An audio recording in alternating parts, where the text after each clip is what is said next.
Yeah, come on up, store boy, if you want. I'm got everything going. I got all the streams up and everything. So, well, we'll get started here. Let's see.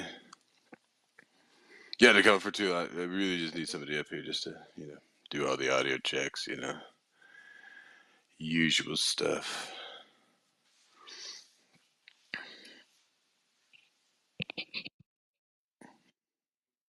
Like No, I 9 haven't started yet. I haven't o'clock. started yet. No, it's just Sunday morning. I sound groggy. Mm. So actually, you, for being on time, will get to be with me for the first. I'm opening the fridge now, Excellent. reaching into my first case. Let's see. Do they have the easy open on this, or is it gonna fall out, or they're gonna lay it down?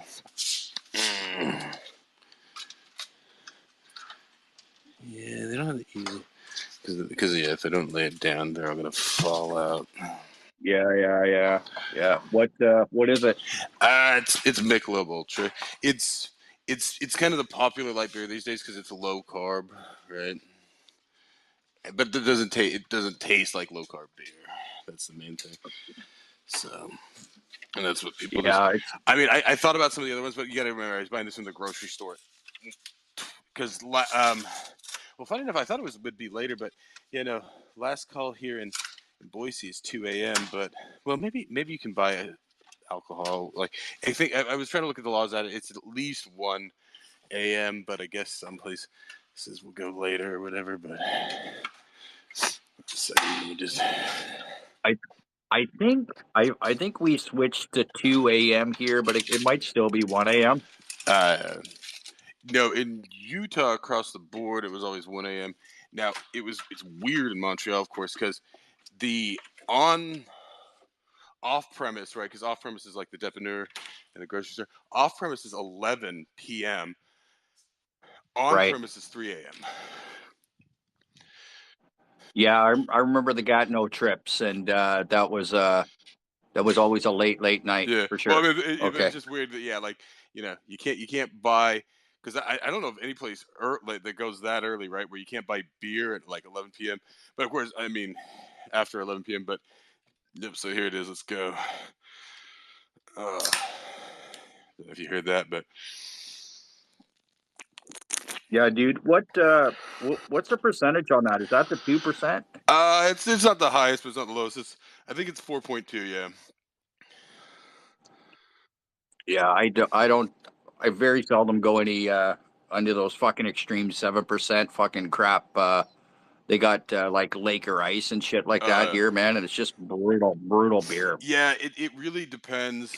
Um, I've done higher ones. So actually, it depends on the type of beer. Now I know people have there's something called imperial stouts, and what an imperial stout is it's a stout, and of course stouts tend to be sweeter and whatnot.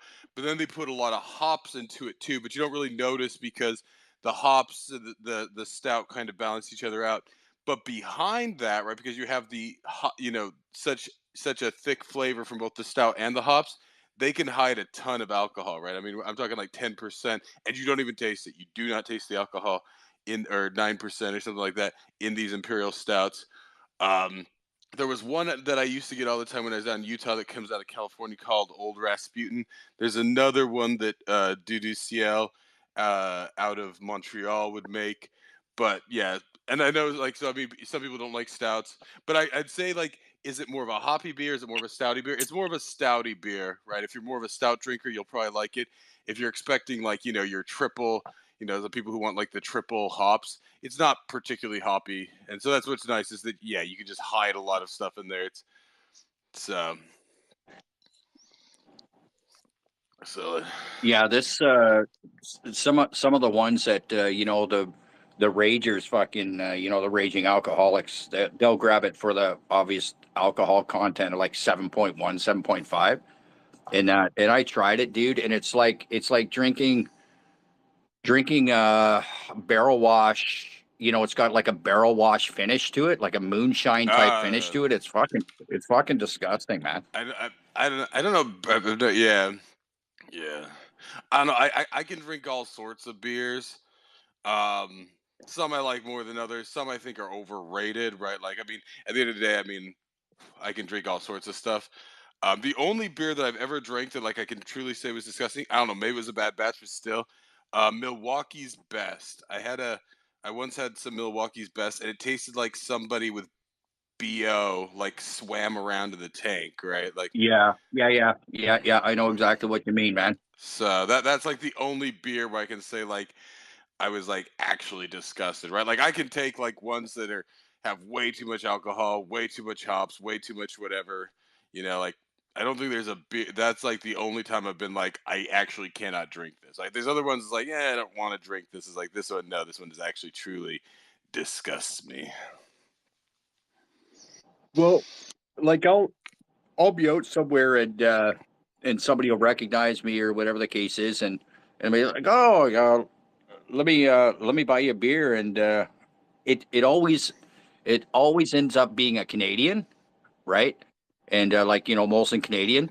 And dude, I can't stand that fucking stuff, man. Even if it's free, it's Yeah. just instant headache with that. I don't know what the fuck it is about that beer, but it's just it's garbage to me anymore. Because I mean, grew up drinking Canadian. You know what I mean? It was like that was it.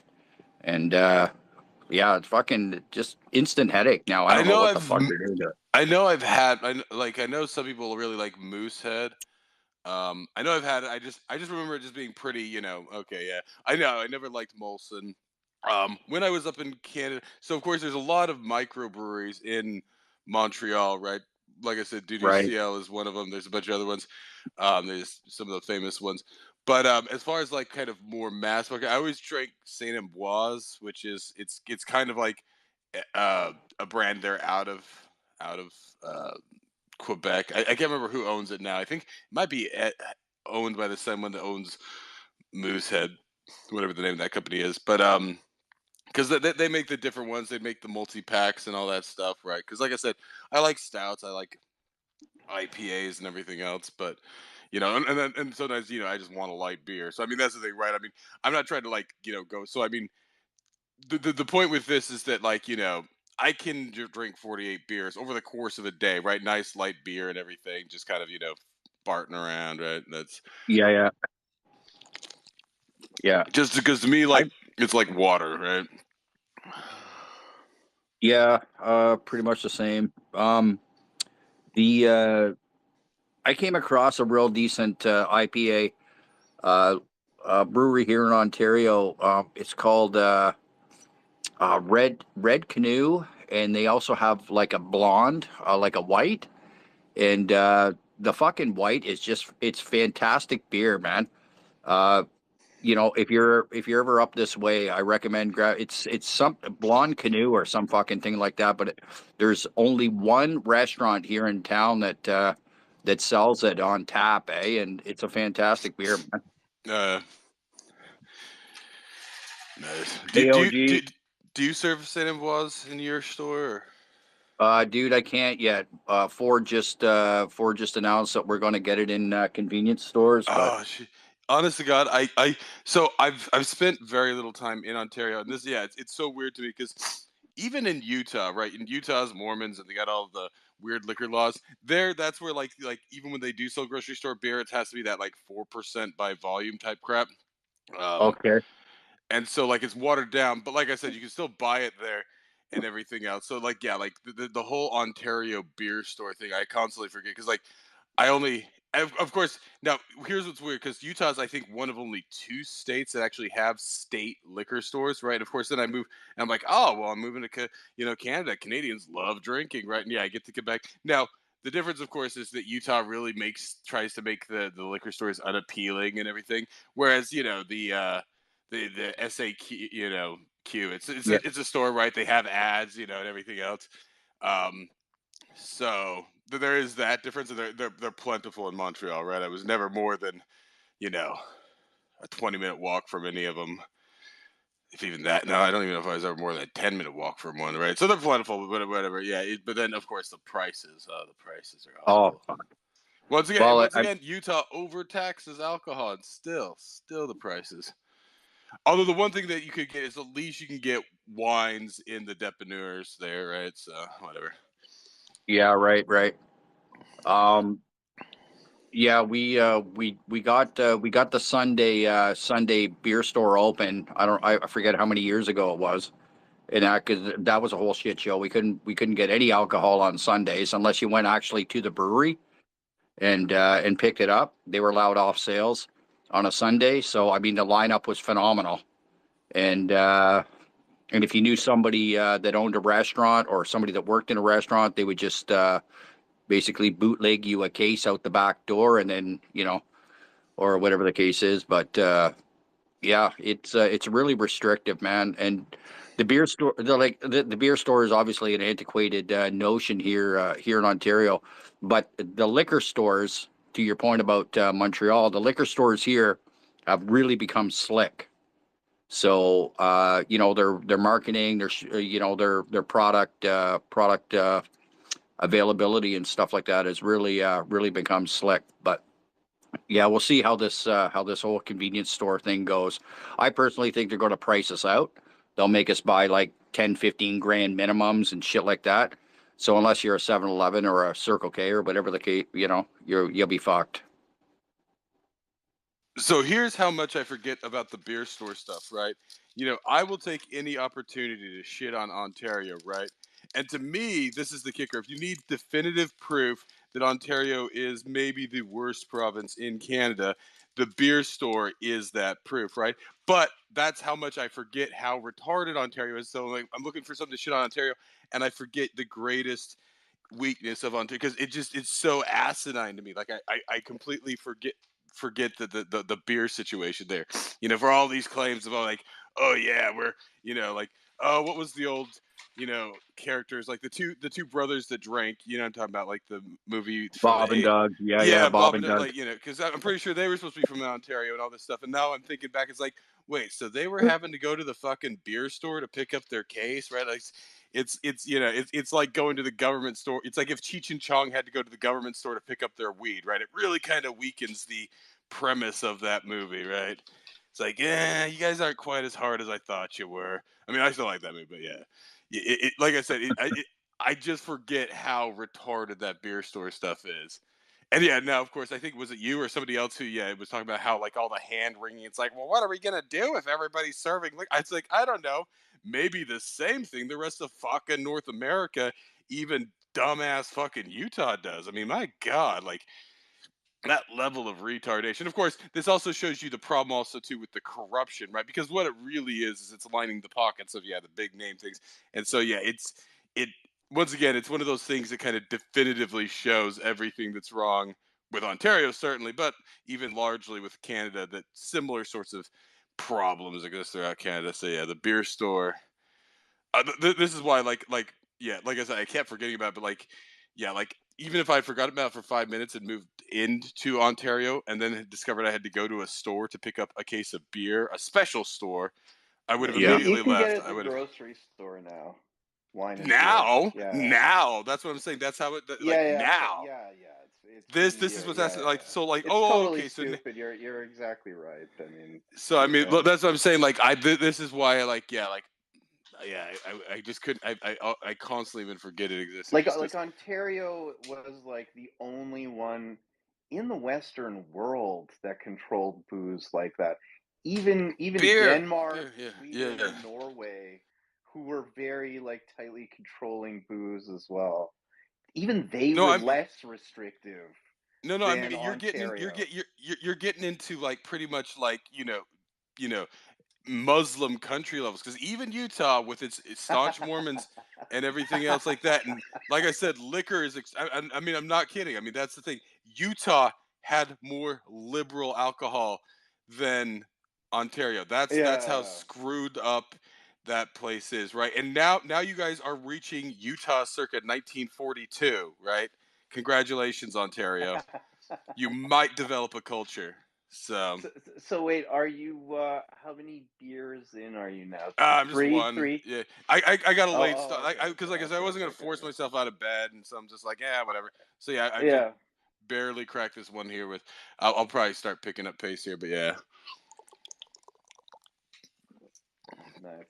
So yeah, I got the Michelob Ultra. So Yeah, no, I know you said last night. I mean, I knew you were gonna get that anyway, and like everybody was saying, you gotta get this brand, you gotta get this brand. well, So I listen, knew you were gonna I got go to the grocery store, and Michelob anyway, it right? really Like, is the standard now. Like Michelob yeah, Ultra yeah, yeah, is, yeah. and it's kind of the best of all worlds, right? Like it's not as like flavorless and worthless. It actually isn't canned similar to like Keystone Light and Natty Light and all that shit, which is what those were like the super cheap beers. Like that's like if you're gonna get a case to like serve to your day laborers or something as they work your tobacco farm. You know what I mean? Like then Here you a, go, guys. yeah. So I mean that's essentially what I would have 10, 15 years ago. But now of course it's not the cheapest. I think it was I don't remember, was it 22 for a case of 24, right? I mean it's whatever. That is what it is right these days. But So sorry. it's $22 for 22 I cans think I think of Michelob Ultra. yeah, it was almost pretty much. Oh, let me see. I think I had the receipt.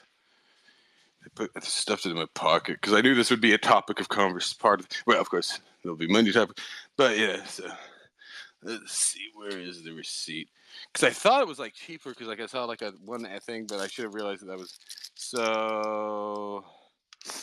Yeah, 22.48 for each case. So Yeah. whatever. But like I said, I mean, this is just what people drink now, right? I would say that that's like comparable to Ontario pricing if you factor in the. Actually, no, Ontario's more. Ontario's more. It might be. I mean, there was cheap. I mean, yeah. I don't know what the prices on like Bud Light is right now, and so the others. And for some reason, now I think Oh, they have Bud Light. Bud Light's Wait, very wait, wait. cheap. Sorry, sorry. I just want to clarify, Zink. The 24 is $22. It's almost 23. Like it was. What was it? I think it was 22.48. 1 second. I just had the receipt, but then my cat needs attention. Let's see. 22.48 for 24. So I mean, almost essentially. It's like what 90 cents a can, 95 cents a can. We are double that. Shit for Michelob. Yeah, I don't know if I get I got a case of Corona just because I felt like going back to the islands this Christmas, and yeah, I think it was over $50. Oh shit. Oh, that's the import, right, store boy? If it's like Yeah, if I it's mean, domestic, it'll be cheaper. something. Michelob is It's domestic for zinc, right? Like that's a yeah. Well, I mean, U.S. but like some right. of those beer, beers, right? it varies. Like, do they actually import Corona? To me, it's so weird to think of Corona as an import because, of course, I really well. It's not that I hate it, but it's just so It is. overrated. It's the basic bitch beer, right? So I'm Yeah. cracking number 2, guys. Can you hear it? Let's see if you guys can hear it. Okay. Oh yeah, There nice you go. and clear. Well, actually, I haven't used it very much since I got it because I literally got it right before my trip. But I'm actually using the Sennheiser headset right now. So Oh, nice. You needed the higher quality for this, right? yeah, no, it really, you know, gives the full effect. So I don't know. Have you heard that Apple's like trying to get people to mix their audio into Dolby Atmos for just audio, like for songs and stuff like that? Because they want to do like a new type of like surround sound for the tracks, like just tracks on Apple Music and like the MP3 or AAC download store, right? So I don't know if you've heard about that. um, the tracks on up. So like I don't know much about Atmos. So you're saying to like master it so that it works best with Atmos? Exactly. So they want to. I think the AirPods Pro, the newest ones, the second gen, and that really expensive AirPods Max, the over the ear $700 one. they have the capability of doing a surround sound. So they're trying to incentivize people to mix just audio tracks, like your whatever band or whatever, into Dolby Atmos. Yeah. Yeah, like the 6-channel surround, Oh, because just for audio, I instead of just stereo, right? Yeah. yeah. Well, what's so okay, yeah, so six. So you're saying for like because Atmos is obviously more like 5.1, right? Yeah, no, no, it's beyond Which is usually used. 5.1. Well, what's usually used for It's like movies, but 7.1. you're saying that they're trying to get it even Yeah, for. exactly. So some headsets, even just like headphones, will like mimic 7.1 and stuff like that, right? And of course, sometimes they'll actually have it like where they actually have kind of almost multiple directionality even within the headphones. I've thought about getting some of those headphones, like 7.1 headphones, to like get that full effect and everything. Well, only if the I encoder's that way, right? Do you get the full effect, right? there's tricks, but like It's simulated effect, yeah, yeah, right? yeah. Is what you're But I talking mean, about, like yeah. for game. Well, the main point here. So I've had like a sound system in the past. I haven't. I had one before I moved up to Montreal. I'd gotten it from Costco, and at that time you could return things to Costco, right? So I Yeah. returned it to Costco, and then I moved. But and it was great. But the problem is like so much of that kind of audio depends on the room, right, and placement and all that stuff, right? Like Yeah. and like you really have to control for that stuff and I know how to do it and it's fun and all that stuff but yeah but then it's like every time you shift right you got to really like retune it and so the idea of these headsets now of course yeah I mean obviously I live alone and am not often in a relationship so I just move the chair in front of the TV type thing um Yeah. but the headset, right? So with the headset, with the 7.1 headset, because that way you don't have to deal with like all that placement and stuff. I mean, like I've never had to do it. Of course, you work with audio. Storeboy knows works with audio. Yeah, no, there's those guys out there, like the guys who like run the gig locations and stuff like that. Like that master of the house or whatever they want to call themselves. And those guys, of course, those guys are always weird to me, right? The guys who are like the venue operator for like a big venue, right? Because Yeah. of course I can understand it. They're super uptight because so many people whip through there and they just probably wreck their shit constantly, right? So I mean, they're constantly having to clean up other people's messes, other people plugging things in and everything. So they're like simultaneously like they always remind me kind of like a hippie who's gone straight, right? Like they got the job when they were young and it was cool and exciting, and now they've had to learn responsibility. So they constantly have to balance that, right? Like they weren't meant to be responsible. They were meant just to be a fun loving hippie guy.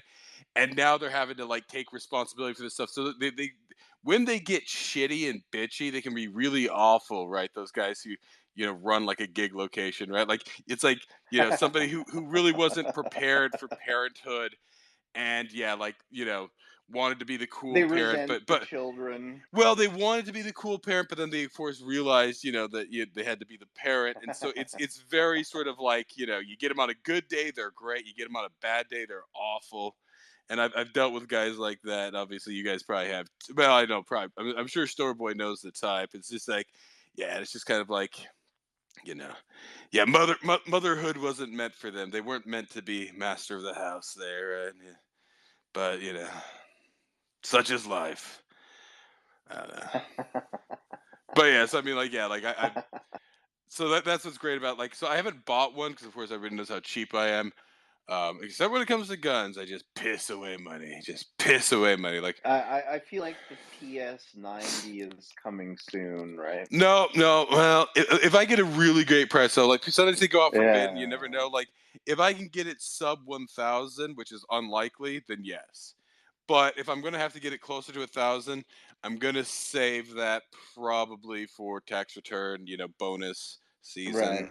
Which Right. actually, my company at, does the bonuses just around the same time, right? March, April. I should be getting that right. I'll I'll try and Yeah. file my taxes early this year. But this is always the thing I hate. Yeah, like it was always funny to me. Whenever I think of tax season, I always think of like the episode of Simpsons where like it's like January 1st and like Ned's like oh dear God it's tax season he like runs off and he's like going he's like filing everything and everything he has all of his taxes in by like January 2nd right and then like and then like cuts ahead like April 31st or what? No, I mean March 31st, and like Homer's there, and it's like like half day thing, right? Like this sort of diligent. Of course, I'm not usually a very diligent person, but I might try and. I don't have any. I'm just gonna do the basic filing. So basic filing, and of course at this point, usually in the past when I filed in the states, I never got anything back, but now I'm getting a lot. I'm making a lot. I'm getting abused more by my government. Oh, 338. So I'm hoping without trying to make too many claims that I do get like a chunk of cash back, right? I can claim my brother. That's about the only claim I make. I'm not gonna Oh, itemize. wow, you can claim your brother as a dependent, or Well, because he's a well, no. This is actually the irritating part for me, and this is actually why I opposed gay marriage back in the day, because really, to me, it's because actually that was the excuse for a lot of Republicans who wanted to write, like even Cheney and his lesbian daughter and all that stuff was yeah, taxes, right? Taxes, and I understand that, but the problem is that they just made it so it's like okay, I could do like literally like I could have a sham marriage with my best friend, right, and give him like full benefits and everything, right? yeah, Um, but I couldn't like yeah, like even though I support my brother, I can't like give him most benefit. And that's in Canada, right? So that's my problem yeah. with this That's gay Canada. marriage. Yeah, Is that really if like your issue is with the tax scheme, then let's fix the fucking tax scheme, right? If I'm gonna, I mean, first of all, let's say I don't tax me at all. I'll save my money and I'll pay for the people I have to pay for, right? That's the idea. But if we're gonna claim to fix the tax scheme, then let me claim whoever. It's like all these people. It's like, oh, love is loving. There's all sorts of families out there. It's like, okay, well then let me claim people I want to claim, right? If they're my dependent. So yeah, like I can't put them on. exactly. I can't put right. So like I could have like a sham marriage with my best butt friend and put him on my insurance. And we've actually talked about that before, right? Like I said, he's gay and whatever else, but like, yeah, but so like, and actually what he did, so for a number of years, so he had an ex-boy, like he had a boyfriend a number of years, they're still like friends and everything, but he had a boyfriend a number of years ago from Brazil. And so when he got up here, at that time, this was like, late 90s, early 2000s, I can't remember when, he was starting his like business there. And so he claimed him as an employee and he did all this stuff to like get him the visa and then eventually residency and citizenship that way. Yeah, Um, that guy, once he then had residency and citizenship, he then they had like another friend. She was female in this case, and then they brought her in, and they got married for a short time. Right, of course, yeah. this is his ex boyfriend, so he's gay. So it's just a sham marriage. They stayed married long enough to do whatever, and then even just a few years, but like actually, because I was the witness at his wedding, and I say that in air quotes. My buddy, like he knew another person, like it was a friend of a friend, and she was willing to offer him money like before and after. It's like she would give him money, they would do this stuff, and then she'd give him money after, right, and all that stuff. So then she got her residency and everything. So that's what goes on with all this stuff. So like that's my yeah. So it's like, but yeah, back to the guns and tax season. So like I said, I Yeah. want one. It's the only modern. I real yeah. I mean, It looks cool. I mean, well, like I it said, like definitely. It's just yeah. It's very different the way that like yeah. It's. I don't know anything really about it, but like just from what I've seen online, yeah. Well, I you mean, know. it's just.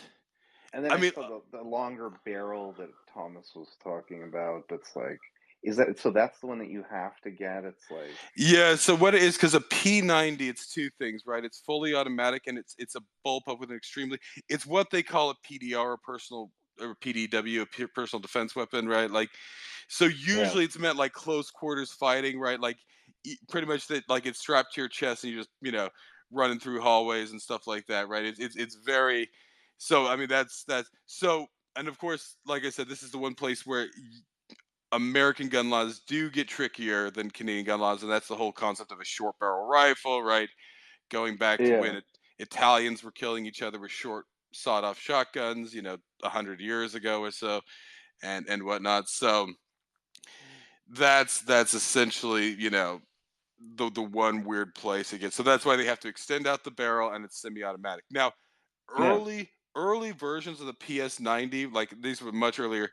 Um, they'd only made them like they were I think they were pretty much like they pretty much just put like somehow the way they made it only semi-auto was so like simple that they were essentially easy to like I don't even think you needed like like to do any customization, like you could pretty much pop something off and turn it into a full auto, right? and then of course then you Yeah. switch it to the short barrel. Now, technically speaking, I could buy a PS90, and if I want to, I could put the shorter barrel, and I could even do it legitimate, right? I could, tell the ATF and fill out all the paperwork and say I want to make the barrel short on this, and I want to let it go full auto. Now, of course, the other problem with Can they class, deny that? Let's say no, do the but they paper. can Let's say drag. so Pretty much, no, it's a pretty time much, frame factor. no, They yeah, will yeah. approve it, but they just want to Pretty know about much, it. pretty much. Yeah, well, that's the thing. It's just registering.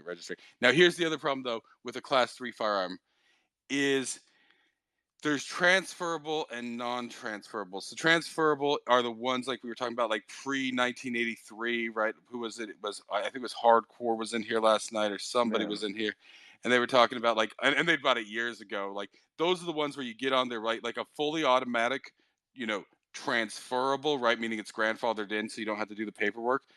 Right. Those sell like $40,000, right? You find like an old like M16, right? Any of those, like they're investment pieces. People buy them. I think even Bill Gates actually owns some, right? Because they're considered like investment pieces. This is actually my one worry, right? Because like I keep saying, like I'm hoping. Well, like I said, I don't want to be like that guy, like, 5D chess with Trump and all that stuff. But like my biggest problem with Trump always was, yeah, the bump stocks. Not because anybody should use a bump stock. A bump stock is a piece of shit, and you're a little bitch if you're using a bump stock. It's just crappy equipment, right? But of course, I just hate any regulation of this stuff whatsoever, right? Like, you know, if you want something that you stick your fingers into and it will chop your fingers off the first usage, I still think you should be able to buy that kind of equipment, right? So of course, this was always my issue with Trump. Now, I don't usually do the Yeah. 5G chess stuff, but luckily now this bump stock ban is going in front of the Supreme Court, which I call the Thomas Court, right? Because Roberts is a bitch, and now Thomas runs that court. And Yeah. even though, like, the newer ones like Kavanaugh and Gorsuch or whatever his name is, Yeah. and Yeah. Yeah. and Yeah. Coney Barrett have kind of cucked on some things, the one place that it seems like Thomas does whip them, or that they usually all get out there, is gun stuff. Sometimes even Roberts lines up on that. Is the gun stuff that like I said, this is where like the slippery. Oh, it's getting worse down the use. No, no, no, guys. The gun rights in the U.S. are actually better now than they were 20 years ago. This is an objective fact. 90s Yeah. gun rights were shit. They weren't like Canadian shit, but they were kind of shit, right? There was the assault weapon ban and all this When you other. say Thomas, you're saying Clarence Thomas, right? Yeah, yeah. Okay. Like I said, I call it the Thomas Court because yeah, he's the OG on the. To me, it's actually really stupid because like it's just become the thing that you appoint a Supreme Court. Now they do it for continuity, right? So that's why, because Roberts was appointed on there relatively young. I think he was still in his 40s even, right? Because the idea is you want kind of that long running court and stuff like that. But the indeed, but the OG That on was the pretty court now. funny, Jody. I have to admit. Jody reminded me I need to chug my beer. Just seeing her face makes me need to chug Oh, beer. fuck you very much. Mm-hmm. Don't challenge me, Jody. If you want to troll, Challenging you. I'm no, making you're meatballs you're and coming. pierogies. I'm trying to make challenge, meaningful Jody. conversation, and you're bringing late night shit in here. So if you want to take it all back, if we want to go to 100 right now, then let's do it. You know We'll throw what? down. I said I'm gonna. Merry I'm, Christmas, no, you no. filthy animal. That's all I said. Give me 5 minutes. I'm gonna shotgun like I said 7 of Merry these, and then I'm Christmas, just you gonna fuck filthy this animal. up. I'm waiting Nope, for nope, it nope. back. Waiting. No, we're doing a Waiting. 72. It's I going to even 72 sent you beers, guys, doggers. because of I Jody. sent you Jody, doggers. I'm gonna destroy my liver, and it's gonna be I Jody's sent you fault. doggers. I don't look at any of this crap. I'm running I a said, space. I don't care what you look at. I sent you a Merry Christmas dogger.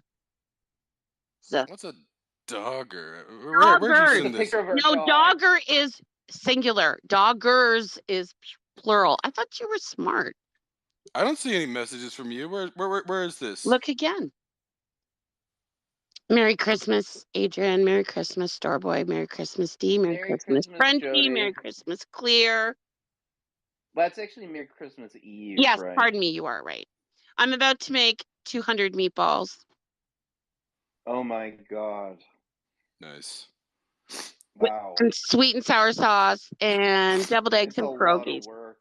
Oh, you know, it's Do you really not. Once you get do you going use and beef or wine pork? helps. Beef or no beef or pork? That's the important question. Beef or pork? Beef and pork. It's a beef pork mix I actually get right from the Perfect. butcher. Oh, perfect. That was a test, and you passed it, Jody. Yeah, really? Wow, I'm somebody now. I'd like to thank all the little people. No, seriously, Merry Christmas, you guys. Oh yeah, Merry Christmas. Merry Christmas. That Merry was Christmas my Eve. that was my friendly greeting, and then of course, you know. So you're on 2, eh? Just checking the tally. Yeah. Well, No, he was talking. talking about the Thomas Oh, I hear split it. there. So, yeah. oh, you were asking which Thomas. Merry Christmas, MJ. So, what kind of beer have you chosen for the occasion? Michelob Ultra. Like this is just what people drink these days, right? Like this That's is what Sean like I said. drinks. That's the same brand. Shit, you Your know. son? No, Sean. My Sean. If you've not been to the book space, you have to understand I'm bad with names if I don't see them. So My other half think. okay, that's what I'm saying.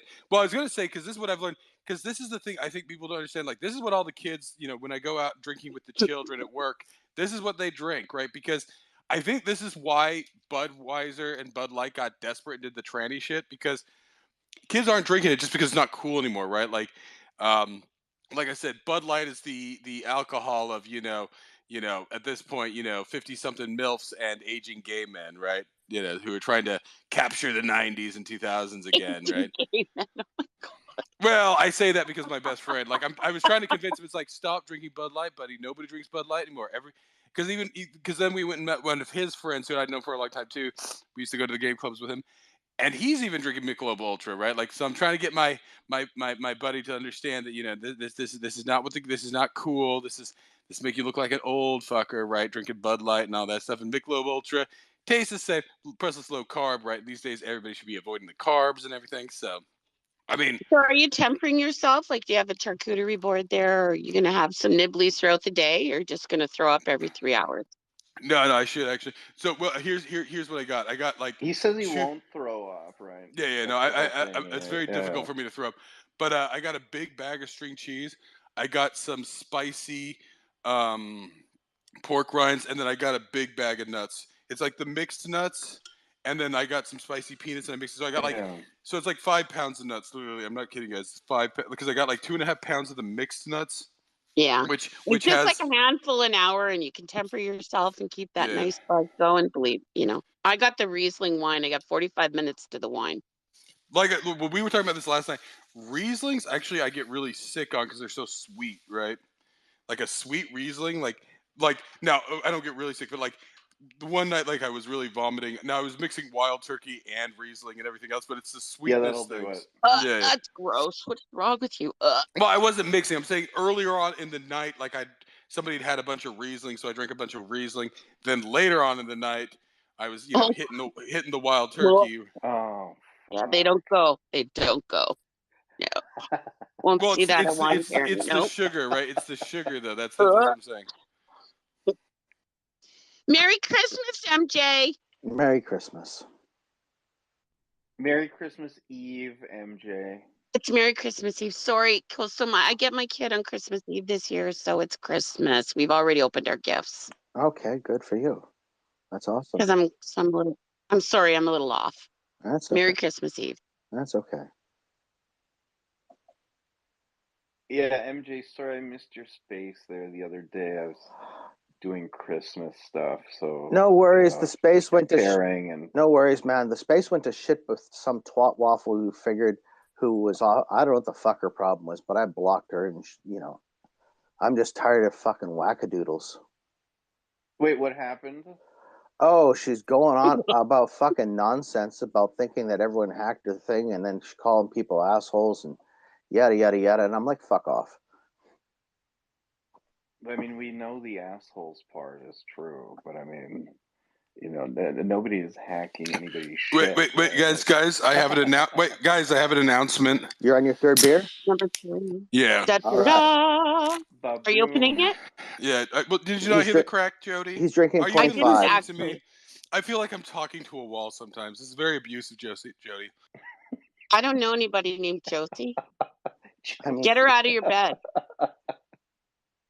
Nope, you're Josie now because you reacted to it. So now I'm going to call you Josie. How's it going, Josie? Well, I'm going to call you Penelope, okay? Oh, are She you going to try once again? Let's see who can out troll who. Let's play this game. I'm not trolling. I'm all Josie. about Oh. Christmas today, sickeningly so. Nope. I'm all about meatballs and pierogies, and you can't break me. Yo, Nope. maybe you didn't grow up in a healthy family, but Christmas is all about trolling. That's what you do on Christmas. You Yeah. just troll. You troll the people in your life who are most important to you. It's because I did not grow up in a happy family that, except for my mama. Did y'all see my mama yesterday? Yeah, no, you look a lot like her, actually. Yeah. Wasn't she devastatingly beautiful? She was. Anyways, I cannot be. I cannot be on Christmassy on Christmas. I just can't. Yeah. Bring it on, baby. humbug. Now, we won't. Did you guys see my theory? I put out a tweet. Did you guys see my theory about White Christmas there?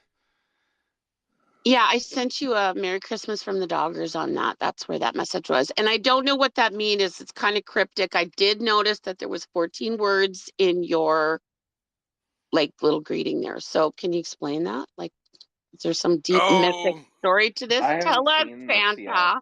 I put it up there in the nest. Wait, where did you see this Doggers thing? I still cannot. I don't see a message. Like, did you send It's it a to? message on that stream. Oh, okay. Like, running, Jody. You know how it is to run a space. It's difficult. So, okay, there's your dogs. Nice. It's Doggers. Doggers. Okay. The one on the left, is that like a Chihuahua or? Charlie is a Chihuahua Yorkie. She's Okay. 13 and a half. Because and yeah, that's- she didn't look pure Chihuahua. She No. has some sort of soul. No, the Yorkie kind of tamed the Chihuahua. Because I'm not gonna lie, like she looks fine, but I really do hate Chihuahuas. I really hate. No, those dogs. she's the Yorkie kind of tamed out. She's the sweetest thing. And that's Siggy, and he just turned 7, and he's awesome. So yeah, those are the Doggers. What's that? He is a long-haired, bearded Jack Russell. Okay. Well, because I don't know if you guys were. I grew up watching that Wishbone show, right? I think that was a Jack Yeah, Russell. we Yeah. adopted him a year ago, so we've had him for a year now. He's awesome. He was very, very, very sad and we had 16 teeth removed. Actually, I'm gonna dedicate this beer to the dog who played Wishbone, guys. Excellent. Cheers. So yeah. Like I said, All so, and actually, You it's still are like, kind of cheery on beer. Like you're really cheery right now, Zane. Like this is yeah. cheery. No, like I said, there's people. I've worked at places, right, and like for months and months and months, and then we go out for after work drinks, and afterward, like people go drinking with me. They're always excited to go drinking with me again. I'm pretty. I don't know. Like I'm fairly. I don't know. I'm not trying to say straight. The life but, of the party. Well, no, but I'm just saying at work, I tend to just work, right? Like I'm there, I can chit chat and everything else, but I'm fairly. I wouldn't say I say my weird shit from time to time. Everybody knows I say my weird shit, but yeah, no. When I drink, I'm much more gregarious, I suppose. Well, you're It's more just- gregarious on spaces altogether. Well, right? I well, assume. Well, but in a positive way, right? So spaces, I just say what I'm thinking. But that's why usually in real life I don't say what I'm thinking because it's not pleasant. And so when I drink, I'm in much more pleasant. So then I do turn my filter off, and people like that, right? Spaces, you guys get me during the rest of the time. Yeah, Uncut. because I don't give a shit what any of you people think. So Exactly. Well, that just hurt somebody's feelings. Not mine, but somebody's. No, it hasn't hurt mine. I feel I'm the following same way. MJ back because it's Christmas. Yeah, guys, it's a Christmas miracle. Jody followed back MJ. I See, did. Yeah, see, but we're then making it Christmas follows miracles. And unfollows and blocks. I know we don't need to and dig it. blocks I a think bunch of Jody. people, I right? think So, Jody's blocked it's sort me of at her least 3 style, times right? over the last 2 years. I It's just, fine. you know what? I'm emotional. I'm a woman of my emotions. I can't help it. We accept it. Like I said, I am who I am. well, I am. Like I said, this is the important thing. Either way, Like I said, man, some people hold grudges. Now, it's not like I don't hold a grudge, but like for the fact of it, like I just move on, right? Like That's why, like, anytime with these Exactly. spaces, like, if somebody wants to come in that I've argued with before, they're like, "Oh, well, you're really tame now." It's like, yeah, if we don't want to go throw down again, guys, I can talk to people I totally hate. Well, this is what Christmas is all about.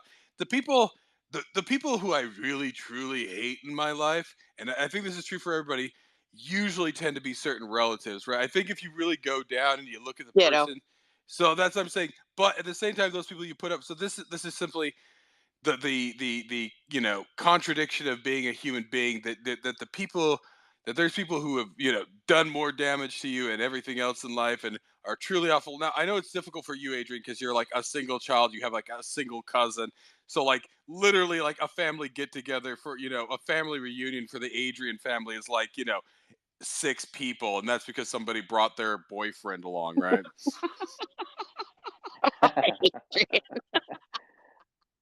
They don't even have to make Well, reservations. Like, hey guys, we're gonna have a it's family not reunion. Oh, do you 6, need but reservations? he's Now pretty let's pop on. close. I mean, I would no, yeah. So that's what I'm saying. So like, yeah, but like, there's some truly awful people out there. I And like I wouldn't said, have it any other way, Zink, quite honestly. Well, I mean, I've just, I don't know. I've feel like there's a group of people that are worth talking to on Twitter, and then there's just like the dredges of Twitter that somehow seem to get together, and it's just like they're like the bottom feeders of Twitter. They're Yeah. collectivists. Well, everyone must have their tribe, right? I have no tribe. well, that's the point. I That's the don't point. think, I don't We're all think we tribes really of have one a in here. tribe right? It's Like, tribalist. I mean, it's like all I said, independent people. we in get like along for common goals and stuff like that. But seriously, I mean, honest to God, right? I mean, I have no problem going it alone, right? It's not like yeah. I like, I mean, I come in, I have fun, but if like people don't want me in a space, I leave, right? And that's what I do, right? Like those rage quits, right? I say my piece because of course I got the mic, but I'm not gonna linger and I'm not gonna take it up the ass, right? Just to continue to get attention. Some people will. It's like, hey guys, sorry. No, you guys know what I'm talking about. But I'm not gonna do like if people don't want me around, I have absolutely no problem leaving, right? And actually, this is maybe one problem. I actually usually assume people don't want me around, so I just kind of pop in, pop out, and everything else. Right? That's like my usual mode in life. So, and then they go drinking with me, and then they're like, "Oh, you should come again." It's like, "Oh, okay." I know. You're the life of the party. He's the life of the party. That's it. No, I have to go to the cannabis store, pick up some CBD and maybe a few Christmas trees. Boomer. I am not a boomer. I gotta get my CBD there, guys. Boomer. Well, and I said other things. I get my dad's CBD too, though. It really does help. Well, that's what I'm saying. It's for boomers. I am not a boomer. Boomers are my parents. Well, that's what I'm saying. I get CBD from my parents too. Yeah. Oh, do you? Oh, that's nice. I've never had just the CBD. It does nothing for me. Like, I don't know. It does nothing for me. So my dad has but my dad has really bad arthritis in his hands because he was a sewing machine mechanic for like 50 years, and so his hands get really, really sore. So he doesn't like to take any kind of regular medication. So we actually we drugged him. We put some CBD in his chili once, and it actually helped. So see, I actually find that fascinating. You should bring it on space because to me, there's something I hate sewing, right? I hate any sort of home craft and stuff like that. But sewing machines to me are the most fascinating machines. Like they really are like the OG. No, they're the original kind of like industrialization of fabrication, agree. right? Right, like the sort of mechanism there, right? Like, of course, I don't know if you guys were in there the other night when Wogpog was drunkenly proclaiming that an analog watch was the pinnacle of human. no. Well, no. So, well, what it was. So here's the thing. I think what he was trying to get at is that from a purely mechanical point of view, the most complex mechanisms in day-to-day life are high quality chronometers, right? Like a high quality watch, right? Like a pure analog watch is the most like complex. ones that you wind. Yeah. Okay. Like a nice Rolex, right? Like all the shit that's hanging off Jack Meat Gears and- arms, Jack Meat Singh's arms and stuff. So that's true. But here's the way he phrased it. He's like, oh, if you were to, post-apocalyptic, what would you take with you? Now, I think he was saying that, like, yeah, like that's the pinnacle of analog, because like EMP, right? It's not digital and everything. But he was just being really weird, because I'm like, oh well, if it was post-apocalyptic, I wanted just a fucking knife, right? And OG Mills was there for that conversation. Now, she did say fire, because actually, like I said, guys, there's two things I always have in my pocket: pocket knife and a lighter, right? Because pretty much every survival situation comes down to those two things, right? Like you don't have a backup book of matches as well? well, I have a box of matches, but that's mostly for the cases of cigars, okay. right? I'm not going to start a fire with a box of matches, right? A Keep a lighter's better. flint in your pocket of But flint. you're not going to light a cigar with a fucking Bic lighter, right? So you light cigars with matches. Right now, there's cigar lighters. I don't do those, guys. I use lighters on my pipes. I've used both the butane and I actually have the special Zippo lighter for my pipe too.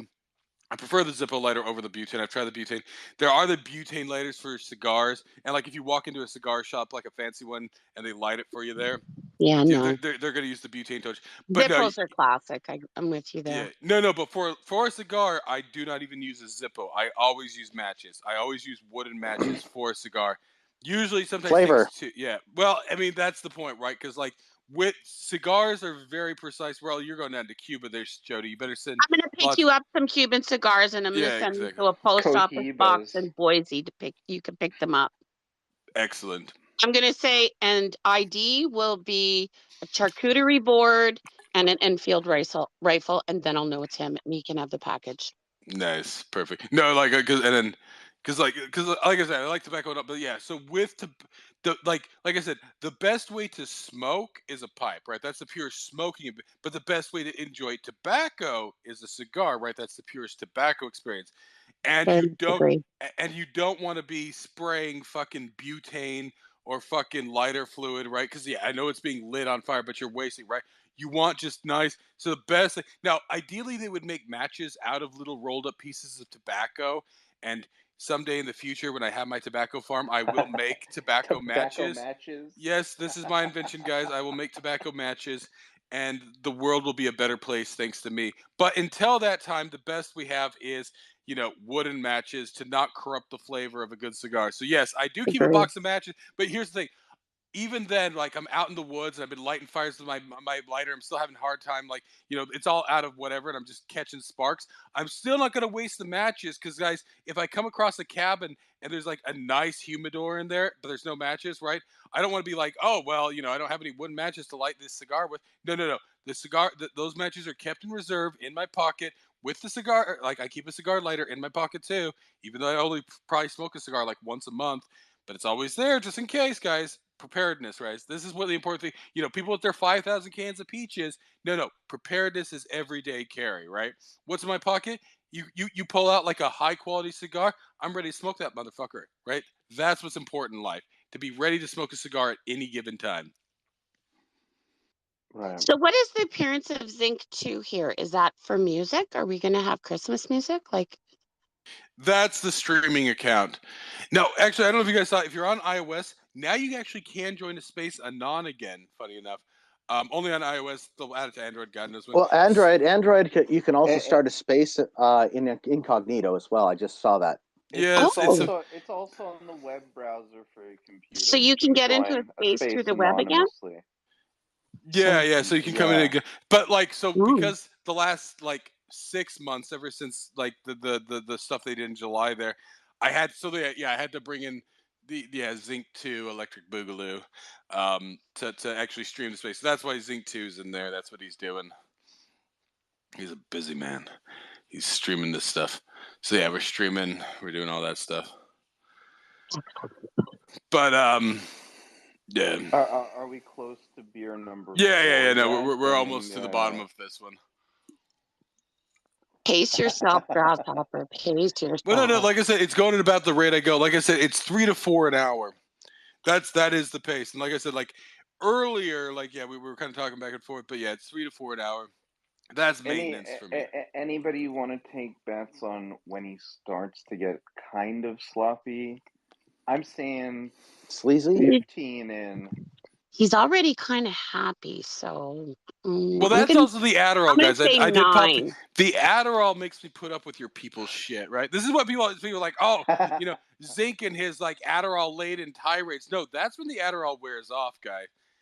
The Adderall is what makes me patient with you guys during the Mhm. day. And I'm not saying you guys, I'm saying all of them, even the retards, the ones that like Yeah. Adderall. Well, no, so like actually, I the gun range I go to, which is also where I go to pick up my firearms when I buy them on Gunbroker.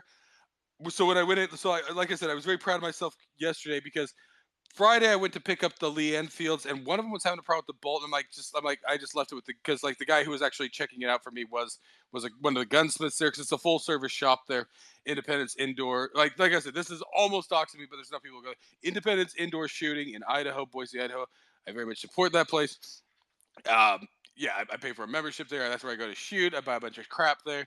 That's this is the first time I've even used the gunsmith because of course I'm very much I like to fix it myself and stuff. But yeah, so like when they shipped the Moss and the Guns, right, being Russian, you know, those things are I don't know, they just left the bolts in, they just packed them and they whatever. Whereas with actually all three of these with the Mauser and the two Enfields, they actually removed the bolt, wrapped it up real tight and sent it. Um and because these are bolt five, but yeah, so then we were trying to put the bull back in, and now the gunsmith's there. I talked to him before, right? He's like, I think he was originally from Florida, right? He's this.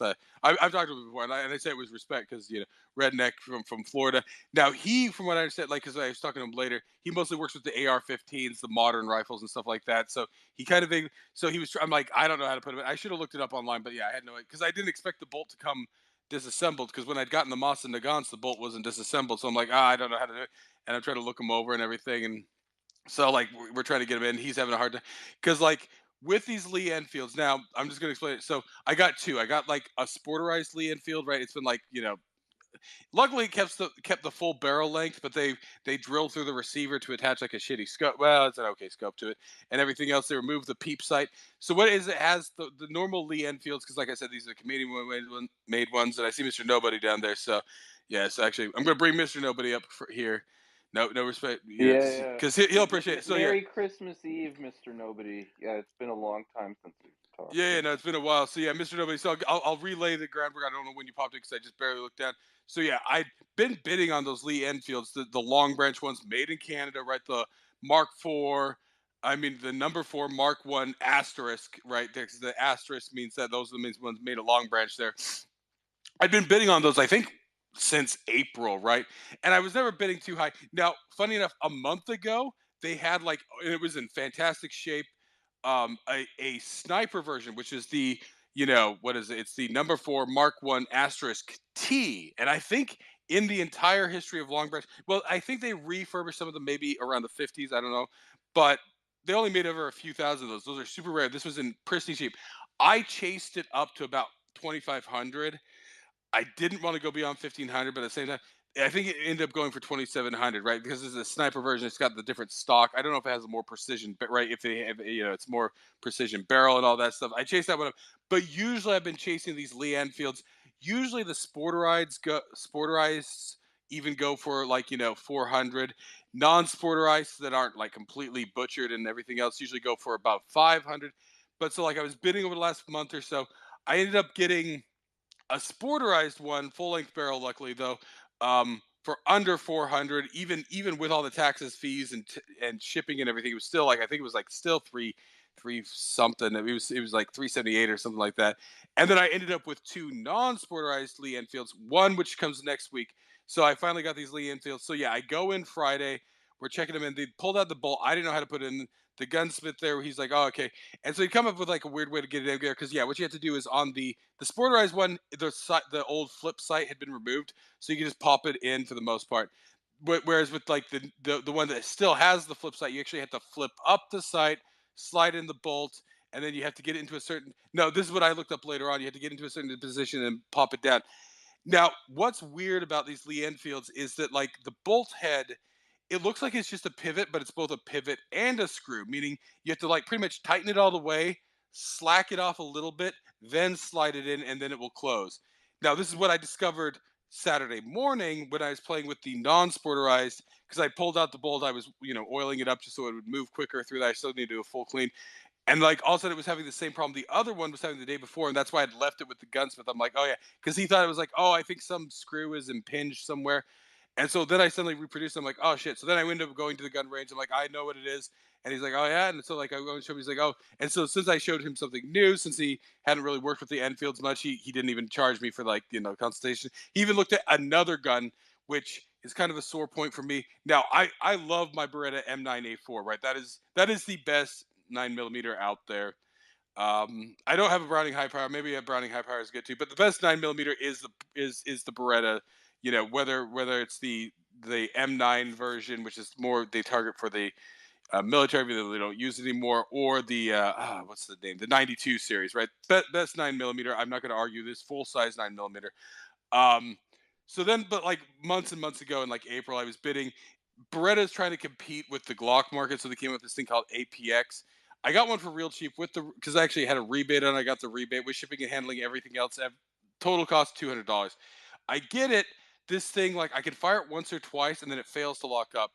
I cleaned it, everything. I did everything. Just failed. So I had him look at it. He's like, "Oh yeah, whenever I get these, I just send them off to Beretta." So I'm still in the warranty. I just need to send it off. I don't know, $200, whatever. Sometimes I shoot $200 worth of bullets in a day.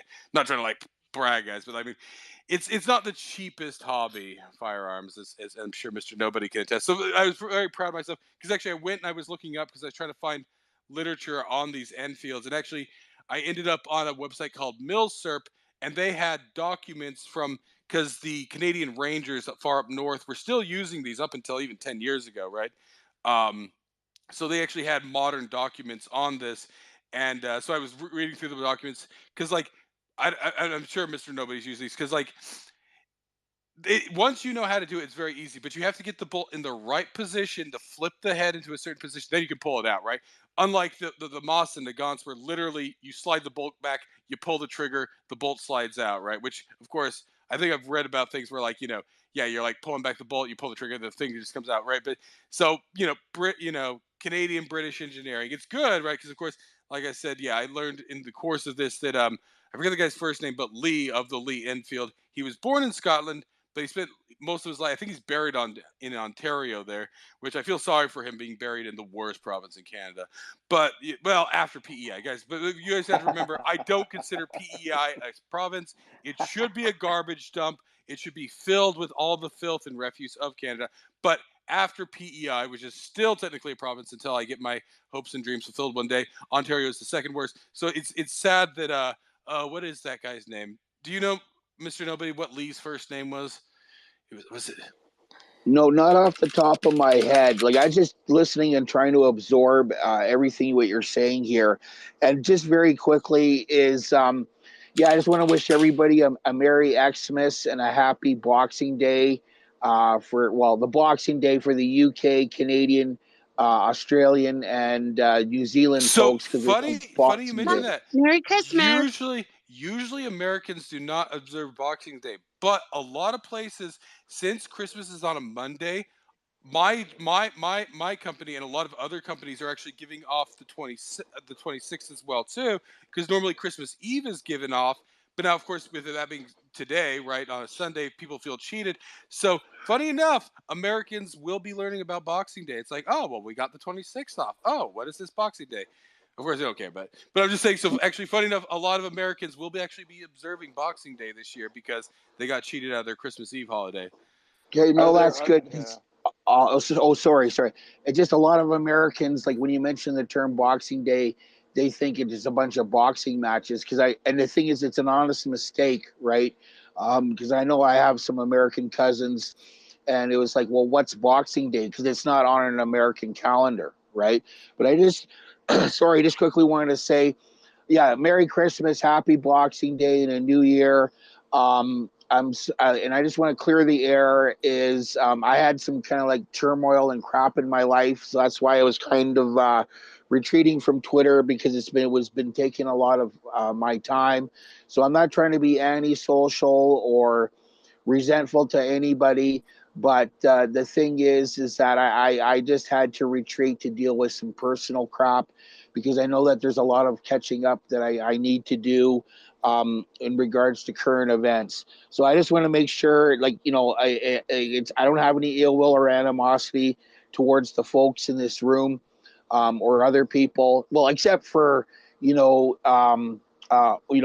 orange shirt guy and username what's his face 77. That's a different story. But um, but I just want to clear the Oh yeah, air here. don't worry about. Like I was actually off for the last month too because I was like super sick. I was on vacation, so like actually up until a week or two ago, nobody saw me on here.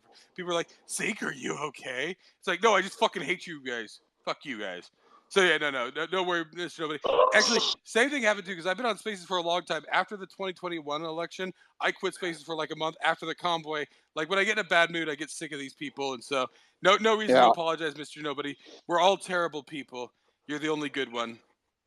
Well, I just want to clear the air here, and just to quickly augment your conversation about the Lee Enfields. When it comes to real quick, guys, 1 second, special announcement. Yeah, there we go. Number 4. I hope everything is working out all right with you, Mr. Nobody. Four, number 4. I hope everything is going to be better for you in the new year. Merry Christmas. Yeah, Merry Christmas, Mr. Nobody. Merry Christmas. Nobody thought anything, any ill will. No, actually, real quick, while we're on this, before you get back to the Lee Enfield, Mr. Nobody. So, on American calendars, which are usually sold in both U.S. and Canada, you do see Boxing Day. That's probably why your relatives were confused, because they see, and it's like Boxing Day, CAN/UK. It's like, what the fuck is this Boxing Day? Now, I asked my Canadian aunt when I was young. It's like, oh, what is it? Now, she's from the East Coast, so they're full of shit, right? She's a liberal from the East Coast, so they're full of shit. And she's like, oh, well, back in the old days after Christmas, we would, take all of the excess and box it up and give it to the poor. And of course, then I moved to Canada. So, no, we just fucking shop. We go shopping. Get them deals. Yeah. Okay. Just quickly here for Adrian and Jody.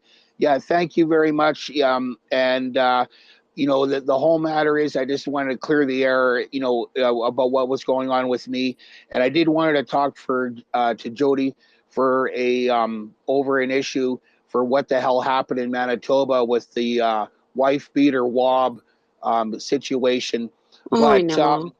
I'm so ashamed. Because it's like that's just sad for what happened there, and I really feel for you for being under the tyranny of Orange in that province. We are, seriously. Yeah. That was a spank. Yeah. That was a spank on the PC government from the province for the lockdowns and for the mandate. Like that was like, we have a huge woke downtown, but I mean, that was basically like a fuck you, Chuck you, Farley, for what they did. Yeah. Okay. Yeah. It's quite similar what happened in Alberta in 2015 with the Alison Redford, Jim Prentice thing. And but at least we learned the lessons. But unfortunately, in our last provincial election, the only thing that saved our ass was rural Alberta, because the thing is, Edmonton is the NDP asshole of Alberta, and the thing is that Calgary, the incubator of conservatism in Canada, like a lot of the seats flipped, and it just was really scary. But the thing is that the NDP's election game, like speaking objectively, because it was like Rachel Notley, she was just only interested in being the premier of Edmonton and Calgary, not being the premier of Alberta. But I just don't want to, I will talk, more about that, because I do want to find out what your insights were concerning that catastrophe that happened in Manitoba a couple of months ago. But anyways, just to get back to what Zeke said, since we're on the Lee Enfield thing, I'm really great. You got your stuff or whatever, and you're mentioning Lee Enfields in Canada. They're very common. I mean, they're less common now. A lot of this stuff is being hoarded by collectors, but when it came to the rural or up north, those guns, they were brought in, they were sold off as as surplus stuff when modern stuff came in, and a lot of them have been sporterized, and they've taken down a lot of North American big game up in Canada because of our relationship with the UK. But when it comes to rare stuff, another rarity is the number 7 and the number 8. They were both chambered in 22 long rifle, not rechambered, but actually chambered.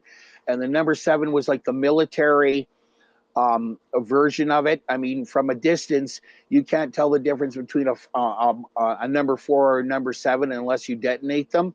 And the number 8, you can kind of tell the difference because they kind of cut back to stock, okay, a little bit. And I know that they made in Canada like Cooey, because I mentioned before Cooey machine about the mediocrity of Canada when it comes to the epitome of mediocrity. They had like a little 22 kind of like economical clone of the number 8. But the thing is that if you can score the real deal, like what you've got with your specimens, that's all the better. But I just want to also mention when you're kind of surprised about the bolt being removed and packed up or whatever separately. If you buy like a brand new like Remington bolt action gun, in that so-called presentation styrofoam case, right? They actually have a pocket for the bolt where the bolt is not shipped with the, being enveloped in the gun. So for something like that, where the bolt is removed and packaged, separately from the gun, that's not something that's uncommon or unheard of, right? Oh no. Like what I realized when I did that, I'm like, oh yeah, they removed the bolt. What it was is that when I got my Mosin Nagants, like, and I got a 9830 or whatever, and I got the M44, so slightly different. No, and they were from 2 different sellers. Neither seller removed the bolt, right? Whereas I bought these, right, the sporterized, the non-sporterized, and then a Mauser Swedish. It's what they call the 1896 M38. I can get into that later, but all Yeah. 3 bolts are. What I realized is just how little people give a shit about Mosin Nagants, right? They just don't even care to remove the bolt, right? Even though it's super easy to remove, it's like fuck it, ship it, right? Hey, a quick question here with your Mosin Nagants. Does the serial number on the bolt match up with the serial number on the receiver and on the stock? So let me check that. I think so on both of them. So let's see. So one of them. Let's see. So here's the 9830. Let's see. So I think it was all matching. Now it's got the import mark from Century there, but let's see. So shoot. I Oh think yeah, it. Century. I think they were matching. I think they were. So no, I'm pretty sure on the 9830, like actually this 9830, it's got kind of a hideous lacquer, but I think it might be the original lacquer. Their lacquer was always ugly, but maybe it was a later lacquer. I don't know. But I'm pretty sure that this one's all matching. I think they are both all matching on the Mosin Okay. Nagants. Okay, that's something you need to be very, very, very conscientious of, is matching serial numbers, because I've seen a lot of, specifically with the Mosin Nagants, where you have mismatching serial numbers with the bolt and the receiver. Now, if it's mismatching on the stock, I mean, ideally you want all 3 of them to be matching, right? But as a necessary evil, if it's mismatching off the stock, well, maybe the original stock got broken or whatever, and they just replaced the stock. But when it's not harmonized between the receiver and the bolt, that's something, because you don't know necessarily if it's going to be a good shooter or not, right? And it's the same thing when it comes to the rest of these com block surplus firearms. Like if you buy a Simonoff or what people refer to as an SKS or a Kalashnikov, or like the AK-47 type platform, ideally, like I know you bought it from Gunbroker, from another merchant from another state. I can understand that there's like barriers to inspection, but if you ever have like a live sample in your hands, I mean, that's one of the first things you do after checking it if it's unloaded, is to see if the serial numbers are harmonized with one another, that you're not getting some sort of like gun that was pieced together so it was flogged off onto the surplus market. But yeah, I know I'm quite familiar with Century International Arms, otherwise known as the CIA Limited, or the other CIA, because I remember, years ago they would have this newspaper type catalog, and it was it really had that SEPTA tone to it, and that was like one of the best pardon me, catalogs that were out there when it came to surplus stuff from around the world. But now a lot of that surplus stuff it's being, you know, it's being hoarded and it's going up in value depending on what it is and, you know, depending on the condition. But I'm really glad that you got those finds, or those acquisitions, I should say. But one quick question here for this independent, what you call indoor range. How many ranges are there in the facility, and what are the distances, and what are the retrieval systems? So, so they have. So I pay $35 a month, and that gives me unlimited access. They have like I think it's 20 lanes of 25 yards. Then they have 4 lanes of 100 yards, right? So it's an L-shaped building.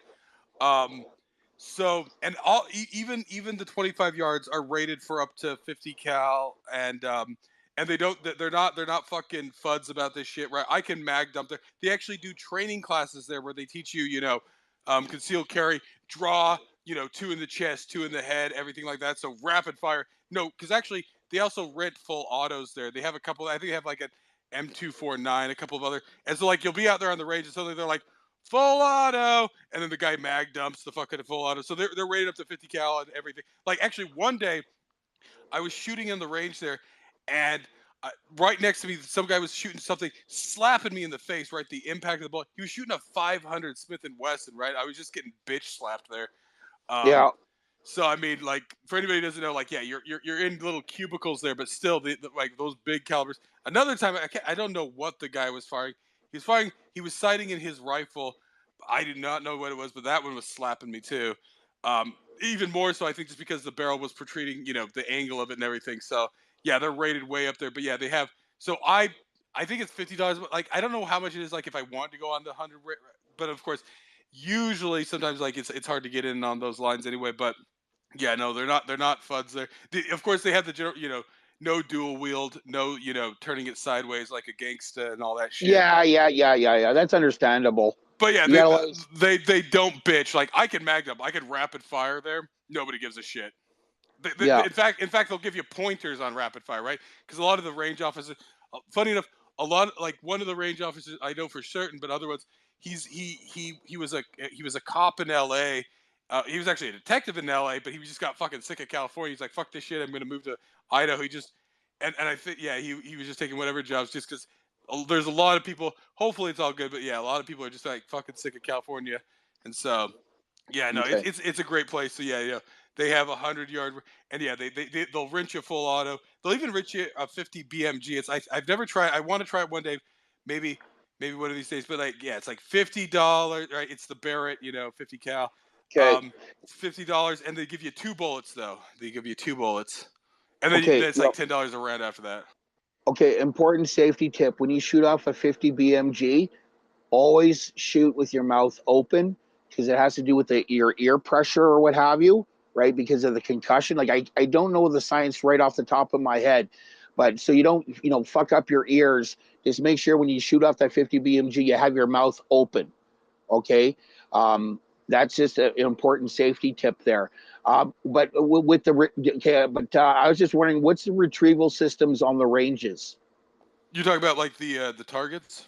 Yeah. Like, how do you place the targets, and how do you get them off, and how do So you it's retrieve the targets back? it's a bit mixed. So there's pretty much 3 rooms, right? And there's a connecting door between. So the 225 yard rooms, one of them has a retrieval system where you just punch it in, right? You just forward, back, and everything else. Yeah, And it's the all digital. clothesline.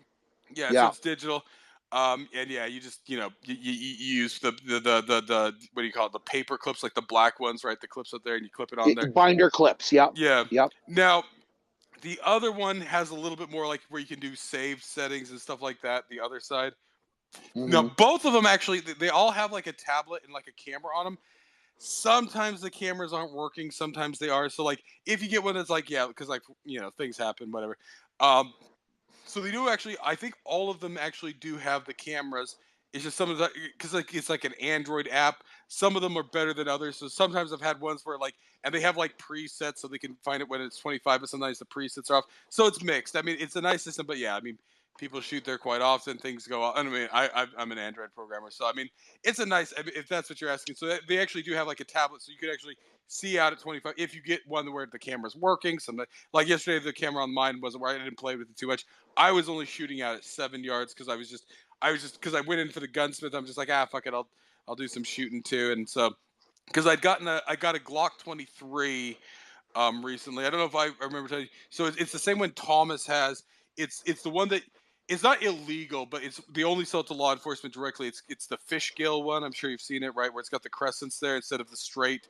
Yeah, straight serrations. Yeah. Yeah, exactly. So I got one of those, and then it has the RTF2, right? The rough handle. Now I got a great deal on that because it's used. It's a law enforcement turn-in, and all in the pictures. They only showed 3 pictures of it. It looked, there's a little bit of loss of the blacking or whatever there on like the slide lock there, but otherwise it looked great. It looked great. They sent it to me. It actually came with the full case. It had the case. It had the speed loader. It had one of the original mags. The only thing it was missing was the second mag. I think it's supposed to come with 2 mags, and of course the cable lock, which is of no value to an American, right? We don't need a cable lock here. Some people are even like blatant about it. They like purposely like to throw out their cable locks just to say fuck you. I can't because I keep my but I don't use them obviously. But so if that box had been on, so I got it. The bid was for $315 with taxes, with fees, with everything else. I think it was like $370, something like that. It was under $400 even then. If they had just shown that they had the damn box, that easily would have gone for another $100, right? Because they had the box, it actually even has the rod, right? The Glock rod, the Glock, the brush and everything. It even had the original paper. All it was missing from the original box was just the second mag and the lock. And actually, that second mag is great because they do it for California purposes, but since it's a 13-round mag, it's like Californications. Yeah. But printed on it says for law enforcement or government use only, right? So of course I went and I bought like a second, 13-round mag. I know you can get the longer mags and they stick out, they look ugly, but I wanted to have that second, original 13-round mag. So I bought that yesterday too. So that was great. So I went and I fired that, and of course Glocks are Glocks. They're Glocks are Glocks. So it was good and everything. And then I got another bid. So I got this was a month ago. I hadn't had a chance to shoot because then I went on vacation. I'd been out of town. It's a Smith & Wesson. I forget it's like the 686-5. It's the classic. It's like their 6-inch barrel Smith & Wesson 357 classic, right? So it looks like the Dirty Harry gun, but of course 357. I got that one with taxes, with fees, with everything for $700. It MSRPs for $979. So that's not even including tax. So like if I was to go to just buy that offline, like a shop or something, with taxes and fees and everything, it should have been over $1,000. So I got a good deal. I didn't expect to win that one, but I think people have been bidding because of the holidays. So I went and I fired that one too. So that was good. Hey, I got a question for you, domestic U.S. question. When I'm familiar with that FFL system, right? When you buy guns from another state, do you have to pay sales tax, or you only pay sales tax if you buy like from a merchant from Idaho? So for anybody who doesn't know, the U.S. has no federal sales tax. There's only state sales tax. Now, if you go back 10, 15 years ago, Amazon wasn't even collecting sales tax for most states. Like if you lived in Washington, maybe California, but 10, 15, 10, 12 years ago when I was still in Utah, they never collected sales tax. So I was always buying shit off Amazon. Sales tax in Utah is a bit high for the states. I want to say it's 8% or so. Idaho, it's only 6% here. And of course, for anybody who doesn't know, with federal and provincial, it's essentially 15% in Canada. It's because it's 5% federal, and then it's 9.975 in Quebec. So 15% sales tax. Brutal. But gun broker, I think it's 13 in Ontario. Yeah. So and it's 15 in the Maritimes. So when you buy on Gunbroker, they charge you your state's sale tax. So they charge me Idaho, so I pay the 6%, whatever, and then they ship it. So the FFL, they ship it, to my, which that gun range I go to, like I said, it's full service. They have a pro shop. They sell guns. That's where I bought my Beretta. They have the range. You can actually rent the guns. You can rent the full auto. That's where I went and I tried all the different 9mm. That's where I fell in love with the Beretta. Because I'm like, screw. Because originally I was going to go in there and buy one, I don't know, a Glock, a Smith & Wesson, a SIG or whatever. But since I was renting them and it was like $50, I can try all of them. They had a 92 there. And so I'm like, let's screw it. Let's try the 92, even though I'm not going to buy it. I tried the 92. I just like, nope. I got to get a Beretta. So, and of course, yeah, the Beretta, that thing was like 1050. But no, I love my Beretta. But so Okay. yeah, it's full service. So yeah, now actually you bring that. So like yeah, so if you're shipped, so in Idaho at least, if I want to sell you a gun, I can just sell it to you. You can give me 100, like no questions asked for it. I just hand it to you. Yeah. I can Person to give you a person. gun. Yeah. But now, Yeah. anytime it crosses state lines and FFL has to be involved, I actually am debating. So there's a special form of the FFL because I'm going to buying a lot of these vintage guns, called the Type 3, the CNR, Curio, and Relic. I'm actually, because it's only $30 and you don't even have to give them your picture like all the other FFLs. I'm debating Yeah. doing that one because then I can buy these older guns. And buy older guns, and not to make everybody feel old in the room, but yeah, 1973 is now 50 years ago. If it's over 50 years and it's not a Type 3, it's not a Class 3, Yeah. Hmm. then I can just get it shipped directly. So I actually this week I plan to work on that just so I can get these shipped direct to me. So Yeah, because speaking about that, how much is that range charging you for facilitating the background check when you're buying out of state? this is the thing. Most places, so like Gunbroker, like actually has a lot of them saved. Like a lot of pawnbrokers around here. A lot of places charge about $25 to do the transfer fee. Right. This range they do charge $50, which is completely rape. But I think it's because they want you to just if you buy a membership for $35. Boom, right? So it's to get you. I think it's to encourage you to get a membership. So I pay the $35 already for unlimited access to the 25 yard. So yeah, I pay nothing. I pay nothing at that range. Okay, so yeah, it's an enticement. Yeah, because getting like $50 US per gun, that is really ass rape for that facilitation Oh no, fee. like I Right? said, I mean like I like them there, but I get it. It's like they probably it's like, oh, that's really high. Well, if you buy a membership, you can get it for. I'd already bought a membership before I even got gun transfer there, so it wasn't a big deal. But yeah, Yeah. so Yeah, but even with that, like with that thing with that for what you mentioned about that, pre 73, yeah, I would go for that because it's just, like I know that people, with the gun laws in Canada, I remember when it was back in the old FAC days, and there's that, that stark contrast, and then there's some instances where the gun, um, how do I say this? The facilitation of transfers are kind of better up in Canada than there is in the U.S. with that kind of system, yeah, because exactly. yeah, Because every PAL owner is essentially like an FFL, right? So every PAL owner yeah, can you can ship it from Saskatchewan to PEI. What I mean? Now, of course, up until 2 years ago, you didn't have to always report right to the RCMP. Now, and then they started making you always report and yeah, everything, right? yeah. Well, I remember from the old FAC days, because I mean, it was like buying gun. Well, there was no online thing, okay. And when you bought stuff out of a catalog, like the old CIA catalog, or some of these other merchants or whatever, like it's like yeah, you phone them up, you say this or what have you, and you paid it with a credit card, or you say I'm going to send a money order or whatever. And the thing is that I had to mail away my original FAC to them so they can see it, and then whatever the number or what have you. And the thing is that then they would mail it if it was non-restricted. They would mail everything back to you to your door, right? But if it was restricted, because I had to do this one purchase out of Calgary for this unique gun, and I had to have it shipped, at the time to the police station. So they shipped everything back, and I picked up everything there, and in order for them to register the handgun, right? But now, when it comes to the system with the PAL system, I know that I made some purchases in the People's Republic of Ontario, for some merchants there. And I did everything online, typed everything in. I didn't have to send in my PAL to verify. They get the number. It's all on computers. And everything is shipped directly to your door when it comes to guns. But when it comes to primers or powder, that's dangerous goods. So it has to go through some other stuff. But and you can't ship explosives through Canada Post, right? So that's that in that way it kind of it's better to facilitate the transaction. And now you can pay with debit and you can pay with credit card online, do everything online, and it's it's at your door. So that's like a stark difference when you're buying stuff that's not indigenous to your geographical area. Because I mean, I remember, like that era where you go to your local gun show and pick up something, you show them your FAC, or when the PAL came in, or the poll PAL came in before they eliminate the polls.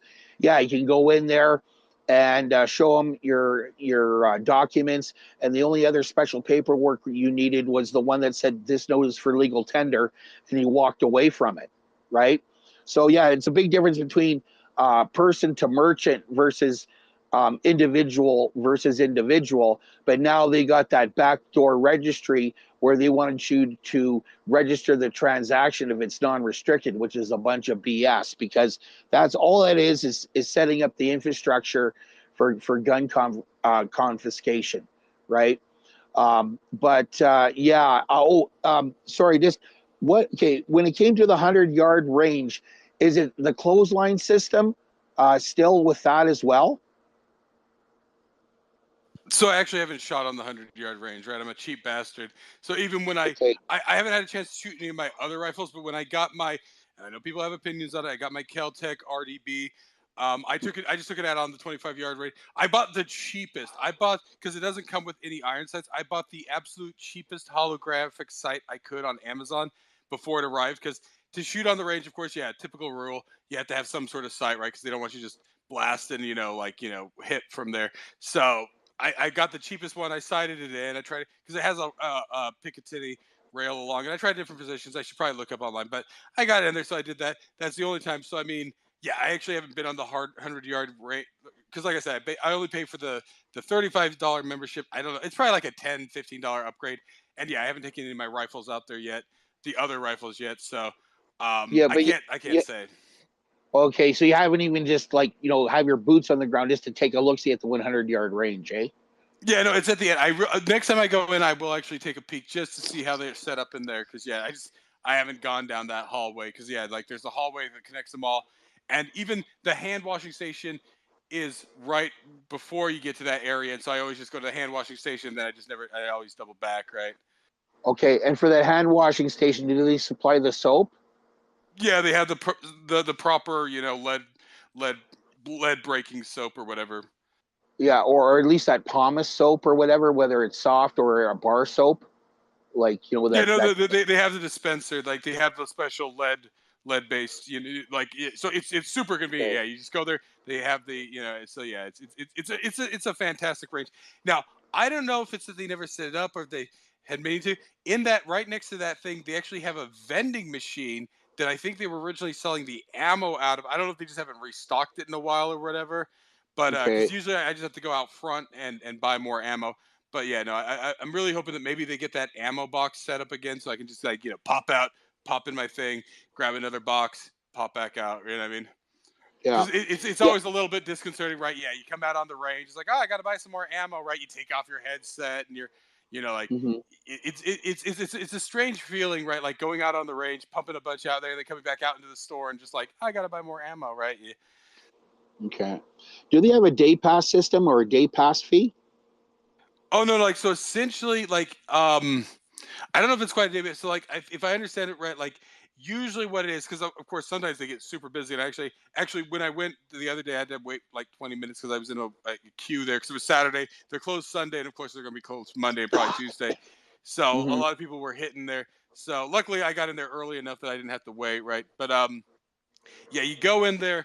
And I think if you pay, so whether you're a member like me or somebody else, you go in and you get your slot. I think for the first hour, you got to cut. I think what they've told me in the past is like, oh yeah, we're starting to get busy, so we might need you to hop back for a second in case we need somebody to get you in there, right? But essentially, if you stay there, right, you can keep shooting, right? But you might get deprioritized, right? Because if somebody else is popping in just to shoot for an hour and you've already been there for an hour or two, they might ask you to kind of step back, wait for them to go. Yeah, voluntary step down. Okay. Yeah, no, the reason why I just wanted to know because like a lot of these people bitch and complain about shooting range fees, but the thing is that I don't mind paying extra if you're getting value, right? And the thing is, if they're supplying with the proper soap and there's actually a sink there or whatnot, or a proper retrieval system, and because I know that a local range here that's indoor, like the one in West Edmonton Mall, it's a 15-yard range. Their backstop is all these like rubber cubes, right? It's only handgun only, where they're more interested in so-called renting, in quotation marks, handguns. It's more of a tourist trap than anything. Like they're trying to model themselves after the machine gun store in Nevada when it comes to renting out machine guns, but here they're doing it for handguns. And the thing is, like, regular shooters don't use the facility or buy, or if they do go in there, they'll buy guns and ammo, but they're going to walk out the door because everything is just, you're getting ass raped on anything, like on partial ammo, or for whatever gun, etc. Right? So a regular shooter's not going to shoot there, but there's another indoor range where the pistol bay, I think there's about maybe 9, I can't remember off the top of my head, maybe about around 10 booths, maybe 12 booths, and it has that clothesline system. And then you have the different rods that you can put in, either one straight rod or the double binder clip rod if you had like a larger target, like a human silhouette or whatever. So they have that there. So you have that, the clothesline mechanical retrieval system. But out in the rifle bay, it's only 42 yards because of the length of the building. It's the nature of it, because this building was built in the 70s. And they have a proper steel backstop, just like the pistol range has a proper steel backstop. And they did torture test it for 50 BMG on the rifle range, okay, but nobody shoots 50 BMG, because I mean, this is Canada, and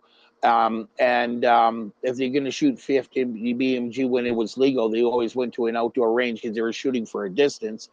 But the thing is, the retrieval system there was your own 2 feet, and you had to place your target on a clothesline that ran from wall to wall with clothespins. Okay, and then you had to walk back the 42 yards and then go into one of 4 booths to shoot your rifle, whether it was a center fire or a rim fire or whatever, or if you were trying to sight in a scope on a handgun or some sort of optic on a handgun, right?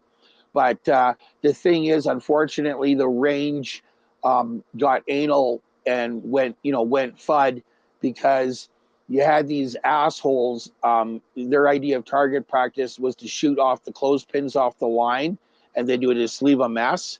And then on the pistol range, you have these guys who, like, you can't rapid fire. I don't think you can even double tap, because you had these, and you can't even use shotguns in there, anymore, because you had these guys trying rapid firing shotguns, and somehow the pellets would hit the backstop and ricochet up and take out the fluorescent lighting, right? Because they didn't have the proper guards on the fluorescent lighting.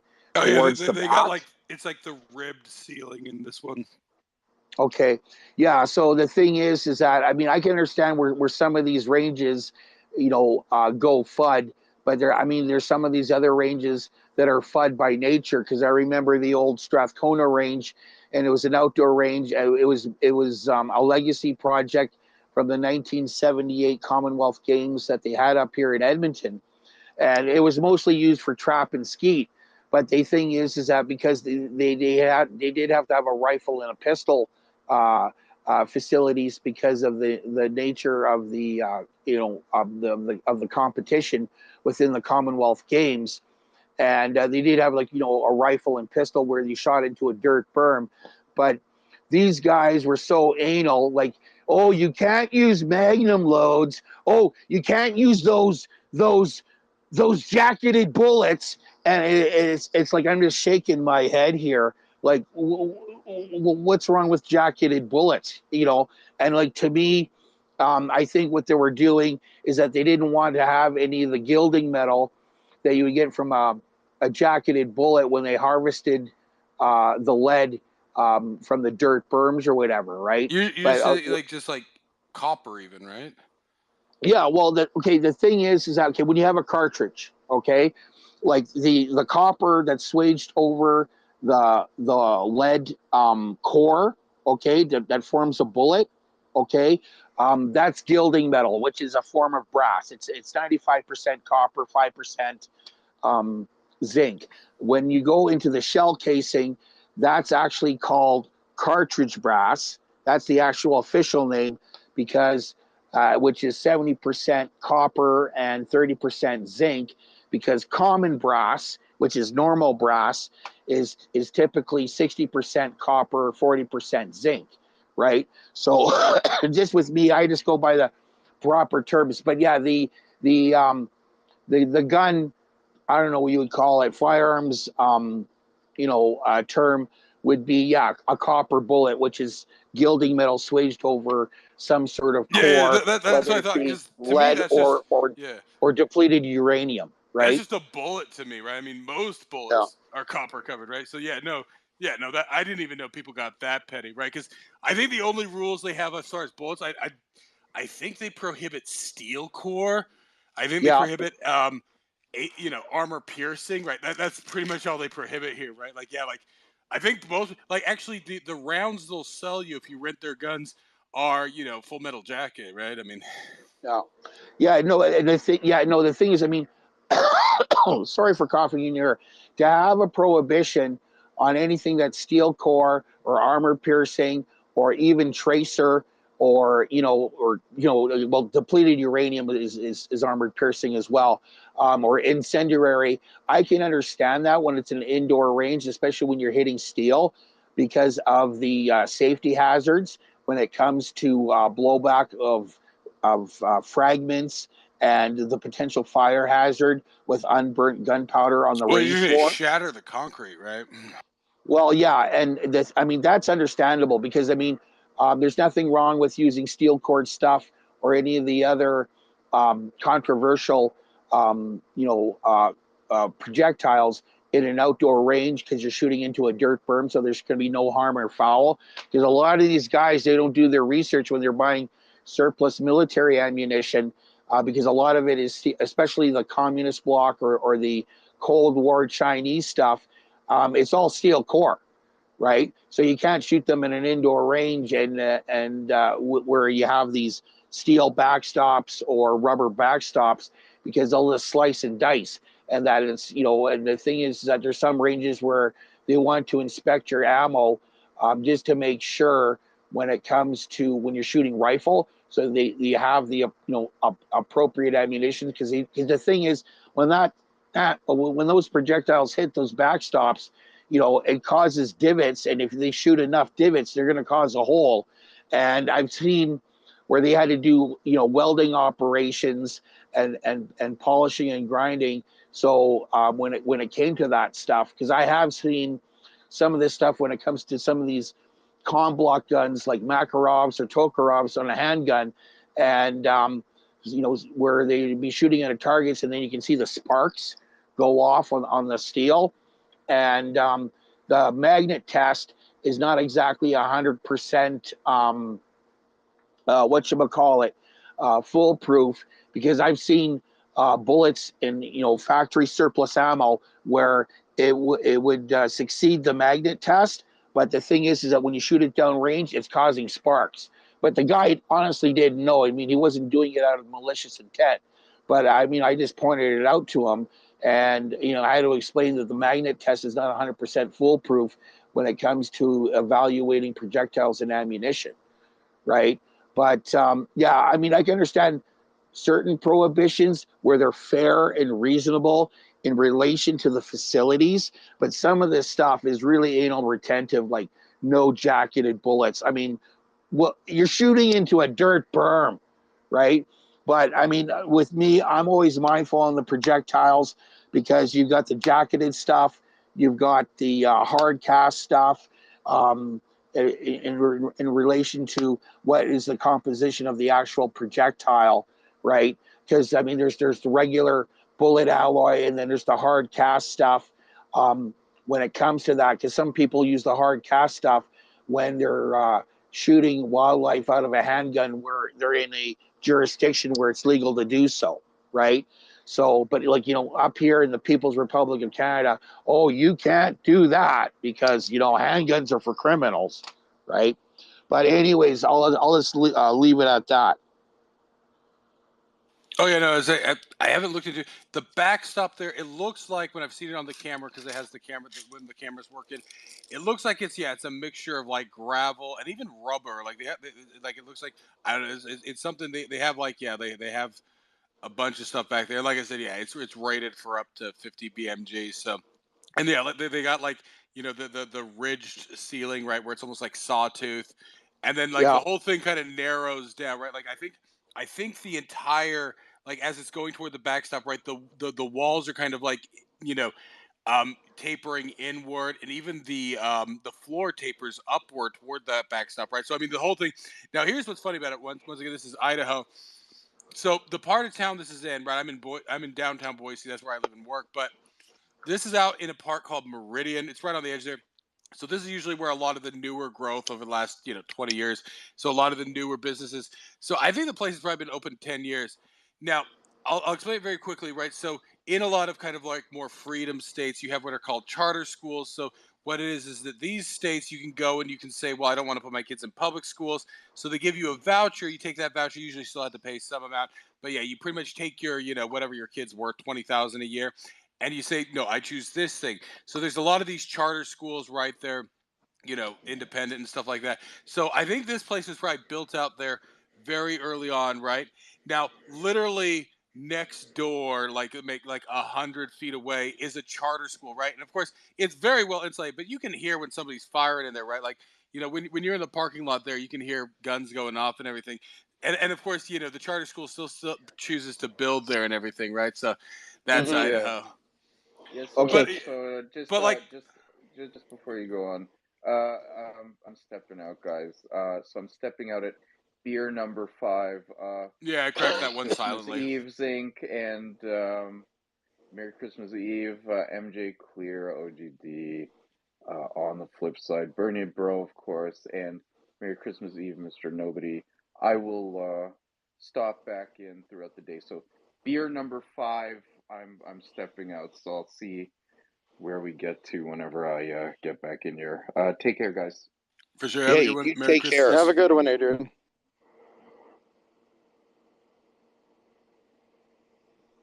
But yeah, I'm having some string cheese too right now. But yeah, no. So I mean, I've been to like way back. I mean, this was back when I lived in Utah, right, where the gun range is in the basement of the gun shop, right? And yeah, Mhm. usually it's like nothing over 357 mag, and that's just because it's not rated for it, right? So I mean, you can Yeah. understand if you're not rated for that caliber, then you're not rated for that. Because like I said, way back. I mean, when my mom was in high school in the 70s, right, they actually had a gun range in the basement of our high school, right? But obviously, it was only rated probably for like 22. I don't know. Yeah. Maybe they could have gotten like maybe some like maybe it could get up to 30 cal, something like that. But obviously, yeah, if you're not rated for 50 BMG, like I said, I mean, just saying next to the, I know it's the same thing when somebody's saying next to me and I'm firing my 44 Magnum, they're probably getting slapped, right? I mean, there are forces here at work, and yeah, like being indoor, right? Things are magnified, reflected, everything else. So Yeah. but like the whole thing is like, oh, don't fire too fast there, because I guess you get a lot of that like in like California too. I've never been to a range like that, but yeah, this whole like, oh, don't rapid fire or anything. That like I don't know how that anybody could endure that. Okay. And what's the name of this range? That's it's Independence what? Independence indoor shooting. So Okay, yeah, because I if want you to look up, look them up. yeah, if you look, so like I said, they offer like lessons and training there. That's where I went to Mhm. do my EEC course, which is the or ECC, Enhanced Concealed Carry, which was a full day course. They had a classroom and stuff. Like they have a lot of like, it's almost kind of like a music store where like they have like like a database of like people who can train you on different things. They get trained, right? So like if you want to do the active shooting, if you want to do pistol shooting, if you want to do revolver shooting, and stuff like that, right? They have like, you know, a retired police officer and this stuff. So they have tons of so like I said, like I actually heard somebody was, so of course, you know, somebody was in there doing timer training. I don't know if it was independent or if they, I've seen people in there getting lessons, right? You see the guy behind him, it's like, okay, yeah, you know, do Mhm. this. And so then but I heard somebody's timer going off. So of course, if you're doing timer shooting, right, you're pumping down, you know, you know, you're doing your 4 shots or whatever you're doing there on your timer, right? You know, and Yeah. actually you can do draw.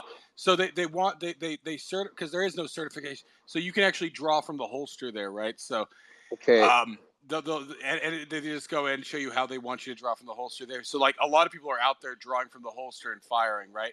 And that includes inside waistband and everything, right? Like shoulder Yeah. carry and everything. So I mean, and they offer the lessons there and everything. So I mean, it's full service. They actually even have like a little area, and that's actually where I was sitting, where I was waiting the 20 minutes to get in there. Like they got like a little table and like a coffee machine, a sink, and like some vending machines, right? So you can just bring your lunch there, snack, and go and everything. So like yeah, it's like they have like 2 classrooms, you know, a bathroom. So like I mean, Mhm. it's full service, right? Like and everybody like I said, I mean, it's called independent. Like in the vending machine where you're like buying your soda, they actually have like these little pocket constitutions you could buy for $1 even, right? I remember seeing like a few months ago, there was a guy just in there just buying a gun, right? And he had like a T-shirt on. It's like, you know, Public Enemy #1. It was a picture of Fauci and shit like that, right? So I mean, yeah, and I think half the guys like they're well, they might be both, right? They're either like, you know, mostly like, you know, former military, former law enforcement, you know, or both, right? Even so, actually, funny enough, one of the guys who was teaching the EEC, because there was like 3 or 4 different instructors, they were covering different things. The guy who started off, he was covering a lot of the gun law stuff. He had started in the military, gone into law enforcement, and now he was a lawyer. He'd gone back to law school, and he specialized in gun trusts. I'm sure you've heard of the gun trust, right? Especially when you're doing with class threes here, right? I can't give, you know, I have to do a gun trust to be able to like, you know, give, you know, my class threes to my descendants and all that stuff, right? So Yeah. that's what that was his specialty, is like setting up gun trusts. Yeah. Yeah. Because I know, you know, because you mentioned about like holsters. Like I remember there were some places where like you had a holster. You could people were mostly using it for carry, like you know, a hip holster, because they were going to retrieve their targets or whatever, or sweeping. They just wanted to have their gun on them. Some places it would allow you to draw from a holster if it was a hip holster, but they wouldn't allow you to do drawing from a shoulder holster. Whether and they sure wouldn't let you use a shoulder holster that's horizontal versus vertical, right? Because of the direction of where the gun was pointing. But there's other ranges where they're so anal, they don't allow any holsters at all. Even if you're not drawing from it, you just want to have the gun with you. No, they don't allow it. Like, oh, and no, you just take your gun and put it in the case, or you have somebody babysit it. And it's like, yeah, really? Yeah. No. All right. But hey, when you're talking about these vending machines, how do you pay for it? Like, do you use it like a debit credit card, or do you use those American dollar coins, or how do they work? So I mean, just like all vending machines, the one time I did try to use this was months ago. I was having a hard time. I tried to tap it, but I couldn't figure out like it's supposed to be able to tap, right? It has like the tap thing, and you're supposed to like rest Uh, the card there and do it. It wasn't working for me. I don't know if the machine was off. Sometimes my cards are weird. So like they're supposed to have both, right? So yeah, usually, but I think it does accept dollar bills for sure, right? Most of them do. I just okay. I whatever people's opinion, I don't carry cash. I'm not good with, you know, tracking my money, so I prefer to always pay with card because that way I know where I'm pissing away my money. So yeah, Uh, but they're supposed to be able to accept card. They had it all set up. I just couldn't figure it out. I didn't care enough to ask anybody if I was doing it wrong or if it was broken or something. Maybe it wasn't connected. But no, back to your original question about the long. I guarantee you, because this is literally like, you know, it's grandma's birthday. She's never fired a gun. I want to bring her into the range. I guarantee you're not walking the 100-yard range. It's probably a closed. You know, it's probably an automated retrieval and stuff like that. There's okay. absolutely, because otherwise nobody would pay for that shit. Nobody's walking that range. And but like I said, you have to keep it simple, right? Because like literally, it's being set up so that, you know, like I said, it'd been a long time since I fired a gun when I went in there the first time, and yeah, so I mean, it's made easy, you know, for anybody, right? Because the regulations on this stuff are actually pretty loose, right? So it has to be designed pretty much based on just, you know, common sense and, you know, lowest common denominator and stuff like that. So like actually as you're walking into the gun, so like you go to the counter, you rent your gun, or you tell your mom I'm coming to shoot a gun. You can buy some bullets from the counter, and then they're like, okay, here's your car, here's your lane. You walk over, and it's like, do you want to buy? They'll sell you the targets and everything. You walk over, and as you're walking into the range, they have a video that plays on loop. It's about 5 minutes long. I watch it on the video because like they make you sign a consent form that you'd watch the video, and they play that video on loop. It's like and so if you go to that website, Independence Indoor Shooting, you'll see the video. It's like, oh yeah, if you want to come shoot with us, here, watch this informative video, right? And they just play that Yeah. on loop. And it's basic things like no dual wield, stay behind the firing line, don't try and retrieve anything forward to the fire line. Ask an attendant to do it, basic stuff like that, So I mean, that's what they're expecting, right? Because here it's like I mean, literally, there's very little actual regulations. It has to be based on common sense and stuff like that. So Okay. so Yeah, it's because the shooting ranges up in Canada, like I mean, they're they have their whatever their specifications, but pardon me, sorry for coughing in your ear, because like I know that Leopold rifle scope company or spotting scopes or what have you, their shooting range is underground. I think it's 100 yards. Maybe they expanded it, but I think it had to do with practicality because the underground shooting range goes under their employee parking lot, right? So I guess they did like a cut and with a backhoe put in whatever they had to do for their range and then backfilled it, right? So I can understand maybe it has to do because they only have so much land or the practicality or accessibility with the pre-existing building. I don't know. Or maybe the range was an afterthought, right? But I remember like in Boy Scouts, like they had an indoor range. It was in a basement and it was a shooting range, archery range. But the thing is, it was restricted towards 22 rimfire only, but they had they didn't have like a full backstop. What they had was these things that looked like a horn speaker, right? And you would have to walk over there, use the binder clips, put your target, come in, and then the thing is that it was underground. So if you missed the bullet trap, right? The thing is, well, at least the projectile would only hit the concrete wall, right? It's not going to hurt anybody. But yeah, there was a time, believe it or not, in Canada they did have like simple like rifle shooting as part of the gym curriculum, and they usually had an indoor range in the basement, and it was built for that purpose, but it was usually restricted to 22 rimfire because I know that there's a high school in Edmonton that used to have one, but just like anything else, they phased that out, just like they phased out industrial arts or shop class, because you got these dumb kids where you have to babysit and supervise, and the schools are so concerned about liability or whatever now. It's a lot different environment, or it's just the bureaucracy within the school system gets worse, right? But I mean, even some schools, it's like, well, if it comes to liability, well, can't a kid get hurt or burned if they're taking home ec, if they handle something wrong, in their kitchenettes? But the thing is that with shop class and rifle shooting, just to introduce the students just to firearm safety and sports shooting, yeah, that's gone out the window up here, right? It's pretty well, at least in Alberta. I mean, which is it's kind of sad. If it's gone in Alberta, it's gone everywhere. I don't. I know out in the far north, but that's like native things. So like, but at that point, it's not high school. But I mean, yeah. I mean, even in the territories, even in the far north, right? I mean, yeah. I mean, if it's gone in Alberta, it's gone in the rest of the provinces. I don't know about the territories. There's different things around that.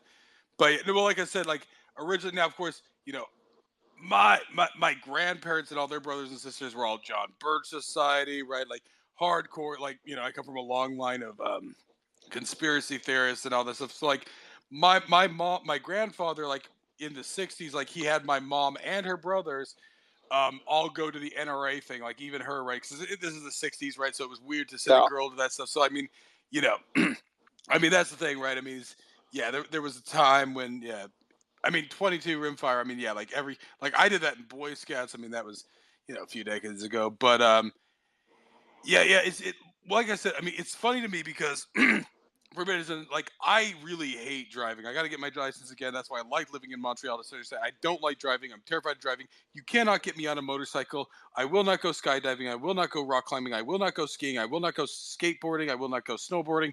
I do not even like to use a skill saw because they terrify me. A chainsaw. Everything. A gun is so simple. A gun Yeah. is so like you just don't like. I mean, like I said, like recently, I'm sure you follow him, White Wabbit, right? He's a carpenter, right? And of course, you get a little loose, and it's very easy, right? He broke his thumb, right? I'm not trying to, name like that's how easy it is with a skill saw.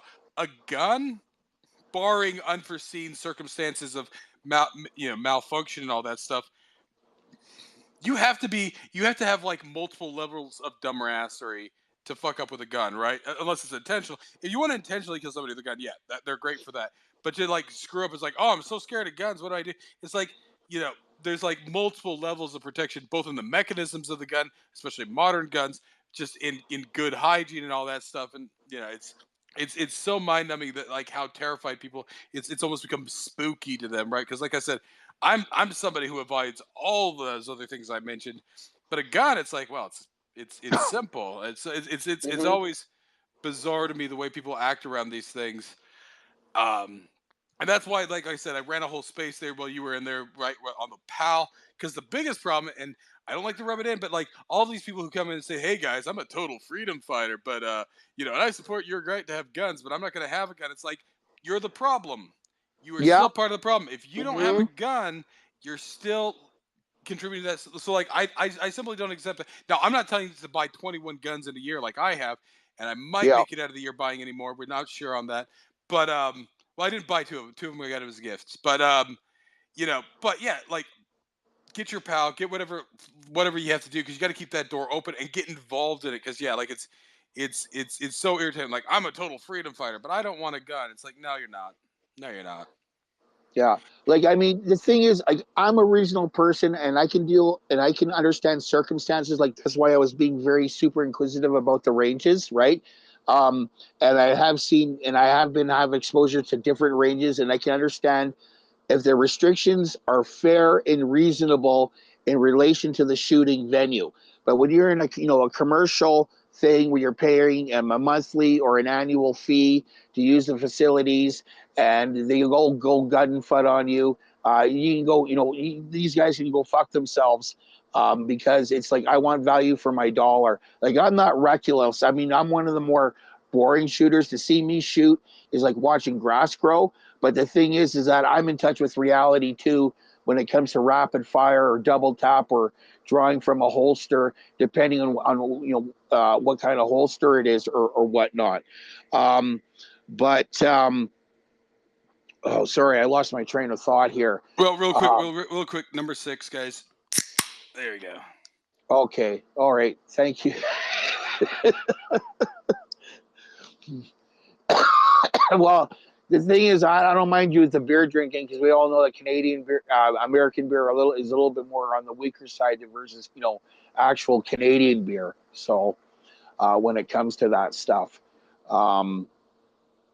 but sorry, no, there was something about ranges or Well, guns. so Or this is something. actually you bring up an so of course in the title there I'm saying clean fire. Now of course I know how to do this. Oh stuff, yeah, right? yeah. I'm not these aren't loaded and everything. Now there is an issue. I don't know how closely you follow gun Twitter. This is actually what I originally followed on Twitter before I got politically involved. Before I was following a lot of 3D printers and stuff like that. So gun Twitter. Yeah. Now in the last several months, well actually it's last several weeks on gun Twitter. Oh, I forget the guy's name.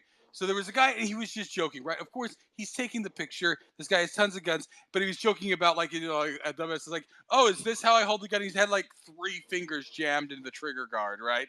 Because he's just making a joke, right? This is the U.S. and everything else, right? That, and then some FUD, because the guy's based out of Florida. Some FUD's like he actually like reported him to the police for unsafe firearm. Like it's like a whole thing. So like there's a balance now in Canada. It's a difficult situation because you're trying to convince the hoi polloi and the dumbasses out there that so you Yeah. got to be extra whatever. But actually down here in the States, what you're seeing a lot among the gun is we're being very blatant. Now we're not being dumb, but it's like when people ask me, it's like, oh, so you like why do you need an M16? It's like, well, to defend myself with the government. Oh, so you admit you're going to shoot cops in the shoulders? It's like, fuck around and find out, right? It's like, it's like, I don't Yeah. want to, guys.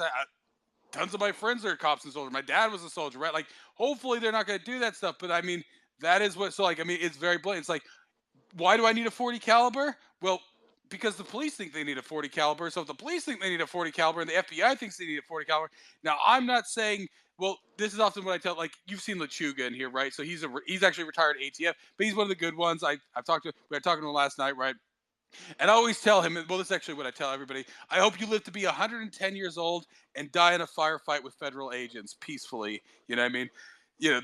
That's how I hope we'll all go, right? That's what I tell people, right? And so, of course, yeah, I'm not going to say that in Canada, right? But, you know, that's just like, sort of the joke. Because, like, the reality here is, like, no, is this, it's like, I'm not going to like, it's like, oh, it's just for, like, so it's different. I know it is different in Canada, the US. I know how you feel about that. I'm saying this purely as an American. But that's what we got to do, is we got to push people on it, right? This whole like, well, why do you need something that big? Why do you need something? It's like, because I want it. I want it. Yeah. And of course, you well know, like, it's always funny, like, people are talking about AR-15s. I don't have an AR-15. I have that weird Kel-Tec RDB, because 223 is actually a bitch round. Like, let's be honest, that's good for shooting coyotes, right? Not most, but a lot of states, and I don't even know about the province, a lot of states won't even let you take a deer with that thing, right? I mean, and well, that's what I'm sure you saw it, right? So yeah, the Canadian government brought a bunch of Americans up to be firing, AR-15s with 223 at deer, and it cost them like what, like $800,000. It's like, I'm just offended they were using 223. It's like, where were they finding? Like, I'm pretty sure it was probably somebody's cousin. It was pretty much a paid hunt, right? It's once again, this proves Canada's a third world country. Probably somebody's brother's like, oh yeah, just like you can go to Africa, and if you grease the palms of somebody, you can drop an elephant, right? That's probably what you were seeing up there. Because yeah, going up in a helicopter. Now, would I have done it? Obviously, I still would have felt bad putting 223 in a deer, because I know that deer is probably going to bleed out like an hour from now, right? But would I have done it? Yes, but it's still wrong. Okay, I remember what I wanted to say, but I'm just going to continue on with what you just said here over the hunt.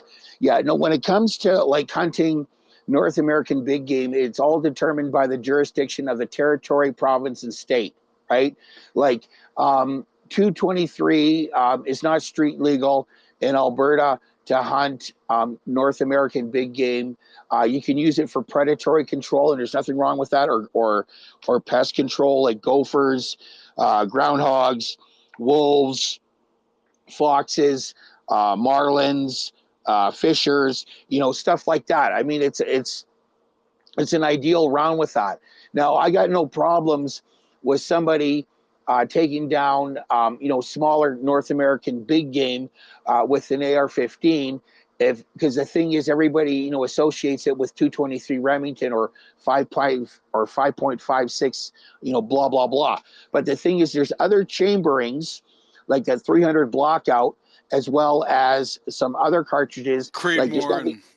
Well, the thing is that when you're talking about that Armalite platform, okay, before there was they had the AR-15, but you had an AR-10, and an AR-10 was chambered in 7.62 NATO or 308, and there's nothing wrong with that, right?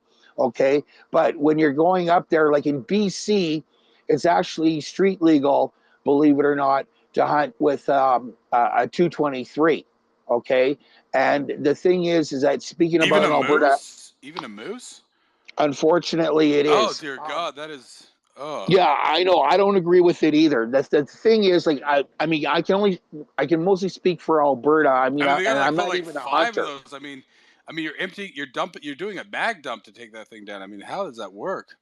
Well, I mean, and it's also questionable when you're going after feral hog, whether you go, because I've seen YouTube videos where they're shooting off of helicopters with AR-15s in 223, doing their, Apocalypse Now, a Ride of the Valkyries approach when it comes to feral hogs, out in Texas, because there is no conditions or restrictions when it comes to feral hogs, right? Versus when it comes to other game. But like in Alberta, when it comes to, to whether it's the Wildlife Act or whatever it is, the restriction, what they did is that they made a restriction on the diameter of the bullet and on case length. So that's why you can't use 223 in Alberta when it comes to North American big game, because the bullet is not wide enough in diameter. So what they did is that the bullet has to be 23 caliber or larger. Now, you know as well as I, 23 caliber does not exist, like, commercially or whatever, but they just put that in there. So, at least you can What caliber? take Sorry, I down missed that. something. What doesn't exist? 20.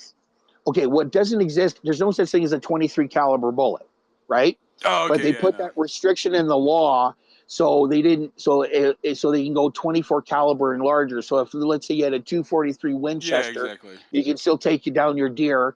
But the thing is, a 243 is also good for pest and predatory control as well, right? Okay, there's nothing wrong with that. But I mean, if it comes to bigger game like moose or elk or caribou, you can still, it's still street legal to shoot with that in the bush or even bear. But I mean, I wouldn't do it with a 243. I want something with a lot more energy in the projectile. So what are your thoughts? Stuff like that. Like I got this 6.5 Swedish, and I should send you a picture of it. So what it is, because so the receiver is stamped for 1899. So what I understand is that it's 1899. It's called the M1896 Mauser Swedish. So they made a bunch of these for the Swedish government. Sweden hasn't fought any wars. So then in 1938, because war was obviously coming, but of course we know how quickly Sweden gave up. They went and they shortened a bunch of these rifles. So what they often call, what I have, is the M1936/38, because then what they also built was they built M38s, which were new, almost exactly the same, of course, not refurbished. But and then the bolt is turned. So mine has a straight bolt because it's a refurbished 1896 Mauser. But so they had a bunch of these. So I got this. This thing is beautiful. Like the follower on the magazine, like this thing is like bright shiny, right?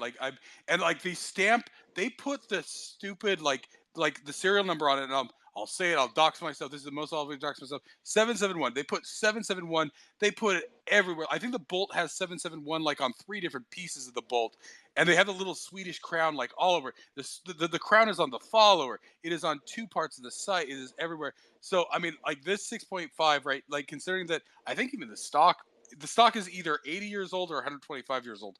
I'm not sure, but I really love this. So what are your do you think 6.5 Swedish is good for Okay. where would you what's the biggest game you would take with a 6.5 Swedish? Okay, you're talking, just to clear the air here, you're talking about 6.5 by 55 Swedish, right? Correct. Okay, that is a stellar cartridge. Anything within the 6.5 millimeter, I just looking it up here just quickly. It has a higher muzzle velocity than even the 308, right? I mean the 303. Yeah, because the thing is that the equivalent to that in Imperial is is it 256? Okay, so it's about a 25, 26 caliber. Well, no, the thing is that there's something magical about that size on 6.5 millimeter. Okay, and any of those 6.5 millimeters. It's 393. That's what. So it's almost 40. It's practically 40. No, that's too large. That's too large. Oh no, sorry, I typed that wrong. Yeah, it's 255. It's 256. Yeah, it's pretty much 256. Yeah. Okay. With that cartridge, it is an accurate cartridge. Like anything with 6.5 millimeter, except for the 6.5 Carcano, which is the gun that was alleged by Lee Harvey Oswald. Okay, that's a piece of shit. Those guns are shit. Or was it a 7.5 or a 6.5 Jap? They also had a chambering for that. Any of those guns are great for target shooting. They have enough muscle when it comes to North American big game, like if it comes to deer or something up close. Like the thing is that when you're dealing with these smaller cartridges, a lot of it has to do with shot placement, because as an extreme example, like a lot of elephants have been poached with 22 long rifle, all right, which is inappropriate. But the thing is, they do it because it's quiet and nobody hears, and they're trying to be stealthy when they're poaching, elephants for their ivory, right? But that's not the humane thing. But for 6.5, if you concentrate on proper shot placement, I wouldn't have any problems with, at a closer distance when it comes to bigger animals like caribou or moose. Okay. But when they're a little bit out there, I would have more confidence in, let's say 300 Win Mag if you're onto the American 30 caliber bullet fetish, or even something in 7mm, like 7mm Remington mag, because that's another bullet diameter that's really great for accuracy. Anything that's 7mm, because 7mm Remington mag is a neck down version of 300 Win Mag. That 7mm 730 Waters, that is a neck down version of 3030 Winchester. 7mm 08, that's a neck down version of 308, right? So anything, like I said, about the 6.5 or the 7mm stuff, it's great for accuracy. And deer is basically your smallest North American big game stuff. But if it's up close, when it comes to the bigger animals, that's okay. But another thing I just wanted to mention, when it comes to humane kills, like there's certain jurisdictions, depending on what state it is, that they legalize 30 carbine, right? Like that particular cartridge, like, not 30-06 Springfield, because that's a good old American cartridge for anything in North America. But with 30 carbine, there's question on that about taking deer. Now they do make soft points for that. And, even people, come up with their war stories back in the Korean conflict that 30 carbine was insufficient when they had to deal with those raging North Koreans and Chinese, when they were, coming over. And I have more faith in 30 carbine when it comes to something with deer than I do with 223, even though that the bullet is not traveling as fast. The bottom line should be is not so much the speed of the bullet, but the actual foot pounds or the energy or whatever it is in metric, the joules per meter, or I don't know what the hell it is. That should be the concern there, because you can have bullets that travel at a slower velocity, but because they weigh more, they will actually have more energy behind them when it comes down to transferring that energy into a live target, right? Because anybody can shoot paper. Paper doesn't move, paper doesn't shoot back, but people need to focus on the when you're looking at those ballistic tables, look what it is for muzzle energy when it comes down to taking down a live target, whether it's two-legged or four-legged. That's what I would say. But I would, if you got a 6.5 by 55, be proud of that. I know with me, and I'm not someone who's openly talks about what I have in my accumulation, but I was looking for a 6.5 for the longest time. But I see a lot of these guns were very expensive because they're all military surplus, and people were holding on to them. I know that there's like a 6.5 by 55 shooting club somewhere around Calgary, Alberta, where they would do matches with it. So, there's nothing wrong with the cartridge's accuracy when it comes to that 6.5 by 55 Swedish. Let me see. I'm trying to give you some more stuff. I'm just doing this off the top of my head. So from the top, I have the receiver, and like I said, you can even see the follower there. And actually, like I said, they stamped, like, I don't know if it's Swedes and Germans and everything else like that. They're super anal. They even stamped the bolt release, right? If you look at the lower left-hand corner up there in the nest, it's down in the bubble if it hasn't appeared in the nest too. Like, you can even see 771 on the bolt release, little thing to pull to release the bolt. But if you look at that follower, that thing right? You can even see it's got the Swedish stamp on there. It shines. I mean, that thing, I don't know what alloy that is, but it shines. It's like I said, I think all they did was shorten the barrel. So I think that follower, even that follower, is 125 years old at this point, right? That is so. I mean, like I Mhm. said, and here's the thing, not to rub it in, 450 with taxes, fees. I think it paid maybe a little around 500 for that thing. And I was. This is why I'm asking you this. Like now, I don't know if I want like because that thing is so minty that I don't know. Like I'm not like but that's why I was asking because like it just feels good too. I mean, like it's straight bolt everything, right? Like it feels good. Like now, what I Mhm. discovered with those because of course they were meant to be loaded with what is it, stripper clips. The only thing that's weird about it is right, it's almost like the Grand. You have to push down the follower to Mhm. push the bolt back in, right? So it's a little bit unfun to like just dry fire it because you got to like only pull it back so far because if you pull back too far, then you got the follower in the way, right? Because like Yeah, you know yeah.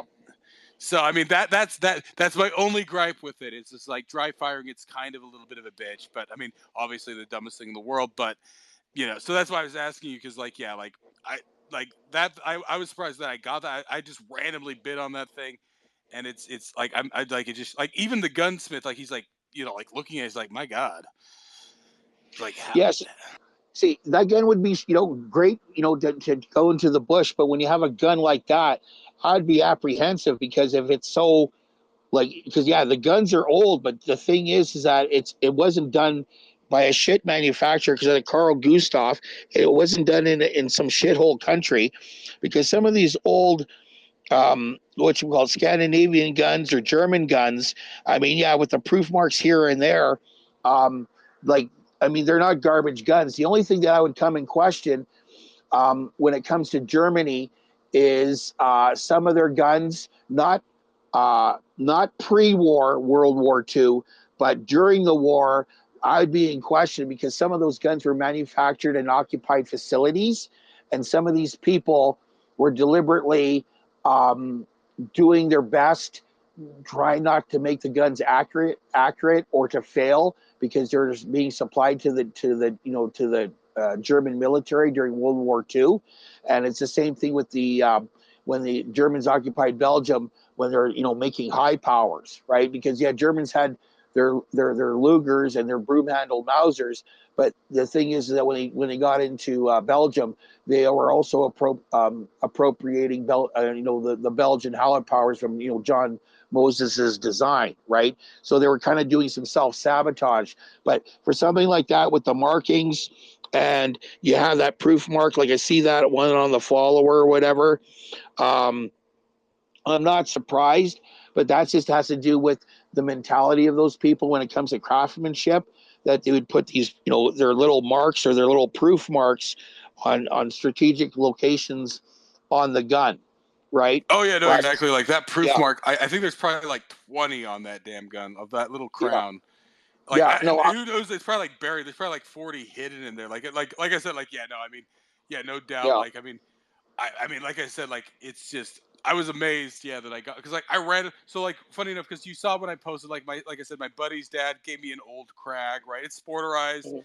It's a bit mixed. Actually, the patina on like the door for the magazine and all that. Like I actually like the patina. I wouldn't change anything. But yeah, it's sporterized everything. But it's from 1894.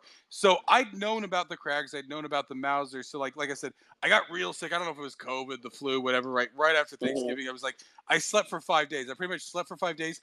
Anytime I woke up for like 15 minutes, I would then go and bid on guns, right? And or look up on guns. So I was like looking up the Krag, reading about the Krag, and of course Yeah, the Krag's interesting. It's an interesting. I'm looking. God damn, the bullets are expensive for that thing though. Like, I mean, yeah. it's brutal. So I do want to go and shoot it because like, but I saw somebody do like a YouTube video running gun on it, and of course he's talking about how like yeah they had it for about 10 years, then they fought the Spanish-American War, and Yeah. luckily we won that war, but the Mausers outgunned them, right? They had the stripper clips, they could charge, they could outshoot them, right? Because trying to load those things Yeah. under fire, right, was brutal. So then I was like, and I'd known about Mausers for a long time, so I started looking into the Mausers, and so that's when I started bidding on these Mausers, right? So I was just bidding on a bunch. Like usually the way it is on Gun Broker, right? Like I said, bad habits, eBay, whatever, drunk or Yeah. actually, it's actually when my Adderall is wearing off and my decision making becomes a little bit poorer. Um, like I said, like at the gun range, like when I went in to talk to him, it's like, I was talking to the one gunsmith and the other guy's like, oh yeah, this is a guy who got the. I was like, oh, the drunken gun broker bit. So I already have a reputation there as the drunken gun broker bidder. But yeah. So like I was bidding on a bunch of. So I was surprised I got that one because like I did not like I'm like, oh, six. Like my excuse these days if I'm buying any more firearms, you know, it's usually I need different calibers, right? So I'm like, okay, 6.5 Swedish, right? I don't have that, so. Yeah. But yeah, but then I fired it, so that's why I'm asking. Is like, yeah, because like I mean that thing that it just like you would like it looks just it's like I mean you can kind of see the wood stock there. Like I mean it just is like the coin because of course those have the little coin there on the buttstock. Hmm. That's the only thing that kind of looks old. Like that's how you kind of know it's old because like I think that coin is from the original 1899 before they shortened the barrel on it. But the only Yeah. here's the thing: they stamped everything. So like the guy was like, oh, it doesn't have a matching. It doesn't have a matching cleaning rod. They even put the serial numbers on the cleaning rod. So yeah, there's a different serial number on the cleaning rod, right? Like I like none of the other guns I've had that have cleaning rods have this. I don't even know what country stamped the cleaning rod, right? But the Swedish obviously did. Yeah. Yeah. No, that's a good find. But like to be candid with you and honest with you, I'd be apprehensive about taking it in the bush, even though it's street legal, right? I would just take it to the range and enjoy it and use it kind of like treat it like your antique car. You don't take your if you own an antique car or a Model T, you don't take that driving to work every day, right? Oh You no, take it out. absolutely, Yeah, absolutely. that treat it with that same esteem because I have sorry for coughing in your ear. I have like I said, I'm very apprehensive of what I say, especially And when I get it, the coming to these Canadian forums, thing, and right? they always don't tell people what you right. Like I said, the Well, no, no, mentality no. Canadian, and I get it, I get it. It's That's what I'm saying. no, it's that too, but that's another issue that I wanted to further address. But the thing is that like okay, I got a Lee Enfield #5 juggle carbine. This particular gun, it came from a collection. The guy liquidated it. It was minty, minty, minty. Okay, I mean, it didn't even have any scratch marks on the bluing of the follower of which you would get from a bolt or the drag from a cartridge casing. It was that fucking minty, right? Yeah, even though it's street legal to take out in the bush to shoot your North American big game, I would not do it. I would treat that with the same esteem as this particular piece that you have. Is that you treat it as an antique auto, right? Take it to the range, enjoy it, baby it, but when it comes to field stuff, don't do it. The cartridge itself, there's nothing wrong with it, just like the 303 British. But when it comes to some of these older cartridges, because they're not common anymore, it's going into the 38 Special syndrome. Like 38 Special used to be cheap. Now law enforcement has adopted 9mm Luger. Now all of a sudden 38 Special is expensive in relation to what it was because the more they make, the cheaper it is per unit. It's the same thing with shotgun shells. I mean, 20 gauge versus 12 gauge. I mean, you can have comparable shells, comparable shot size, whatever it is. Okay, they use the same primer, but the thing is, there's more materials to state the obvious in a 12 gauge than there's in a 20 gauge. But why is that 20 gauge stuff more expensive than the 12 gauge? Is because they make less of it versus 12 gauge. So when it came to your 3040 Craig, right? Yeah, it is expensive to find factory ammunition for it, and you're not going to have the wide availability. And this going off the top of my head, because I'm not from the Google generation, I'm from another generation, that 3040 Craig was a transitional cartridge between the U.S. military's 4570 government to when they adopted the 30-06 Springfield, right?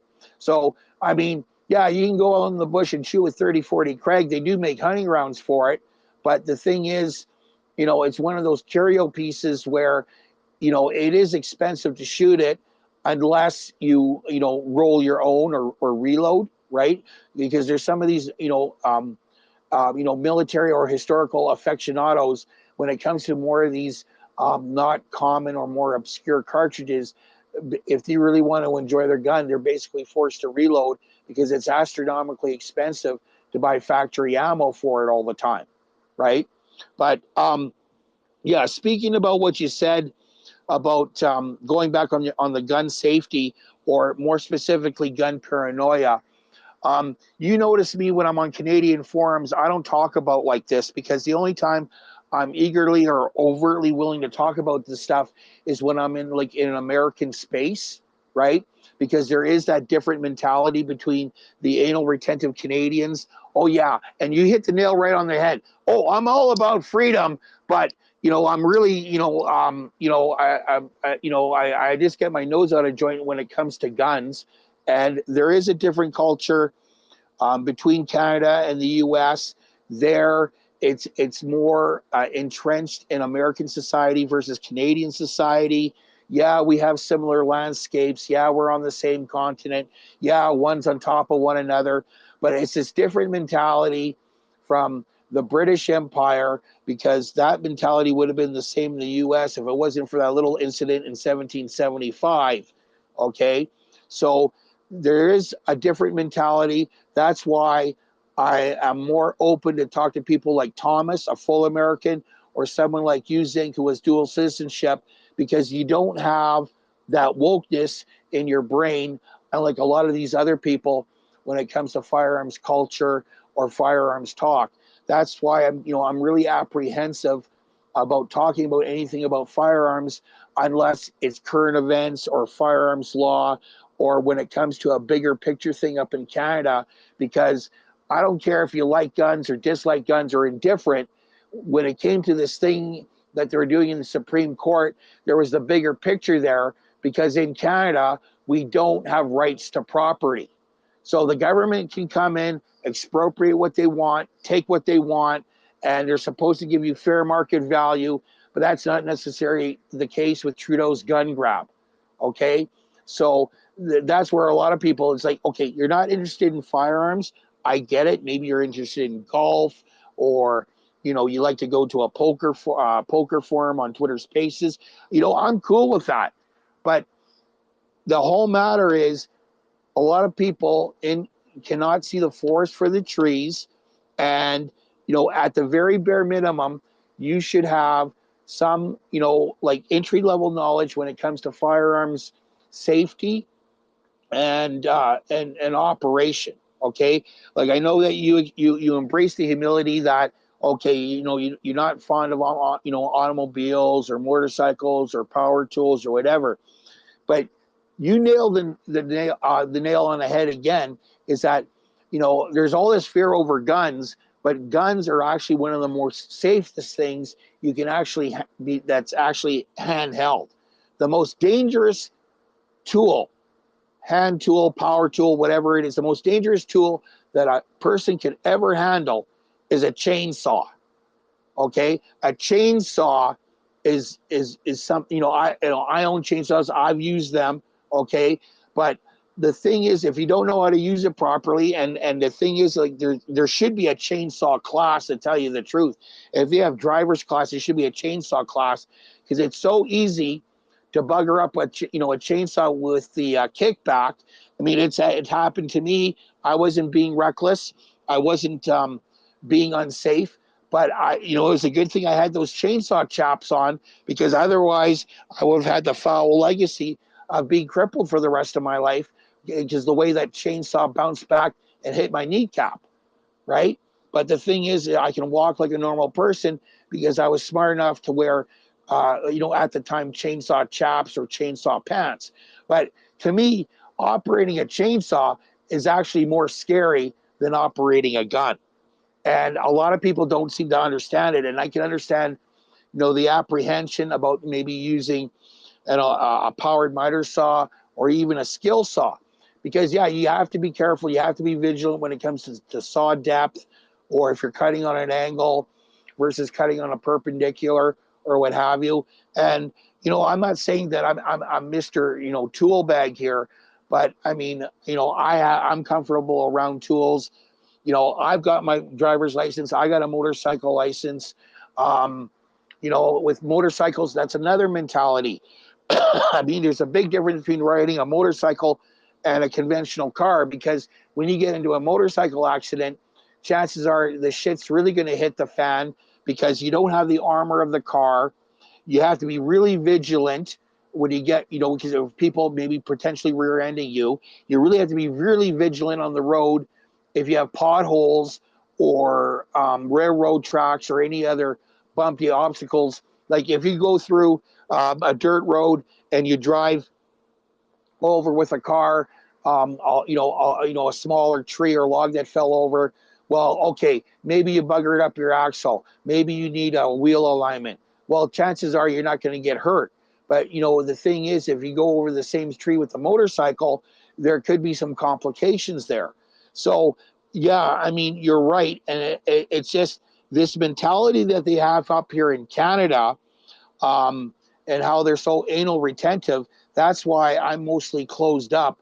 But like guys like yourself, I'm more open, and you bring up more open when it comes to firearms dialogue, whether it's laws, whether it's acquiring, whether it's cleaning, whether it's current events, or like during COVID, you had that ammo shortage. And the thing is, a lot of people don't seem to learn from COVID when regards to the ammo shortage. You have all these people who only have various chamberings, and when they can't get their ammo because it's all sold out, the thing is, that should have been a lesson that you should need for, unfortunately, I'm going to use this term, diversity in your chamberings. Because if you can't get ammo for your 12 gauge shotgun, and you do have a 20 gauge and 20 gauges on the shelf, well, that's what you're going to be picking up, and that's what you're going to be using. Okay. Same thing with handgun cartridges. I mean, you couldn't find 9mm Luger anywhere. Well, guess what? Maybe you should go to 40 caliber. Maybe you should go to 32. Maybe you should go to 38.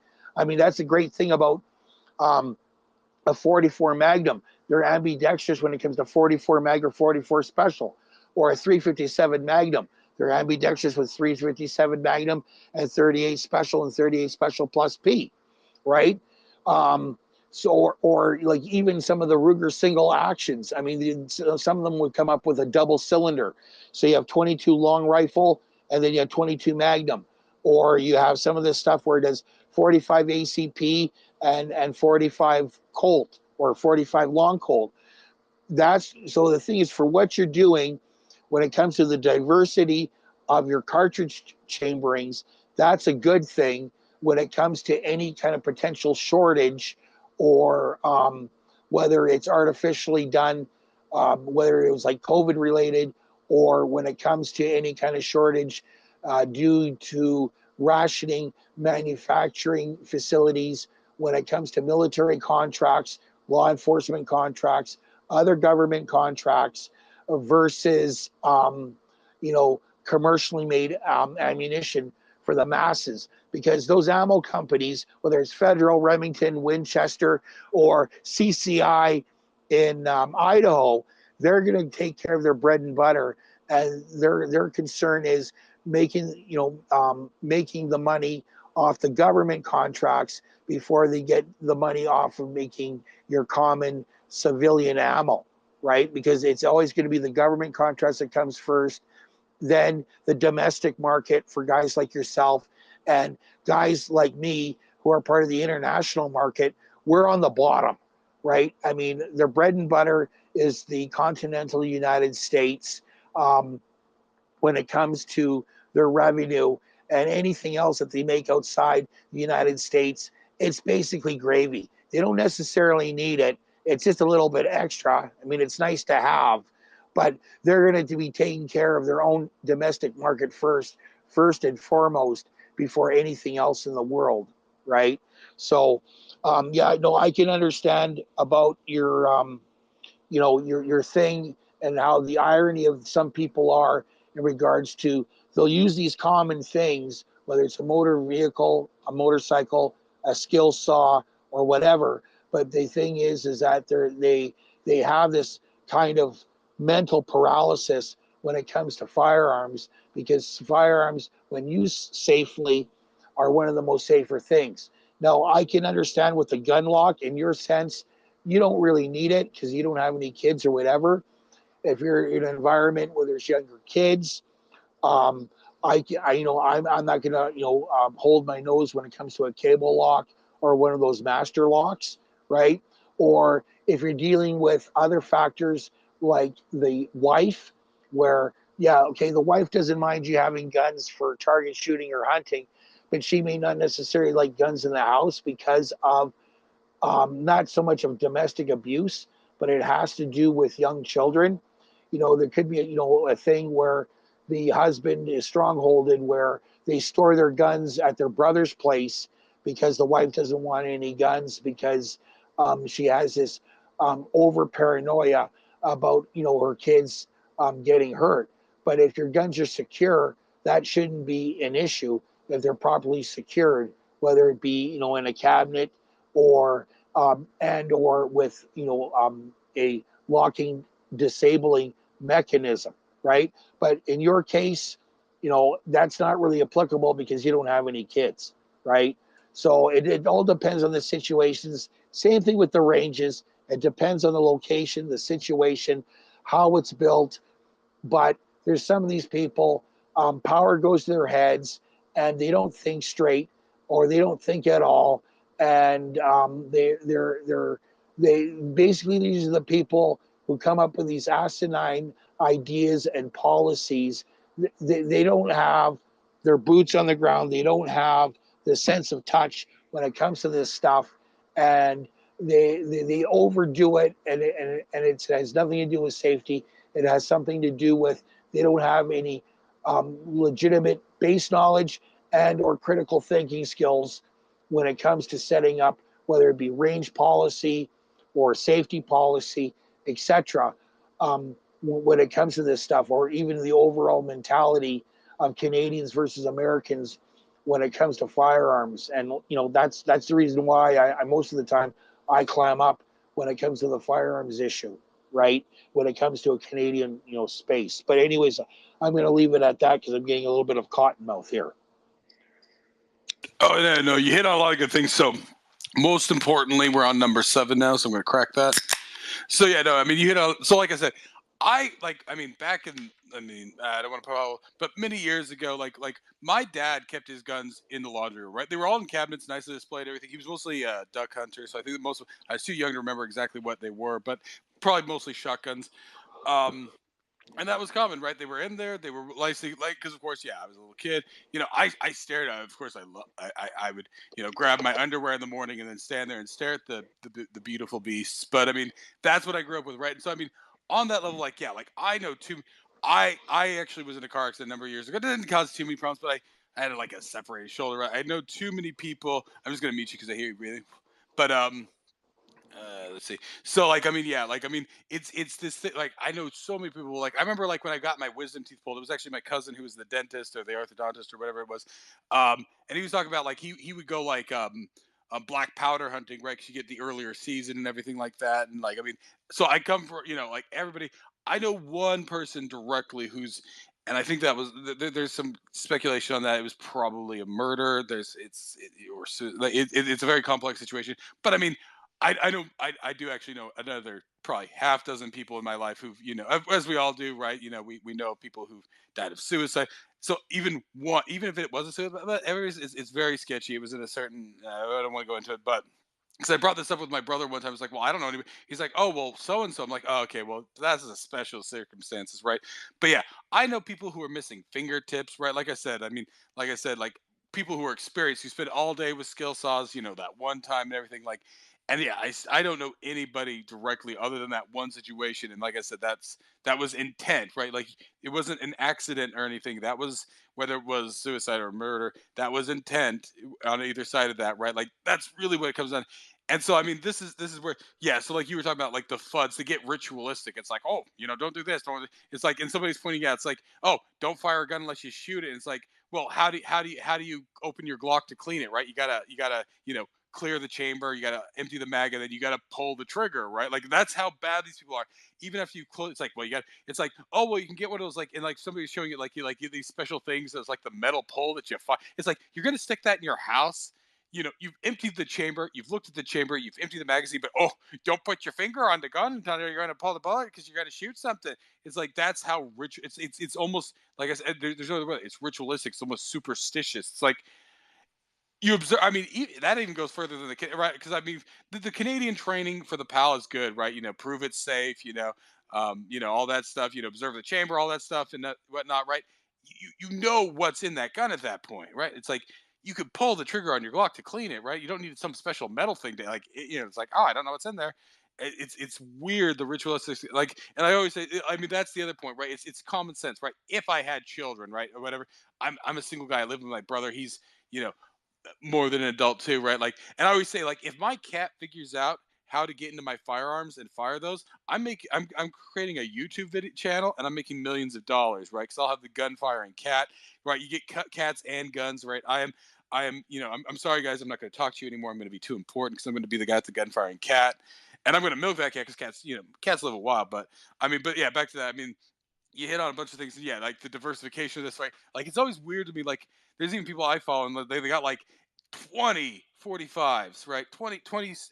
I know there's slight differences. Some are collectibles, whatever. It's like, okay, at what point, like, how many 45s do you need, right? No, I now have 3 of these Lee Enfields. But like I said, that's a point of Canadian pride. They're all long branches, right? And you know, and yeah, like you said, like I'm only buying, like, maybe eventually. I've seen those jungle carbines, but I only want the Canadian produced ones right now. So that's why I have that. But yeah, that's the collectability and everything else like that. But yeah, it's these weird people. It's like, oh yeah, like I was actually talking to one of my Uber drivers, and like I was on the way to the gun range. He saw that, and he's like talking guns with me, and like, yeah, he's like got stock poils of 45, right? I mean, typical boomer FUD, right? It's like, or I guess not quite a FUD, but that boomer. It's like, oh yeah, 45 caliber. That's the gun that won World War I and World War II. Like I said, that's actually my missing caliber. But that's just the problem. There's just too many 45s out there. I don't even know where to. I was bidding on some of those like occult government versions and stuff like that. But yeah, then you have like all the weird ones. But you could definitely get them for 200. I mean, yeah, you can get them all over. It's just such a hard gun to decide which one do I want, right? But I mean, you say, yeah, I mean, yeah, like that's my excuse at least. It's like, well, I need a different caliber because yeah, you never know what's on the. Now, to the benefit of, like I said, this gun range I go to, when I was picking these up, he's like, oh, you got to pick up some 6.5 with this thing. I think he actually wanted to see me shoot that as in a busy as on the run, but I think he actually wanted to see me shoot it. But I'm like, oh yeah, do you guys actually have 6.5 speeds? He's like, oh yeah, I'm pretty sure. I think we have the 303 British. I'm like, really? Because I checked and you guys, they actually did. No, it was. Oh, it was brutal. It was $3 a round for the 303 British. I think it was like $2 a round for the 6.5. Now there's a pharmacy out of Texas that has it online right now. $12.99 flat shipping. $1 a round. It's like Celliers and Bellet or whatever it's pronounced. And I don't even know what it is, but $1 a round. I mean, because the only thing cheaper than that I've seen on AmmoSeek is like, Indian Army surplus for 75 cents corrosive right now. Even if it wasn't corrosive, I mean, Indian Army surplus, no offense, but I don't have a death wish, guys. So I mean, I got to buy that. I got to buy that today, probably. I'm gonna buy like 300 rounds of that shit. Cause yeah, $1 a round for 303 British. Like, usually I see it cheap. If a $1.50 for that is cheap, right? Like I said, like I said, they had what they had. They had a few boxes. They looked like they'd been on that shelf for a while, but to the benefit of my gun range, they even have 303 British, because there was another place. Oh, I forget. It's like called Idaho Outdoor and whatever.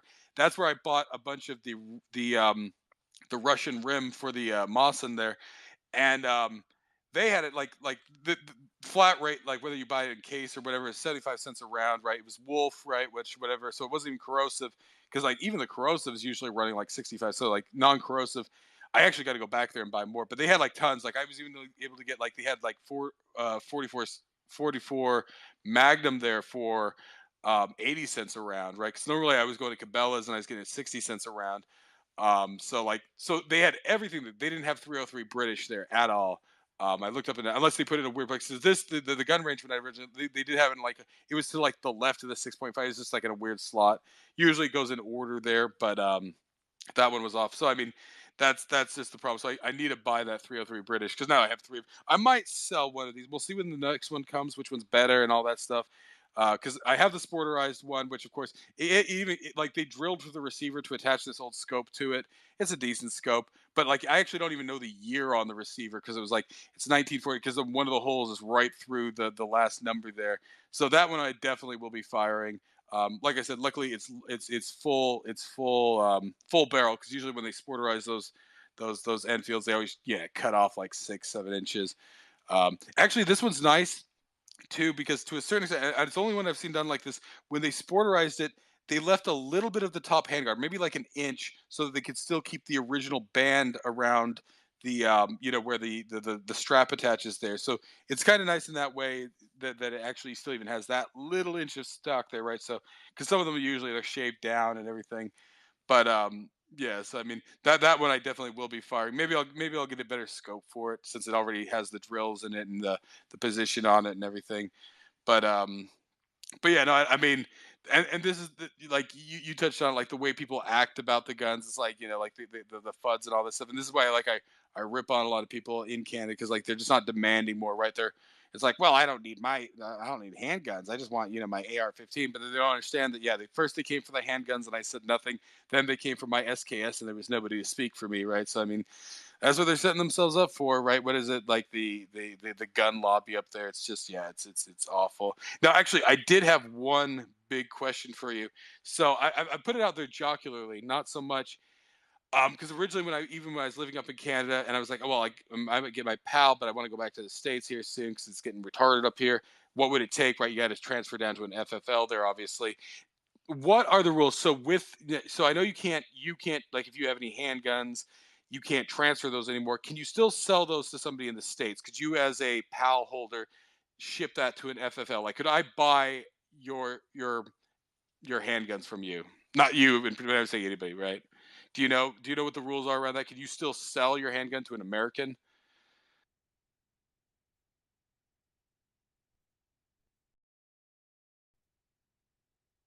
Mr. Nobody, are you there?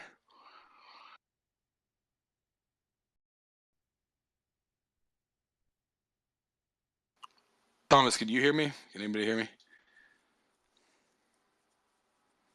OG, can anybody hear me? Am I alone? Oh, Yeah, I can can you hear hear you. me? Oh, yeah, go ahead. So yeah, Mr. Nobody, Okay. do you know can a Canadian who has a handgun still sell that to an American? Could you send that to my FFL and whatnot? Do you know if that's still able, or you just gotta destroy it? No, no, no. Okay. The thing is, for whatever reason, my technical problem is that my mic went on mute, and I don't know why because I'm not touching my phone. Okay. I just have it Oh, on the table and I'm wearing earbuds. I muted it for a second just because I heard some background noise, so I muted Okay. it I think earlier. it was me coughing. Okay. Okay. Okay. I want to give you the disclaimer here. When it comes to all these changes with Bill C-21, whether you just passed in the Senate, I haven't reviewed that stuff. Okay. But what I will say, on my knowledge, okay, they don't have a problem exporting the guns. All right. So whether it's an unrestricted or restricted, or let's say a prohibited, let's say, let's say like in Canada, if your handgun has a barrel that's 4 inches or smaller, right? There's not a problem with exporting it. But the thing is that those guns can never come back. Um, even if it's like, let's say with a 6 inch barrel, they can't come back because of what Justin Trudeau did and Bill Blair and Marco Mincy, Anno, and the new Justice Minister did with the Bill C-21. So let's say I had a 25 auto, a Beretta Jetfire, and I want to sell it to Zinc and export it to Idaho. Okay, so that's a prohibited gun because of its caliber, because it's 25 auto, and because it's also prohibited because of its barrel length. But that wouldn't be a problem with me exporting it legally. But I know that there's some sort of outfit that actually helps facilitate the exportation process. Okay, um, when it comes to that. But another thing that's causing a wrench in the works is there's this United Nations thing. It's not UNDRIP. Um, I can't remember the name of the acronym, but this is the thing where they're trying to disarm Western societies under the cloak of disarming countries, with children's soldiers and shit like that. I can't remember the name of the acronym, but the thing is, um, they're even getting to the point where, let's say you have American-made ammunition. Let's say it was federal ammunition, and you what you call it. So federal is American, made in Minnesota. Yeah, yeah, you can export it to Canada, but you have to have the proper permits, et cetera, et cetera. But as a common person, let's say I buy the ammunition legally and I'm going to go down and bring my own ammunition to go to Independence in Idaho. Well, if I get caught in the border, I'm in deep shit because of that UN thing, because I don't have the proper export permits. Okay, so there's a lot of these some of these competition shooters have given up, or what they'll do is that they get the special permits to take their gun to a port of entry to do some sort of competition in the United States. But the workaround that they do is that they buy ammunition once they're across the border to do their match or whatever, instead of bringing in their own ammunition, whether it's factory made in the U.S. Or let's say, people, who reload because it's an obscure cartridge, right? But when it comes to some of that stuff, that shouldn't be a problem. The only problem that I could see, but I don't know because this would be on the American end, is okay, the Americans had this, embargo for the longest time when it came to anything that was com block steel. So, like, you couldn't get actual Kalashnikovs unless it was a Vietnam pickup. You couldn't get any Simonovs unless it was a Vietnam trophy pickup, into the country. That's why they were like so expensive for the longest time in the U.S., but they were cheaper than Borscht up in Canada because we didn't have those problems. Even when it came to newer production stuff from CZ, like I remember, Norinco too. right? The thing is that CZ was under Czechoslovakia, so you couldn't bring that stuff in to the United States. But we had communist, built iron at that time in that era, and it wasn't any problems with importation into Canada. But that had to do with embargoes when it comes to that. But the thing is that because of that thing with Nixon and China back in '72, and how the Chinese communists really like their capitalism, and how you had bring in Norinco, then you had this flood of semi-auto AKs semi-auto Kalashnikovs and Simonovs, and they were bringing in all that communist Chinese communist surplus ammo, right? But the thing is, I guess Norinco, there was some sort of story, I'm very foggy on the details, where they got caught doing something and it fucked up their importation license to bring it into the U.S. But we got no problems bringing any of that Norinco stuff up in the United States, right? Just to touch on here, when it like I can understand that you need to be cautious, and there's some legitimate apprehension when it comes to surplus ammunition, not just with the corrosivity, whether it's in the propellant, whether that propellant is actual gunpowder or cordite, or most of the time when it comes to corrosiveness, it's usually the propellant is not corrosive, but it's always in the primer, right? So when you get this, when you get this like stuff, like you'd see those sardine cans of Norinco stuff. Well, it's not Norinco, it's Chinese communist surplus stuff of 7.62 by 39 or 7.62 by 54R, which you find in your Mosin Nagant. If it's in that sardine can, like sometimes they'll repackage it, to put that fancy North Americanish kind of thing. But if you get the authentic stuff, even though it may be wrapped up in butcher paper with that little shoestring and it's in the sardine can, it doesn't matter how old that is. You see stuff, if you know how to read the labels, the stuff was made in the 50s, 60s, 70s, 80s. When you're dealing with factory ammunition, basically it's held to the same esteem as distilled alcohol, where the alcohol content is 40% or more. Basically, the shelf life is indefinite. As long as that ammunition was placed in a stable environment, you can't have a whole bunch of temperature fluctuation. Yeah, like that, or it's like it may be hermetically sealed and in wooden crates, but if it was subject to extreme temperature because it was in some sort of outdoor bunker where there was no temperature control, where we have something with extreme heat and extreme cold, and it's in some sort of bunker, you don't know what the temperature or the humidity is in there, right? So when you get that surplus stuff, yeah, you want to check out the condition of the case, whether it's the wood case, the sardine case, and check out the condition of the ammo, because I've seen some surplus ammo, whether it be from Eastern European countries or the Soviet Union when there was a Soviet Union, or China, where you want to look at those cases and see if there's any kind of oxidization or rust or discolorization of the cartridge casing.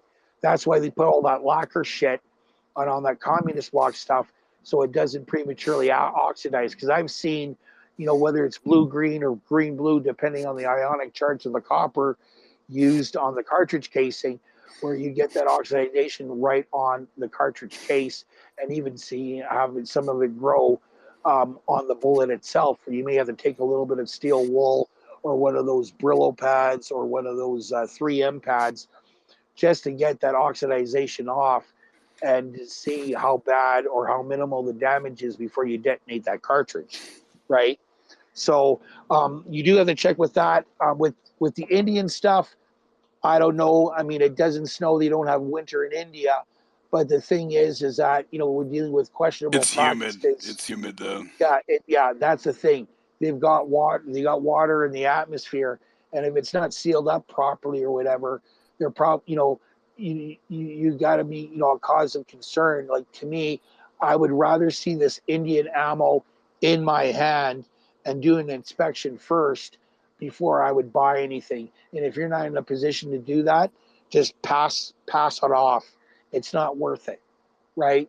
But yeah, no, it depends on where the source is. But unfortunately, like when it comes to these older cartridges or whatever, there's a problem with surplus ammo because there's only a finite amount of it, and it's been shot off. So I mean, a lot of people would go to the surplus ammo because it was cheaper, and yeah, the trade-off is it was steel core, so you had to go to an outdoor range to be responsible.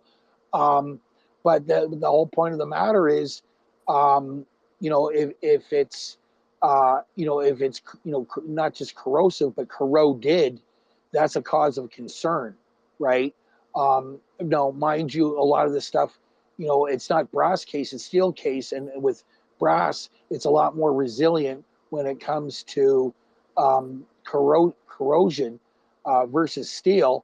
But a lot of these militaries were making it out of steel case because it was cheaper, and they don't reload their cases when it comes to governments and military applications, right? So that's why they make a lot of this stuff out of steel versus cartridge brass that we're mostly used to dealing with commercially, available ammunition, when it comes to small arms, right? So, but yeah, just to quickly touch here on your Glock, people like that, they've never field stripped a Glock. I have, you have, that, yeah, when it comes to safe handling, put your finger on the trigger guard. That's why it's there for.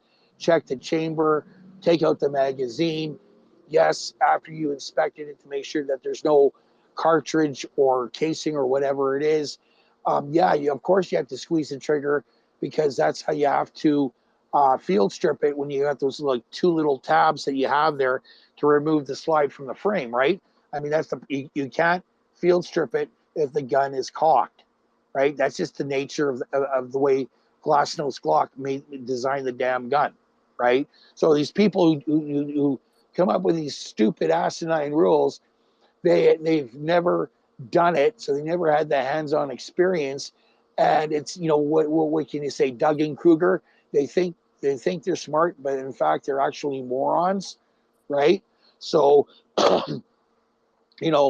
yeah, for some of these, depending on the application, of course you got to squeeze the trigger in order to field strip that for that particular firearm, right? But when it comes to revolvers, depending on what it is, I mean, there's times where if I really want to do a thorough cleaning on the revolver cylinder, I don't need to squeeze the trigger. I mean, I just press the cylinder release, check out, yeah, there's nothing in the chambers.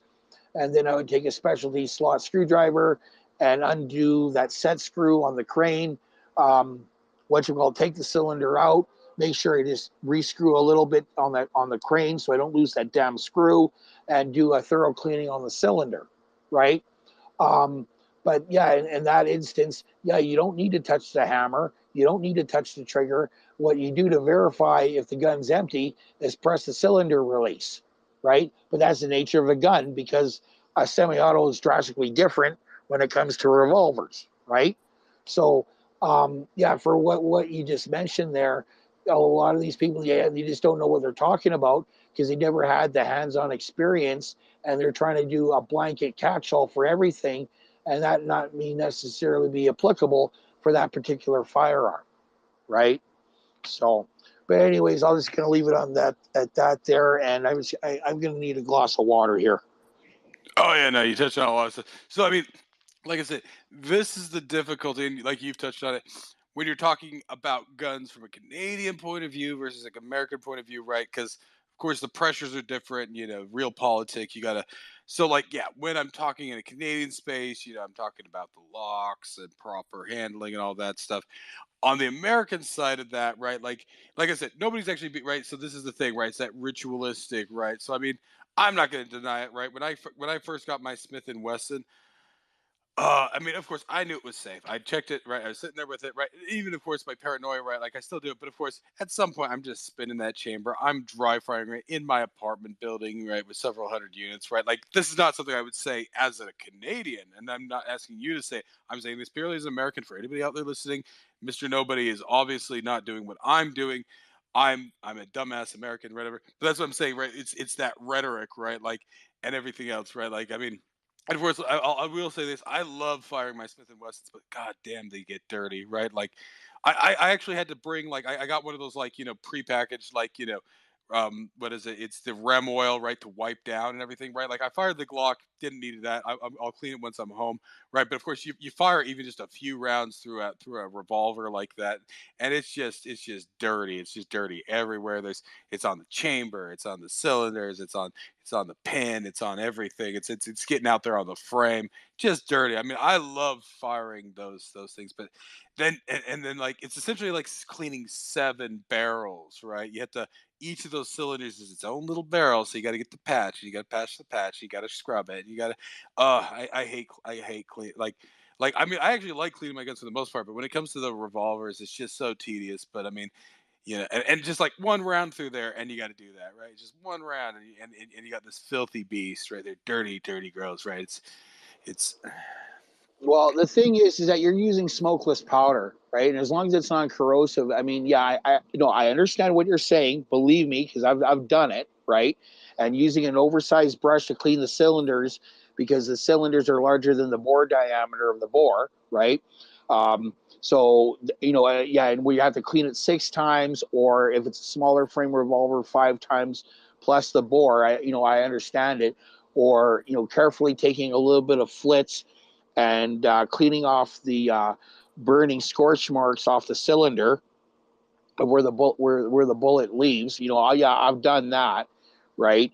Um, but there's nothing wrong with dry firing it in your apartment. If you have enough distance, you put up a target, and as long as it's a center fire, don't dry fire rim fire unless you have one of those, dry fire caps. But even still, if you're gonna, pardon me for coughing in your ear, when it comes to like dry firing practice, that is one of the most economical things you can do, especially if you're drawing from a holster, or you just want to get a feel for your trigger, if you had a trigger job or a spring job, or what have you.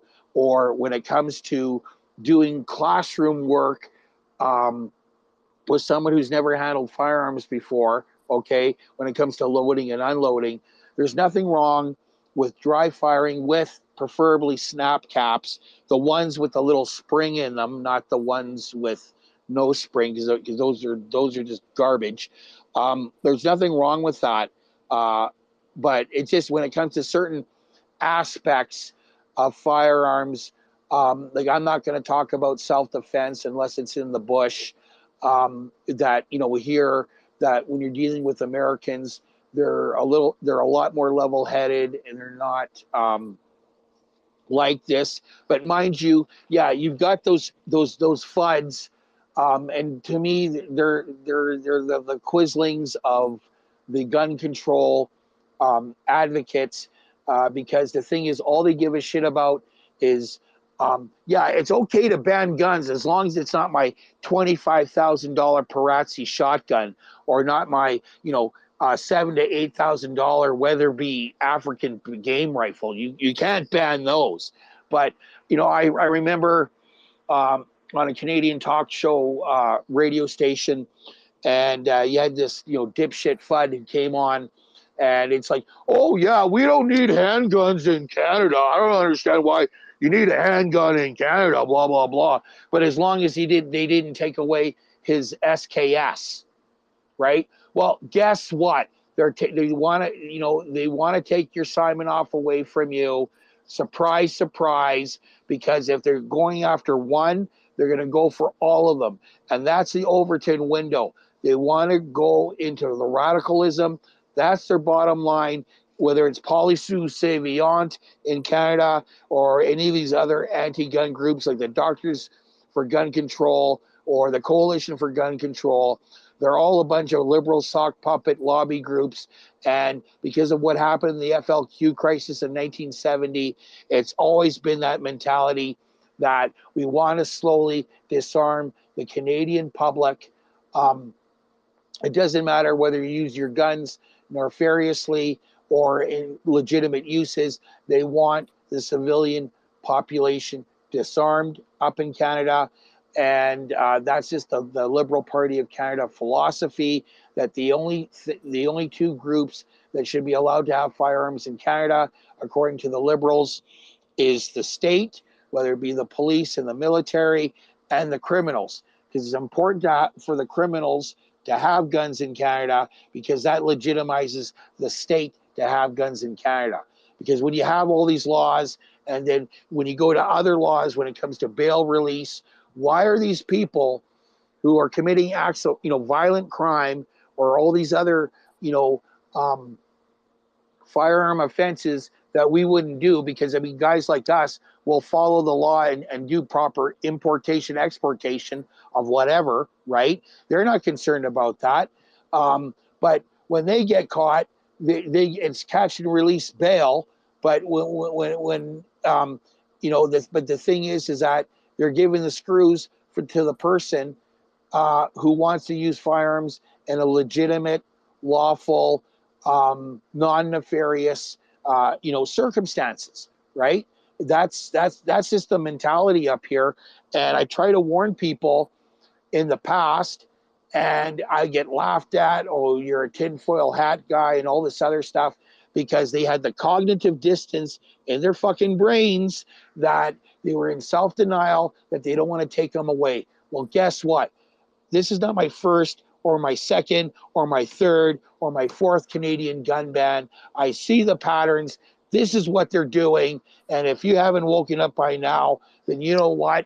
Like you said, if you don't stand up for guns in Canada, that's on you. And it has to do with disarmed civilian populaces. It's quite evidently you want to turn Canada in Cuba North or Venezuela North, and look what happened to those societies, right? So, but it's not going to happen here. Well, no, you already experienced unjust lawmaking and tyranny when it came to COVID. When it comes to firearms, that's nothing to them, right? But no, they don't see the forest through the trees. And when that son of a bitch was on the radio, well, they don't need to take my SKS. That's the next on the list. Okay. And after they get the semi-autos, the next thing on the list would be, if I had the terminology correctly, rapidly repeating firearms. Okay. So then they're going to go after the lever actions. All right. Oh, you don't need a lever action. It's rapidly repeating. Right? They'll come up with that creative gun control euphemism, a diseuphemism. All you need is a bolt. All you need is a single shot. Well, I got nothing against bolt guns or single shots, whether they're trap door or whether they're break open or whatever it is. I mean, I like single shots. It gives you focus. It helps focus you on when it comes to discharge discipline. Okay, but that's the ultimate bottom line is they want to take all the guns out of legitimate civilian hands, and they only want the criminals and the state to have firearms up in Canada. And the thing is, if anybody says that I'm a conspiracy theorist now, just look at the laws. Look at the other laws when it comes to bail release and all these sentences, and how the Supreme Court, the liberal dominated Supreme Court of Canada, are throwing all these other previous laws as unconstitutional. Oh, yeah, we got to abide by the Jordan Principle. Oh, we got to abide by this. We got to abide by this.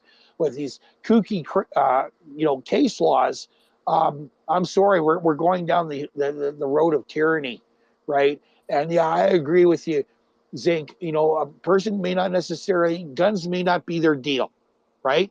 But if you're not for guns, but you're all for the freedom thing, to me, that's like the gun fud, or the Canadian version of the gun fud.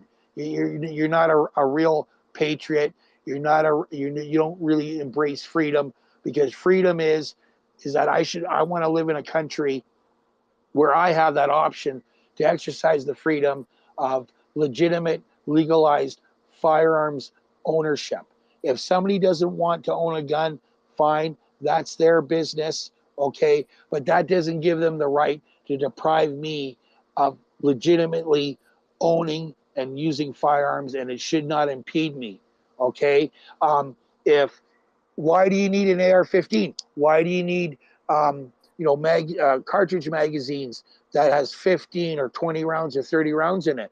Well, you know what? Why do you need that Maserati? Why do you need that Ferrari? Why do you need that Porsche? Why do you need that Lamborghini when the legal speed requirement, at least in Alberta, the most you can travel legally is 110 kilometers an hour, right? It's about having that freedom, and not get caught up with this micromanaging nanny state, Liberal Party of Canada, NDP Party, Green Party, the Bloc Québécois, nanny state. Oh, we're the state, we know better than you.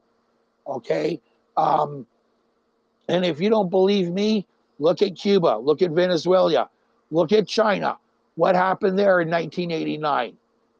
Okay? And don't say it didn't happen here, because a version of it did happen here in Ottawa in January and February 2022. And when they implemented the Emergencies Act, that was exactly what Tommy Douglas said about using a hammer to crush a peanut. Because at least back when they brought in the War Measures Act in 1970, I don't agree with that either. At least they were dealing with mailboxes being blown up, people being dismembered, people being kidnapped, people being murdered and left in the trunks of a car. None of that happened during the Freedom Convoy of 2022. But they were treating it like it was the same type of esteem, because the problem with the Canadian government, they don't see us as citizens. They see us as subjects. Okay? So I'm sorry for getting riled up and going off on a tangent here. But the thing is that I think, in my opinion, a lot of Americans take their freedoms for granted, because the only time you really do appreciate your freedoms is when those motherfuckers take them away from you, right? And it shouldn't be coming to that point, because once they're taken away, they'll never get it. You'll be hard pressed to get it back. But we don't have that culture up in Canada where the pushovers, peace, order, and good government crap, when the thing is at least the Americans woke up in 1775 to realize that they were being hosed over, and they did something about it so they can be their own independent nation and away from this overreach from another country from across the world, across the Great Pond, who wanted to impose all this stuff when it was, at that time as an American colony. So a lot of these people really need to go and reread their history and see that history does repeat itself, and that you need to stand up for your freedoms, even though it may not be your bag or your thing. Maybe some people like golf, that's fine. But the whole matter is that when they go into this realm, it's going down a slippery slope from liberty into tyranny, right? And the thing is that I may sound American-esque or Americana in my dialogue, but I mean I'm just giving you guys the straight goods that America may not be perfect, but the thing is that there's other aspects that you guys got going for you, and just cherish that. No, absolutely. So I mean, you bring up something. This is something I often talk about. It's the book space or everything. The Canadian identity. Now, of course, we know the Canadian identity has been slaughtered. Right? It was already being suppressed by the time Trudeau came out with his official. I'm just going to mute you once again, just for the sake of audio clarity. So just remember that. Um, so I mean, just like when Trudeau Senior came out and like, oh, multiculturalism, right? The Canadian identity is slaughtered. So this is what I always say. Like to me, my ancestors, my Canadian family goes way back. To me, when I think about what built Canada, right, I always tell people it was like those weird French Canadian voyagers traveling 3,000 miles using canoes and whatever else in a single year, traveling up into the vast wastes, even down here to Boise, right? What is Boise? Well, it was La Rivière Boisée, right? Like the wooded river, right? Like the French Canadians got all over pretty much any of the wooded parts, right? Wherever they could find fat, hairy animals like beavers or whatever, they went everywhere here. And then within a single year, they would track all the way out here to the bush, track all the way back to Montreal, sell their beaver pelts, spend all that money on booze and hookers and impoverish themselves and do the same thing next year, right? That to me, I say it jocularly, but that kind of ruggedness, right? That and it was Scots, it was Irish, it was natives, it was all the things that built, but it was that ruggedness, right? I mean, what brought the natives, whatever you believe, right? It was fat, hairy animals. It was right. So this is the thing. To me, it's always strange because like even more so in Canada, right? Like there's bears, there's everything, right? Like this is what makes Canada so rich is how many fat, hairy animals are up here, right? Now, of course, those fat, hairy animals also want to kill you, so you need to defend yourself. But then just the richness of being able to hunt them and pursue them, right? That's what brought people to Canada, whether native or non-native, right? I mean, that's the richness. Of course, there's the woods and there's the mineral resources too. But I mean, that's one of the raw resources, right? You can just see it, right? All these fat, hairy animals running around, and so to me, like it's even stranger because, like, I mean, you know, you know, being able to, firearms, right, really innovated that stuff. So I mean, yeah, it's strange to me. And like you touch on there, right? The FUDs, the people, and of course, yeah, Americans. So that's why, yeah, we got to push America because, like, I mean, even liberals, like I'm not gonna. Yeah, my sister's baby daddy. He's one of these liberal gun owners. He lives down there in Texas. He's protected by all the rednecks, as he calls them. Right? He's like, well, guys, I like guns, but I think there should be background checks, right? And of course, they can level this red flag. I'm a free speech. I'm a First Amendment, Second Amendment absolutist, right? So, like I said, now it's convenient, but like I said, like anytime I go and I pick up my guns, right? There's a bunch of questions I got to fill out for my 4473. Are you a felon, right? Not that I'm in prison or I'm under probation or whatever those things. And of course, there's abuses by the government there. But I've served my time, whatever else. Why can't a felon get it? Right? You're forcing to be a felon again, right? Because a real guy who's going to then come out of that stuff and want to commit crimes, he doesn't care about the legal stuff. So you're recriminalization. You're putting people in this bucket of making them criminals. And it's like, well, I'm already a criminal. I might as well go all the way, right? So I mean, I'm like, if you could let them out of prison. I mean, if you can't, if they're not safe enough to let out of prison, then don't let them out of prison. If they're not safe enough to even keep in prison, then you know, capital punishment. But if they've served their time, right, for whatever else reason, right, and they're out, they're no longer on probation, whatever, full return. Right now, they were also, a lot of it actually was racist laws, right? It was purposely to target black people, right, and everything else like that. The criminalization, right? Taking away voting rights, taking away gun rights, right? All that stuff. And they've kind of started slapping back on the voting rights thing. But it's like, yeah. So I mean, it's like if you can let them out of prison, give them a gun. That's all I have to say there because they're gonna get it if they're gonna be bad and get it anyway. They're gonna get it anyway. I mean, so what, it doesn't matter, right? Otherwise, like if they've been reformed, then absolutely give them a damn gun. I mean, they've been on the other side of that stuff. You know, I want a guy who's been reformed, right? Like if we believe that they've been reformed, which is what you do when you let them out of prison, that's the assumption when you let them out of a penitentiary. If we go back to the term penitentiary, right? Penitence, right? They've been reformed, reformatories were the other terms, right? So give them the gun, right? Like, I mean, but of course I got my gun. So if they want to, you know, fuck around, find out, buddy, right? Like, I mean, that's just life, right? So, I mean, absolutely. I mean, like, and so like when I hear these, like, oh, well, guys, I hear this from like hardcore leftists, right? The Biden voters, right? Like I said, my sister's retarded baby daddy. He, you know, it's like, oh, well, I like guns, but you know, and of course he rips on my Keltec. Fuck him. I don't care. I see Thomas there. I love my Keltec. Suck shit. But you know, because he's got a couple of, you know, grandpa, and like I said, I got grandpa guns too. I mean, I like them. But there's different, you know, there's different ones for different cases, and so like I hear a lot. It's like, oh well, yeah, like so I hear this out of them, and yeah, like up there in Canada, you hit on a lot of stuff. So I actually had to kind of like keep track of it. But like, I mean, you know, it's yeah, I mean, it's great because funny enough, going back to the history of that, once again, like I said, point of Canadian pride here, right? James Paris Lee, who invented the Lee Enfield, well, essentially what became the Lee Enfield, it was an evolutionary gun there, right? One of his greatest innovations was the removable magazine, right? So this limitation on, you know, removable mags there, it's like this should be a point of Canadian pride, right? Like I don't know if somebody else, but he was the one who like I mean and of course like you know the Lee Enfields were one of those first guns that really had that removable magazine. Now I know they often use stripper clips and stuff like that, but so I mean it's strange to me, right? Like that, yeah. This lost, right? He was born in Scotland, but I think he's buried somewhere in Ontario and stuff like that, right? So I mean, for me, it's always like you know a point of Canadian pride. You know, of course, like I always bring up because I was born in Utah, a point of American pride. John Browning's from there, a point of Quebec pride because if I only ever lived in Quebec, that's the only part of Canada I ever lived. I'm a Quebecer. I know people. There's issues in Quebec, but point of Quebec pride. You know, Jean Garon, which is John Garon's actual. You know, I say it badly because my accent shit, but you know, French Canadian guy, right?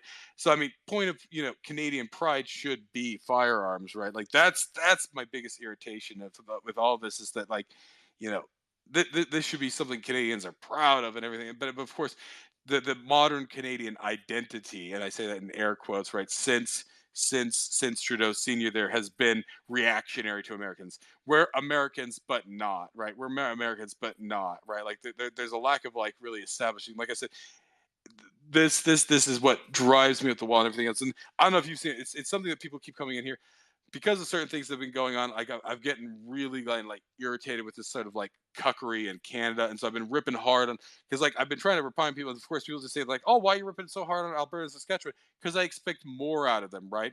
And I'm trying to tell people because people are like, "Well, why didn't you move to Alberta? Why did you move to the States?" I have more gun rights in New York State, in Massachusetts, in California than I do in Alberta and Saskatchewan.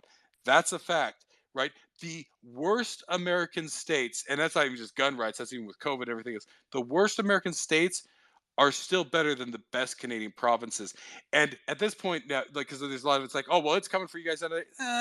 Like I said, I have more gun rights now than I did 20 years ago, right? Like there was some cuckery, but actually we've seen a reversal on this, right?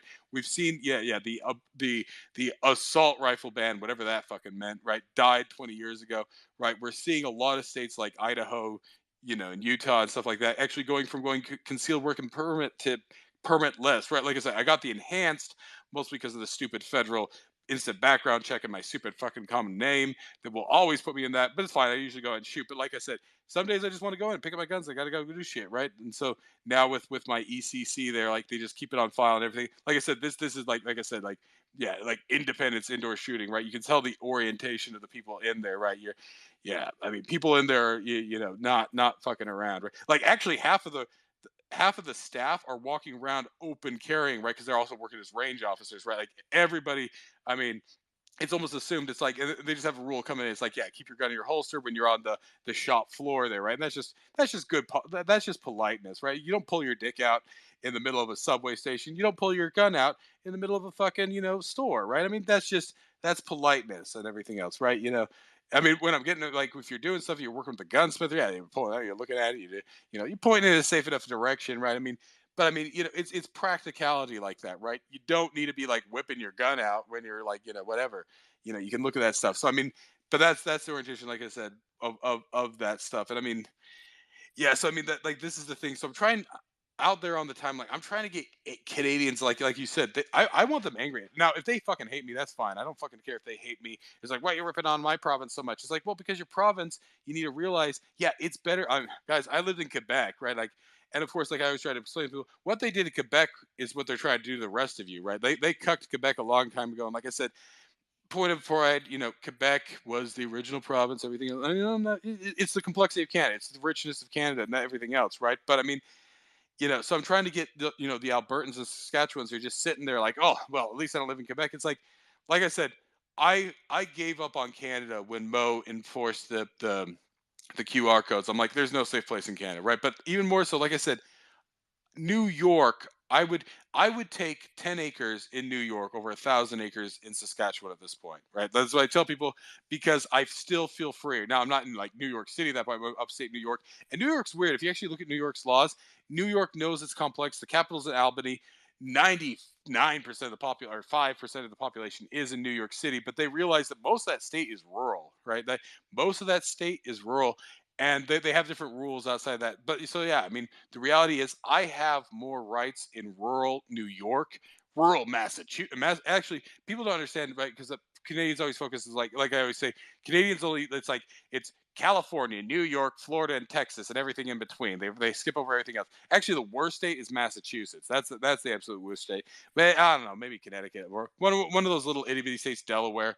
But yeah, but I would rather live in rural Massachusetts with all their retardation than Saskatchewan at this point. That's the sad part. I mean, I really, like I said, I was actually looking because I see OG Mills down there. I was looking at Saskatchewan, right, with all the COVID stuff. I was genuinely thinking, okay, I'll move out to Saskatchewan, and then Mo became a bitch and everything else like that. I'm just like, there's no safe place in Canada, right? Like, there's just none. And so, what I'm trying to do out there, and what I'm trying to really encourage people. I want Canadian if they hate me, but I want them to realize that no, it's not just as bad down here as it is up there. It's nowhere close. Like worst case scenario, maybe 30 years. I don't even know. Like, and that's only if everything collapses. But like I said, I only see a loss of rights in Canada, like you've talked about. Like you've been to the ringer. Like personally, I've only read about it. It's before my time. You've been through it. There's been no gain of rights. Yeah, Harper dropped the gun registry, but that was rather minor. But there's really not. I mean, it's still there in Quebec, and of course with the transfer reporting right on long guns, it's essentially back there again. So it's rather meaningless, right? But there has been it's a continual loss. So I mean, I want people up there to be angry, and I don't want them to sit there and try and fuel themselves with copium and feel good. It's like, oh no, it's just as bad. No, guys, it's nowhere close. It is nowhere close to being as bad down here, even in the worst states. Now, maybe the worst cities, but Canadians have to understand not everybody lives in New York and LA, right? Give me some property, and well, like I said, give me a house in San Diego, I'll take it, right? I mean, all that stuff, right? Like, I would at this point there. I don't know. I keep trying to get Canadians mad. I want them to be mad. I want them to stay angry. I mean, you're kind of, of course, you're very nice about it. I mean, I could tell, you're very disturbed.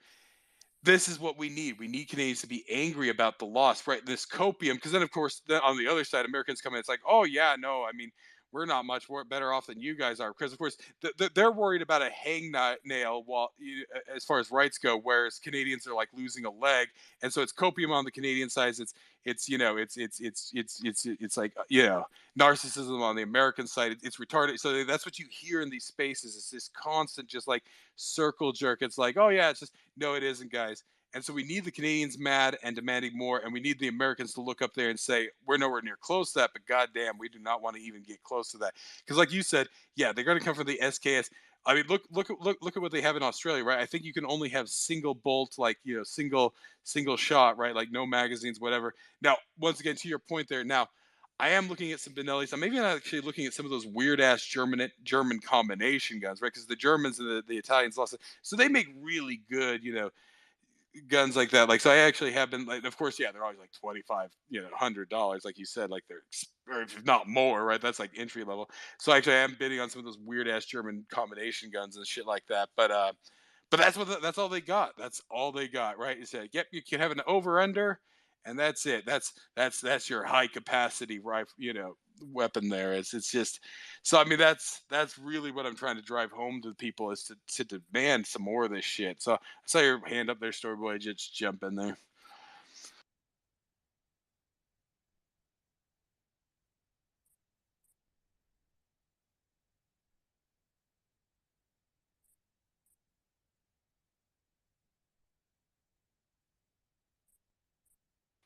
Storyboy, you there?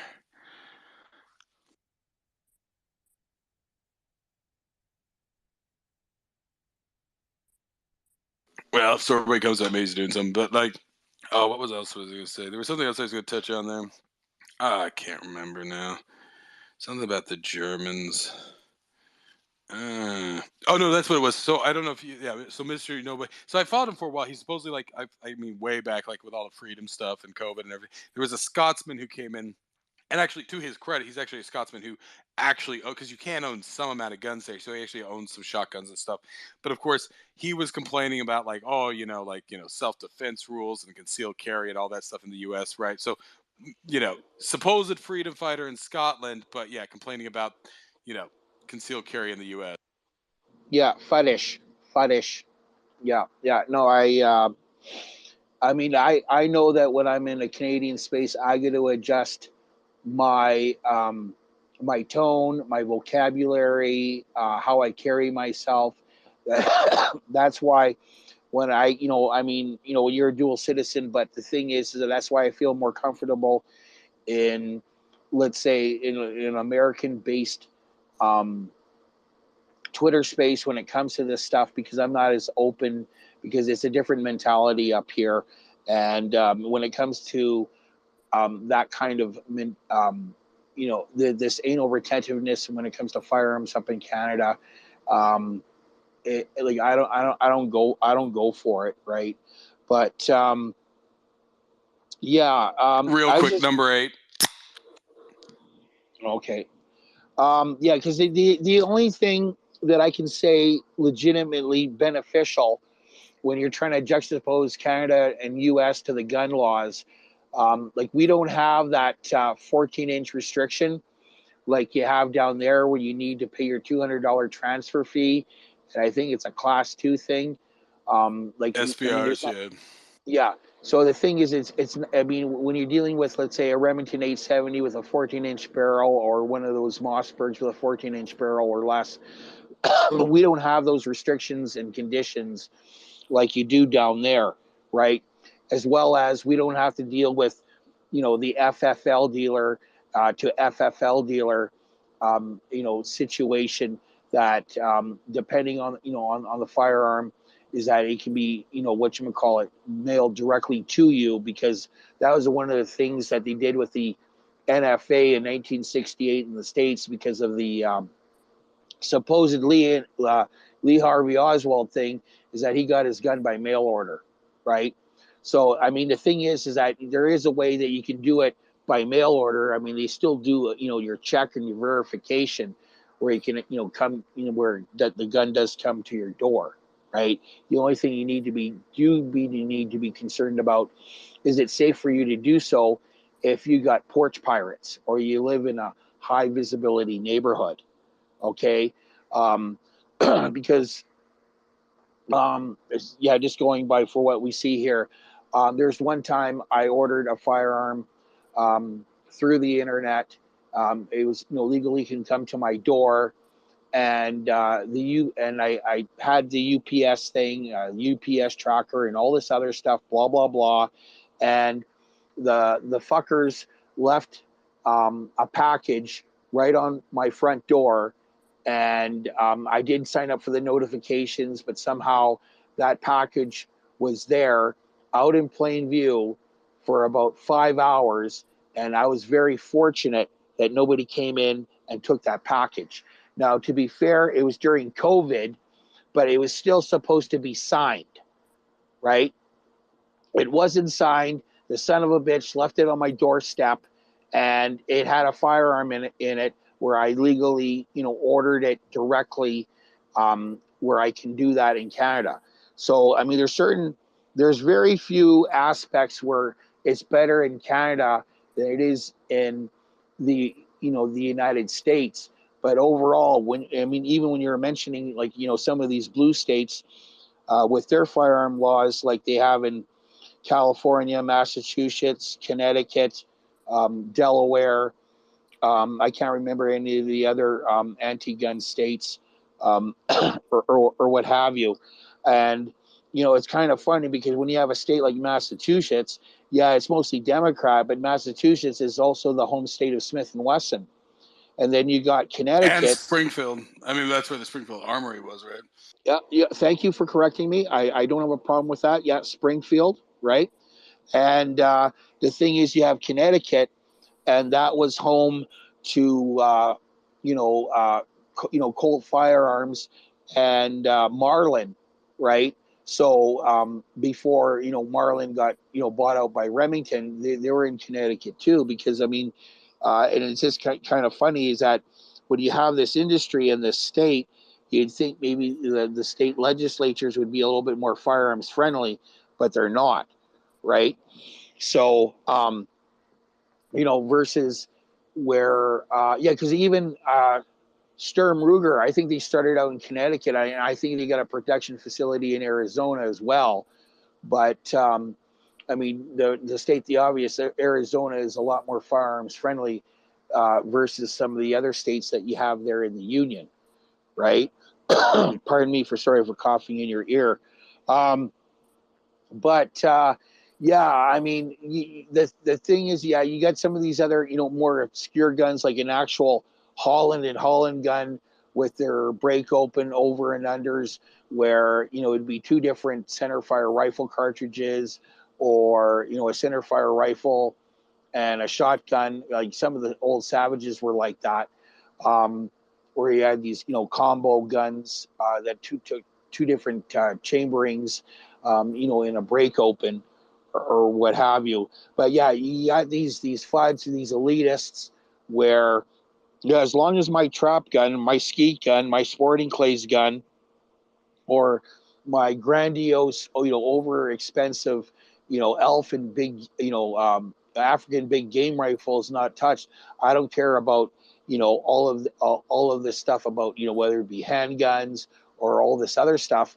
And the thing is, it's just like that priest during Nazi Germany, and how Hitler came out for this one group, then came for this other group, and came to this other group, and then they came for me. It's the same principle. It's kind of that a metaphorical, not in the true sense, but metaphorical domino effect, because ultimately the gun grabbers want to take them all, right? That they believe that only the state should be in possession of firearms, and that's a slippery slope, because when the state is insecure has the monopoly over firearms, there's usually a subtle hint that that state is a tyranny.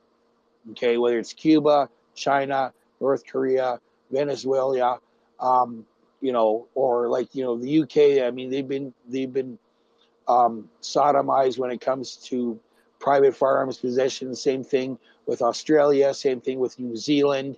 So I'm not surprised, as being one of the British Commonwealth countries, that they're importing this crap, and that the United States is the lone bastion of freedom. Because to me, if it's sincerely a free, open, and democratic society, one of those attributes, whether you like it or not, is the civilian ownership, possession, and use of firearms in a free society.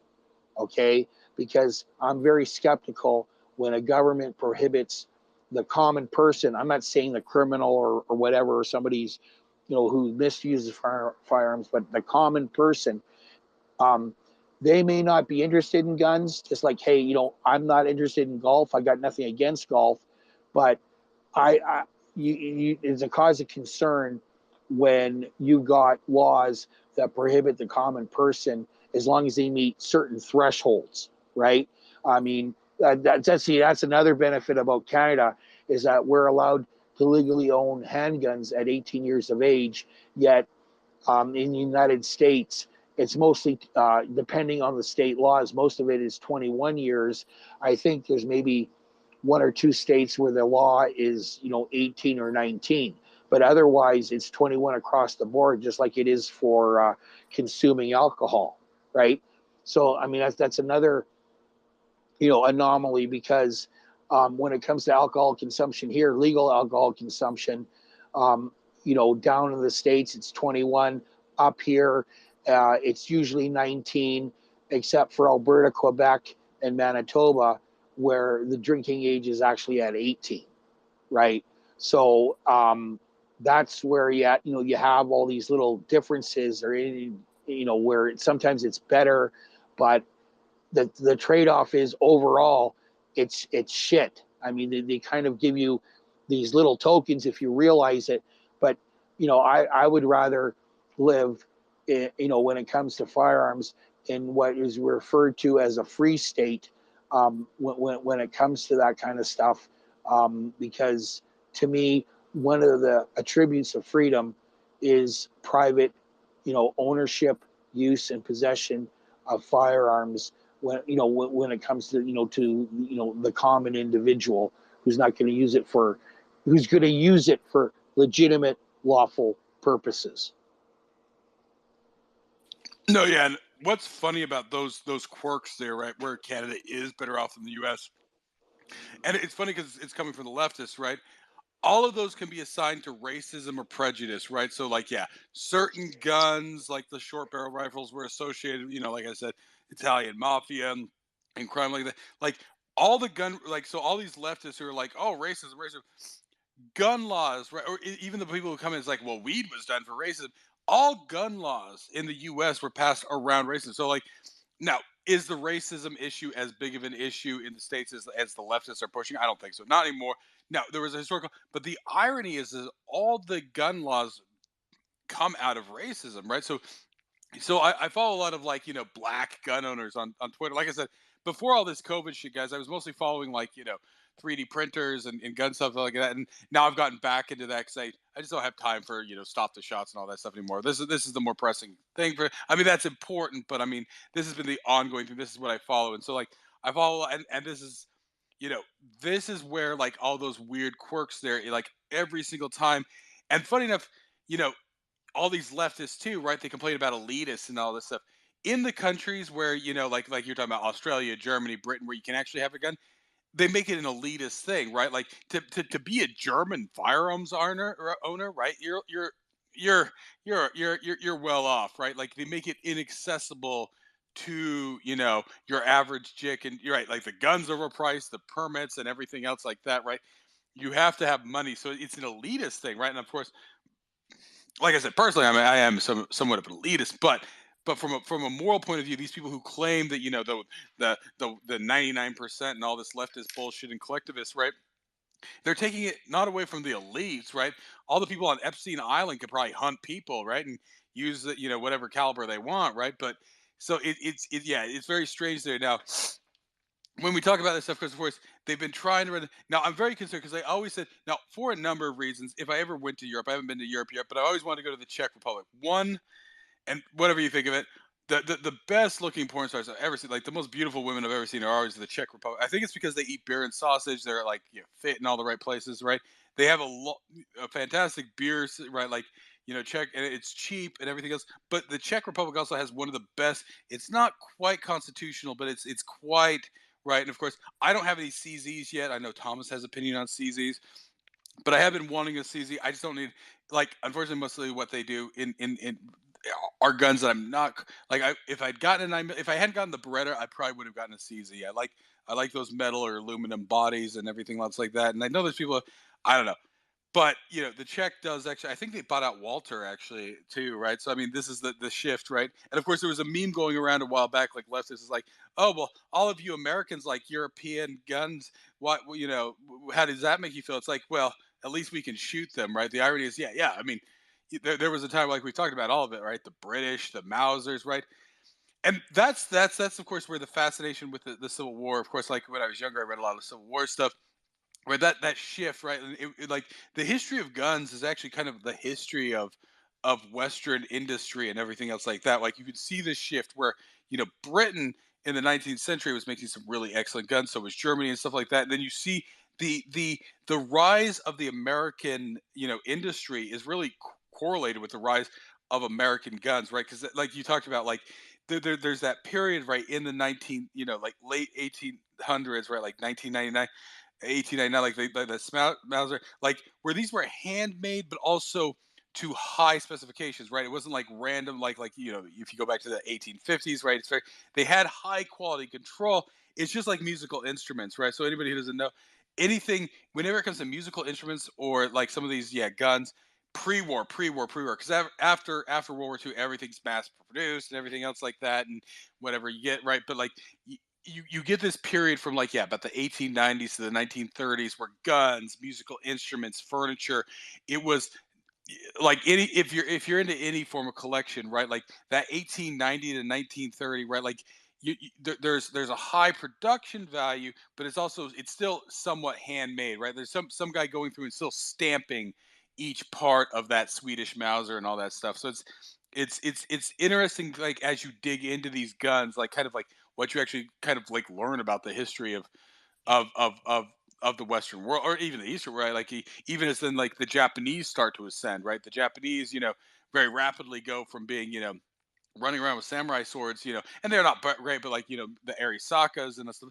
Eventually, I will get some Arisakas and some of those Japanese guys. Those are like they're not high up on the list. I don't know if I'd ever want to fire those, but they are on there. But like yeah, just kind of the correlation between what it reflects about and feeds into, right? Like production and manufacturing and all this stuff. Like I think that's what like a lot of people miss out on. This is just the history of all this stuff. And I wanted to mention it earlier, like so I'm sort of conflicted, right? So like I said, I am a gun rights absolutist, right? We've talked about it, like I 100% encourage proper handling and everything else like that.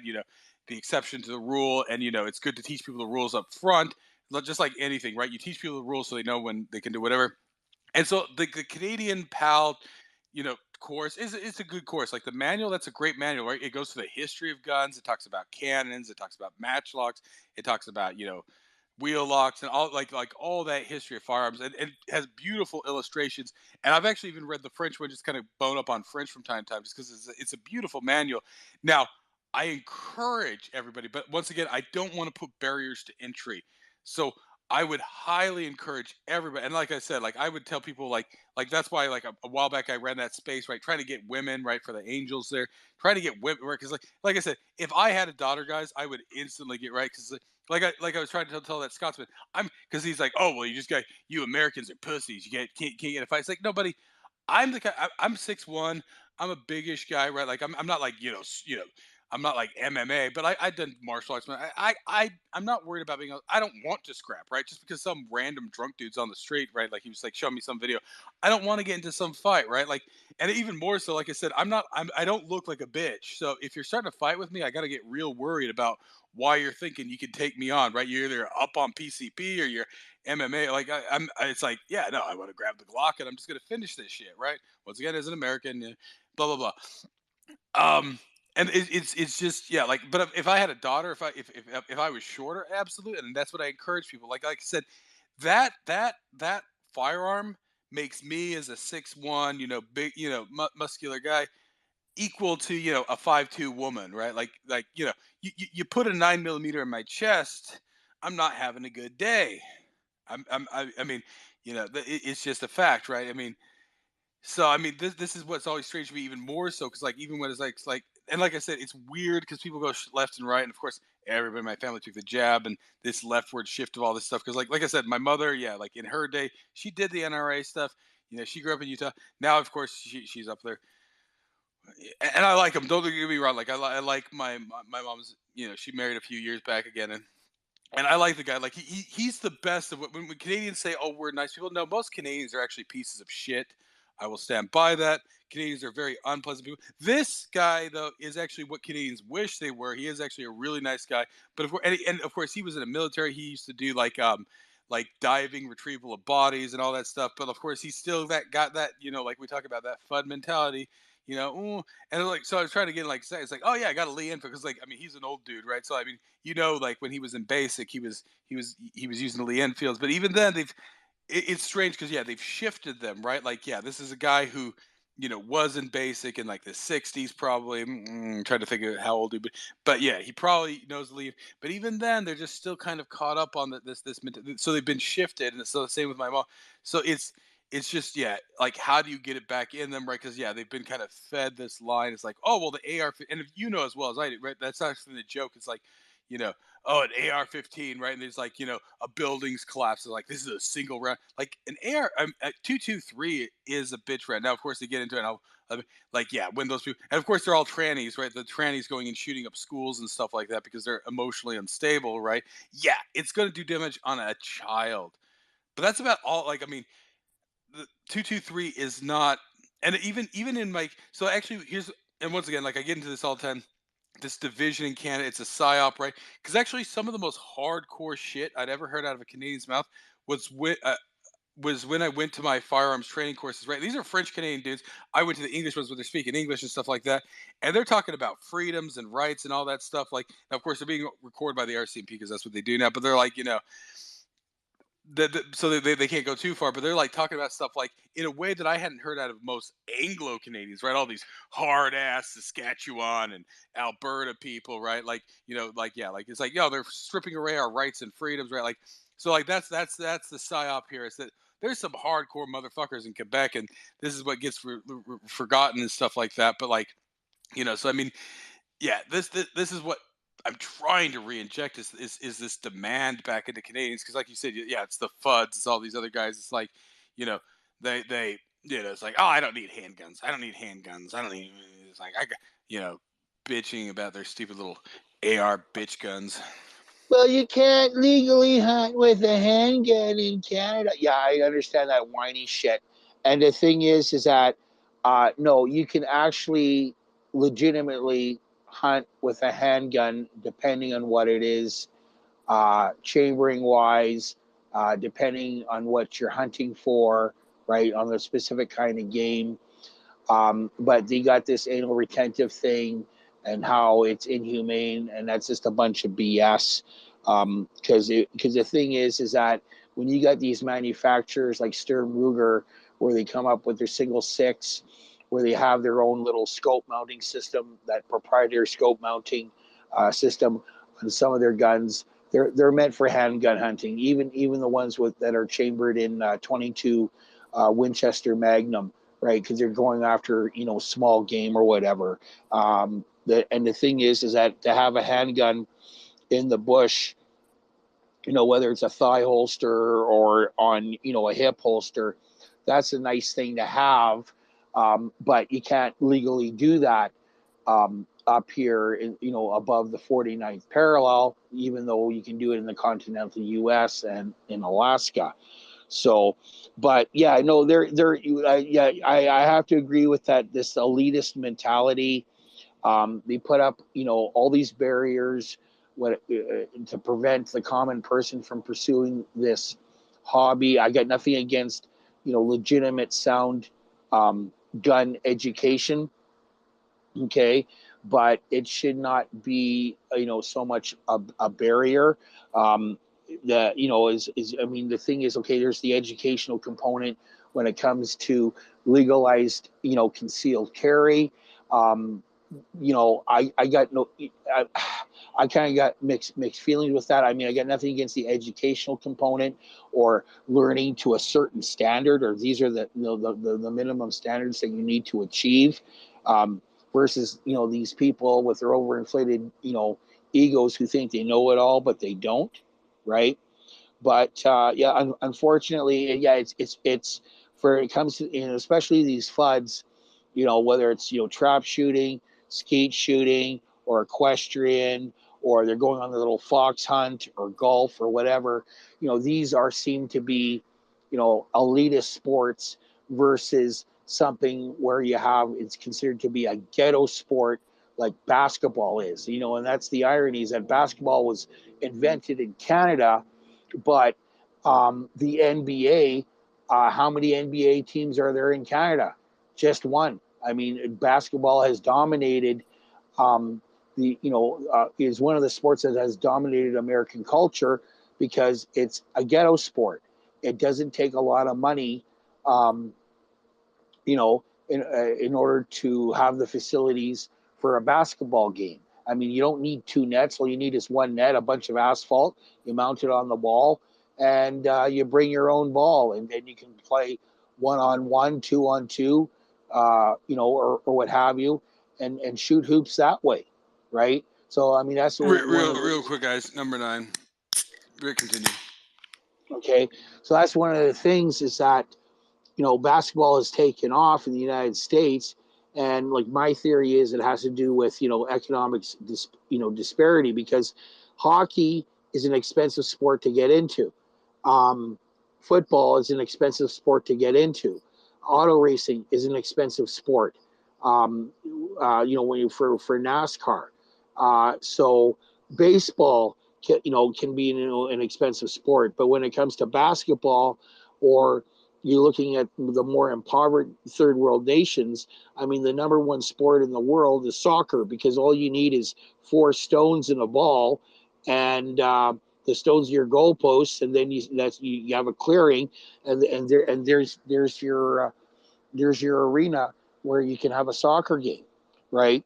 But another thing I just wanted to touch on here is the irony is that, America is this bastion of freedom. When it came out with their Constitution, but the thing is that there's always been kind of like this 2-tier type of freedom that was unjust, because the origins of gun control started out in the United States in order to prevent the Negro population from having arms to protect themselves, right? So these were kind of like Jim Crow type laws before there was actually the existence of Jim Crow, right? Or before the existence of that term, Jim Crow laws, or the Jim Crow mentality, right? So the whole matter is like, they got that what is it, Taj, whatever guy or whatever, he's trying to educate people, and trying to focus on these certain jurisdictions, or certain areas in the United States where he's trying to legitimately educate and inform people in regards to legalized firearms possession and use in American society. And I got no problems with guys like that, or even people like the Pink Pistols, or Armed Equity, or whatever. Okay, no, I'm not into that lifestyle, but the thing is that I got nothing against them when they're going out there and they're trying to and I think it's probably more difficult for them because a lot of that demographic votes blue. That it's okay to have firearms, and and the thing is that there's legitimate uses when it comes to firearms in a free society, right? So that's where I got nothing against those groups there when they're trying to promote legitimate freedom and personal autonomy, against the tyranny of an individual who's trying to rob or rape you or do other sort of harm to you, right? Well, unjust harm. So that's my. Sorry, I'm just trying to fiddle around here because my screen went off. When it comes to those gun advocacy groups, but it's just this mentality up here, and how it's becoming. It's just really disheartening, and you don't really sincerely have an appreciation for freedom until it's taken away from you, right? It's kind of similar to some of these people who come to these third world countries, and they immigrate to a Western democracy, and it's the first time they got the opportunity to vote. Well, depending on whether it actually has any significance or not, but versus these other types of societies where you don't have any kind of say whatsoever and the way that you're being governed, right? But anyways, I'm going to shut my mouth because Toronto here wants to speak. Yeah, no, I'll let Toronto go in here in a second, but just I want to follow up on some of the things you pointed out there. So yeah, handgun hunting, and of course this, yeah, not allowed in Canada anywhere. Now, you probably know it, right? Elmer Keith, once again, a point of Boise pride. Now, he was born in Missouri, but yeah, he actually died in Boise. And I think he'd worked for a brief period in Utah there, right? This is the guy who invented the 357, the 44, and the 41 Magnums, right? So, one of the greats. And specifically, right, like this guy was a cowboy, right? Like you look him up on Wiki because I went and just checked it again, right? He's like got a pipe and he's got like a cowboy hat. And he's got two revolvers there, right? I mean, no, I mean, that's what like, that was my excuse. Once again, I always had to make it. I don't need to, but my excuse for why I needed a 44 Magnum was like, guys, if I can go camping, there's bears, right? I got to do something about the bears. Right? I'm not hunting them, but if a bear comes at me, I got to have a 44 Magnum, right? So once again, I mean, it's so like I mean, like I said, the travesty we saw where the liberal government was allowing people to shoot deer with 223. It's like you know that's the illogicalness of it, right? 223 is not acceptable for deer. 44 Magnum is acceptable for deer. Now, of course, yeah, there's a range limit on that. I don't know how high up but I'm pretty sure like these deers wandered off and died like an hour later, right? Like they were pumping 223 in them. So I mean, it's once again, it's just a lack of logic about like the caliber, velocity, and all these things, right? Like what is an acceptable caliber and all this stuff. It's really mind numbing. But yeah, I mean, I just had to bring that up once again. So Elmer and all that. But yeah, Yeah, no, it's the irony of like elitism, right? What was once ghetto, right? Like hunting is now official, right? Like I said, I come from a long line of lobstermen up in Cape Breton there, right? And of course, yeah, lobster used to be ghetto, and now it's the extremely efficient. But it's interesting, like so, like yeah, getting back to the racism there and all that. Now we all know that these days the NRA is a FUD organization, right? The NRA is, and I'll let you, like I said, I'll wrap up here soon, Tehran, so you can go. But the NRA is a FUD organization. Now, funny enough, it actually was originally started by General Burnside, right? From the Civil War, there, the guy who the word sideburns comes from, right? He had these very big red sideburns and all that stuff. But so he started the NRA after the war, right, to encourage rifle, just gun ownership and gun usage and everything, which is what the NRA originally started, right? It did have that value, right? Now it's become like a FUD organization and a back the blue, no matter who type bullshit. Um, and of course, this was always the thing, right? This is the point, right? Whatever your thoughts, Republicans were, there to liberate slaves and everything and he went leftist later on, but King was originally, Martin Luther King was originally a Republican. He had firearms. Malcolm X, because of course he had his kind of more sort of past, but as he was kind of going more legitimate there, right? He advocated, and this has always been the big thing, right? Like, the Black Panthers were a little bit kind of ethnocentric there, but they were kind of encouraging black gun ownership, and this is always an important thing. One of the people I've probably followed the longest on Twitter since I've had it is what's his name, Madge Tour, who's the Black Guns Matter guy, right? And he goes into intercities, and because there's long been a psyop against people in the inner cities, right? Like, so yeah, all the Jim Crow laws you were talking about, trying to get take away the guns from these black communities. But now there's even another side of that where in a lot of these black communities where they see like any sort of gun ownership as almost like sketchy, right? If you want to be like, a good, hardworking, person in these communities, you don't touch guns, right? So he's trying to you know, trying to reintroduce them. Now, of course, he actually does like white people, like, because if you're in the inner city, right, it's just that he's targeting, primarily black communities, but he's trying to bring back into the inner city there, into these primarily black communities, which have some whites and Asians and all sorts of different people, this idea that gun ownership is a responsible, diligent thing, right? He brings in like stuff. This is actually like, if I had the money, if I was like a more charitable person, this is almost what I almost wish I could do. Like, of course, there's so many regulations, like even pre-PAL classes, like trying to get Canadians used to the concept of guns again, right? To the idea of responsible gun ownership and everything else like that, right? Like, so I mean, this actually I think was like, real. And of course he was,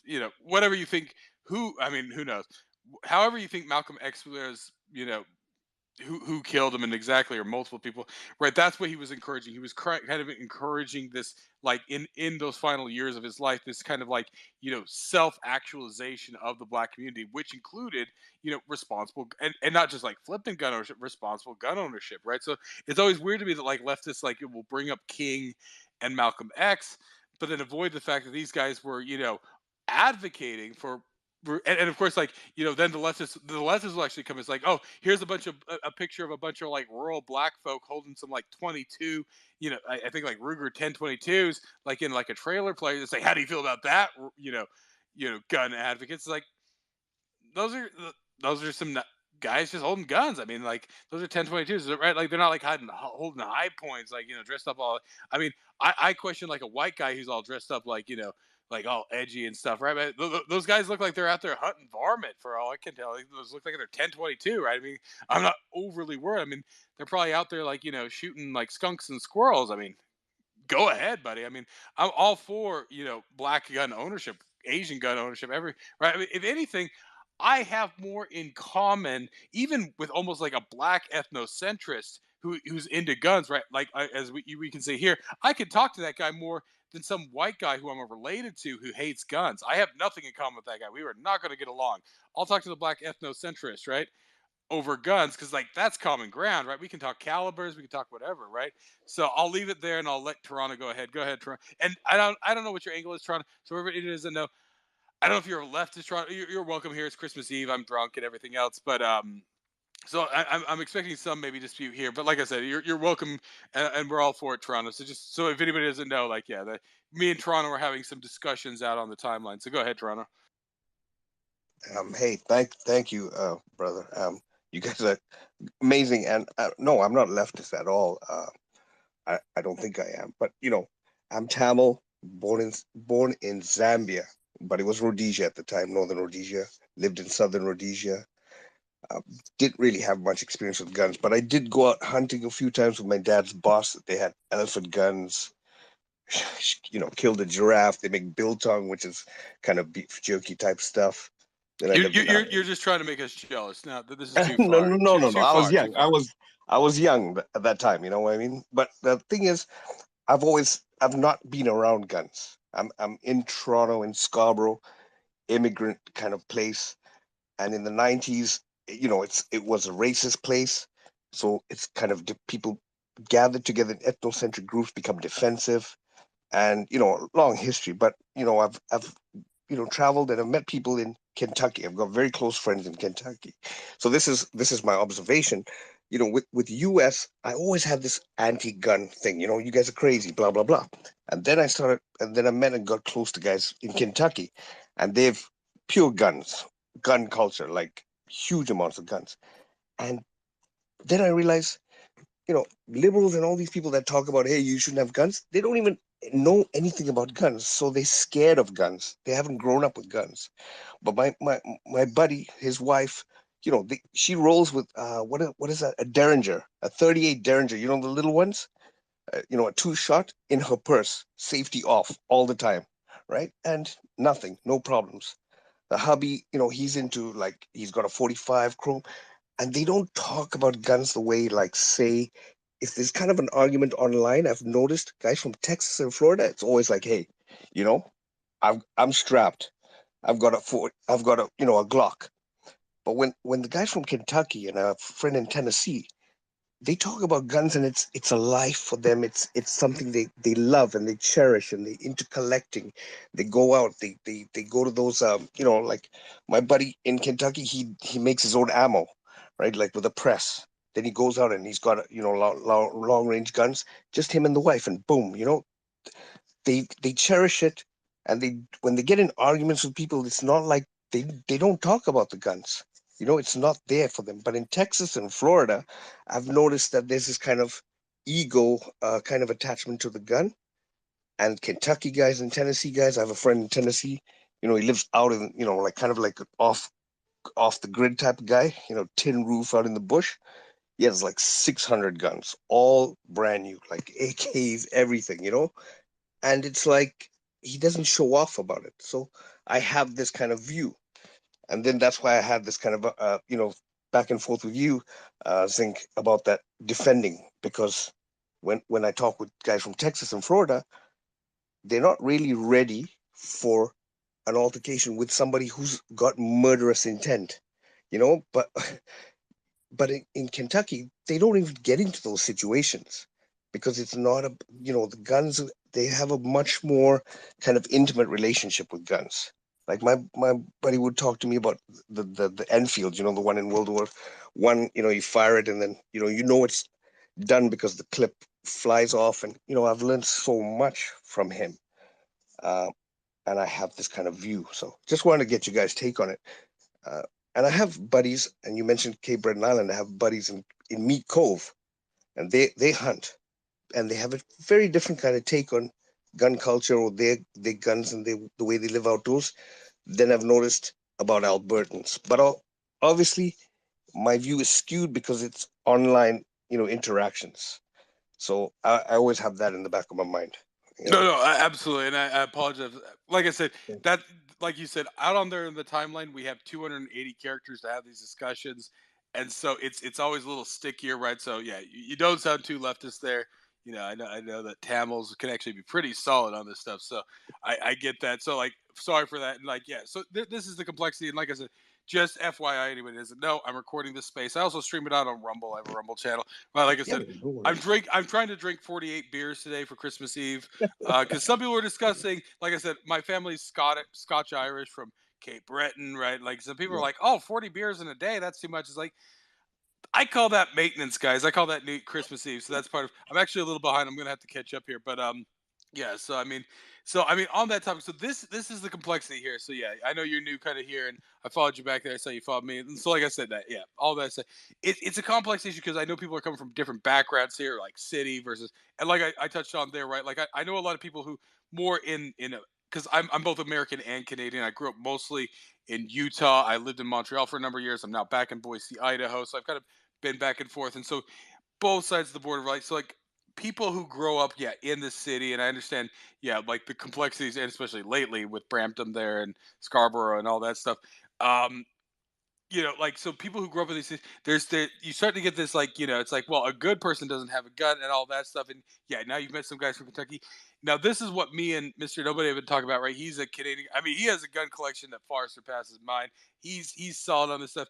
Like I envy him in many ways because like now he's lost, a lot of rights in this time, but back in his day he could get these amazing things that I'm like begging for, right? Like I will do horrible things to get a hold of some of the stuff he has. Like, I mean, it's I'm not unwilling to debase myself, but I mean, so I mean, I'm somewhat envious of the guys who were able to start the clock even 10 years ago. Like Moss and Nagants were going like for $100 10 years ago, and now these days you can get a good one for maybe 400, right? It's really right. Yeah, the collector, and I'm kind of late on this game, but so he talks about, and I did the full PAL training actually in Canada right before COVID. I did the PAL training, I did the RPAL training. I was getting it all together. Then COVID hit. I wasn't able, because in Quebec there's an extra step where you have to walk that paperwork into the to your local police precinct and then fill out another form and they mail it off to the RCMP. So I never got that done. And yeah, everything that's happened in Canada the last few years, I get, yeah, I've shifted back down here. So I'm talking from both sides of the border. So I kind of, and so Mr. Nobody, he talks about, so as a Canadian, right? Because you're talking in different rhetoric there and stuff like that. So out, like when I'm talking as an American, like, yeah, it's just like, like I said, I'm a big guy. I can handle myself. I've had martial arts training. But like if somebody comes up and starts fucking with you on the street, right? Boise is a permitless, actually, now as of 2016, permitless concealed carry state. I actually haven't yet. This is actually a conversation I have there with Thomas. I'm working my way. I got to get that Canadian kind of douchebaggery out of me and start properly concealed carry. Like I said, if nothing else, here's my excuse for concealed carrying. Pit bull running down the street, fucked up and stuff. Like, I mean, that's the thing. But I mean, so I understand it from both sides, and it is a cultural thing. This is what we talk about here. Is people really understand? Like I said, I am. I wouldn't say I'm a coward, but I'm a very apprehensive individual, right? I will not get on a motorcycle. I will not get on a skateboard. I will not get on a skis or anything else like that. I will not skydive. I will not do any of these things. But that's the thing. Like guns, like if you actually look at it from an objective point of view, are extremely safe, right? You purposely you almost have to have intent. There's like really it comes down to, like I said, like the only person I ever know, and I've known a lot of gun owners. I grew up in the Western United States. Every my dentist, was when I was getting my wisdom teeth pulled, was talking about his hunting trip coming up, right? While I was high on, the laughing gas and stuff there, right? Like that's where I come from. And I only know one person personally who's died of firearms. It's available whether there's a suicide or murder. It's a very complex situation, right? Intent either way, right? Whereas I know people who are experienced carpenters, right? Done it for decades, still broke his thumb recently on a skill saw, right? It's just right. Mr. Nobody's talking about, right? He's out there. He's used chainsaws for years.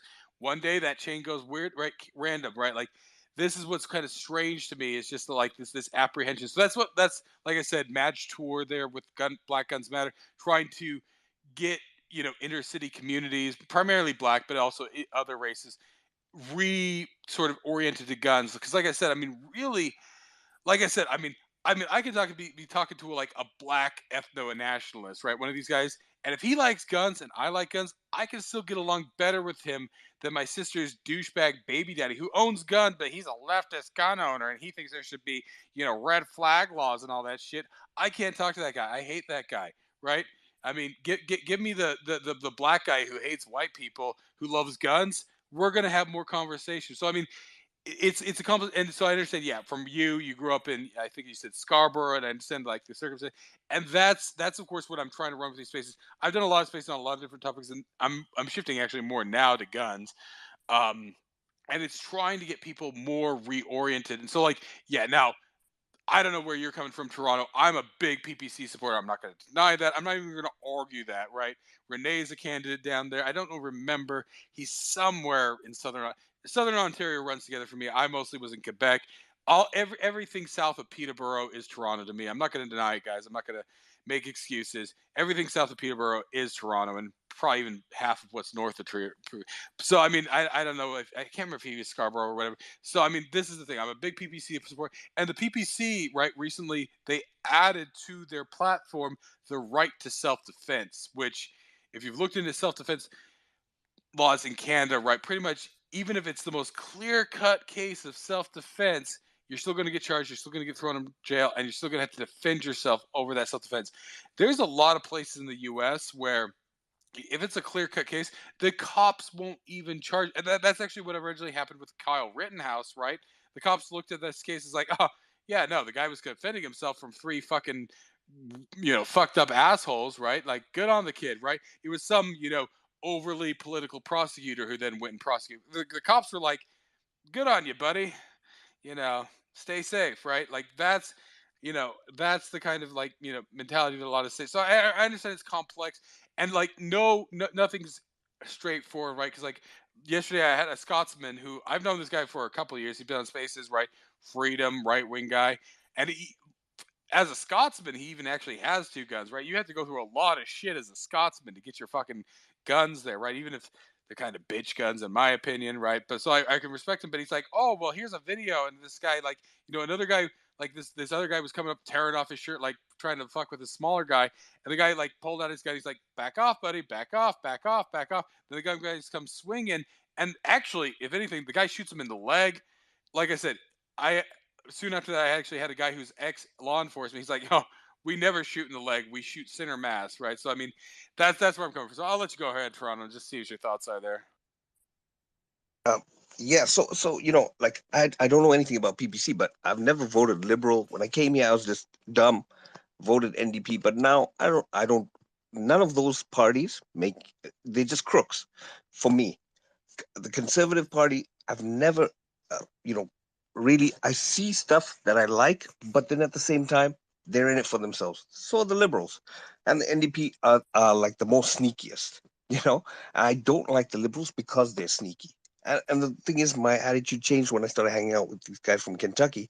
They're just Trump supporters, and just crazy at that time. But now I'm like talking well about Trump, and my lady friend Katie is like, nah, Trump's changed. So for me, politics is, when I look at a politician, does he want good for all of us, or is he just trying to divide us, right? And if a politician's earning $8 million a year, how does he know anything about our lives? Why does he even care? He's in another echelon, another level, right? There's some politicians that have money, but they stay grassroots. But I've yet to come across one. But I fell in love with Rob Ford. I don't know how you guys feel about Rob Ford. Oh, Saint Rob, that's what I call him. The last great Canadian. Yes, he's not Doug yeah. Ford. He's nothing like Doug Ford. And I'm a social worker. Thomas is from Arizona. Yes. He hates Canadians, and even he loves Rob Ford. Rob Ford was the pinnacle of Canadianness. So love Rob Ford. I hate Toronto, no offense, but Rob Ford was a saint. Me too. Listen, Toronto is just full of. See, the thing is, I'm Sri Lankan Tamil, not Indian Tamil, so we don't get along with Indians, right? We've been through a war, and actually we assassinated. The Tamil Tigers assassinated Rajiv Gandhi because they came in and wanted to fuck with us, and we're a minority that was getting oppressed. We've been through a lot. Like I said, when you told me you're Tamil, I respect the Tamil Tigers. Yeah, go Tigers. Yes, I mean, they had their problems like Hamas, but there was a stage when they were making their own fuel. They had their own weapons. They had, their own judges. They had so much strength. But it's always, with a rebel army and you're in the jungle, you can only do so much. They would have caches of weapons that they would have, they would sink about 50 feet under the ocean, and crazy, crazy stuff they used to do. Everything they would do, they wanted to inform people. There's been really good propaganda too, right? Like there would be videotapes coming after every attack they did, and they will be circulating in stores in Scarborough, and the cops are trying to stop it. So you go to a video store and you go, do you have that video from the attack? And the guy's like, no, right? And then about 20 minutes later, he's like, okay, here. Oh, that's OG, buddy. Respect. Yeah, and that's how we kind of kept our identity. But then also at the same time, I realized, hey, listen, I don't have a single white friend in Toronto for the first 10 years of my life. What am I doing? I hung out with Greek dudes, and things, but they're immigrants. Then burgers. Greek burgers are the best burgers. That's a fact. Yeah. So I became an alcoholic. I crashed and burned, switched from like real estate appraisals and finance to social work. Then I started hanging with regular white dudes, like salt of the earth guys, but guys that are all addicts and street people. And I learned so much, and I realized Canada's it's so fragmented. It is exactly like what Thomas says. I prefer Americans because they're straight. When I started hanging out with my friends from Kentucky, they had all these things to say about me. And it's like, yo, listen, you're not like the rest of the package, blah, blah, blah. And I'm like, you fucking assholes, right? But, it's genuine. But with a Canadian guy, you won't understand. You won't even get what he's not going to tell you what he means. So how are we going to talk? How are we going to have a dialogue, right? Real quick, beer number 10, guys. All right, yeah, sure. So just if you don't know, I'm drinking 48 beers today. So that's... all right, that's cool. Yeah. So like Tamils, like we get insulted because we're all seen by you guys as, hey, you're brown, you're Paki, you're Paki. There's no difference. I don't know if this is a racist word I'm using, but it doesn't matter to me because I'm not from Pakistan. Thing is, we don't have any connection to Indians. We don't like them. They have the caste system. We abolished that, right? And we went through a war. They've never been through a war. They haven't suffered. So we're very different. We come to Toronto and then, it's like we get racism from Indian guys that were here before we got here. So, the initial fights were between Punjabis. So the guys in Brampton and us, we don't get along. So, from the outside, you might see me as a guy from Brampton. I got nothing to do with them, right? And so, and I don't have an anger towards them, but there's a history, and Tamil guys don't like them, right? Tamil guys have in Sri Lanka, they don't like them because India came in and tried to just basically attack and destroy the Tamil Tigers. They came in with Gurkhas and stuff like that. And, it took 48 hours. They were like, 700 Gurkhas died in 48 hours before they realized they can't fuck with the Tamil Tigers because they were, in the dirt waiting. And they're not going anywhere, right? You can't, it's their land, right? So then, India has all this propaganda. You can't find any of those videos, but I can give them to you. And they'll be like, no, Gurkhas never lost to the Tigers. Of course they did. Where are they? right? And so, there's a lot of history, and it's all in Toronto. As soon as I go to Cape Breton Island or Nova Scotia, I'm living in peace because I'm surrounded by chill guys. They don't know anything.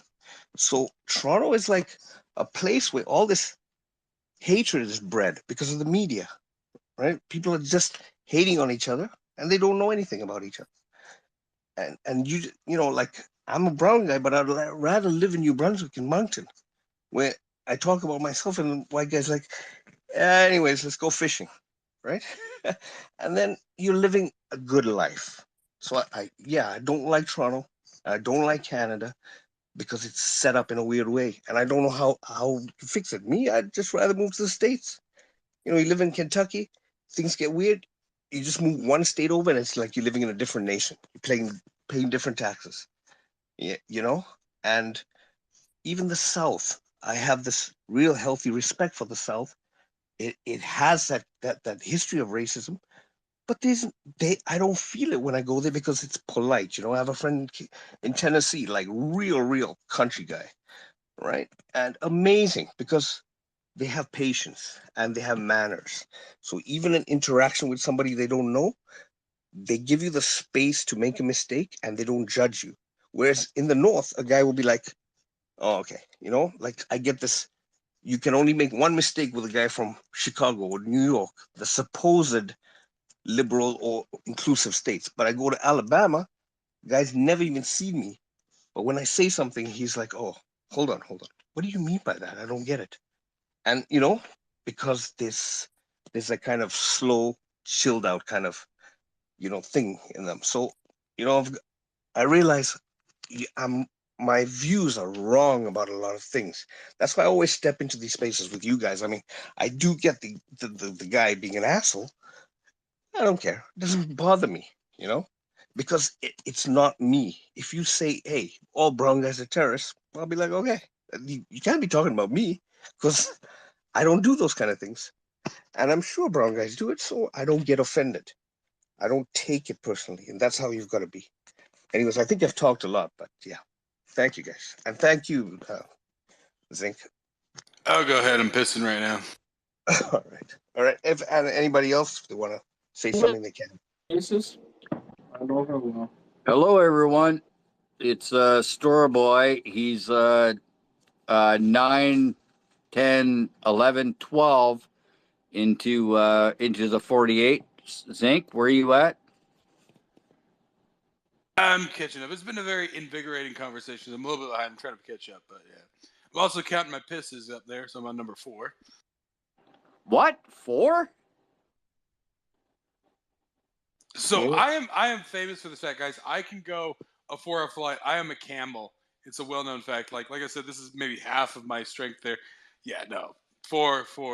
And that's just because my bathroom is literally 10 feet away. I could have held it longer, but I'm like, it's there. Broke the seal. All right.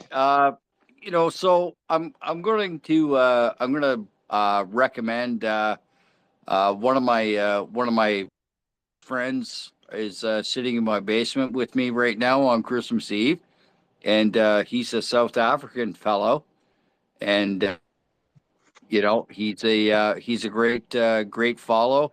I'll try and get his handle up in the nest, and so a very learned fellow as well. So we should probably talk to my good man Sway. We'll listen in for a bit, and then we'll weigh in. Bring him in. Yeah, I'll come in a bit. Is he a Dutch guy, a Boer, or is he Afrikaner? South Africa's very, very diverse place too. Yeah, a Boer, definitely. So actually, you might enjoy this, Toronto, because you said you were from Rhodesia originally. Like I said, I'm like ever since I moved back down to the States, like I've been here since February. I've bought 19 guns. I got gifted 2. I'm like that's pretty much the topic of a lot of this stuff. Right. Is I mean we could touch on all topics, but yeah, I mean obviously me and Mr. Nobody there love our guns. Hardcore too. Hardcore. Well, hardcore has a great arsenal too there. I think former Marine right there, hardcore. I don't want to misplace the branch there. I think you're USMC. Okay, so yeah, that's what we do. So funny enough, months ago, like now I have I have a lot of modern handguns, but been getting into the older rifles there a while back now. Just because it's the holidays, I've been bidding since the summer on these Lee Enfields, right? That were specifically made in Toronto in Long Branch during World War II. I don't want the British stuff. I want the Canadian stuff. Lee, like I said, James Paris Lee. This is why I was trying to encourage people to take pride in Canadian history on guns, right? M1 Grand, invented by a French Canadian. James Paris Lee. Now, he was born in Scotland. He grew up in Ontario. He spent some time in the US, but I think he's buried in Ontario, right? This was the first like mass-produced removable magazine. Maybe somebody else played with it, but like the removable magazine of the Lee Enfield, right? That was OG. That was he did some stuff with the Bolt too. I need to look exact what he had some innovations on the Bolt, but it was really the removable magazine of the Lee Enfield that really kind of cut it ahead of a lot of other ones. And like with these ones, I need to go Pro Mag, which is actually a modern one. They actually make, and I actually found a really good sale, like $20 for these Pro Mags for the Lee Enfields. So I've actually ended up now with 3 Lee Enfields. But a while back I was bidding because these Lee Enfields after the war out of Long Branch, they made their way all over it. There's in New Zealand, but actually there was one while I didn't win it, but it was actually during the Rhodesian Civil War there. It was actually used. It had like some like markings on it for the Rhodesian Civil War. So just want to bring it because like when I think of Rhodesia, I understand some of the stuff with Rhodesia there.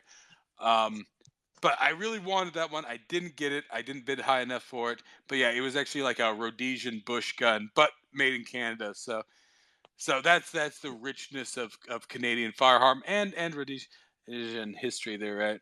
Yeah, I lived, when it became Zimbabwe, you could go to the Mozambique border, which was, to the east, and Mozambique was having an issue. You could just buy an AK-47 because a lot of these bandits, they're called Renamo, they were coming into Zimbabwe, and hiding out. So you just walk, a lot of my dad, worked for Mobil Oil. They had like lodges and chalets in like the mountains, Lake Kariba. So you'd stay in the chalet and a guy would knock on your door and he's, "You want an AK-47? $200. And I'm like 14 years old. I'm like, no. My dad's like, no. He's like, come on, $200. These are proper Russian AKs made in Georgia, not some nonsense. Georgia and Romania, like good AKs. People used to, it was wild at that time. Milled receivers. Pardon? Yeah, milled receivers made in what you would call it, comm block countries, not the cheap what you would call it, Chinese shit work type of when it comes to machinery or manufacturing. No, I have to look into it more, but from what I understand, there's certain Chinese factories. You got to look for the Chinese factories because there's like a lot of them. Some Chinese factories were better than others. I will just throw that out there. But also the metal used. I've seen a Chinese AK fired in the air, and the round, it's the traces. It's going in like a spiral, and then a Romanian Russian, it's just boom straight through. Concrete block from Georgia or Romania, and that I got from my buddy in Tennessee. He's like, yeah, you buy an AK from 2 places. Georgia should have a stamp, or Romania, and these years, Yeah, the only contribution Romania has ever made to civilization. What about that nutcase with the 3 wives? What's his name? Andrew Tate. Yeah. No, when it comes to that stuff, when it comes to quality of manufacturing, when it deals with comm block countries or countries that are under the communist sphere of Warsaw Pact, Warsaw Pact countries, or you dealing with countries like North Korea or China, where they're not Warsaw Pact countries, but they're under that communist sphere of influence, right? And now you're correct saying there's certain state arsenals, and if you know what the numbers are and where the stampings are to look for, there's some arsenals that are better than others. But the thing is, whether it's Kalashnikovs or Simonovs, they flooded the market with SKSs because they're mostly coming from China. But the thing is that the build grade when it comes to Simonovs, you're better off with a Russian or like an authentic Soviet Union, or one of the Warsaw Pact countries when it comes to Simonovs and Kalashnikovs, right? Because there is the difference between the stamped and the milled receiver, but also when it comes to build quality and in ammunition, and it also has to do with availability, like I previously mentioned about how they had the U.S. had embargoes against communist bloc countries or communist influenced countries, but we didn't have that kind of embargo when it came to importing arms and ammunition from these countries like they did in the U.S. Right, as well as we didn't have any of these. Like you had in the NFA 1968 NFA with the point system when it came to handguns, like it had to have so many points in order to qualify for importation. But the workaround was, well, just build them domestically, and there you go, right? So I mean, that workaround worked, and it worked beneficial towards having jobs and providing business and facilities in the United States. And if so that's where another complication came, where there was nothing wrong with the gun as long as it qualified for the point system for the 1968 NFA. I know it's gonna be hard. I'll say it as an American, but thank God for Hassan Hassan. RFK Senior was a piece of shit because that was his baby. Fuck that guy. Fuck RFK. Now I'm mixed on JFK Senior and all that stuff, but RFK Senior, that guy is Satan. Yeah, I think Stowboy wanted to say something. Sorry. I was just going to say, if you guys want to figure out algorithm is currently working, my brother here is pertinent to that conversation and how you guys are allowed on Twitter, because he was a test on and I'll bring him up a little later. He just happens to be sitting beside me, but he's got like 55,000 followers and another certain amount of followers under different regimes. But this fellow can talk about how the Twitter Spaces got to be where you can actually thumbs up and where you can actually thumbs down and where you can co-host. And he's got the information because he was a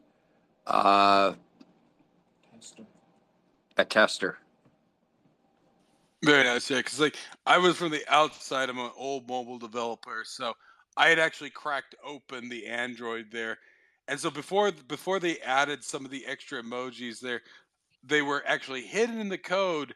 Even when did I crack that open? I want to say July 2022.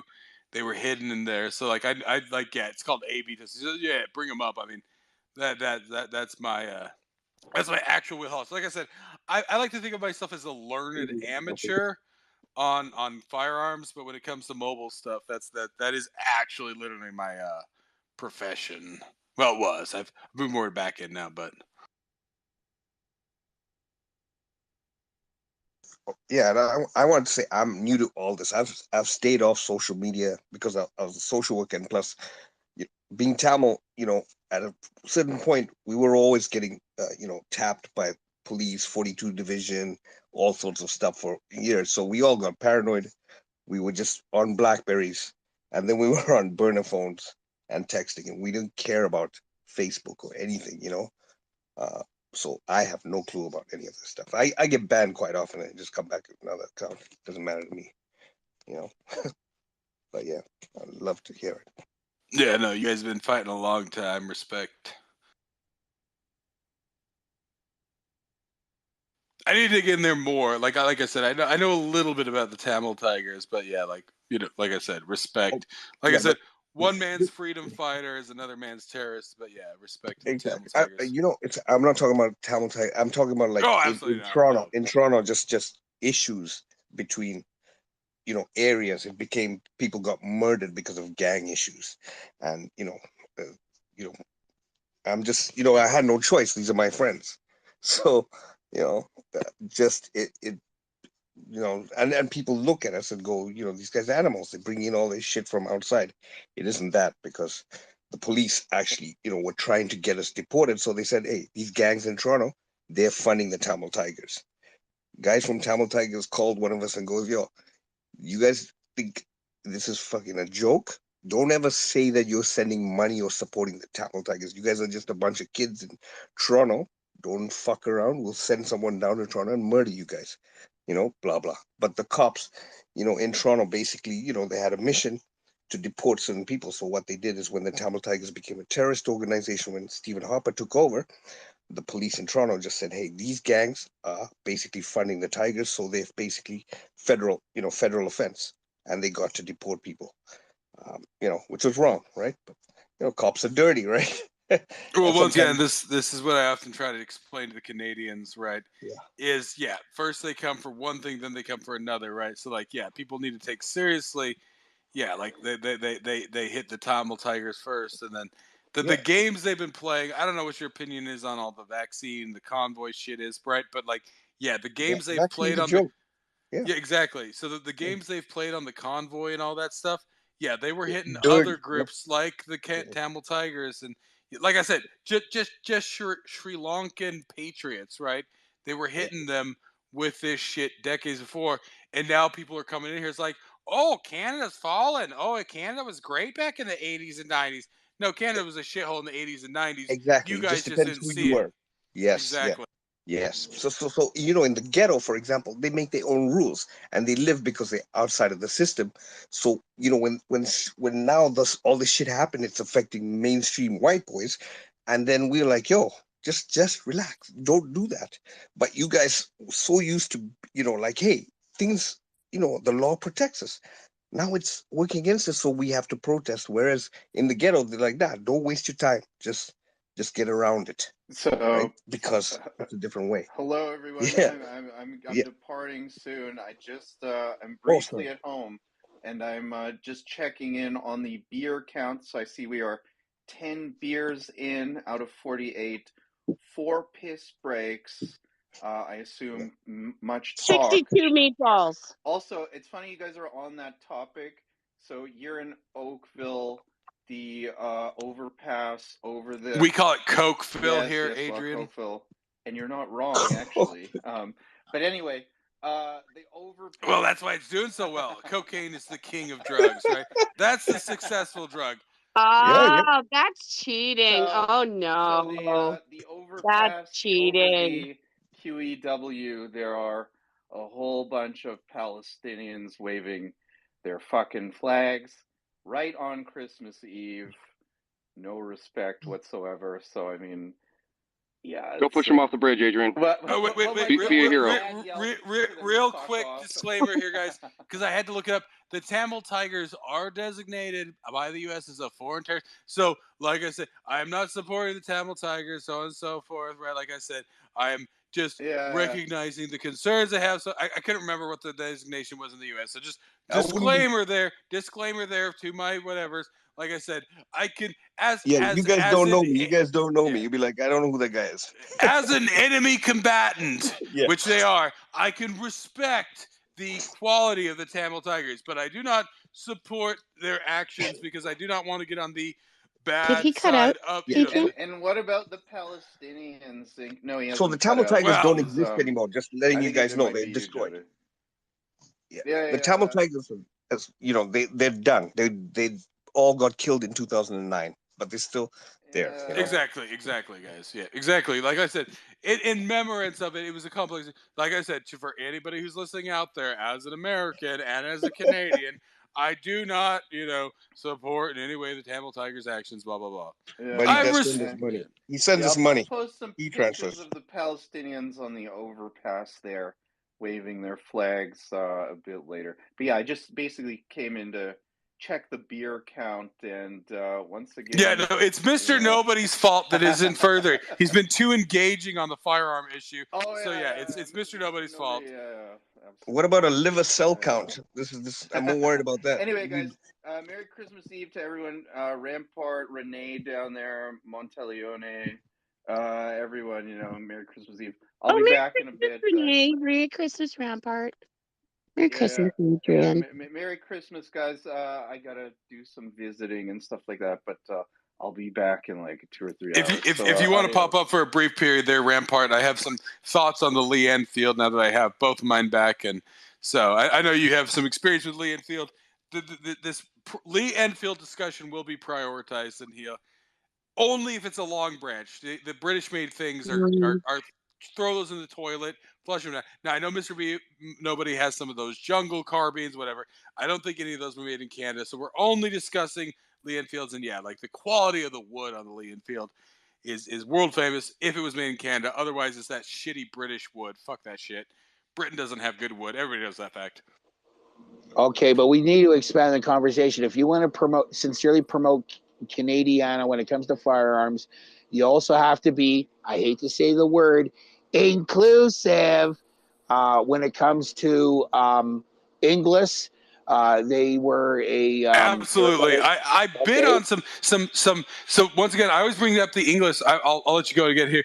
But funny enough, I was bidding on the English a while back. This is what I bring up. There was a time, guys, when Canada was commissioned by the non-communist, the Republic of China, non-communist China. They actually commissioned English to make them Browning high powers. Once again, Browning, being born in Utah. So this is a double point of pride for me. Utah made, designed, handgun made in Canada. I bid on that thing. I bid it up to about $2,000. They still took it. Right. Like anybody who doesn't know, actually, when I was in university, I studied Chinese, and there's complexities there. But, Republic of China still exists in Taiwan. That is why I am a big supporter of Taiwan, right? Like, I don't give a shit about Ukraine. I don't give a shit about Israel. But, China wants to take an action on Taiwan. My aging ass will sign up, and I will defend Taiwan.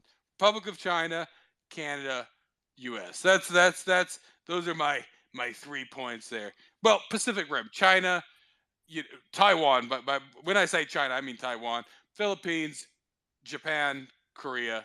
That's what holds back the filth of China. So I'll let you go there, Mr. Nobody. Continue on with the English. I'll let you continue there. But yeah, I tried to bid on one of those, didn't get one. Yeah, so the thing is, if you want to go with Canadiana with firearms, you have to expand it to the Inglis. The thing is, for the people who don't know, in this forum, Inglis was better known for making appliances, large appliances like refrigerators, washers and dryers, even the old, I remember my mother, she had an Inglis wringer washer and an Inglis natural gas dryer, okay? But during wartime in, what is known as the GTA, Inglis made Bren guns, which is something that you'd probably take a Bren versus a conventional Lee Enfield number 4 or what have you, considering if you knew what a Bren gun was. If I had $20,000, I would, yes. Yeah, right. With the tripod, and if you're really extra special with the bipod, but if you're really extra special with the tripod, with the adjustable sittings, and if you're really super duper extra special with the anti-aircraft sights, or you have it where you have it a pair of Bren guns in tandem when it comes to whatchamacallit, when you're hunting airplanes. But another thing, anti-aircraft. Yeah, anti-aircraft. Another thing that Inglis did, under license, again, going back to what you said, is, you got John Moses Browning, Mormon, Utah, developed the 1911, developed the Browning high power. Usually the best the quality high powers, or the original place of manufacture, was out in Belgium. FN. Fabrique Nationale. And how when the Germans occupied Belgium, and how even the German army were using the high powers with their broom handle Mausers and their Lugers. But another case, there is those Canadian Inglis washing machine made High Powers, where there was a Chinese contract. I believe this was pre-Mao, and where they had these guns, and how when Korea came around and how they were used against us, whether it be Canadians or the UN forces when they had the Korean War happening. So yeah, there was a lot of these English factory Canadian made Browning High Powers. They were sent to mainland China, as well as Canadian ammunition. And another thing is, when it comes to firearms in Canadiana, there's Cooey Machine and Tool. Again, this is why you don't like, you're not fond of Canadians, because of the mediocrity, because these guns are the epitome. Cooey is an epitome of mediocrity when it comes to firearms, because most of them were single shot 22 rim fires, as well as shotguns. They did have a 22 bolt action tube fed After repeater. 1950, let's be clear. After 1950, mediocrity. So, but Jake, I gotta just tell you, he just gave me a hard on. Sorry. So sorry, just to butt in. Sorry. Scarborough in World War II times, they had a huge, they were making a lot of bombs, things like that. Are you guys aware of that? The whole Golden Mile. There's a history of just, Bomb Girls is, the movie is set in Scarborough. I'm not sure if you guys know about that. So, we're not just terrorists. Yeah, I know. Well, like I said, all my Lee Enfields, I don't know if it's in Scarborough. I don't know the terrain of Toronto, but yeah, like he's talking about Long Branch there somewhere in Toronto is where these, and they also made some brand guns there too, but yeah, English. But like, I'll let you continue on, Mr. Nobody. Keep going.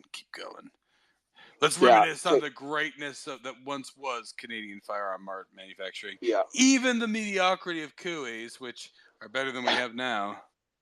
Well, I just wanted to say, with the mediocrity with Cooeys, they're the only thing that was ever really, they were very plain Jane, very simple.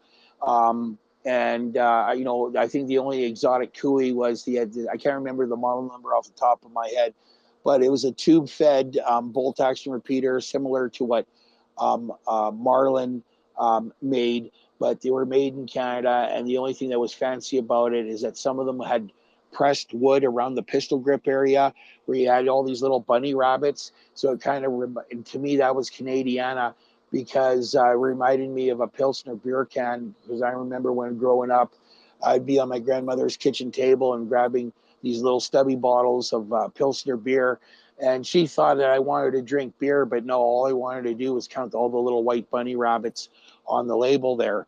But whatchamacallit, yeah, that was the only, like fancy thing that they did when it came to, people think it's engraving. No, it's not engraving. It's pretty much a stamping for what they did on there. So I just want to, just to be complete, when it comes to, if you're going to talk about, the Canadiana version of firearms, yeah, you're right about, John Garand.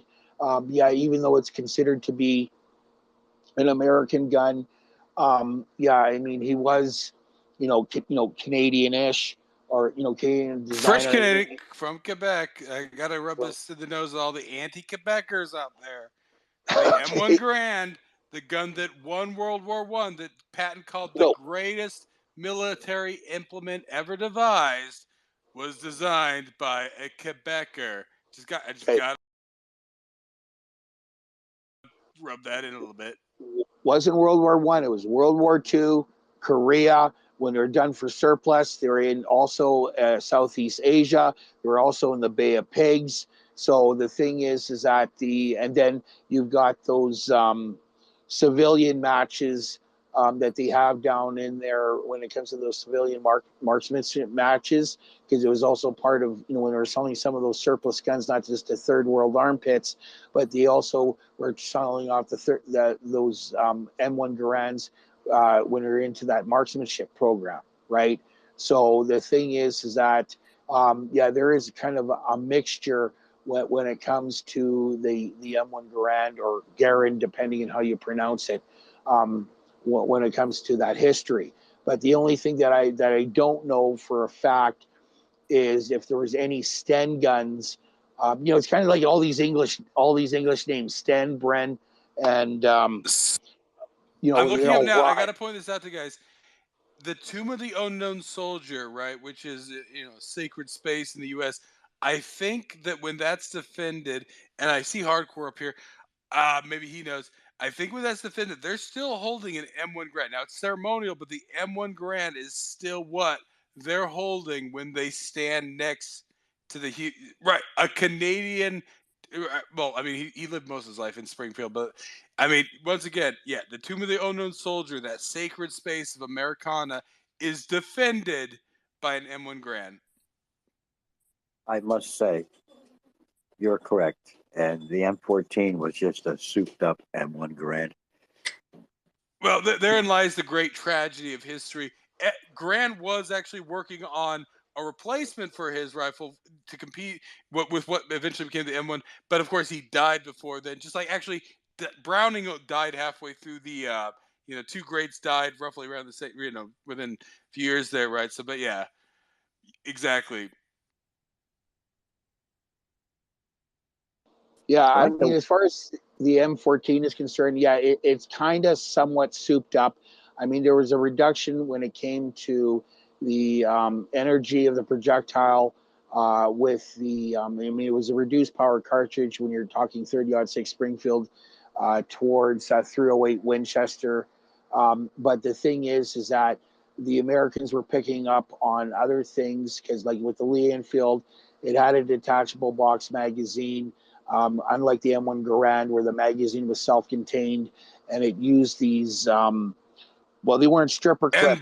En bloc clips.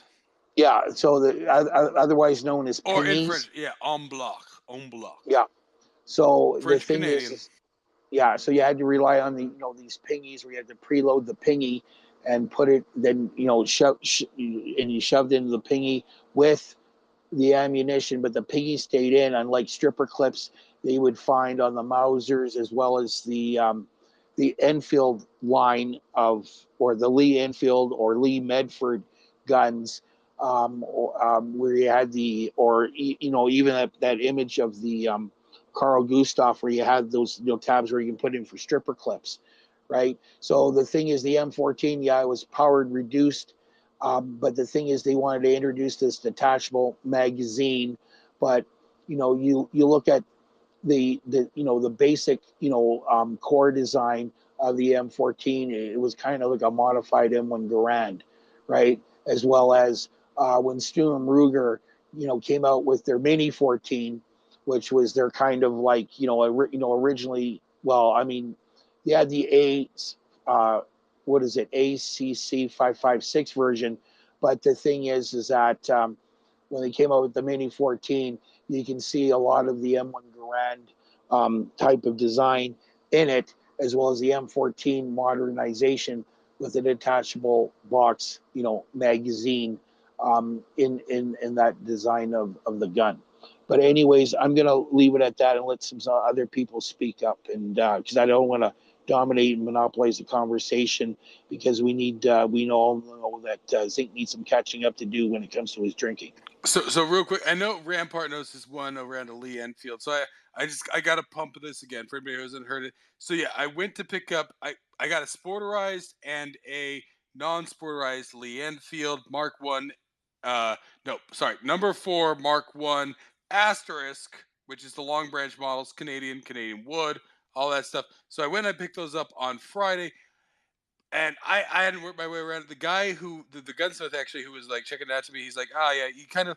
So I came home on set because I had to leave one behind because the bolt would not stay closed on the non-sporterized one. So I brought home the sporterized, and I was playing with it. Right, I woke up Saturday morning, first thing, I take a pee, and I instantly go and grab that Lee Enfield, and I'm playing with it.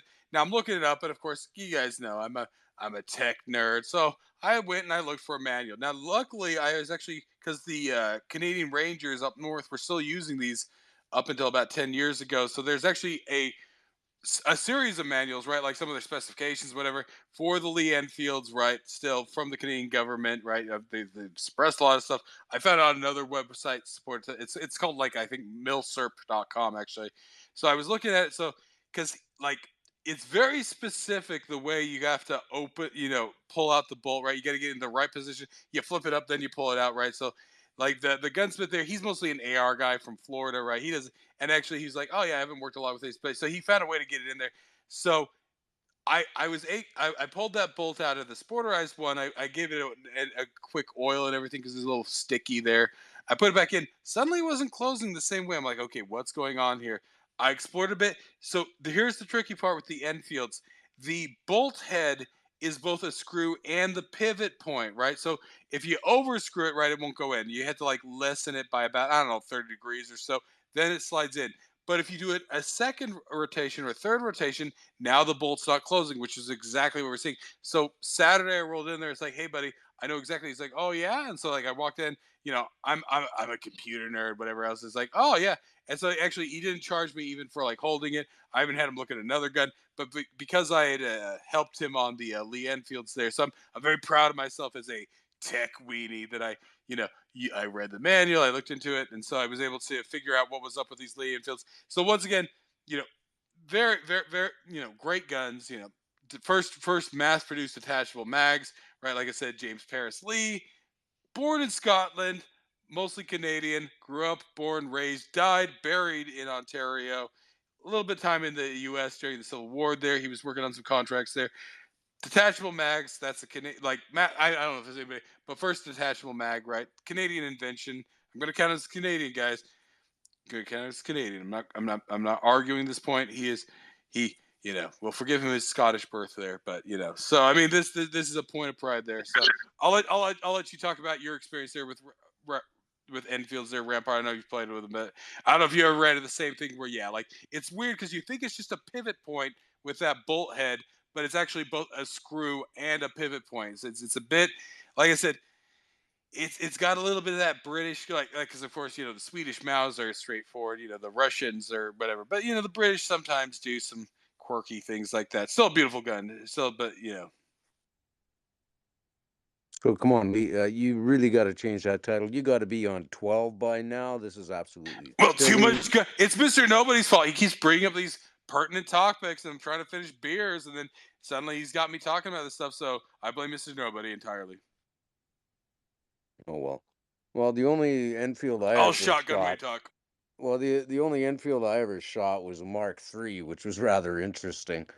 We spent a couple of weekends at a range. This is, of course, back in the 80s. And it was a Mark III. It was a really beautiful rifle. The wood on it was incredible. The action was smooth. It had been worn in. Of course, this thing, it had been built several decades prior. But, we had a lot of fun during that period at the range, firing off a lot of the weapons you guys were speaking about here, the Mauser, the Browning. Oh, the Browning, man. That was something wild, man. Pride of Utah, John Browning. Yeah. Oh, that was something else.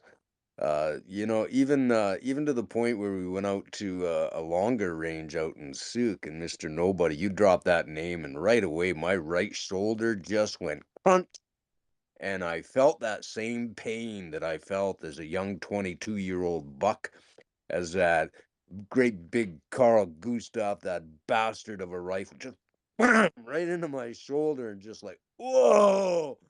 That was one of the strongest rifles and it's classified as a rifle, guys. The fucking thing's a cannon.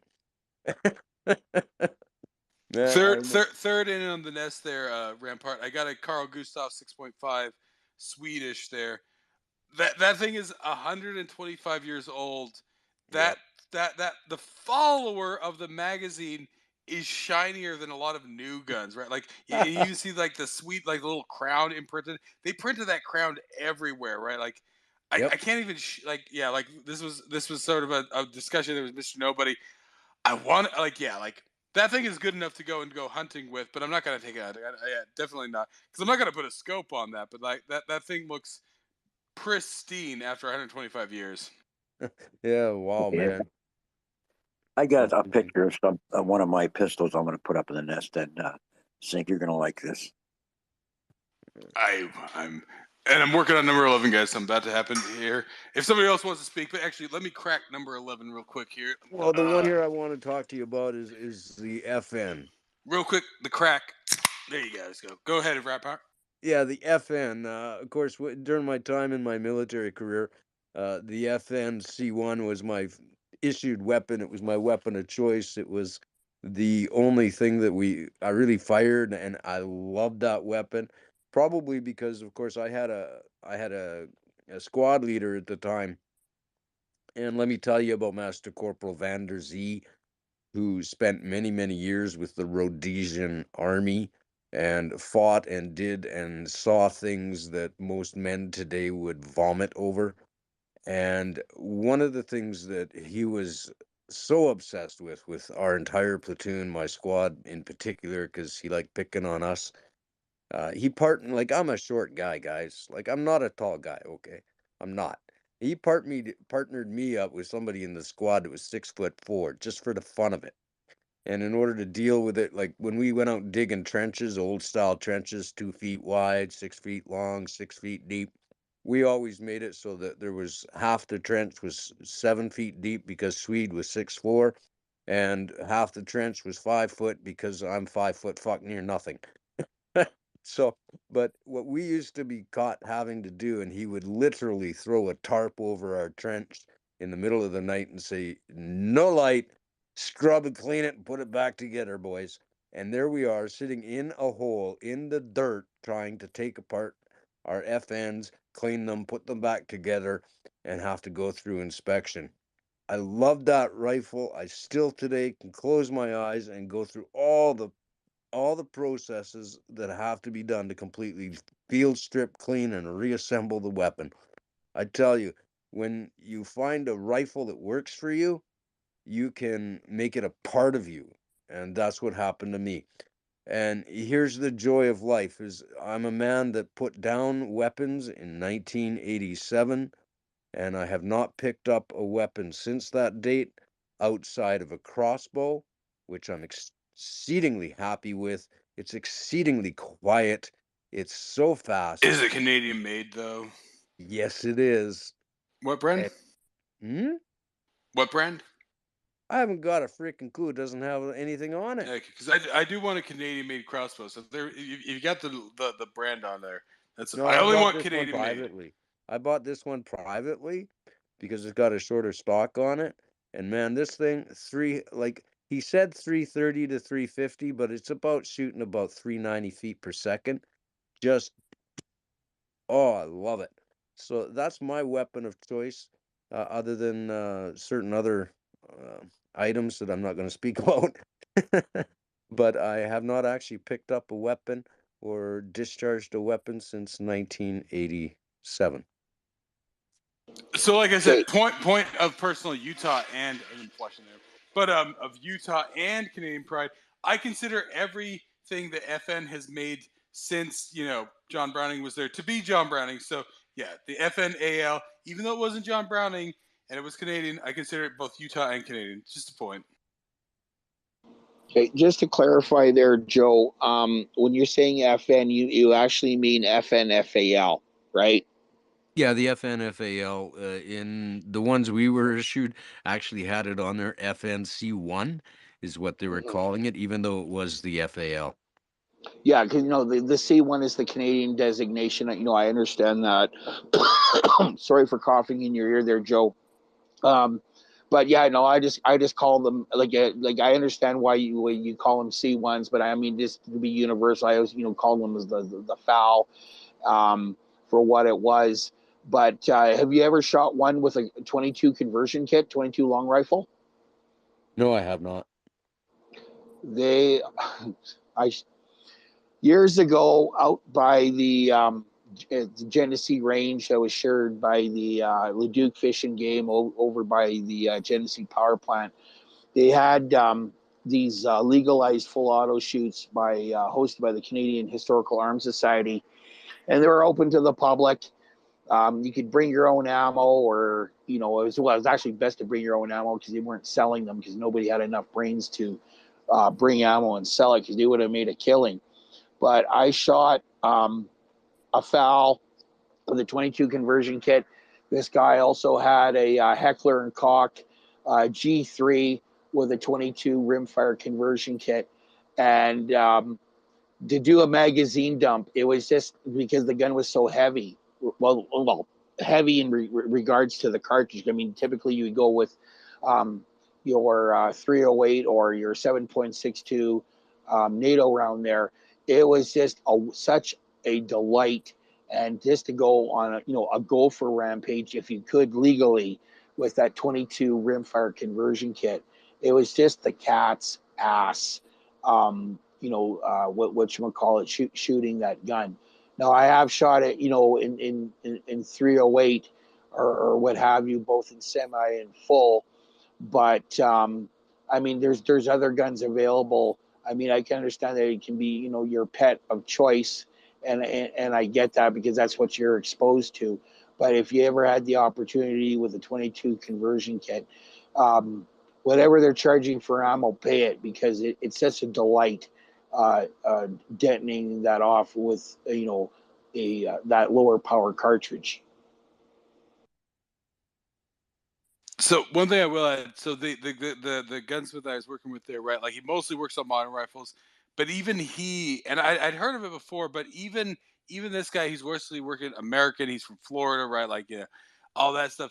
Even he knew about the Mad Minute on the Lee Enfield, which I'd heard of, but he was like showing it me, right? Like you pull it with the middle finger there, and right, like you can actually pump off quite a few rounds there out of the Lee Enfield with the Mad Minute, right? You're pulling with you're pulling back the bolt, you're hitting it with your middle finger.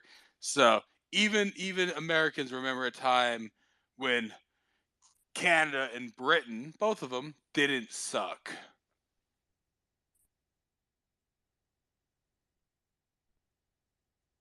I remember.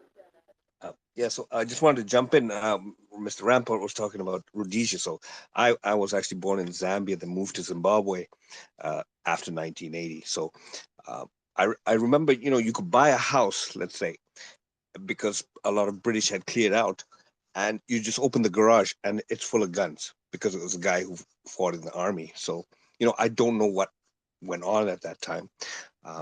One thing is, when I was working 2000 to 2010, my boss was a guy from Wales, Graham Jones, and he had huge amount of guns. Always used to talk about FN because he fought in, I think, Falklands, right? The Falklands War as part of a British unit. And yeah, I remember when the gun registry came up, he didn't know much about computers. And he's like, yeah, fuck, man, liberals, blah, blah, blah. I got to put these guns out here. Anyone can come and rob me. It took me, I think, 3 hours to input in all his guns. He had like guns galore. So, Ontario guy. Okay, I know what you guys are doing. You're shaming me into buying. I am working on an FAL, okay? I am working on it. You guys don't need to continue with this shame. I am working on it. I'm trying to get specifically a Canadian one, but I'm tired of this abuse. Hey, Zing, take a sip and listen to this one. That Gustav you got up in the nest, that's a pea shooter compared to the bastard that I shot. It was the 84 millimeter recoilless tank rifle, Carl Gustav. And I tell you, when they say recoilless, they lie, just like they lie about everything. Oh, man, you'll feel that one for decades, man. And imagine shooting off 18 rounds over a 2-day period. That would, and I tell you, that thing is a cannon. They're a little different than the U.S. version. They get the AT4, which was just basically a one-shot throwaway dude, right? It's your old throwaway disposable bazooka. They used to call the tube no stronger than double cardboard. It wasn't all that stress tested for more than one shot. But the Gustav has it, the one that we were shooting had a double barrel for more stress. And wow, man, I tell you, when that thing comes off, like we had to stand 90 feet away from the man firing the weapon. The blast off the backside of that hits at a 30-degree arc and can go out about 25 feet. Just wicked. The explosion is exactly what you would expect it to be. Whatever it hits is pulverized to dust. So that little pea shooter of yours, just fine. But you really got to go outside and get yourself some big caliber stuff. Like most people don't realize, like if you shoot off a 12 gauge, it's similarity to shooting off, like I think, what is a 12 gauge? I recall it being what, about 74, 75 gauge. So, when you get up into those heavier gauges, bam, you start to understand the real power of a projectile, especially when you fire it from your body. No, no, absolutely. Like I said, the main thing was just it's like they stamped everything. That little crown is on like 20 parts of that rifle. They just like it's like why? Why do you need to stamp it everywhere? Right? Like even the bolt release, like you can see in the corner there, the bolt release is stamped with the serial number. Now, of course, like I said, it's a weirdness of the Swedes there, right? Like that rifle is probably minty because Sweden never really actually fought a war in the last 100 years, right? They went, so that was built 1899. In 1938, they went and they shortened the barrel, and so that's why they call them the 1896/38s there. But of course, the Swedish capitulate. But I mean, so that thing was unused, right? Not knocking the Swedes, but they really didn't use any of their rifles. But yeah, they just stamped that little crown everywhere, right? And like, so this is the thing. Like, it's like when I was buying that, it's like, oh, everything matches except for the cleaning rod. I'm like, what does that even mean? They even stamped the cleaning rod. So yeah, guys, the serial number on the cleaning rod on that doesn't match. You wouldn't know that with any other pretty much rifle out there that had a cleaning rod at that time because most people didn't stamp. The Swedes stamped the cleaning rifle. But yeah, no, it is liquid smooth. Yeah, that's a pretty looking piece. That's a pretty looking piece, man. Hey, Mr. Nobody, you grab his left arm. Hard Knocks, you grab his right arm. Let's nail him down here. Get the funnel. Let's pour a couple of more beer into this guy because he's talking way too much. Well, if he wasn't Well, such a yeah. pussy, he'd be drinking. No, because he got he got intrigued with my dialogue or whatever, with our back and forth. So as far as the drinking is concerned, or the lack of drinking, that's on me inadvertently. That was my thing. But speaking about peer pressure, I'm not going to put any peer pressure on you getting a foul there, Zinc. Too But I will. late, too late. I'm bidding. No. What you no? Over I want under to on give you 50. I want to give this guy positive peer pressure. You need a proper assortment of guns that were chambered in 30-06 Springfield. So what you should be focusing your attention on is a 1903, the first Springfield that was chambered in that cartridge, which they still use for ceremonial stuff, as well as the M1 Garand. They do use the M1 Garand for the Tomb of the Unknown Soldier in what is it? I can't remember. It's someplace in Virginia, but they still use that M19. Arlington. Yeah, thank you, Arlington. Defended by a Canadian rifle. Yeah, where Joe Louis, the boxer, is buried with his boxing gloves right on the stone in Arlington. But they also use those Springfield M1903s as ceremonial guns. You would have them, chromed up or whatever. But there's that, and a real Browning bar. No, I'm not talking about the sissy commercial civilian version that they use for hunting, but an actual Browning bar, Browning automatic rifle. Now, mind you, I mean, the authentic one, you need a class 3, but if you can get like a castrated one, you get that particular gun. Because if you wanted to be a man, that was the gun that you had.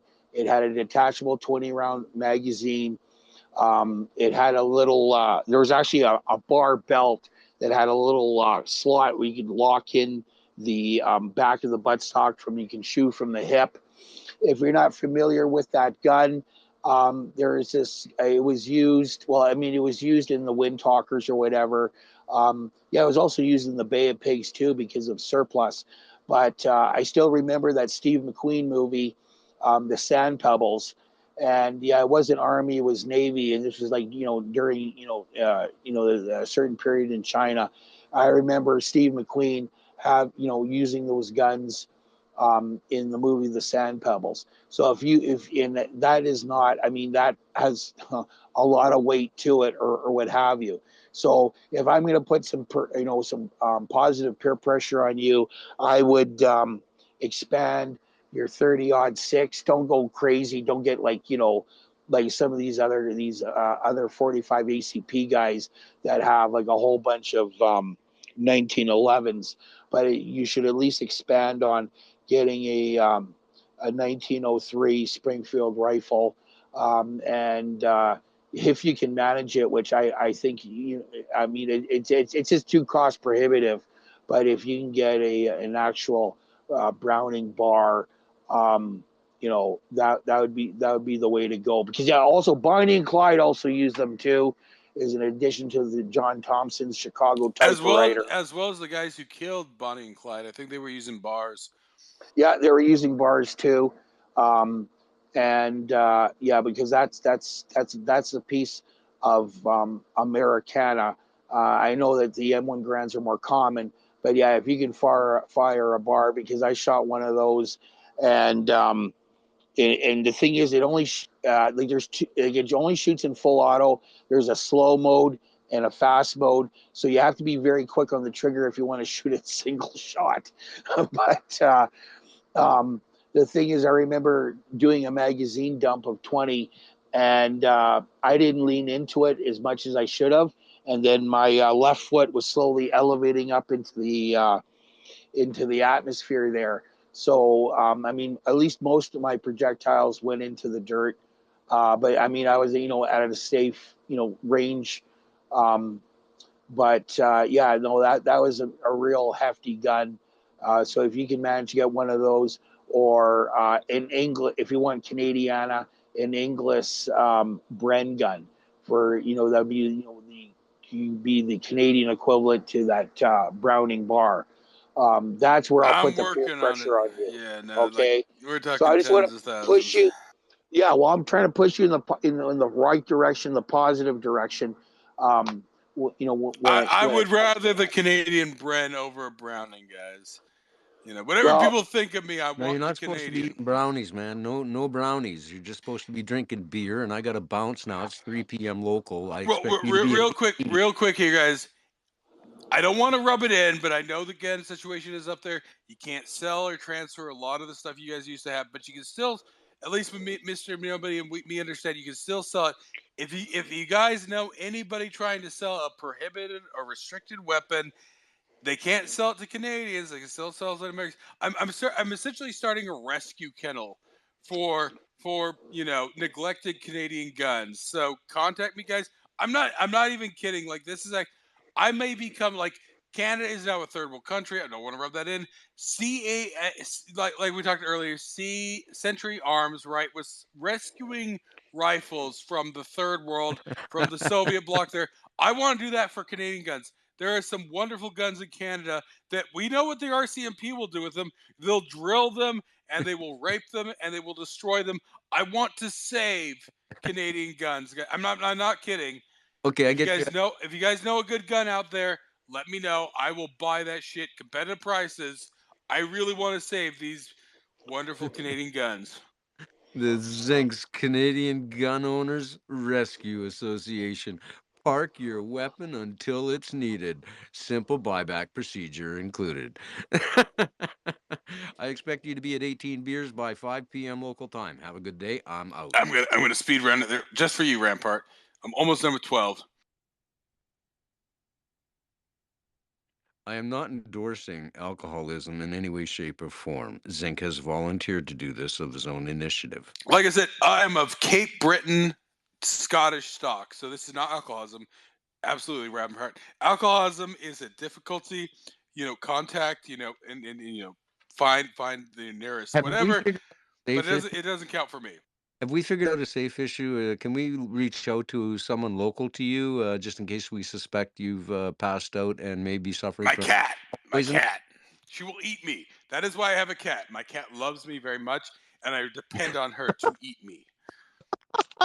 So sorry to jump in here. I got a friend of mine. He just called me, and I said I was talking to you guys about guns, and he goes, "Ask these guys if they know about Zastava." Real quick, guys. Number 13. There you go. Zastava. I am bidding on Zastavas. Guys. I have spent $15,000 on guns, guys. I'm trying not to spend any more this year, but a good deal is a good deal. And right now, all the boomers, no knocks to the boomers are, busy with their children and their grandchildren. So right now it's actually Grandkids, yeah. exactly. That's what I'm saying. Like right now I am picking up some I was bidding on these fucking Lee Enfields all fucking summer. I could not get a sporterized for under 400. I could not get a non-sporterized for under 500. Suddenly I bid on a bunch of the boomers, whether they died of COVID or they're banging their cousin's girlfriend. I don't know what the boomers do. Suddenly I now have 3 Leanne. Well, one comes next week. Also, very minty, guys. Thomas has seen it. I don't have pictures of it. I'll find the listing for it. I got a so back to 308. No, I can't. Mr. Nobody, were you talking about 30-06 or 308? Because I can't remember which one you were talking. Because 30-06 is actually kind of a pricey round. 308 is actually probably the best priced 30 round 30 out there, Best right? price for the value. Yeah, exactly. So like, I mean, you can get those sometimes like 65 cents a round, right? So now there's a lot of debate. You guys can look these up. So I bought this one. I sent it to Thomas. I'll put it up there in the nest in a second there. So a bunch of these, during the Franco government, which was a fascist government, right, from the 30s to about like 1970s or whatever, they had these, like, I can't remember the year. It's sometime in the teens. So like M1916s are called. I can't remember if they were 7mm or 8mm Mausers. What they did is the fascists had pretty much kind of like a state militia, right? So like Buddy, is a fucking cook there, but he's part of the fascist militia. So in the 50s, they went and they retooled a lot of these Mausers to be 308s, right? Because even though they were fascists, Spain was in our. Now, I'm not saying fascism is great, guys, but compare a city that was previously fascist like Spain and Chile, and compare a state that was previously communist. The former fascists come out pretty well. So I'm just saying, it's not great. Horrible things happen in Spain and Chile, but they're not shitholes, right? Any former communist country, even ones that were really awesome, like everybody knows, I love the Czech Republic. They were pretty well fucked by that, right? So even if they were non-retarded, right? And let's be quite honest, I'm not going to be racist here, guys, but the Chileans aren't special. I know a lot of Chileans, they're good people, but they're not special. But Chile does not suck shit.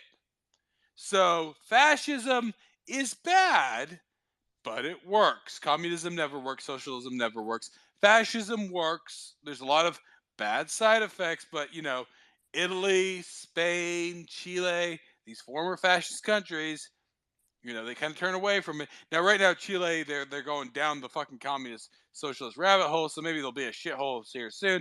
But at least right now, Chile, I work with a lot of Chileans, right, outsourced and everything, and so Chile is not a shithole. I've actually been thinking about it. Like, I might actually go down and visit some of the Chileans I work with, because Santiago sounds like a pimp place to go. So I got this Spanish Mauser, converted to 308. Now, I guess what happened was because in the 70s and 80s, it wasn't cool to see a fascist. If it doesn't know, the term fascist comes from the fasces, which is a Roman symbol. It's a axe with a bundle of sticks around it. It's pretty much an axe surrounded by a faggot. If anybody knows the origin of the word faggot. So it's an axe surrounded by a faggot, and it represents strength and unity. Actually, in the U.S. Congress, if anybody's getting kind of like, outrageous and everything like that, and the Speaker of the House is like, okay, this guy's getting out of hand, the Sergeant at Arms of the U.S. Senate, and since 1770 fucking whatever, will come and present to that asshole, or maybe he's in the right, but it's like, you're getting out of hand, buddy. What will he present? He will present the Congress's fasces. The U.S. Congress has a fasces, which is an axe with a bundle of sticks. It's like gold plated. It's very ceremonial. But it's like, you're being a fucktard, buddy. So the fasces represent strength and unity and all that shit. So like these ones were stamped by the Civil Guarda, which was the fascist, pretty much militia there, right? So like, Buddy, who's a shopkeep in buttfuck nowhere, Spain. He's like, I'm gonna be in the militia, guys. This is what they were issuing him. It's like, well, we're in the NATO now, guys, because of course, like, NATO's like, yeah, Spain. Let's be honest, guys. whatever your opinion of Franco, because now, of course, last 30 years, like the tomb of Franco, they're like, oh, we should respect this guy. This guy kept Spain from turning into a shithole. So say what you will about fascists, but Italy isn't a shithole. Spain isn't a Where's shit. Che Guevara from? Che Guevara. Oh, I don't know where that guy's from, but Italy yeah, is everything. a shithole. I'll die on that hill. Well, but that's just because of Italians. Let's be clear here, Thomas. That's fair. Like, That's fair. That's like, very fair. like Mussolini. I'm not saying Mussolini was a great guy, but Mussolini took Italians and he made them efficient. To create efficiency in Italians, let's be quite honest here, efficiency and Italianism is like as opposite. So to make the fucking trains run on time, like that is a feat, guys. Like I don't care about, no offense to anybody, any of Jesus's miracles, that is nothing compared to making fucking Italians do shit on fucking time. You guys have all dealt with Italians. Getting them to show up to a fucking event on time is a fucking miracle. So Mussolini is the only person I will actually believe was magical. I think he had magic in his hands. He maybe used it for maybe not the right reasons all the time, but to get Italians to do anything on fucking time, that is the most. I still don't believe it. I still refuse to believe it. I actually don't think it happened. That's why I refuse to believe Mussolini was a good person, because Italian trains cannot run on time. That is impossible. Nobody will ever prove to me that an Italian has ever been on time for anything in the history of the world. So that's the problem with Mussolini. It's a lie. Italian has never been on time. That is a fact. So that is the lie. But if Mussolini got Italians to show up for anything on time, then that is a miracle. But yeah, so I got this Spanish 308. It's supposed to come. There's a lot of if you look up these Spanish 308s, there's a lot of debate. Oh, can they take full loads or anything? So we'll find out. Wait, but Does this Spanish? Does this Spanish 308 Mauser? Does it come with a bayonet? The one I've been on, they didn't show it, so I don't believe it does. But like I said, like I was surprised when the Glock came with a box, right? Like that Glock, if they like, I don't. This guy was a dumbass for not showing the fucking box. That box would have added $100 value to that box. I got that Glock for under $400 with shipping, with tax, with all the fees and all that shit. I got it for like $380, right? Like Thomas has one of the same going. Law enforcement turned in. That thing was barely fired and almost complete in box, missing the lock, missing the second mag. And so, like, I don't think it's going to come with the bayonet, but yeah, I don't think so. Yeah, no. It's just the thing is, I was just trying to Google this stuff up here because I'm just a little bit ambiguous. It's somewhere. There's a certain Mauser chambered in 308 from South America. I don't know if it's the Brazilian or the Chilean one, because you're just putting the booster cables to my to the cobwebs in my brain here, and it was surplus. It was another CIA limited thing that they brought out. This one's coming from Samco, so that so you might be looking.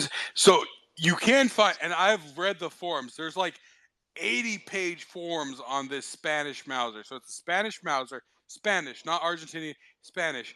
It has the Garda symbol on there. Sometimes they actually sanded that shit off because in the 70s and 80s, everybody's like, "Oh, fascist symbols. It's a bundle of sticks around an axe." Whatever. Guys, we all know, whatever your opinion is, I know Jews who buy Nazi memorabilia, right? So regardless of that shit, this shit is collectible, right? But some dumbass fucking boomer or fucking silent gen motherfuckers like, I'm gonna sand that off. It's offensive, right? But this one doesn't have it. It has the fascies. Now people are fighting. So if you look up Spanish Mauser 308, you will find people arguing like how big of what kind of loads, because on the barrel it says it says what is it, 762. It says 762, and of course anybody who doesn't know, 762 NATO versus 308 Winchester. 308 Winchester and 762 NATO are the same, more or less. 308 Winchester usually has higher pressures. Now, the same is not true, because actually, when you go into 223 and 556 NATO actually has higher pressures than 223. So if you get Grandpa's fucking rifle from the 1950s and it says 223, it might not be able to handle a 556. But it's the opposite with 308 versus 762. The 308 actually, Grandpa's 308 can handle higher pressures than the 7.62, the military. So I'll let you talk to that, Mr. Rip. But so that's what I said. It says 7.62 on the barrel, but this was during when they were part of NATO. So there's a lot of debates about what the pressures are it can take. And now it's not going to blow up because, like, if you look really deep into these forums, there's a letter from Samco. They send it off to SAA, SAMI, right? Essentially, I forget what SAMI stands for, but essentially they're the ones who like handle the specifications for rifles and stuff like that. Now they did like super pressures on this. They doubled it over the standard NATO round, and then blew up. Now there's some discussions like, okay, maybe it won't blow up, but will it fuck up the headspace? So I'll let you speak to that, Mr. Nobody. Yeah, I can't remember off the top of my head, but yeah, it's at SAMI, SAAMI. It's some sort of standards thing when it comes to bullet diameters, case lengths, and they use faggot what is it? What's metric the word? shit. Yeah. Well, metrics universal or whatever, right? So yeah, when it comes to this stuff, they come up with these standards, so you know what is considered to be an overload or what have you. Or let's say you're taking a cartridge and you're putting it on steroids, because I mean there is a difference between 9mm Luger, 9mm Luger plus P, or 9mm Luger plus P plus, or you have something like 9mm. Quick question. Do you know if the Beretta M9s can they handle plus P plus? Do you know? I'm assuming. I haven't read it. I don't know. Like those are pretty robust things, but I don't want to put plus P plus in there. But I'm like suspicious. Can I put plus P plus? Do you know off the top of your head? I don't know off the top of my head. Like to me, I wouldn't have a problem with using plus P or plus P plus if it's a 9mm carbine. So if it was like an AR-15 that was, because there were some AR-15s that chambered in 9mm Luger, I wouldn't mind. I wouldn't have a problem with 9mm Luger or 9mm NATO or 9x19 NATO to be proper, because the 9x19 NATO are a higher pressure than regular commercial grade 9mm Luger. The stuff when it comes to plus P or plus P plus, and any of those, if the rifle's chambered, if it's a rifle, I wouldn't have a problem. It's where it gets sticky is with the handguns. When you're using the higher pressure stuff, that's more wear and tear. If it's a modern made handgun, for instance, like a Glock or a Smith or one of those Smith & Wesson military police or what have you, I would have more confidence. But if it was like whatchamacallit, an older Browning high power, or an actual Luger or a Broomhander Mauser, I would not do that, because the metallurgy and the construction technology at the time is not modern day. So it's kind of similar, like when they make these commercially made 4570 government cartridges. Remington would put a little thing in parentheses on their box that it's safe for all rifles. And what they were trying to say is that when it came to some of those trap doors, they were loaded to a certain pressure. But the thing is, with modern produced 4570 governments, you can load them up to a lot higher pressure, and the gun will take that abuse. So this actually brings, like I said, I hadn't originally been the furthest back I was working was the Mawsons, the Enfields, but then I got that Krag from my buddy's dad, and I'd vaguely known the history of the Krag. Then I started digging into the history of the Springfield. Now I've been bidding on some of those old Springfield trapdoors, like now some of them are the conversions from 1868. For anybody who doesn't know, right? So like up until the Civil War, most rifles were still right? Like what is it? It wasn't private. It was the caps. What do you call it? The percussion caps. So you'd pop a percussion cap on there. You would still breech load these fuckers, right? So 1860, like up into but then after the Civil War, they had all these rifles they'd made. I forget the guy's name. He invented a process to take all these old percussion caps and turn them into trapdoors, right? So that's what they call the 1868 Springfield, right? I am bidding on one right now. I will maybe take it up to about 550, 600. We'll see. I'm not going to go beyond that. It's converted. So it was 1863, the original. 1870 was the conversion. So it's an 1868. But Yeah. now there was one. It was like in 1884, and it was weird because it was actually called a 45-100. Now you know it, Mr. Nobody, but I'm going to say for everybody else, when we say 45-70, 45 was of course the caliber of the right 45-70, right? Was it 45-70 or 47-70? Or Okay, I've I'll drank a explain lot. it here. So but Okay. the 70 is the load of the black powder, right? So this one was Yeah. weird. It said 45-100. There is no such thing. All I can think is 45-100. Now I didn't actually win that one. It's already gone. It was actually re-blacked and everything. But yeah, so this is the difficulty, right? Like, and actually I asked the gunsmith. It's like, okay, right now I'm bidding on some 45-70, Springfield Trators.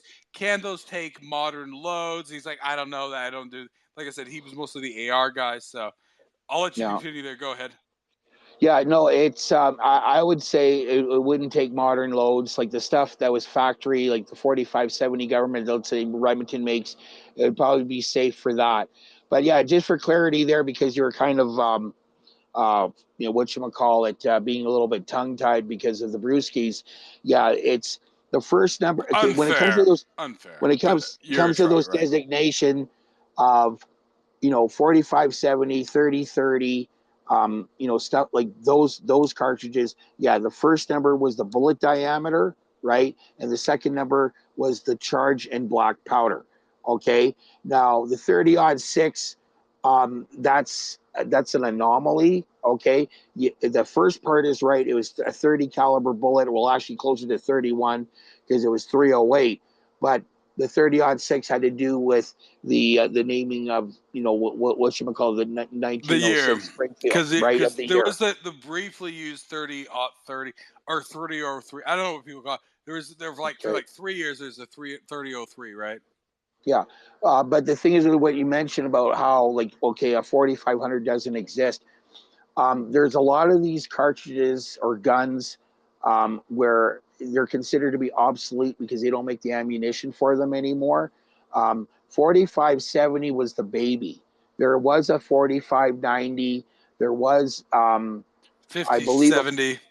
Yeah, and all this other stuff. So there was bigger stuff. And the thing is that if you go to Shooting Star Brass, they do still make brand new virgin brass for some of those cartridges. But the thing is, basically, you're forced to reload the virgin brass because it's not economically viable for some of these ammunition companies to make the ammunition. Like I know with Remington, they kind of make some of the more obscure stuff. Like I think there's a 25-35 or whatever. Hornady has been picking up their game where they're making they're in the habit of manufacturing runs for some of these older cartridges. But just a word of warning, when it comes to factory ammo, there's that I can't remember where it is located in Europe, but Norma makes a wide variety of stuff for both modern and some of these older cartridges that are not as common as they are before. They had a wide variety, but the word of warning when you use Norma ammunition, all that shit is loaded really hot because I know that there was a significant difference between, let's say, North American newly manufactured 6.5x55 versus the Norma 6.5x55.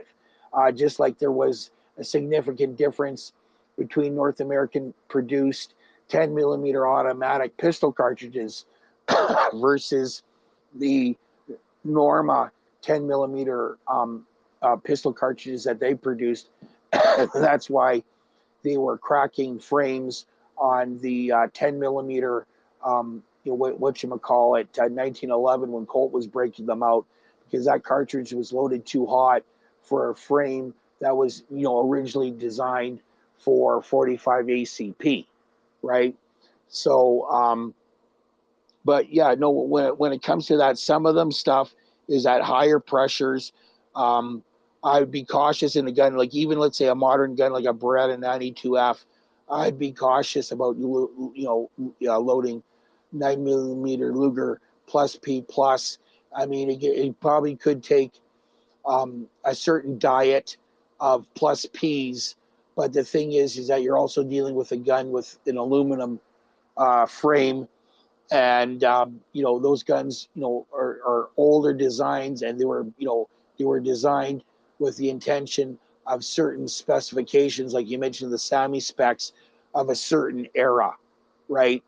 But you typically the submachine guns or what have you, or if they're not full auto, the carbines that are chambered for pistol cartridges, I get to use the proper terminology. I wouldn't have any reservations about using higher pressure stuff in that and worry about having the gun blow up in your face or fall apart or what have you. If you're apprehensive or you want to know for sure, the safest litmus test is you go to a range. You put it on the gun on a rifle rest, you sandbag the thing, and then you put a string on the trigger and use it by remote. And that's what some gunsmiths will do as a way, as kind of like the litmus test, and see whether or not the gun is safe, or instead of having the thing blow up in your face because you have cartridges that are considered to be overpressured for those guns of that era, right? But if you're one of those aficionados who are really hardcore, that's why they get into reloading, so they can overcome those boundaries when it comes to cost, as well as they know exactly what's in those cartridges when it comes to powder charge, right? But reloading is another thing altogether when it comes to that. But at least you know in your mind that you can tailor make your load in relation to the gun, whether it's an old trapdoor like you forementioned, or let's say one of those modern Henry rifles, or those Marlin, whatchamacallit, lever action 4570, because those things were rated for a lot more higher pressure with metal, with modern day metallurgy in the construction of the receivers and the rest of the corresponding parts. You are so No, correct. absolutely. I mean, this is a difficulty, right? Like, yeah. So, like I said, if you look up these 308 Spanish converted Mausers, right? There's a lot of debate. Now, this is what people is like the big question, and there's no definitive answer on it, right? Can you put like a modern 308 through it? Yes. Nobody has ever had that blow. Like I said, when somebody, I guess in the 80s, what was it? It was Samco, because the two big importers, right? Yeah, Century Arms, Samco. Samco is the other big one. So Samco, I think, had sent it off to Sammy. They did the tests on it. And they're like, oh yeah. Now they like put like, it's like, oh yeah, we're gonna put it like 20% higher, 30% higher, double it. They blew up the fucking barrel, right? That's all they're doing. The big debate isn't like, can you put a modern 308 through it and will it blow up the barrel? No. Will it fuck the headspace? That's the question. And there's a lot of debate about it because, yeah, some people aren't touching it, right? These were designed. I can't remember if these old, I think they were from 1916. So these Spanish Mausers are converted. I think they were 7mm, not 8mm, 7mm. They had the 2-point bolt or something like that. So what pressures was this bolt? Now, it's arguable that, so funny thing is, back in that day, so anybody doesn't know, right? When it comes to engineering at that time, right? So the Golden Gate Bridge there in San Francisco, that thing is overbuilt, right? Like literally, that thing can bear like literally like the same like cars across the entire thing stacked 4 high, right? There, you can never overload the Golden Gate Bridge, right? And of course, there's memes going around talking about how retarded shit's become. Like they built the Golden Gate Bridge in like 5 years. It is indestructible and everything else. Then they built some nets around it because, of course, if I lived in San Francisco, I would kill myself. Fuck you, Twitter. I'm admitting it. I would commit suicide if I lived in San Francisco for even 6 days. 5 days I might last. 6 days I'm jumping off that bridge. So they put a bunch of fucking nets under there. It took them fucking 20 years. It costs like 10 times more, even with adjusted inflation, right? So it's a quirky time. Like I said, this is the fascination of dealing with these firearms from this time, is that like, and I've dealt with books in this time, nobody comes to my book spaces, but like, it's a fascinating time, right? Like dealing with like the 1890s, the 1880s, and all this stuff, because you're coming at it pretty much like, fucking Gunsmiths is like, oh yeah, it's just Jimmy down the street. And he stamps his shit on there. I'm doing the Wogpog there. Jimmy Fucktard, right? You stamp your name on there. So if you're buying anything like pre 1860, sometimes it's like brands you recognize like Colt and Remington. No, Remington came later, right? But you sometimes just like, yeah, Jimmy down the fucking street, right? Like, J-Lo from the block, whatever. It's that level, right? So like you're getting to the 1890s, you're getting like this higher quality of stuff. Yeah, so you're getting that transit the 1880s, 1870s and stuff like that, right? Because 1890s they have, I would argue, more modern quality control, still handmade, still fabricated, some factory stuff, but they're getting into more modern quality control. This is general. Outside of guns, like I said, this is the fascinating thing. But dealing with this, is it really, because like if you deal with guns, right, like weapons, if you actually argue from an anthropological point of view, right, what's the difference between a weapon and a tool, right?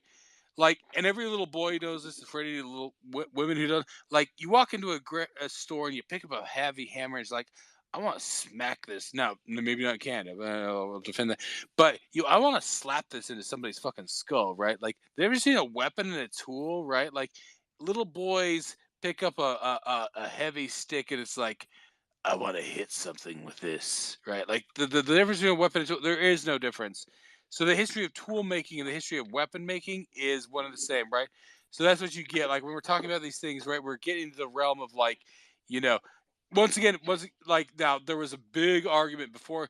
I guess everybody thinks me and Wogpog are in a feud. It's on the PPC shit beside that. But then one night Wogpog was like arguing like that, like and I'm not trying to make this about people if Wogpog doesn't say, but I'm saying he's like, oh, like like a high quality watch is the greatest the height of analog innovation. Now James Paris Lee, like I said, Scottish born Canadian, pretty much lived his life in Canada, built the Lee Enfield, right? He actually briefly, now he played with guns when he was younger. He built some stuff, almost killed himself a few times. Respect. This was a solid Canadian, Scottish Canadian like myself. He went briefly into watchmaking. He's building watches. He's like, this is some faggot shit. So then he goes into building guns for the U.S. Army and then later the Canadians and the British there. This is the precision of the, like, things like this. And so I can't even remember, like I said, I'm a few beers in, but like this, I'm trying to encapsulate here, right? What, now I'm getting very Wogpog, like I lose my train of thought. So guys, 12 beers in, I become Wogpog. So I'll let you go ahead, Mr. Ron, but whatever my bullshit was. Okay. So there was something else I wanted to compliment on what you said. When you're talking about the fascism thing or whatever, when you're talking about the proof marks, like in how that one gun has been like, had it a whole bunch of crown proof marks, like it's been OD'd with crown proof marks. There's nothing, and how some people were taking off the proof marks because of the nature of the government of the time. Political correctness. For political correctness. And that really is like, that's going down the Orwellian memory hole. No, I'm not trying to promote Nazism. I'm not trying to advance Nazism. I'm not saying Nazism is a good idea, but there's nothing wrong with a swastika as long as you are providing the proper historical context. Okay, if somebody's just walking down the street with an armband with a swastika on it, that's a cause of concern. But if somebody is part of a theatrical production with a swastika armband, real quick, number 14, guys, gotta hear the sound. Go okay, ahead. Okay, there's nothing wrong with that. Just like there's nothing wrong with seeing a swastika if it's in an encyclopedia, because that is a part of history. It's an unpleasant part of history, but you can't have a race history like this other ass clown tried to do with the marks. So for the people who don't know, when you're looking at some of these German manufactured guns in the 20s and in the 30s and during wartime production in the 40s, a lot of these guns had proof stamps, similar to the crown that you had up there in the nest, but they were the little eagle, and it had a little swastika in the middle, and it was that design. Now, if you have a gun stamped with that proof mark, it actually adds value to the gun as a collectible. Okay, that it was during that era, that time. I mean, yeah, you can use serial numbers as a way of proof to determine of when that era, determine the era of when that gun was manufactured when it comes to collectability. But for that guy to take away those fascist markings off the gun, that's really asinine, because it doesn't change what happened in the past. And again, I'm not trying to advocate for this type of totalitarian, despotic types of societies. But the thing is that some of these, when it comes to history, where you got, these wokey kooks, you don't do that to markings. Just because that proof mark that has a swastika on that Karl Walther gun or on the Mauser gun, that doesn't necessarily mean that you are someone who adopts those types of values and beliefs. But to take that off a gun, like that guy mentioned about the markings, that's actually devaluating the gun. It's kind of almost, well, it's not similar, but it's kind of like when you had they mentioned about the Mauser, where you had the holes drilled in top for a scope mount. Yeah, you're doing it for practicality, but when it comes That to was the Enfield. No, the Carl Gustav is minty, almost okay, white. Like that so thing is beautiful. okay, so the Lee Enfield has it drilled in the top for a scope. Okay, I can understand the Yeah, it's 1940 something on that barrel. Yeah, unless it's done in the factory for the sniper version of it, then if it's done like after the fact to make it, sporterized, well, that kind of devalues the collector's value of it, right? But back at that time when the Lee Enfield number 4s were common and all over the place, people didn't think anything of fucking it, does. right? Well, so this actually gets. I don't want to what usually, but so I'm a longtime collector of various faggot shit. I'm not gonna get into it, right? I'm a nerd, whatever. So like I said, I play this the same way I played eBay years ago. Like I'm talking 15, 16 years ago. I got into a eBay battle over an unopened, factory sealed version of Chrono Trigger for the Super Nintendo. I bid that fucker up to 600. I was a poor person at that time, right? As we all are when we're younger. That motherfucker would probably go for 20,000 right now, right? This is the nature of collecting. So when we're getting to the intersection of guns and collectability here, yeah, that's the difficulty. Right. Now, one thing I will say is Gunbroker is maybe the last based motherfucking website out there. Now I'm going to try to find it. There is a guy who literally described a gun as raped. Like that is the title of this gun. He's like, this is a raped gun. So let me see if I can find this piece of shit. Yeah, raped, butchered, castrated. Oh yeah, let me read this description. It's about to go down in forest. Did anybody bid on this pile of shit? So let me read this thing. Somebody actually bid on. They've had it 150. I might fight them for it. It's a total. This is a fire hazard. This is a crime against nature. So here's this description of this. I if you guys go to my timeline, you can see it. Totally raped Siamese Mauser, poorly rebarreled to 30-40 Krag X reticle scope. I mean, just from that, this must have been done in the 50s, right? Because why would anybody put things in a 30-40 Krag? This must have been done in the 40s or 50s when Krag was the original surplus rifle there, right? So God knows when this hate crime was committed. For sale is a totally raped Siamese Mauser. This thing has been rebarreled to 30-40 Krag as best as we can tell. There's a 30-40 Krag shell casing inletted in the stock, so we hand cycled a dummy ram through, and it seems like that's the proper caliber for this total abortion. This rifle has a scope mounted to it on an angle that gives this a perfect X reticle. Scope is foggy. Receivers trimmed in the front for whatever reason, guessing to accommodate the barrel. Barrel stamped Harry McGowan. Not sure if he is the one that massacred this thing, or if it's the game of the guy who had this work done. Now for the stock, this thing looks like a beaver gnawed this out of a log. The barrel floats a mile above the stock. I was about to add fucking because, like, I mean, I'm disgusted, guys. I'm disgusted. The stock channel. So they use a fuck ton. The guy who puts an asterisk, a fuck ton of what looks to be glass bedding material. The cheek rest is the most crooked thing I've ever seen. This is truly a terrible gun.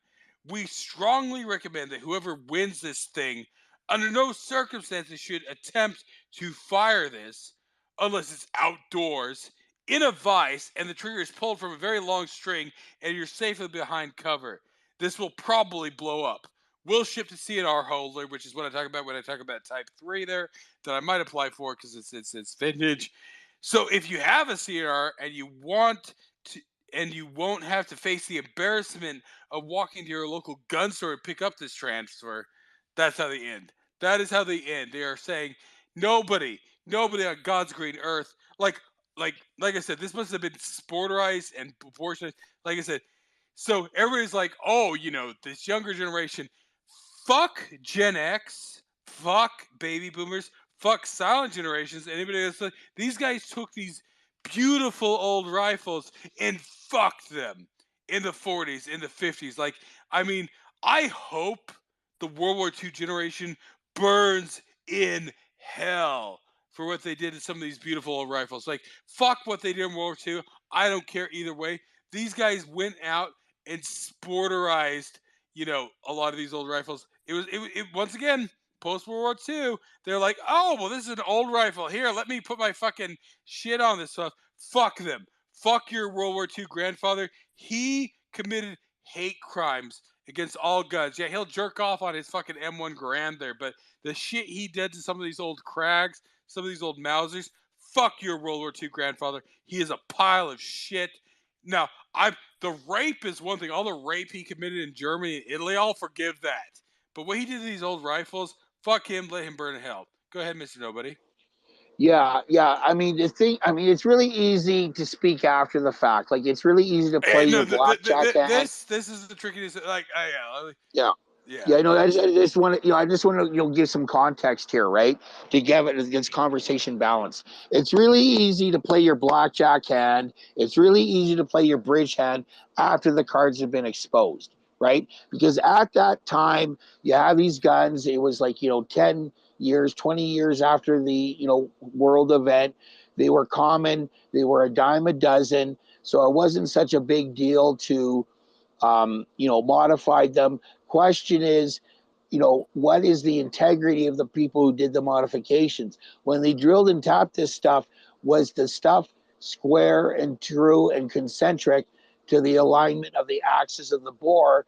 And when they drilled and tapped those holes for the scope piece? Because if it wasn't done properly, it doesn't matter how much bore setting you're going to do or how much of adjustment.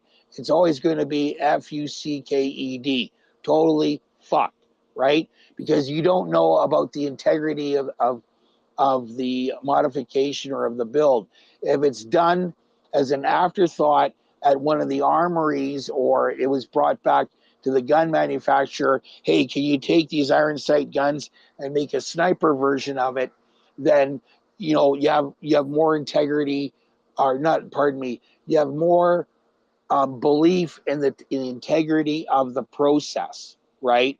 So that's what I don't have, a problem with if it was, brought back to the arsenal to be done right, okay? But when you have, the old Lee Enfield or the old 1903 or whatever it is, and they wanted to put a scope. I mean, there was a scope version of the M1 Garand, but the thing is that because of the nature of the gun, the way the cartridges came out and how you loaded it, right, you had to come up with this, cockamamie scope mount because of the design of the receiver. It's the same thing with the Winchester 3030s, the 1894s, right? Like, you can't put a scope directly on top of the gun because of the way the cartridge ejects.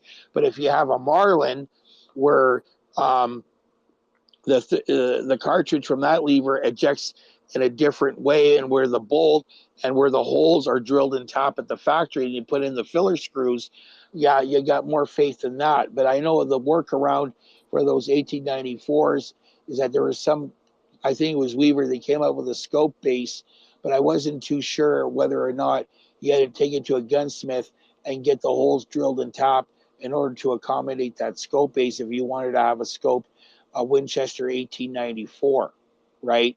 Um, that thing where I am ambiguous on that.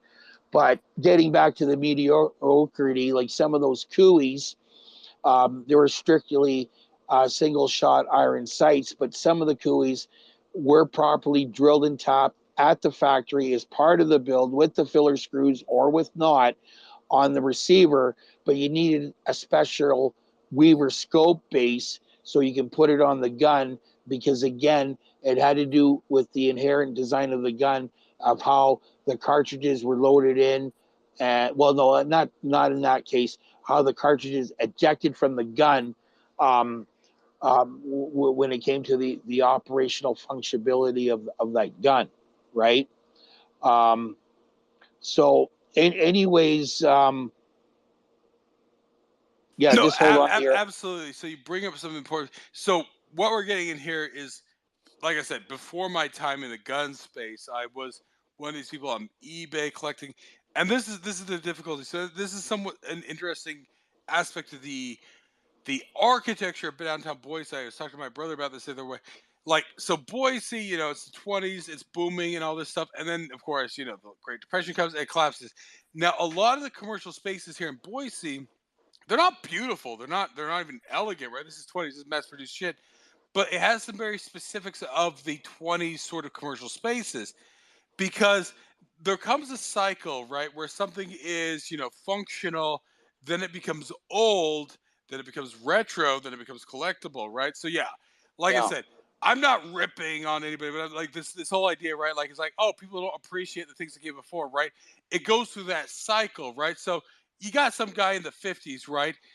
The U.S. military has all these old Krags, which they're I mean, for sporting rifles, right? Being able to open that door, pop some rifle rounds in, not having to use a fucking like single load or fucking clip. Because actually, like I said earlier when I said this with the Swedish, I can't like trying to like dry fire that Swedish Mauser. It is a beautiful gun. I love that. Like that's why I was asking you. Like I'm not gonna use it for hunting. I would not take that out in a fucking swamp. But my God, that gun is wonderful in every other way.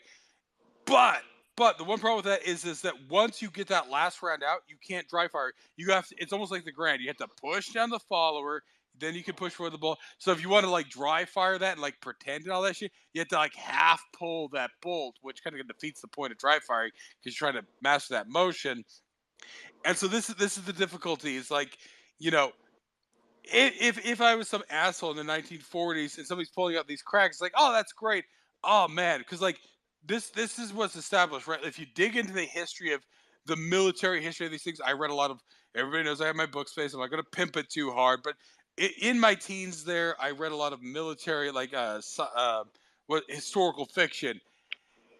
Now I talked about this briefly, I think, with you, Mr. Nobody, the concept of what is an assault rifle. So what's funny is that to me, anything like a Winchester 30-30 is an assault rifle, but I say that from a purely like tactical point of view, right? That is to Well, say, you're saying you could as a actually charge. metaphor. Yeah, you could charge a position with a 30-30, right? Before that, when you were back in like old muzzle loaders and stuff, right? Like the way it used to work in Napoleonic times and before that, right? Like even up until the Civil War, and the Civil War is the transitional period there. It used to be that like when you wanted to take a position, you had to charge a position. It's like, okay, we're gonna launch a bunch of cannons there. We're gonna try and like, rip off your legs and shit with like these cannonballs. Horrible, horrible things in the Civil War there. We're gonna fire a few rounds, but when I want to take your position, I'm gonna put the guys on horses. I'm gonna charge your position. We're gonna put the bayonets on. Maybe as they're charging your position, they might lower their rifle, pop off a round to fuck up that guy. But I'm back to running. I don't have time to reload that fucking muzzle loader. I'm charging you with a stick, with a metal pointy end at the end. Essentially the same as infantry troops have been used since pretty much Middle Ages, right? But then you get into the repeaters, right? The first one was like the Henry and stuff like that. The lever action repeating rifles. Then I'm charging you. I'm stopping for a second, pulling a trigger, running forward another, 20 yards, pulling a trigger, running. That's when I would actually argue. Now, of course, like I said, the libtards, they come in here. Oh, an assault rifle, it's black and shit, right? They don't understand. To me, an assault rifle means I'm actually using bullets to assault a position, right? Now, I don't want to bring that to them. I would not bring that to them as like, I hate saying it because, like, of course, Canadians, you guys are on the ropes there. They're gonna take the SKSs. They're gonna fucking take the levers, and then they're gonna fucking take even single magazines, right? You're gonna be like stuck like the Australians with fucking like bolt action grandpa guns like the fucking Germans. Maybe you'll get a fucking over under their combination gun, but beyond that, so I mean, I'm talking about this from a wider point of view. Like I said, I read history, I read all this stuff. It's I don't even remember where I was. Like I said, I'm a few beers in at this point, but this is like, to me, this is the interesting point.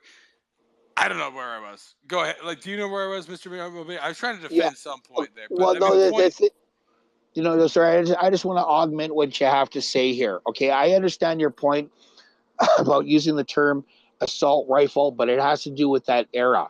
Okay, like the Lee Enfield would be considered to be the assault rifle in that era. Magic minute, right? Like I said, like Right. even Americans know the British and the Canadians could pop that motherfucker off, Yeah. within a minute, 10 rounds in a minute, right? Like back when the British and the Canadians didn't suck shit. And like I said, I'm rubbing people's nose in it. There was a time in Canadian history when Canadians were well, of course, the British used them just like fucking cannon fodder, throwing. Like I said, I have a great uncle who, a month before the end of the war, when they were negotiating it, it's like, oh, let's do a trench raid, guy. That motherfucker died in a trench raid because the British were like, oh, those fucking Canadians use them like fucking horses, right? That was the British perception. So, like, here's the thing. Yes, we took Vimy Ridge as Canadians. Massive pride. The British would have let every single fucking Canadian die to take that fucking ridge. They're like, oh, we lost half our casualties trying to take that ridge. Let's pull back, guys. Oh, the Canadians are there. Fucking throw them all. One guy would have taken that ridge. That's all they fucking cared. That is the British perception. That is the way Canadians were. They were forced to do it. Like I said, my 5'7" great uncle, right? And like I said, which isn't big for my family. That is small for my family. 6'1" is small for my fucking family, right? That guy died in these trenches and all that stuff, right? He was still considered a Highlander, right? The Highlander Corps of Cape Breton. That's the way the British is like, oh yeah, we're just gonna toss these motherfuckers. That guy died like a fucking hero. But this is the important part about heroes. Heroes die.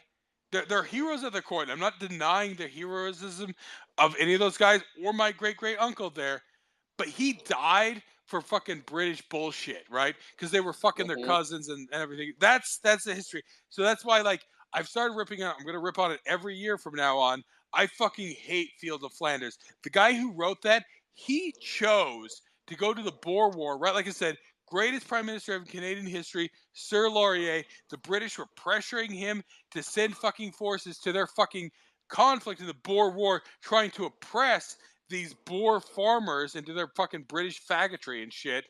And this guy signed up. He was a fucking doctor. He signed up for that shit. Now, of course, now he's in the trenches of fucking World War I there, where he's literally living in piss and shit, and he writes this little poem.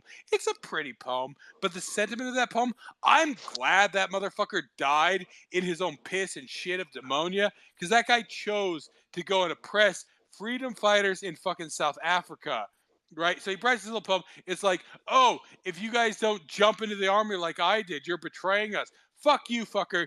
Die in hell. You're a piece of shit. You volunteered for this faggotry. And this is what dragged people into it. So, like I said, I honor those motherfuckers who went there. I even honor him, even though he chose in the Boer War to choose to oppress one of the few free nations in South fucking Africa. I mean, maybe at that point he was trying on the level of copium to try and but he's trying to inspire other like 18-year-old motherfuckers in Canada. Yeah, jump in here, buddy. You got to come in here and fight these fucking German farm boys because the fucking Germans are fighting with their fucking cousins over some fucking shit and shit like that. So yeah, come here, Canadians. Come and die in this fucking piss and shit like I did. Fuck the Field of Flanders. Fuck what was his name? John McCrae or what? I don't fucking. Yeah, it McCrae. was John McCrae. Yeah, John fuck McCrae. Yeah, him. Fuck him. yeah. Maybe as he was dying in his own piss and shit of a pneumonia, he realized the dumbassery of that. Maybe he regretted fighting against those fucking Boers in South Africa. But fuck him. And like I said, it's really difficult because, like I say, guys, I understand it. Like I said, it's a point of Canadian pride, right? These British faggots couldn't do it. But at the same time, that was because the British were willing to kill every fucking Canadian on that line to take that hill. So we took Vimy Ridge, and we took it well. And actually, it wasn't led by a British commander because the Canadian commander stepped down. This is another thing. It was actually a British commander, and they were willing to throw every fucking Canadian against that shit. So this is something really like when people sit here and talk about the UN Blue Hats. Guess who was the OG Canadian, the fucking OG UN Blue Hats? It was Canadians. Canadians have always been cannon fodder to not only the British Empire, but later the globalists and the UN. And now this is where I'm going on a tangent here, and I'll stop here in a second, let you go, Mr. Nobody, and talk about the more respectable parts of Canadian history and respect. But this is what I really want to fuck into Canadians' asses, that you guys have bent over, and fucking Harper was a massive piece of fucking shit whose only goal was to sit on the fucking UN Security Council and have a little fucking seat at the table. He never wanted to make Canada great. He just wanted to make Canada relevant. But all he ever fucking did was further mitigate, right? Like, Canada was a G7 country when we joined the 70s, right? And, fucking Trudeau Sr. there jerking off, right? Because the Americans because, of course, at that point, the history of Canada is Canada has always been attached to the most powerful country in history, right? When France was important, Canada was right there. When Britain was important, Canada was right there. When America was important, Canada was right there. So they attach it. Canada has fallen down from the G7 because all this faggot, oh, we're nice people. We're nice. No, you guys are massive pieces of motherfucking shit. I fucking hate Canadians. 99% of you, I would piss on your fucking grave. You are terrible people. There's maybe 1% there are solid people. 5% who voted PPC, and I actually hate at least half of the PPC voters are mass fucking pieces of shit. So what I'm trying to exactly. So what I'm trying to say here is, I only respect you. I only respect you if you vote PPC. This doesn't even include my fucking family. I'm beating it into them. I'm trying to get them fucking there, and I fucking hate them. But I only respect you minimum if you're PPC. Even then, most of the PPC are filled with fucking pieces of shit. So bare minimum, I want a Canada that doesn't suck shit. And so I am willing to let you guys fucking unfollow me, block me. I don't fucking care.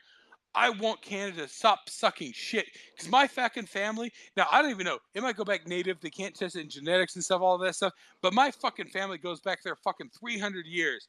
300 years of being cucks. Solid cucks, right? Like solid, hard-working cucks. But stop being cucks. Go ahead, Mr. Yeah. Levy. Yeah. Okay. Yeah. Getting to your political aspect here, just to augment what you just said there, Zink. Yeah. When you're going to the caste system of Britain, basically, England's first. Then they got their corresponding countries like Scotland, Wales, and Ireland. They're lower on the caste system, and then when you got us folks here out in the colonies, Canada.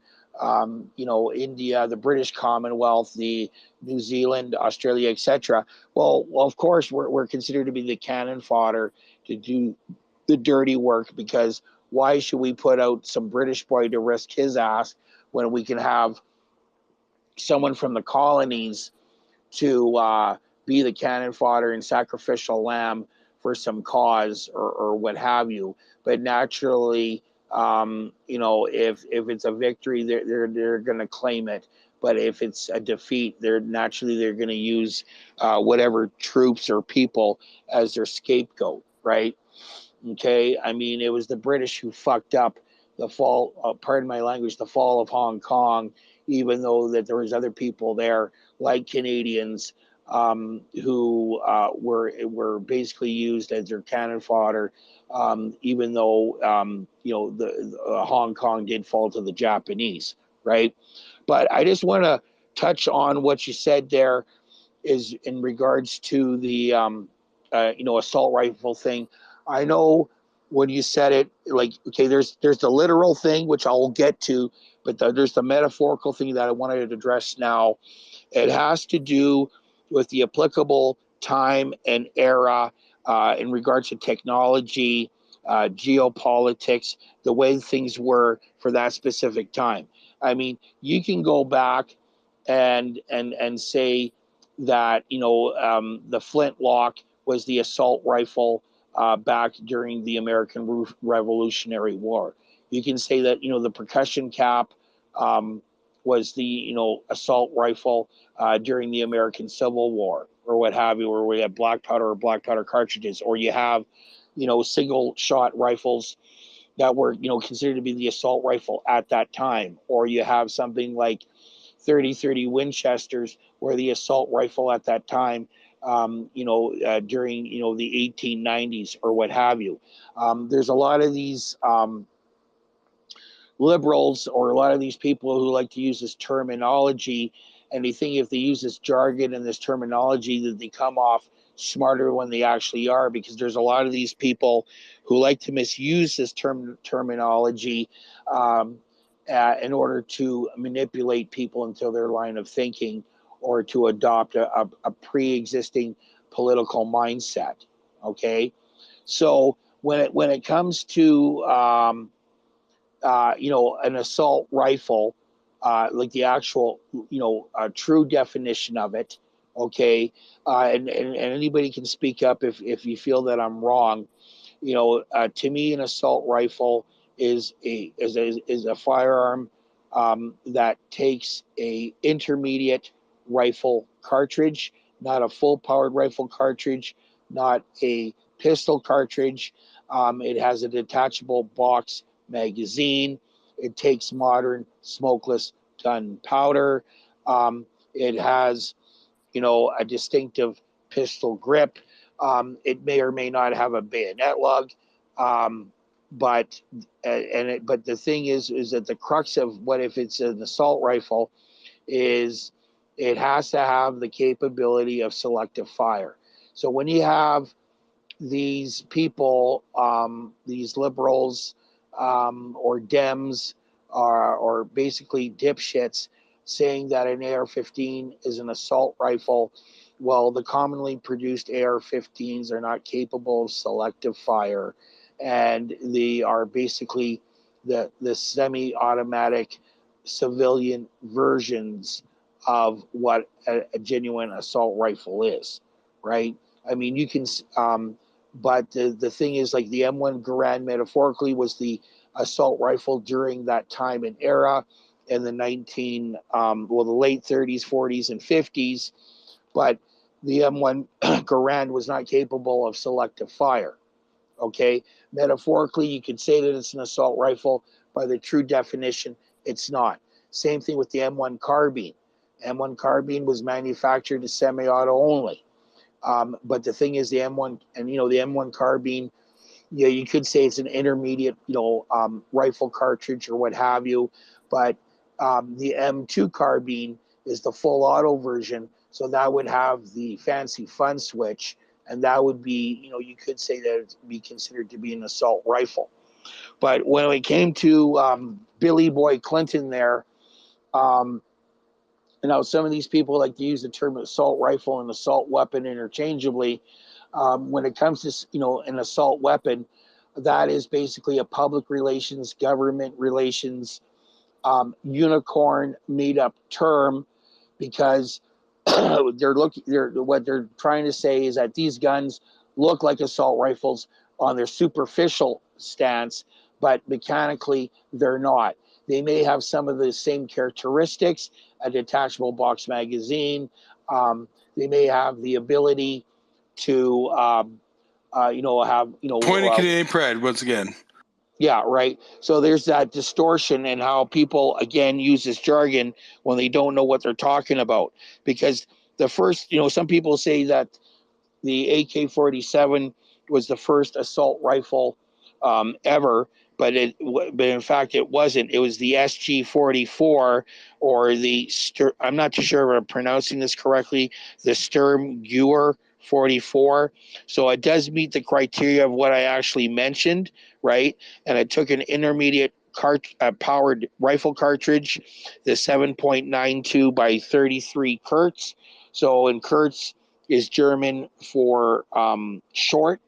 Okay, so it's basically almost an 8mm short rifle cartridge, because the idea of it is that we have higher fire, but when you're using these higher power cartridges like 30-06 Springfield, or even 30 or 308 or 7.62 by 50 by 51, that would be more intermediate if you're composed like the 308 to this to the 306, not a 30-06. Pardon me, I just misspoke. Right. So when Mikhail Kalashnikov came up with his design, right, the Automatov Kalashnikov model of 1947, yeah, he gleaned the ideas from the German STG-44, where you have this detachable backslide magazine, distinctive pistol grip, iron sights, a reduced powered cartridge that was capable of selective fire, right? But when they were importing all those guns from China that were on that Kalashnikov type platform, because that would be the better way of wording it, people were calling them assault rifles, and they weren't, because they weren't capable of selective fire, just like your commercially made AR-15s are not assault rifles, because they do not have that capability of select fire. But the devil's in the details, and a lot of these people like to put out these talking points because they're trying to glean votes and manipulate the lower information gathering electorate in order to con them that it's going to make society safer when it's not, right? So when you have this terminology, assault style weapon, that came from that UN thing. I can't remember the acronym or whatever. That's where I the actually Canadian government. searched this up. Fuck shit. Because That's where they. it's like UNOG or one second. I'll give you. Yeah, it's that UN disarmament thing. I can't remember the acronym off the top of my head. I got it I'm here. just kind of limited. It's the UNODA, UNODA, right? United Nations Armistice for Disarmament Affairs, and this is from the Wikipedia, right? So whatever. Yeah. Its goal is to promote nuclear disarmament and no proliferation, and the strengthening of disarmament regimes in respect to other weapons of mass destruction, chemical and biological weapons. It also promotes disarmament efforts in the area of conventional weapons, especially landmines and small arms, which are often the weapons of choice in contemporary conflicts. Anybody that doesn't understand small arms, that's anything we can carry and operate as individuals, right? That's a rifle. That's even like, a squad weapon is considered a small, like there's often this confusion. What is a small arm?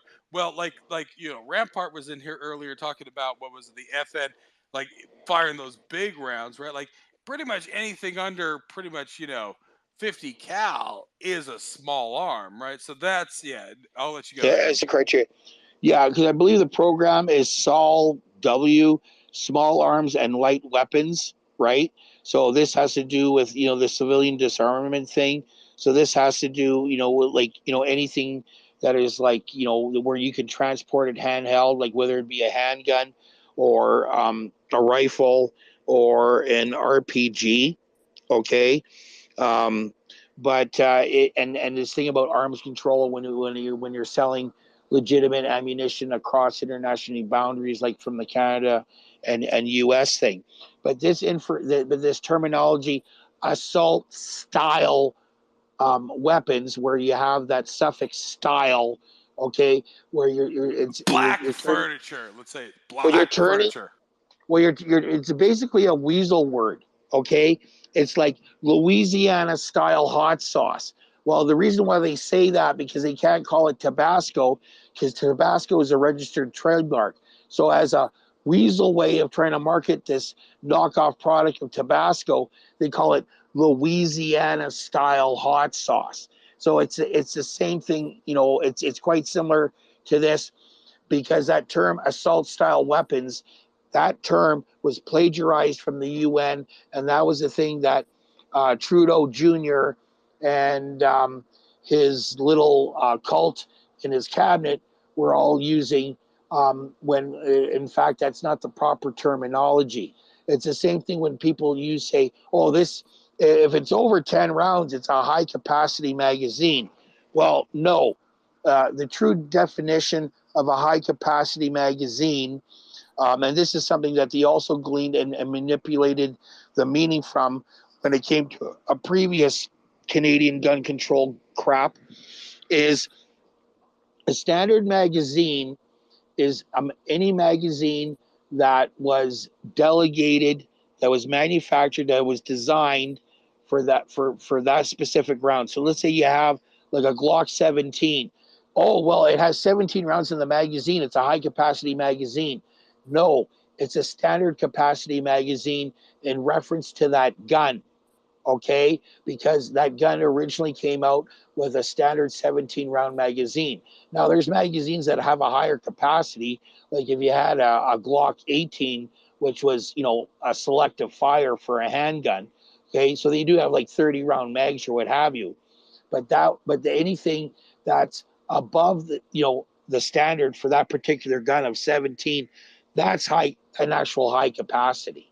Okay, so when they say, oh yeah, you know, the Beretta 92F, it has a high capacity magazine because it has 15 rounds. Well, they twisted and perverted the definition, saying that anything above 10 rounds is deemed to be high capacity. Same thing what they did up here above the 49th parallel, saying that anything above 5 rounds of in a magazine that takes center fire cartridges is considered to be a high capacity magazine. But if that magazine was originally designed for 10 rounds, like the Lee Enfield one, yes, the Lee Enfield is bolt action, but there was one gun it was exceedingly rare, and that was the Lee Menford, which was basically the semi-automatic version of the gun that you got, Sync, okay? And it took the exact same magazine. And that's what these gun advocate groups were pointing out. Well, if you prohibit it, when it comes to that magazine, the point of the matter is that gun is very common in Canada when it comes to legitimate use in hunting and harvesting wild stock. So you're just going to make a whole bunch of guns practically useless, or you're going to criminalize legitimate people if you put that magazine as 5 rounds. So that was one of the things with an exemption.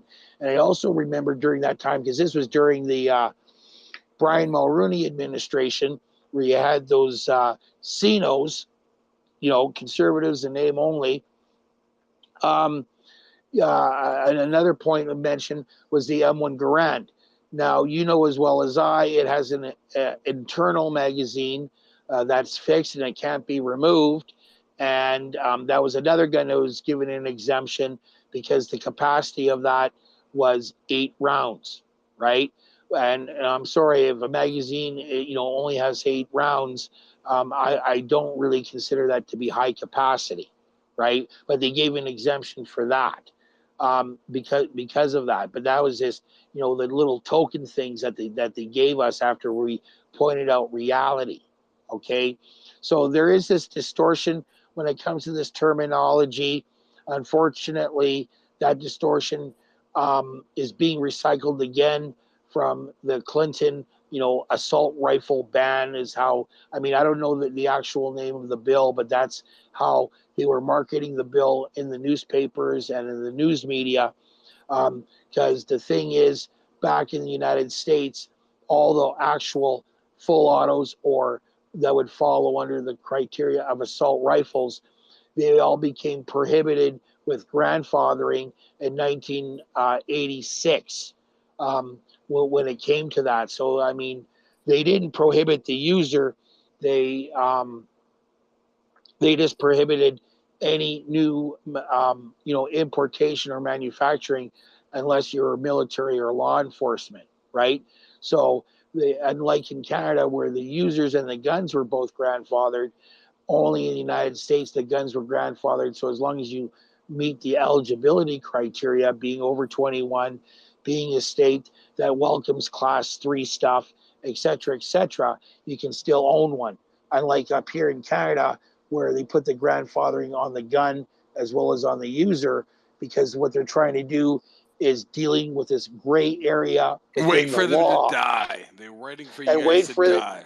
that's right. They're waiting for us dinosaurs to become deceased fossils. You just nailed it on the head. That's their agenda, right? So when you have like And a like I said, dinosaur I'll like bring it back me, to this. Anybody who needs to contact, your kids can't handle it. Well, again, I'm not saying they can't handle it, but they don't have the rights to it. DM me. I'm interested, right? Like that's the real goal of this space is I'm willing to buy Canadian firearms. I'm going to start a website to saving Canadian, and that's like I said, the prohibited weapons, right? Because I don't know if you. Well, I think you have. Well, I'm not going to say. There's a bunch of old guys who, if they were before a certain time, if they were young guys, right? I'm not going to say you're old, but have these prohibited weapons. Now we have the restricted weapons that are now prohibited, right? All pretty much any handgun. So, I mean, once again, my goal is to save Canadian firearms, right? To save the greatness of Canada, both personally and I'm not kidding, guys, when I say I am right now thinking about setting up a program like a website that is devoted to selling these Canadian guns, right? Say worst case scenario, so when a guy like you, a guy like you dies, his kids can now not possess these guns, right? Now, the last thing, that's tragic. That is tragic. The last thing that should happen to these guns, because these are the history of Canada, the history of the U.S., the history of the world. The last thing that should happen is these things should be drilled by the fuckers in Toronto or even whatever Alberta, RCMP, whatever. Like I said, I don't rip on people. Like I said, when people say it's like, why do you rip so hard on on Alberta zinc? I expect more out of Alberta. I expect more out of Saskatchewan, and yet you guys are acting like faggots. I'm not going to deny this. I expect more out of you guys, and you guys aren't demanding more, right? Like I said, Danielle Smith. She's the hottest politician right now in my mind in Canada. But she is a globalist. She is not pushing on the RCMP. She's not pushing the stupid thing she's pushing on with the full pension plan. That is bread and circus, right? Everything else.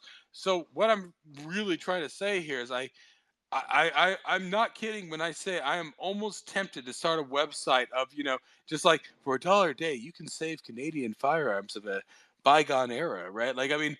I really it's a loss, right? Like these are beautiful. Whether they're made in Canada, they were made wherever, and Canadians acquired them. These are pieces of history, and all the RCMP is going to do is destroy these guns, destroy these artifacts of Western history, maybe even Eastern history, right? Like a guy has some like Arisaka or whatever. You know, that's the real tragedy here, right? Is that they're destroying history with these things, right? Now, of course, we've all seen the fucking Toronto police. It's like, oh yeah, we dredged this out. It's like a rusted old. But that's the other problem, right? Is that with all of this stuff, like a lot of Canadian gun owners are like, I'm just going to drop this on fucking Lake Superior or Lake, Erie, one of the Great Lakes, and just and then like the RCMP is like, look what we got off the thing, and you know it as well as I do. Well, it's a well known fact, I think, at this point. All that money that came out during COVID, the mafia and other criminal organizations claim that to then buy American guns. Of course, this is the Canadian excuse. It's like, oh well, the only reason we have gun crime up here is because of you fucking Americans and shit, right? Not because, of course, it's tiresome, right? So I say it jocularly, I say it seriously, right? There is a literal destruction, like people concern themselves with the tear downs of statues of Sir John Macdonald, which I have a mixed opinion. He was a monarchist piece of shit. That's my biggest problem with Sir John Macdonald. And like I said, I will almost say the only good prime minister of Canada was Sir Laurier, and I say this as a Quebecer and as a lot of other things. But like that was the guy who kept us out of active participation in the Boer War. He's like, okay, Britain wants to bring us into the Boer War.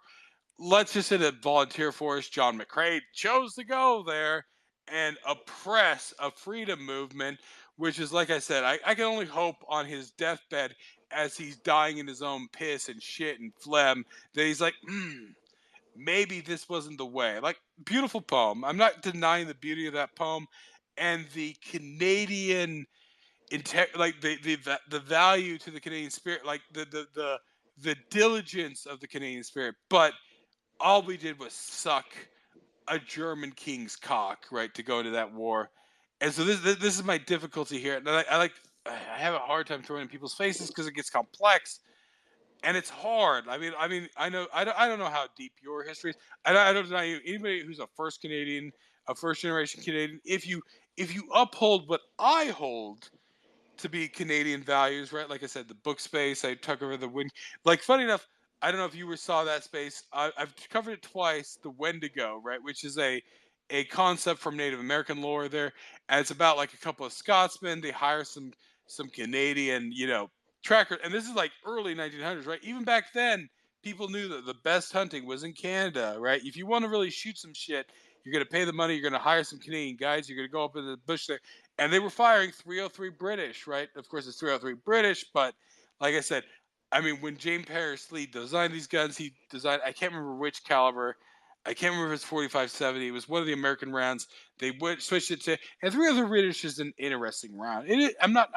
This was when Britain didn't suck shit, right? So there's a weird thing, of course, once again, American retardation. Oh, 303 Brit, and that's what it says on my box. I can't remember. I think it's Norma that I bought 303. No, it's Federal. It's actually Federal ammunition. But of course, Americans like 303 Brit. It's like that's a solid round. That's a solid round, right? Like, so I mean, there's some American, dumbassery and faggotry on this side because 303 British dates back to a time when Britain wasn't a shithole, when Britain was actually, the leader of the free world and all that stuff, and to a time when Canada was a leader, right? Like, people are coming to Canada, and so like I try to really emphasize this stuff because like this is what I try to capture across all of this, right? It's difficult because, like I said, I grew up in the U.S. and all this stuff. I have Canadian pride. My family comes from the East Coast. Some of them they're scattered all over the place, right? The ones who've stayed there, of course, they've gone full liberal retard. It's like, oh yeah, no, we don't want the fisheries open, right? Like, I mean, even though Grandpa and Great Grandpa, pulled the lobster out of the fucking thing to feed us, is like, and coal mines, right? Like, I mean, that's pretty much the history of my family. Fucking coal miners, fucking lobstermen, right? Like, that is the history for about 200 years of the Zink family line on my mother's side. I won't get into the father's side. That's more of an American story, but that is what it was. Now, like I said, I take pride in these French. I don't know. There might be some French blood in there. Like there might be one of these guys who, like I said, these guys who rambled 3,000 miles, pulling their fucking canoe from river to river, right? Portaging that motherfucker, going river to river. That's the Canadian canoe. And the guy who wrote The Wendigo, he was a British guy. He had spent some time in Canada. He dug into that stuff. And every one of his, like a lot of his stories, the Canadian canoe, that's his thing. That freedom of movement, that ability to jump from place to place. Of course, 303 British, right? Like this, people don't understand when I do it. I'm not knocking, but like I say, this to me is Canadiana. This is what made Canadians motherfuckers, right? Like this is what made Canadians hardcore, right? Like, and it's just lost. And like that's why we talk about this stuff, right? Like, get a canoe, get a gun. If you don't have a gun or a canoe, maybe Mama, I never had a canoe, I have a gun, but that is and that's what we have to inject to people. It's like, are you Canadian? Do you have a gun? Do you have a canoe? I don't really know if you're Canadian, right? I don't care where your family comes from. Like, there's a Tamil guy in here. Do you have a gun? Do you have a canoe? That's my only two questions. Are you Canadian? Do you have a gun? Do you have a canoe? Hey, Zink, you can hear me, right? Yeah, go ahead. Okay. The thing is here, I'm going to withdraw from the room because my device is acting, it's hiccuping. Okay. I'm going to move over to another device.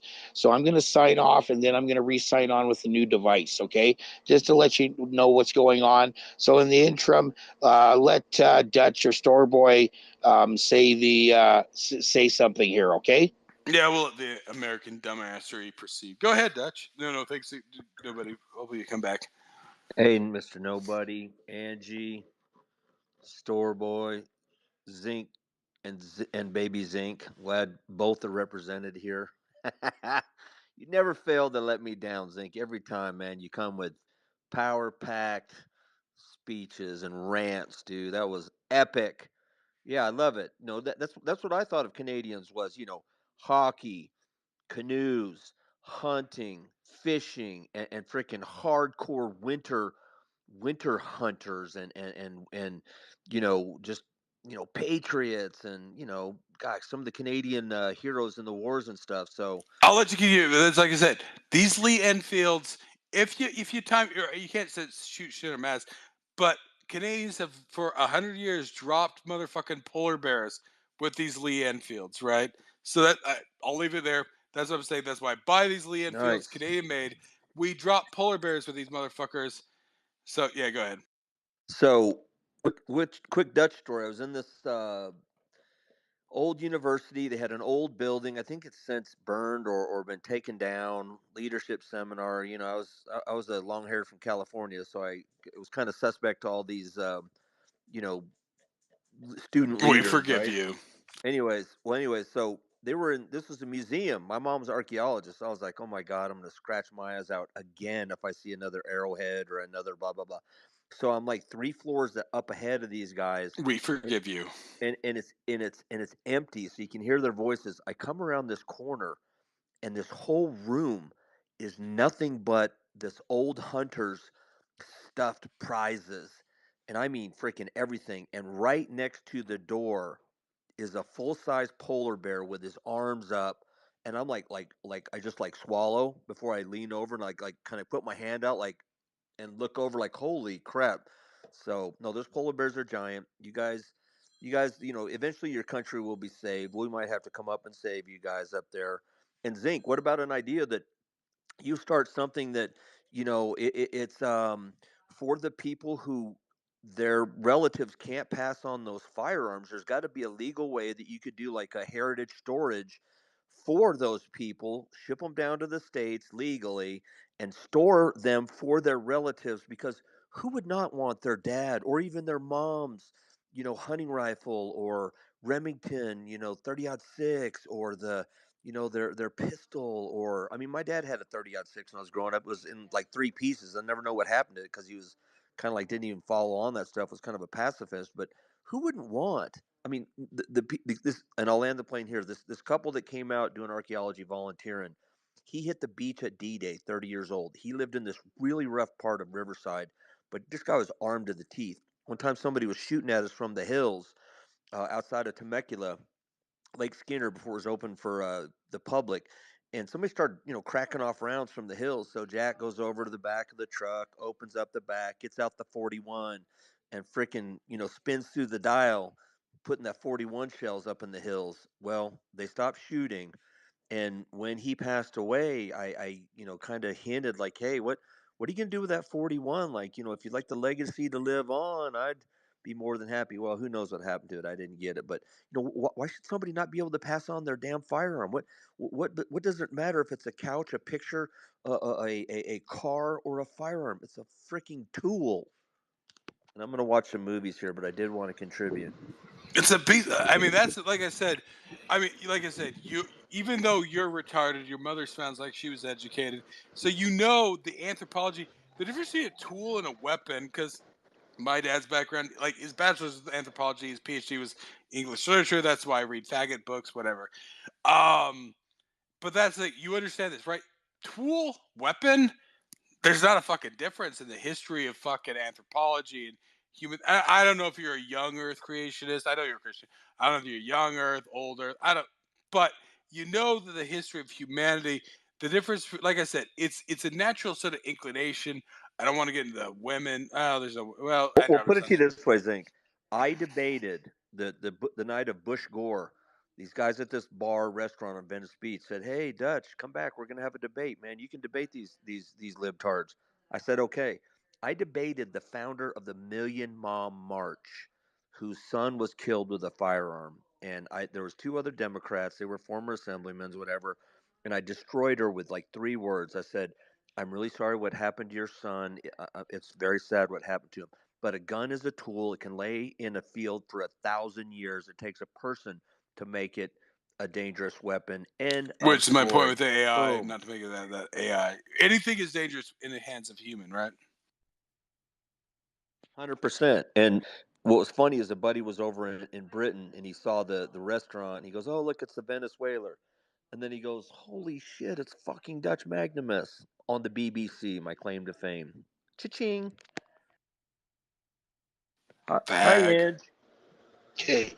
Okay, it's my turn to crack one open. So I just want to make sure I'm doing this right. I'm just going to put this right up to the microphone.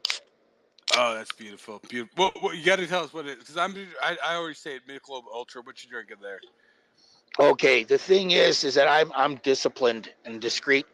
But right now, this is my third mug root beer. It's still before I'm an after 5 drinker, unless I'm at a Mug. sporting event, like at a baseball game or whatever. So I'm being disciplined myself. I won't consume any alcohol until after 5 p.m. Mountain Standard Time. Okay, so I'm on my third root beer.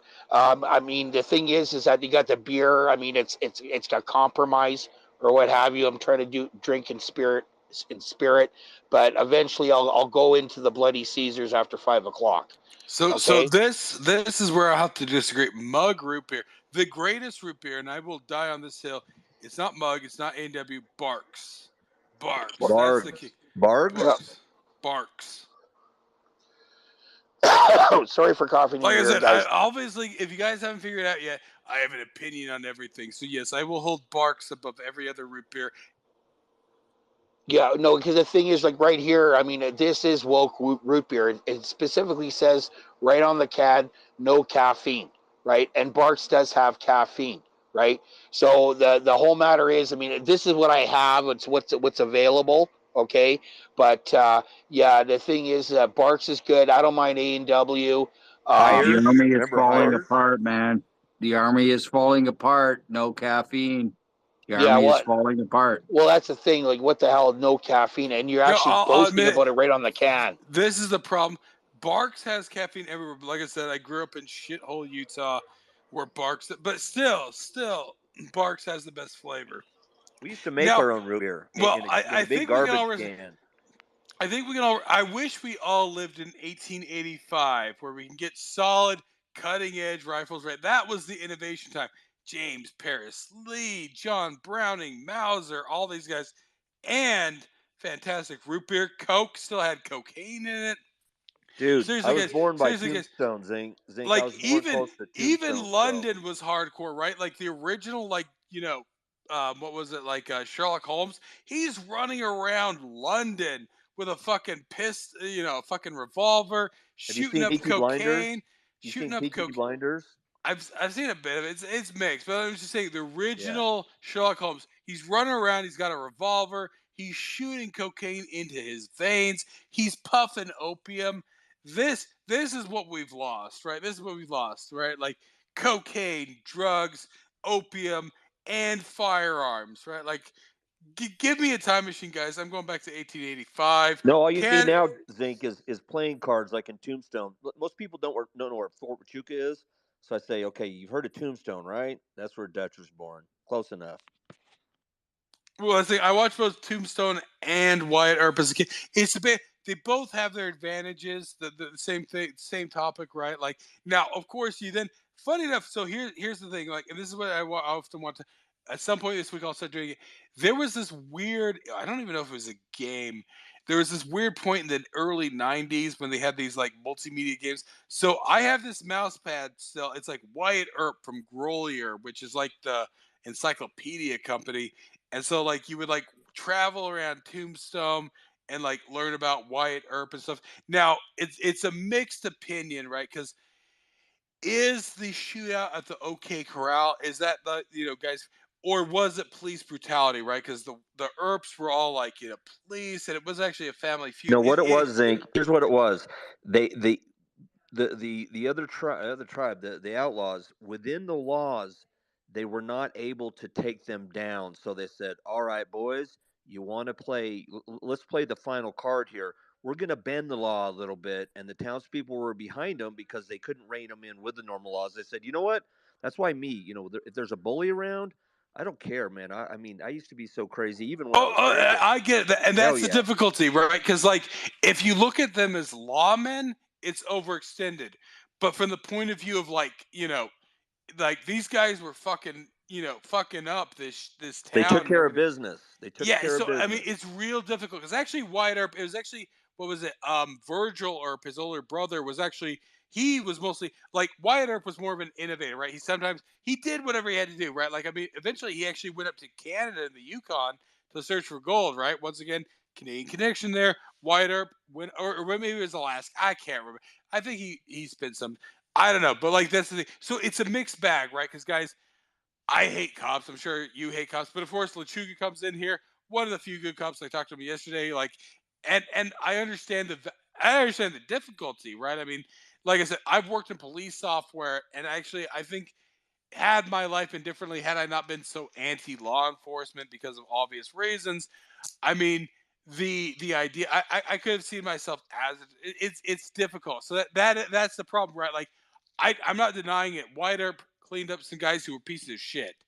But at the same time, it brings up the issue of police brutality. That's the difficulty, right? Like, they they bent the rules to fix the game, right? So I mean, it's a shitty thing, but like, yeah, no, I'm from what I've seen of like the history of Wyatt Earp, looking into it deeply, watching the movies, digging deeper in the history and all that stuff. I'm mostly on his side, but you know, the whole thing of using the law, and of course, in this is the one case where the fucking law was on the fucking right side, right? They use the law to get shit done because mostly the law is used to get dumb shit done, right? As we've discussed throughout here. So it's difficult. I'll let you go to Dutch. Go ahead. So look at it this way. You take bad guys like me, paper out, breaking into cars, kind of, skirting the law, get a little day pass to the Kansas State Penitentiary, blah blah blah. You take bad guys, you make them good guys. Unfortunately, the good guys can very easily revert over to bad guys, and sometimes that happens under the color of law if they get any authority. Remember, people confuse authority with power. If you abuse your power, that's when you or morality. We're shit morality. Yeah. So yeah, heck yeah, I'm with you 100%. So that's the difficulty. Like I said, I actually consider Wyatt Earp solid American hero, hardcore guy, right? Like that guy. Like I said, this is the best of America, right? Like he worked as a lawman, he worked as a prospector, he worked like I said, actually very little of his life was spent as a lawman. But so that's the difficulty here. It's like yeah, he did. Well, like I said, that's the difficulty. Like I can get it. Like if you look at it, it's like just as a police action, he was a piece of shit. But as a badass, I mean, as just a solid guy just trying to get shit done, like that's like I said, when we talk about what's the best of Americans, those motherfucking French Canadians getting in canoes, going halfway across the country, coming back fucking dirty whores and dying of syphilis at 45. That's the Canadian spirit. Wyatt Earp is the American spirit, right? Sometimes a lawman, sometimes a prospector, sometimes an outlaw, right? Like that's it. Like this is what we're trying to capture here in North America. And I don't know about, but like badass Mexicans, even right? Like when you deal with the badass Mexicans, it's the same thing. It's like you get shit done, right? Mexico's a little bit more complex, and I haven't dug in there. But like when I hear about like solid Mexicans, it's like, yeah, that fucker got shit done, and he brewed a good beer. Because I still love Dos Equis. I was actually going to get Dos Equis before I got the Michelob Ultra, but they only had Especial. I'm not getting Dos Equis Especial, guys. It's Dos Equis Amber. No, it's not that I won't drink. It's an okay beer. But I mean, if I'm getting Dos Equis, I want Dos Equis Amber. Otherwise, it's shit. Like I'm offended because they sell that shit into Canada. Now they're selling that shit into America. That's very concerning. Maybe America is falling, guys. I don't know.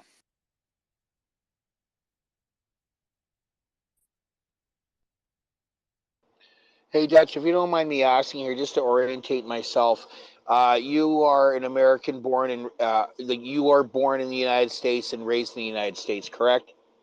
Yeah, in fact, what I was saying is I was born on Fort Huachuca, which was the first all-black. It was the Buffalo Soldier base, and then it became the Intel base. So I've rooted out a couple of stolen valor cases here where people that said they were even in the Army, they didn't know what Fort Huachuca is.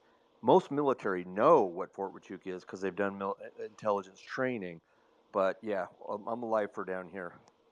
Okay, no, I just wanted to know, just to orientate myself when it comes to discretion, when it comes to certain topics, because there's certain forums I'll be a little bit more open than others when it comes to guns and some other stuff, and there's other stuff I just won't mention because No, it's a you're Canadian wide open, space. safe with me. You're a friendly here, and then the reason why I Okay. say that is a lot of people I say I was born at Fort Huachuca. They half of them can't even spell, like Cochise County, whatever. And then I say, okay, Tombstone, which is actually about 30 miles from there. Everybody, most Americans know what Tombstone is. So, yeah, you're Yeah. still you're safe with me here, brother. Okay. Now, to clarify, he's mostly a California faggot, but before California totally sucks shit, he's like two degrees removed from Nixon. And if everybody doesn't know, I actually consider Nixon the last great president. I'm a little mixed on Trump, but wherever Trump is, but I consider Nixon. So that's why I let Dutch speak. Well, and Trump is actually out Reaganing and out Nixoning Nixon. So he's like not. He took some bad advice on a couple of things, obviously, but hopefully he's not listening to Jared, Ivanka. He's going to throw out most of the people that Well, most of them already stabbed him in the back and wrote books about him. He'll bring back Navarro. He'll bring back Bannon. He'll bring back the guy that did Stone. Yeah, he'll bring back Stone, and he's going to bring back Derek Prince, who is the Blackwater guy, which I'll land the plane here. He did an interview with I Bannon. cracked him around 16 guys. 16. Yeah, he did a space. He was on Bannon's War Room. He was talking about his new unplugged phone off AWS phone. But anyways, he talked. I disagree with him on Taiwan a little bit, but he said blah blah blah. And Bannon. Whoa. And So Bannon what's no, we're gonna stop there. What's his opinion on Taiwan? Well, he thinks that they're going to hold off a little bit, that she is too much on teetering on the edge, that if he messed up and did a bad job and bungled taking over Taiwan, that he would be thrown down. And I'm like, you know what? I don't think so. I'm telling my buddy, come Mikasa Sukasa, come stay here until it settles down. But when he looked Well, like I said, this is my red line. I don't give a shit about Ukraine, Israel, but Taiwan, like I said, I study Chinese guys. If the Chinese move on Taiwan, I am there. Because Taiwan, like I said, it comes down to historical, and it's not a Canadian issue, but it's an American issue. The Pacific Rim, Taiwan, Philippines, Korea, and Japan, those are our greatest allies. I would let Europe burn. Any part of Europe burn And Zink, you over know the those four history. countries. You know the history. We set up. We like assisted Chiang Kai-shek, but then we burned them and Oh, helped the Chinese. like I said, the bare minimum. We owe Taiwan. Like, I'm not saying we owe anybody. I don't give a shit. Like all these other things people bring up about, like, oh, U.S. indiscretions, but we owe the Taiwanese. Like I said, like once again, going back to those English high powers, right? Browning, Utah made these English high powers in Belgium, but of course the Canadian Army used them for a long time. But there was a period when they were selling these to the Chinese. This was the ultimate betrayal of the U.S. government, was to the Republic of China. Yes. So and bare let me land the minimum, plane. bare minimum. So, Yeah, go ahead. So right here, he looks in the camera and Bannon says to Eric Prince, he goes, "Wow, you might be the next head of CIA or DIA, and other nations should fear you." He looks in the camera and said, "Yes, they should." That's fucking power. And that's where Navarro went over and stared down the Chinese and said, "Yeah, you guys are full of shit. You need us more than we need you. You are going to do this." And they bowed. Whereas the other way, we're bow. Oh boy, don't get me started. Love the space, Zink. Hi, Store Boy. Yeah, no, Andy. like I said, Taiwan is my red line. Taiwan is my red line. Okay, I got a question for you guys, you American fellows there, and I'm asking it honestly. I just want your boots on the ground perspective of this person because I don't trust mainstream media. What are your thoughts and insights on this Nikki Haley chick from South Carolina? Yeah. But, you know, I Once again, can't just drop like a C word in this room since my wife's listening. Okay. so, actually, funny enough, because I brought it up before, and I think I've established hottest politician in Canadian politics right now, Danielle Smith. I would bone Danielle Smith. She is a filthy, disgusting globalist. She is not removing the RCMP. I'm disgusted with her, but man, I would bone that bitch. She has fantastic legs. I know she has a fucking fantastic ass. She hides it, but scientific science and stuff like this, fantastic. No, same with Nikki Haley. Very similar look, right? Once again, Nikki Haley, probably top of my list as far as American politicians go. I don't trust her. Bone her. Would not let her in. So yeah, no, same. Nikki Haley is the Danielle Smith of Canadian politics. 100%. Yeah. Okay. Now, your thoughts and insights of that, of whatchamacallit, that Christy Nome and that South Dakota lady, and that, I can't remember her first name.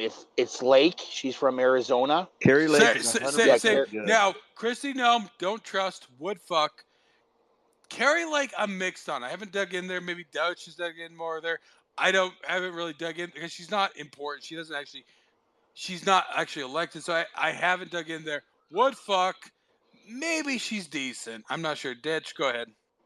Well, just like the Hawaiian lady, you know, she was 100% against Trump, voted straight Democrat. Once again, would fuck, wouldn't elect. Yeah, and then also RFK, you know, I know Zink might consider him. Would fuck, wouldn't elect. Yeah, but you know, he's like straight Democrat, other than being anti-vax. And there's a lot of people I respect. They have rooms on them. I just want to go in and take a carpet dump in their room. The Hunter, are you guys... Hunter Biden of the 90s. Yes, thank you. Okay, so that Tulsi, straight Democrat. Yeah, well, I mean, the thing I heard is that it's the Democrats that the Republicans like. But with that Tulsi Gabbard, yeah, she's that Samoan chick that lives in Hawaii. She's just white. Yeah. She's just a white bitch in Hawaii. Her parents converted to Hinduism. She looks darker. I mean, like I said, guys, She's a woke colonel too. I would ride her colonel until I died, right? But I mean, don't get me wrong, but yeah, no. And she served, so you know we'll give her that. But as far as you know, letting her in control of the biggest machine in the world, hell no, hard pass.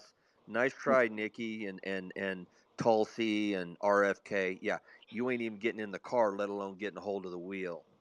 Okay, no, I just wanted to find out, you know, because like you know, I get exposed to American mainstream media, whether it's CNN, MSNBC. Fox News or whatever. I know I should learn to They're diversify. all Danielle. So I'm guessing you're based enough to know. Like I said, Danielle Smith, hot as fuck. Well, I mean, like I said, hot for a politician. Well, yeah, Danielle Smith, very MILF-alicious. Okay. Try Real America's Voice. Look, try Real America's Voice app. You got, you know, I still don't even trust them. They have some things on their tickler or their trailer that are crazy, but they have Bannon, they have Posobiec. They have, you know, Gates will come on there. There's like 9 or 10 Republicans that are fighting to save. Are they faggot Zionists? All the rest of them are. I mean, I trust the Democrats because at least they stab us in the front and we can see it coming. Whereas the rhinos, they're not even rhinos. They're traitors. Every one of them should switch parties, go to the Democratic Party, and we'll have a clean sweep. Get some new people in there. I mean, Ted Cruz, Mark Amadei, and Adam Laxalt didn't even come over to the rally. The shame of Canada. The shame of Canada. And Alberta. So people are like, oh, Alberta's so hardcore. It's like, well, Pierre Paul, yeah. Even Havana. Like I said, even I don't like to rub is ashamed Albertans. of him. Yeah, well, like I said, I don't like to rub Albertans' voice. But they're like, oh, we're so hardcore. It's like, well, you guys gave us Harper. You guys gave us, you know, what's her name? Oh, what's that fat ass bitch who's the deputy prime minister? Whatever. Like I said. Oh, Chrystia Freeland. Yeah, yeah. Yeah, the crackhead looking one. Because of course the Reform Party, that was great. That was great. I'm not denying the Reform Party, but sometimes Alberta gets up its own ass, and so I got to slap them down. Remind them that Chrystia Freeland and Ted Cruz come from Alberta, right? So you got to like level people off. Yeah, well, Chrystia Freeland is basically the Hillary Clinton of Canada. Right, I mean that's really the good way of saying it, right? And Victoria Nuland, who threw down. They had a coup in Ukraine years ago. and then she's back there again. So Ukraine can rot in hell, and Real, they're real question sacrificing though. all Real those people. question, and I'll let Andromeda come up since she's assuaged that way. Guys, you got to choose. You're in the bedroom now. I'm saying at their height, Hillary Clinton or Chrystia Freeland. Who are you choosing? Oh Would you God, rather? Hillary Clinton? She's not going to be interested Oh in yeah, anybody. well, I'm saying like you have that chance, Andromeda. I really want your opinion on this, but yeah, Chrystia Freeland. Now, yeah, bitch cannot dress with a shit, right? Like, I mean, that bitch is disgusting. But I'm saying, you clean them up, you hose them off. Hillary Clinton or Chrystia Freeland. Mr. Nobody, go ahead. I mean, Dutch has to go look at some pictures here. To me, it's C. It's going to be Harry Carey. None of the above when it comes to those two. Chrystia Freeland, okay, I can understand about hosing her off, and she has that stupid fetish for that red dress of hers because she's a liberal. But the thing is that no, if you've seen her in some of these other pictures, we're talking about the legs of a horse, of a racehorse, are more dignified than Oh, no, I'm what thinking you've of a got there. donkey. No, I'm going to be honest, guys. I'm going to pick Chrystia Freeland. She's got a fat ass. Now, she's a bit, and I'll let, anybody else go on this, but no, this is the thing. Like, yeah, I will choose. In her day, Chrystia Freeland, like, she is disgusting. Like, don't get me guys.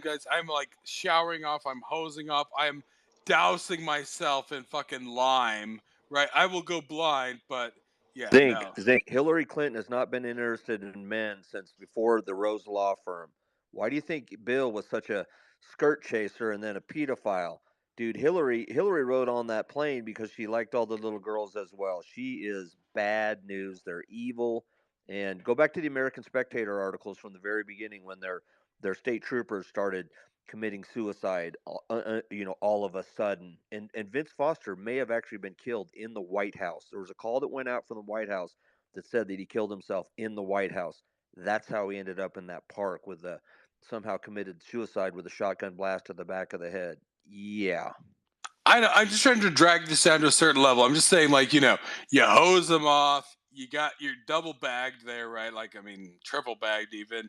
Which hole are you sticking in? Hillary Clinton or Chrystia Freeland? Like, in her day, Chrystia Freeland, like, now, like I said, like, that is a crazy hoe, right? But they say Anybody that's been within a million miles of Bill Clinton is somebody you don't want to mess with. That guy has had more what they call it in the back of his El Camino, the fake grass, trailer grass. No, Bill Clinton is the slimiest scumbag, and Hillary hitched a wagon to him because she knew he was rising to the top. Oh, AstroTurf. well, That's once the again, AstroTurf. I'm gonna fall back on, and this is, I know you've come around to this idea, but yeah, this is the problem with Reagan. Nancy Reagan was be shit. Now, back in her day, yeah, no, I mean, you go back in the day, like back in the 40s, that is a fuckable bitch, right? Like, I mean, that's it. I understand why Reagan fell into that hole, but that was the weakness of Reagan, right? Like, so that's crazier the cunt, the better the pussy, right? I mean, that's what we're dealing with here, and I want Andromeda to come up and give her perspectives here, but if she doesn't want, I understand. But I'm saying, like, this is the difficulty. This is what compromised Reagan. Was Nancy Reagan, right? Nancy Reagan was of course, Bush, and then of course had his hand up there too. Nancy Reagan, I really hope she burns in hell, right? Like I said, I think Reagan, I think his heart was in the right place. He was a smart guy, but he wasn't clever enough, right? But to kind of, and like I said, I would have, if I mean, some of them 40s sluts, right? Like Nancy Reagan, like some of them, more like Nancy Reagan in her day was bangable. I can respect why Reagan fell into that hole. I can forgive it, even though he committed, like I said, the NFA in there in the 80s, right? Like, yeah, of course. I mean, RFK can burn in hell. Like, Hassan, I don't know if it was a CIA op, because of course they let him out and everything. It's like, he very much seems, if anybody hasn't watched it, watch The Manchurian Candidate. That movie came out in 1963, right? Like a few months before, JFK died. And that's what I really try to bring up here with The Manchurian Candidate. The way they try to play these people RFK Jr. is a fucking Manchurian candidate. Of course, Obama. Like all these people, is like, oh, Obama. Obama's a retard, right? Like Obama is a retard. He's not pulling strings, right? Like he's getting fucked by fucking Michelle's massive cock. I don't deny that Michelle. Like, I mean, guys, my cock is massive, but I will render unto Caesar that which is Caesar's. I mean, Michelle Obama is sporting one of those massive things that, like, you know, the weapon of mass destruction.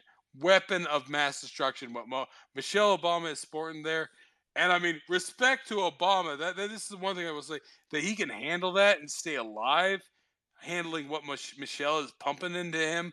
I mean, there's a certain amount of respect I have to give into him. I mean, that's what I'll say. I'll say that Obama can take Michelle's.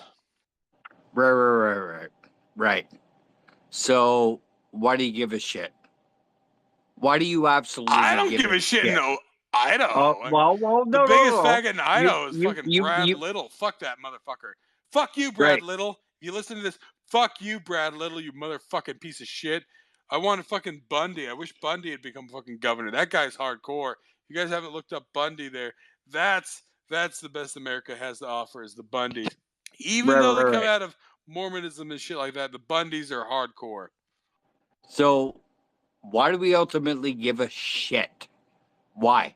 Because it doesn't reflect what I do. It doesn't reflect what you do. It doesn't reflect what anybody in this room does. No, I'm going to lay it down. You're still voting PPC. Like I said, all it is No, is a vote. No, brother. It's not PPC. It's actually talking to you right now. Why do you give a flying fuck? Seriously. Here's the thing. Maxime Bernier is Ron Paul with a charming French Canadian accent. I love his accent. I think it's charming. I don't give a shit what the fucking Albertans or whatever think about it. I think he is Ron Paul with a charming French Canadian accent. You know, so this is my red line. You guys know it. This is where supposedly the feud is, and with certain people. I think Maxime Bernier is the best that Quebec has ever offered. If you had a guy like Maxime Bernier in Florida, like that guy, like I said, I know it's like controversial. Like I said, that guy could be spending his time. He's 60 years old. He could be spending his time banging co-eds in Florida, but he's still wasting his time on you fucking loser ass Canadians. That alone makes me trust Mickey. Like, I mean, I'm not wasting my time. I mean, I'm here on Spaces because I'm just shitting. He comes up there to Canada. He talks to you stupid motherfuckers and gives you the time of fucking day. Maxime Bernier, like I said, I don't know. The fact that he's willing to waste so much time on you guys, that's what Maxime Bernier has. I like him. Like I said, he's Ron Paul with a gregarious, engaging, not perfect English, but it's charming. I find it fucking charming. Right. But the fucking loser can't sell it, and that's the thing. No. The fucking Canadian losers can't buy it. He's trying to sell freedom to fucking Canadians. That's like selling fucking honey to somebody who's allergic to fucking honey. Canadians are allergic to fucking freedom. He's trying to sell it, and he's building that shit. So this is what I refuse to believe. The problem is Canadians. I've always said this, problem is Canadians. Now, we go back 200 years ago, your ancestors, my ancestors, I don't know how far back you go. Those are people who went out and they just did their shit, right? They weren't virtue signaling. My fucking ancestors, they went out and got lobster boats and pulled fucking sea bugs out of the fucking ocean. Then they went down to the fucking tunnels up there in fucking Cape Breton and pulled fucking black fucking rocks out of the fucking holes. That is where my Canadian pride comes from, not this fucking, like, oh, we're the fucking blue hats of the fucking UN. We're peacekeepers. We're such fucking nice people. No, Canadians are massive pieces of shit. You guys are shit. Pure shit. But there was a time in Canadians when Canadians got shit fucking done. They went up there and they pulled beavers out of the fucking north 2,000 miles away so the fucking British faggots could put fucking beaver hats on. Hey, I got a beaver hat, guys. Those British were fucking wearing beaver hats because of some stupid, filthy, smelly, French Canadian who traveled 2,000 miles to pull that fucking beaver out, right? That is my Canadian pride. While my filthy fucking Scottish Canadians were still speaking fucking Gaelic down there in the fucking tunnels, pulling out the fucking black coal, so those fucking steamships could steam east, so those fucking filthy British could put on their fucking black hats, so the fucking Canadians, French Canadians pulled it. That is my Canadian pride. That is my Canadian. Oh, we're such nice people. No, you guys are pieces of fucking shit. You guys are defecation of humanity. And yet, at one point, Canadians got shit done. The British only fucking were able to last for fucking World War. Oh, we're such hardcore. No, first of all, Churchill was half American. That's where he got his fucking balls from, right? His mother was a fucking American. Let's not forget this fact. That was back when British were fucking poor and they would fuck rich American bitches to get money in there. That's what Churchill comes out of. So he has a little bit of that American balls in there, right? Because he got his fucking American mother there telling him not to be a fucking bitch, right? Get this shit done, you piece of shit, right? Fucking Britain would have fallen. Britain would have failed if they didn't have a half fucking American in that fucking position. And what was he doing? Well, he's getting the fucking Canadians to pump that fucking rich Canadian soil, that rich Canadian timber, those fucking fantastic Canadian boats, and those fantastic fucking Canadian Lee Enfields, Canadian designed, because, it took, like I said, James Ferris Lee, Scottish guy, like me, but he moved to Canada, and he learned how to be a fucking man, because there haven't been men in fucking Scotland in fucking 800 years. Fuck the Scottish. I'm half fucking Scottish. Almost entirely, guys. Literally inbred Scottish. My fucking grandfather was still speaking fucking Gaelic when those fucking faggots in fucking Edinburgh and fucking Glasgow were speaking English. My fucking grandfather on the fucking lobster boat there was fucking speaking fucking Gaelic, right? So this is what Canada is. You guys got to grow up and pass that shit. Fucking Maxime Bernier, he's trying to sell to you stupid motherfucking idiot fucking Canadians fucking freedom, fucking prosperity, and you guys are like, oh, but he's got a French Canadian accent. Fuck you.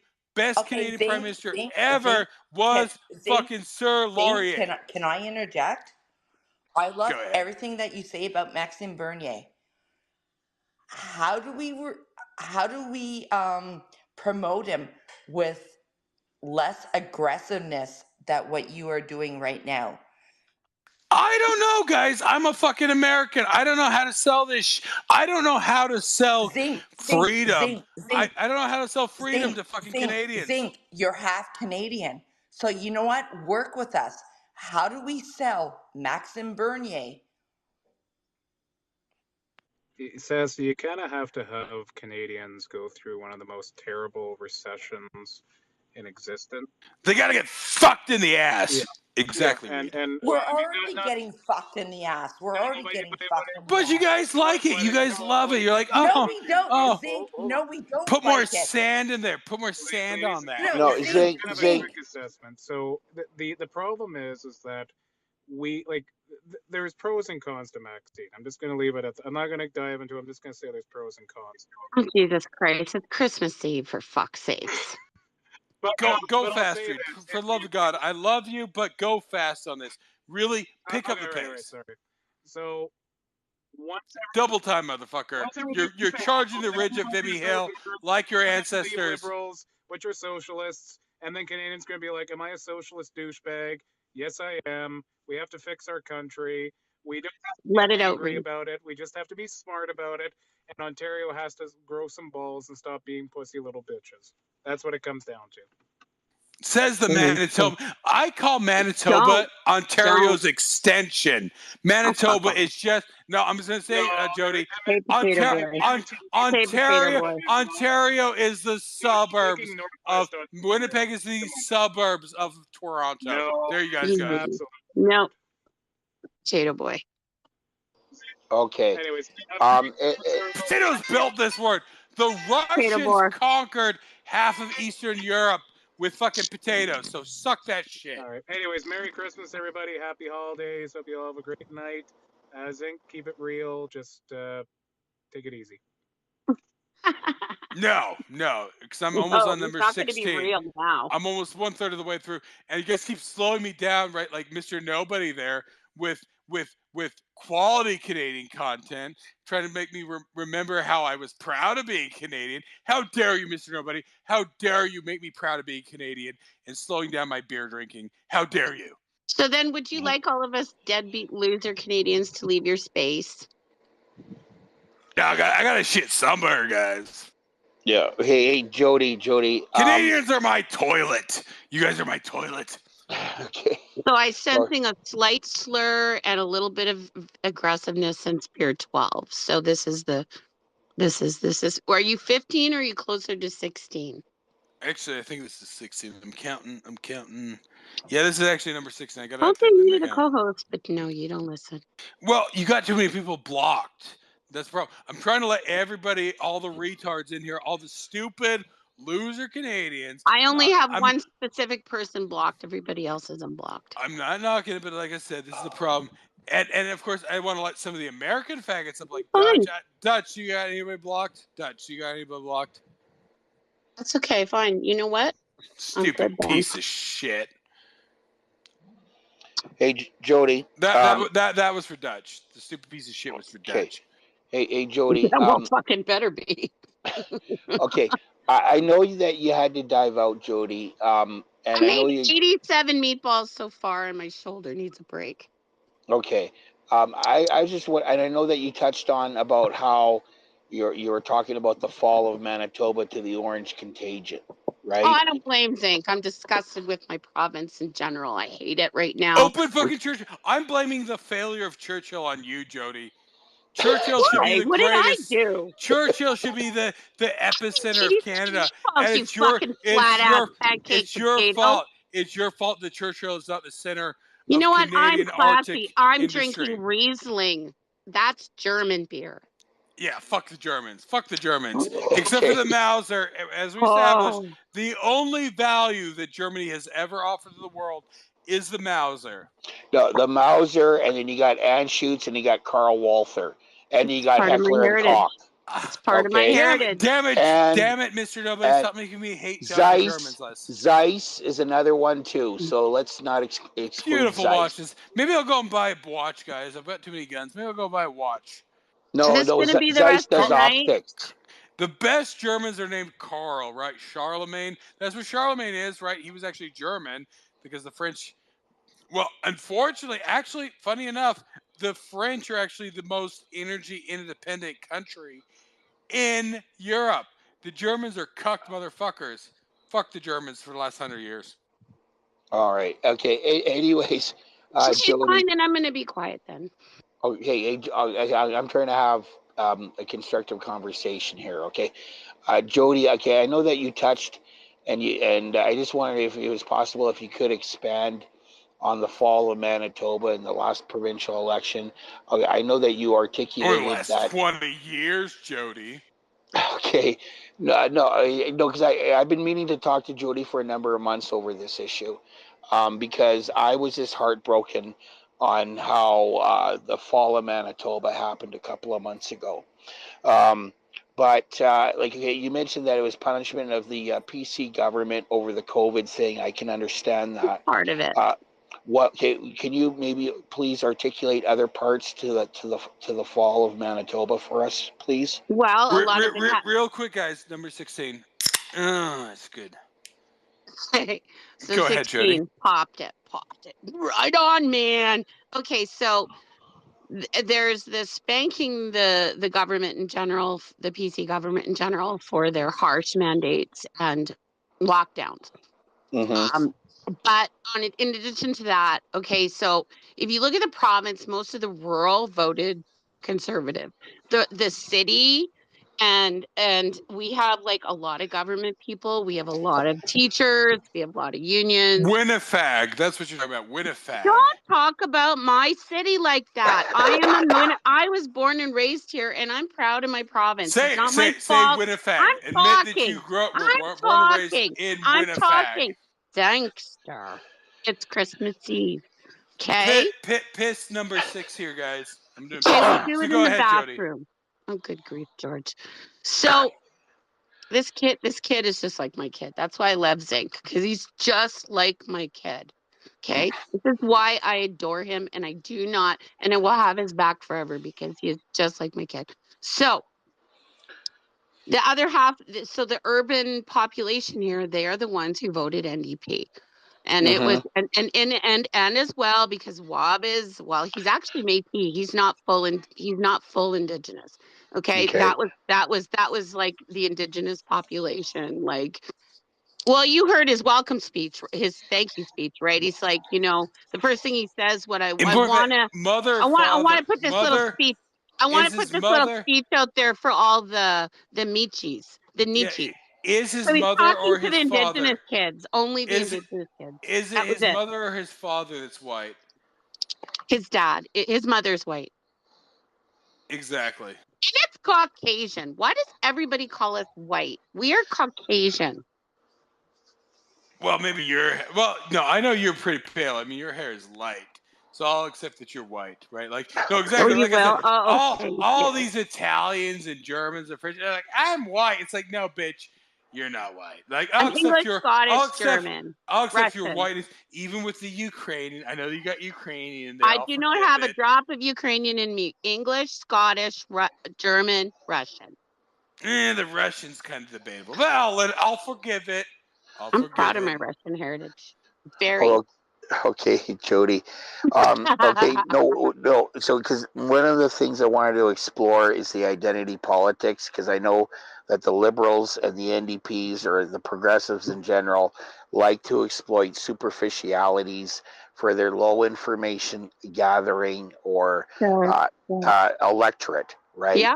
So the thing is that another thing, and I just want to get it, from you, because you got your boots in the ground there in friendly Manitoba. Well, Robbie jumped on the Jagmeet Singh train. Like, he hawked all the shit that free dental care and pharmacare is coming. Like, he fed all of that shit. He's right in there with Jagmeet, and he's essentially just the Indigenous version of.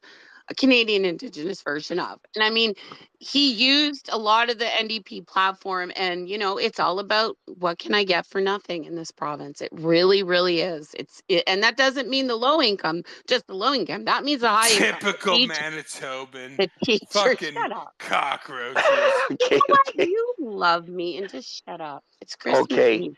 Okay, so I don't take Zinc seriously. I'm good. Oh, okay. Just to make sure, and please feel free to correct me, Jody. So he's riding off the coattails of Jagmeet Singh, that he's the Indigenous Indian version of East Indian Singh. Okay. The reason why I wanted to find out is that maybe this was another angle that they're working on, because it just seems to me. And I'm trying to be objective here, and or try to be fair. Healthcare, right? The healthcare workers, he's promising them higher wages. He's promising that he's going to revamp healthcare in Manitoba, which is a really big, big problem. I am personally afraid to go to the hospital. I'm personally afraid. I will not go. Like, I have to be on death's door. Okay, I was sick for like 4 weeks. Stepping away for a minute, so I'll let you guys stew in your Western bullshit for a minute here. Oh, love you too, Zing. Well, hey, Zing, take a bathroom break. You French fried Montreal frogger. Okay, okay. Anyways, I'm going to let you continue to Jody. That was a Scottish chef. Well, it's a combination there, Mr. Nobody. It was just like too much, like the pandemic, and then healthcare, and we've had. Our teachers and our healthcare workers are so spoiled in this province. It's just terrible. So all of that just kind of culminated when you throw in the pandemic and the PC government that we had. Like, Pallister bombed on us in the middle of the pandemic. He literally just quit and fucked off to Costa Rica and left us with his assistant premier, who is just the most wishy-washy. She had no backbone. I mean, that she shit the bed every single day. Like, she just was so weak, and boom, it just it was a combination. It just got the woke got caught up with the woke in Eastern Canada. Zink is right about that. and yeah, it's just everybody has their hands out and everybody wants a freebie, and it will last approximately 3 years, and people will go, "What the fuck? You lied," and we'll be right back to BC. Yeah, because they don't. It seems to me that Manitobans have a very short memory when it comes to the Orange tyranny, because the NDP did have their chance prior, but they buggered that up, and they brought in the PCs, and now they're back to the NDP. But Well, see, the NDP got their asses spanked under Selinger, because Selinger went and boosted our fucking PST, our provincial sales tax, to 8% without even so much as a referendum, and that was supposed to be. And we were pissed off about that, and he was promptly put out of business in the next election. The same thing will happen. We are very similar to federal. Yet We you flip back all and still forth. have the RCMP as your provincial police. Yeah, I Douchebag don't like that either. Westerners. But yeah. No, I really appreciate your perspectives and your insight, because this is the oh, you're kind of welcome. crap that you don't get from the mainstream media, right? Yeah, And no. I want to It's talk. bad here. I won't lie. Yeah, no, I appreciate your candor, and I just want the straight goods, because no matter how much you're trying to sugarcoat it, a pile of shit is still a pile of excrement, right? So it's that's what I'm just trying to understand, because I'm not going to get this higher level of understanding from listening to the mainstream media or what have you. And I know that you're very acute when it comes to politics. I mean, you even know, and you don't even I'm live sorry, there did in you hear every Kingston. word of that? No, I didn't hear a word. I just heard the last sentence of what you just said. Can you hear me? I gotta go down. I can't hear anybody. Fucking spaces.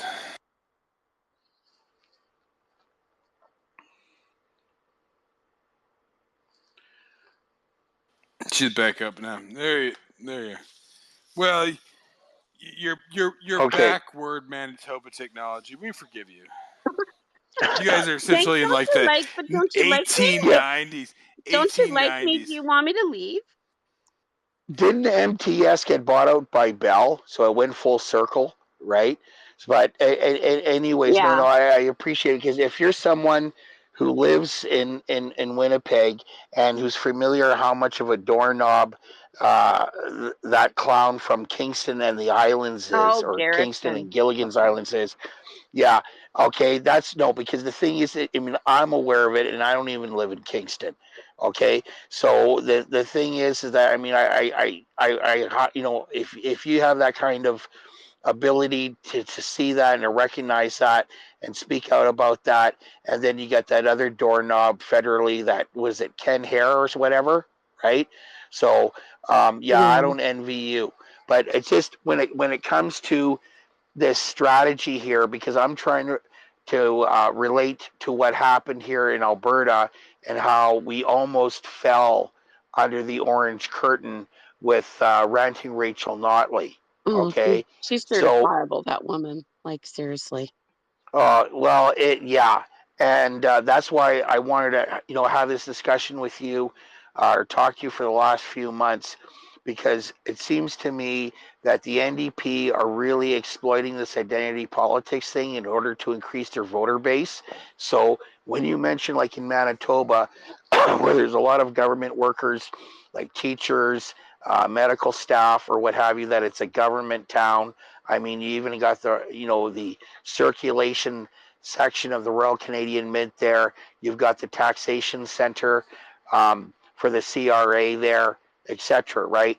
So I mean, this is what I'm trying to legitimately educate and be aware of on this, because it just seems to me that the NDP died when Jack Layton did.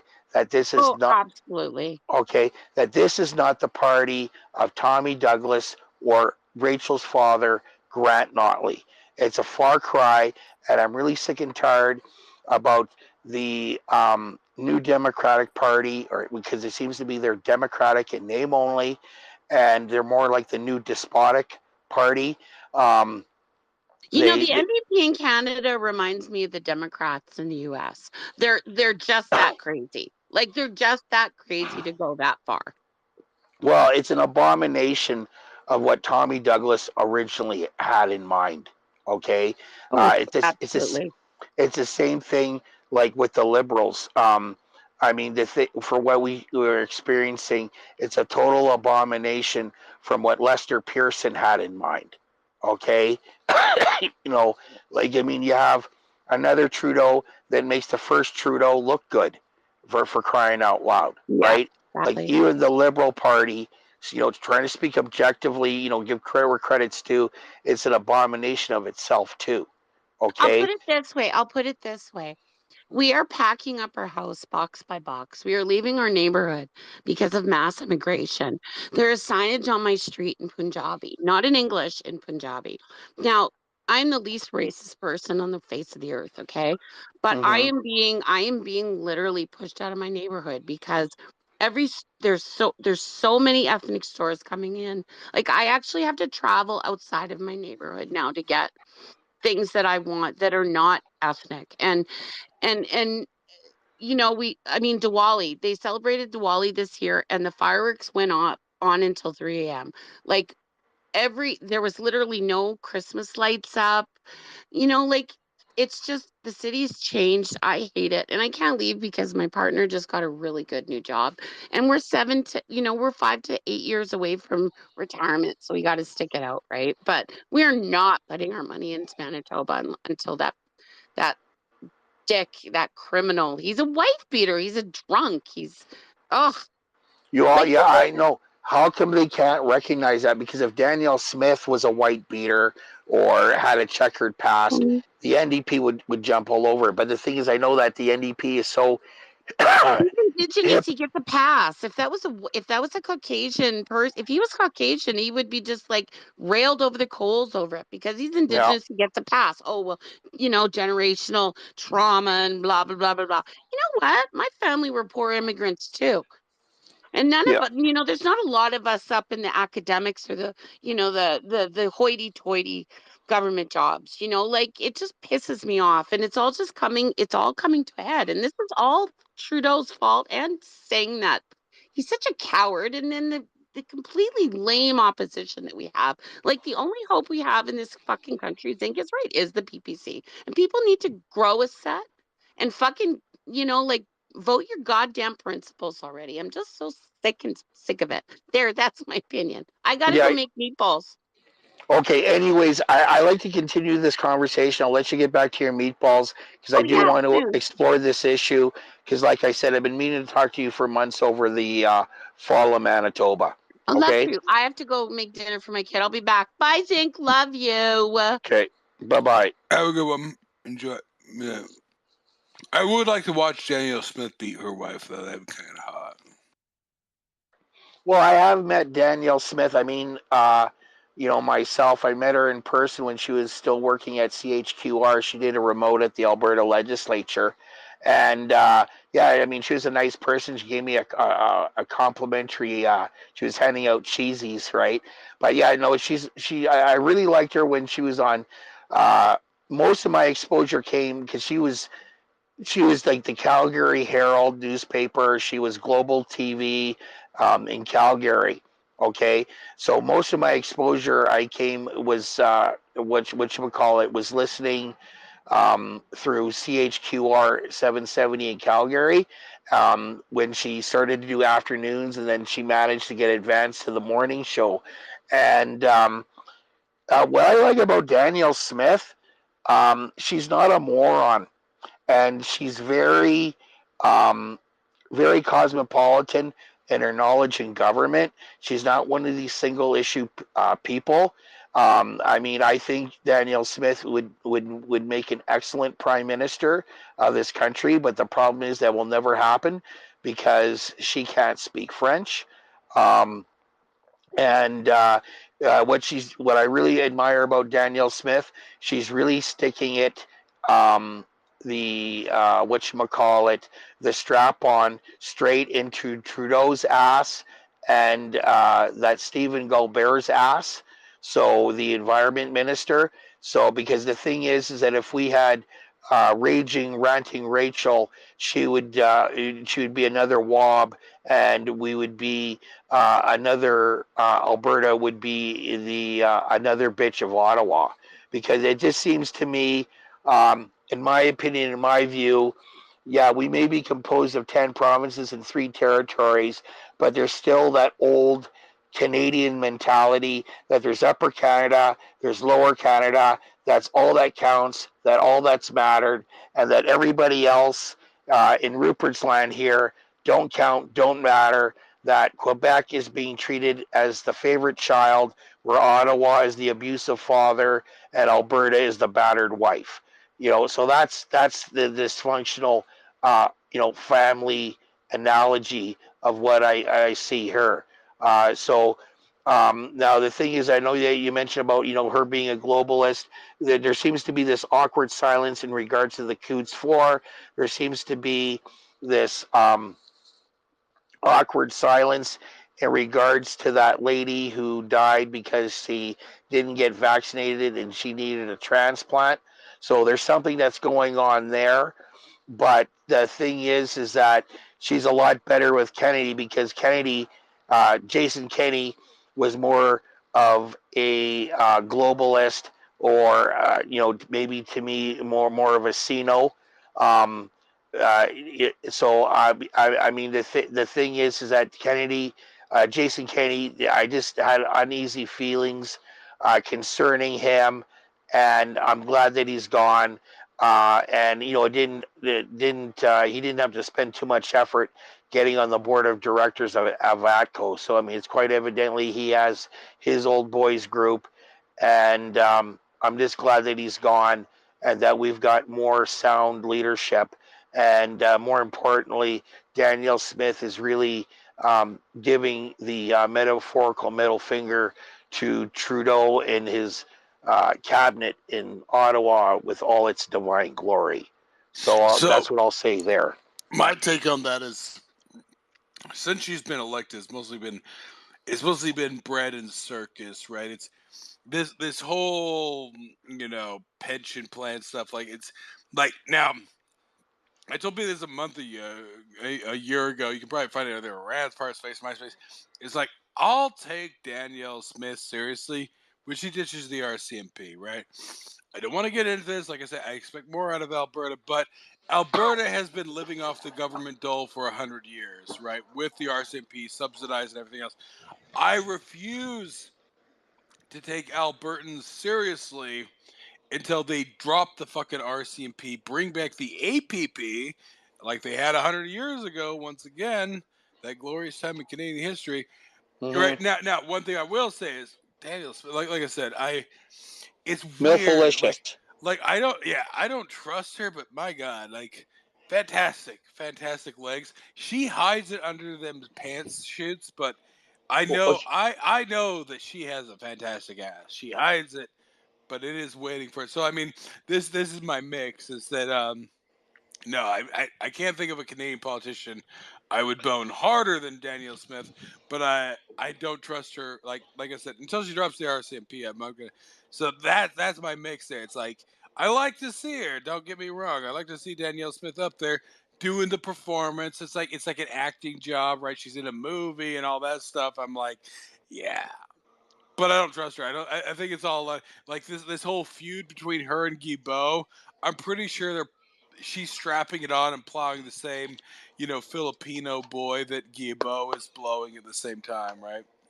Okay. Yeah. No. Okay. I concede, as far as your point is concerned, is in regards to the RCMP. The RCMP is basically Trudeau's police force.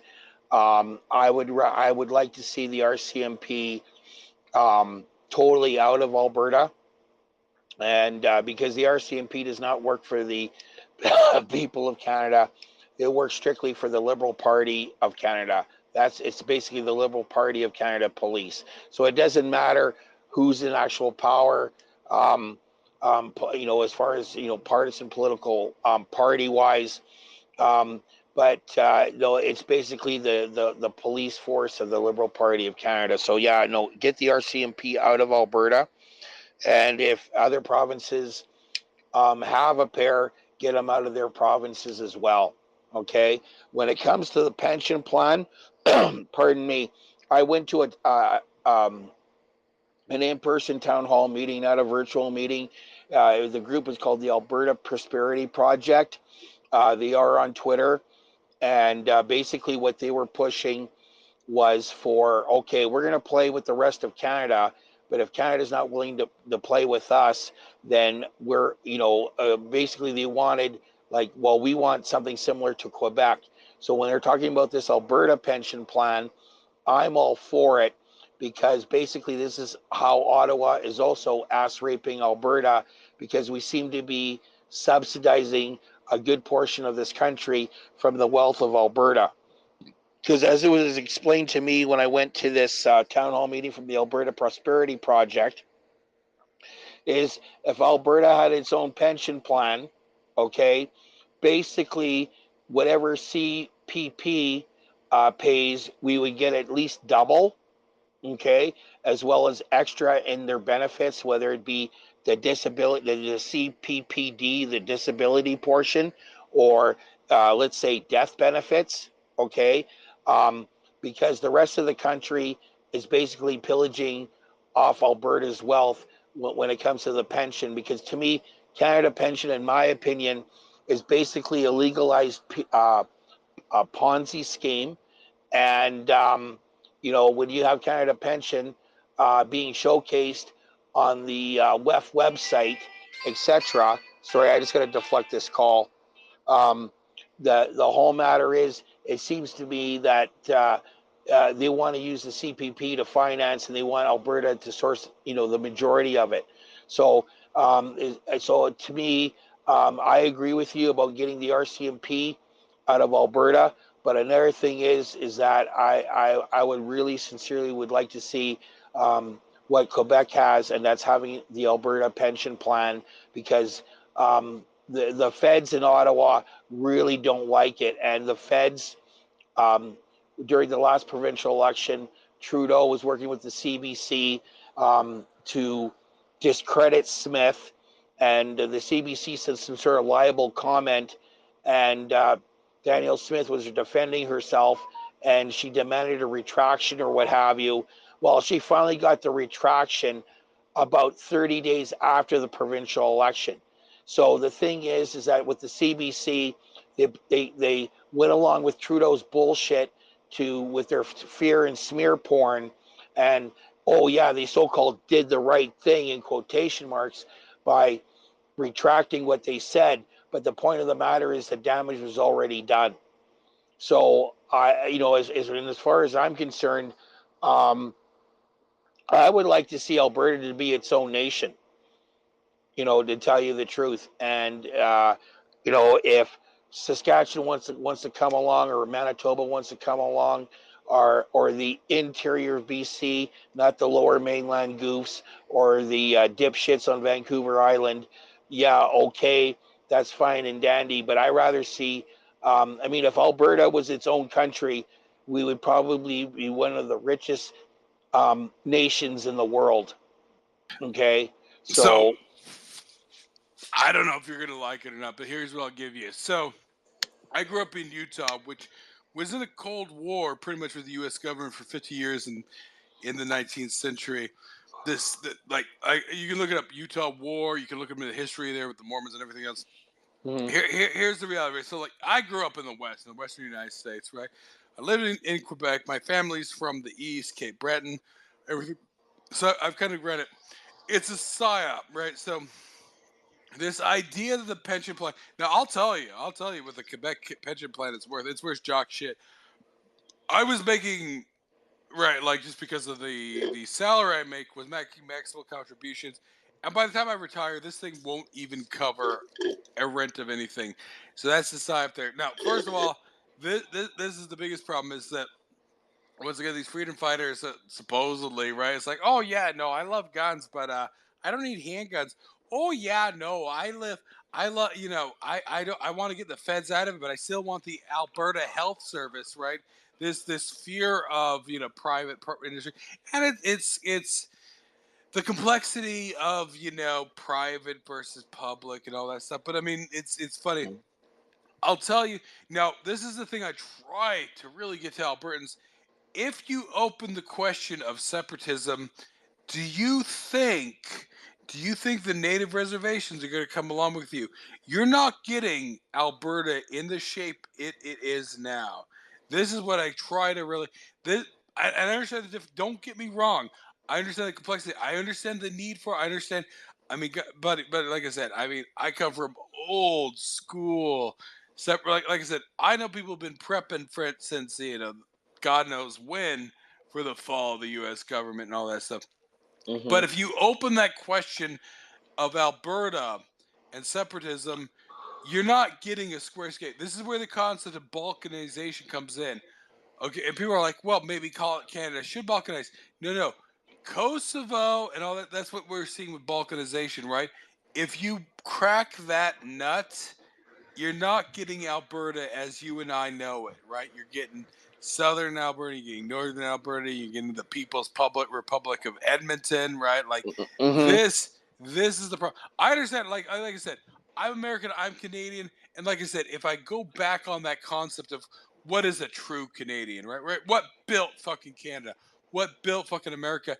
And people hop that border all the time, back and forth, right? Because the core of that identity, and this even extends a little bit into Mexico, right? That sort of hardiness, that sort of fuck it, I'm gonna build what I don't have, right?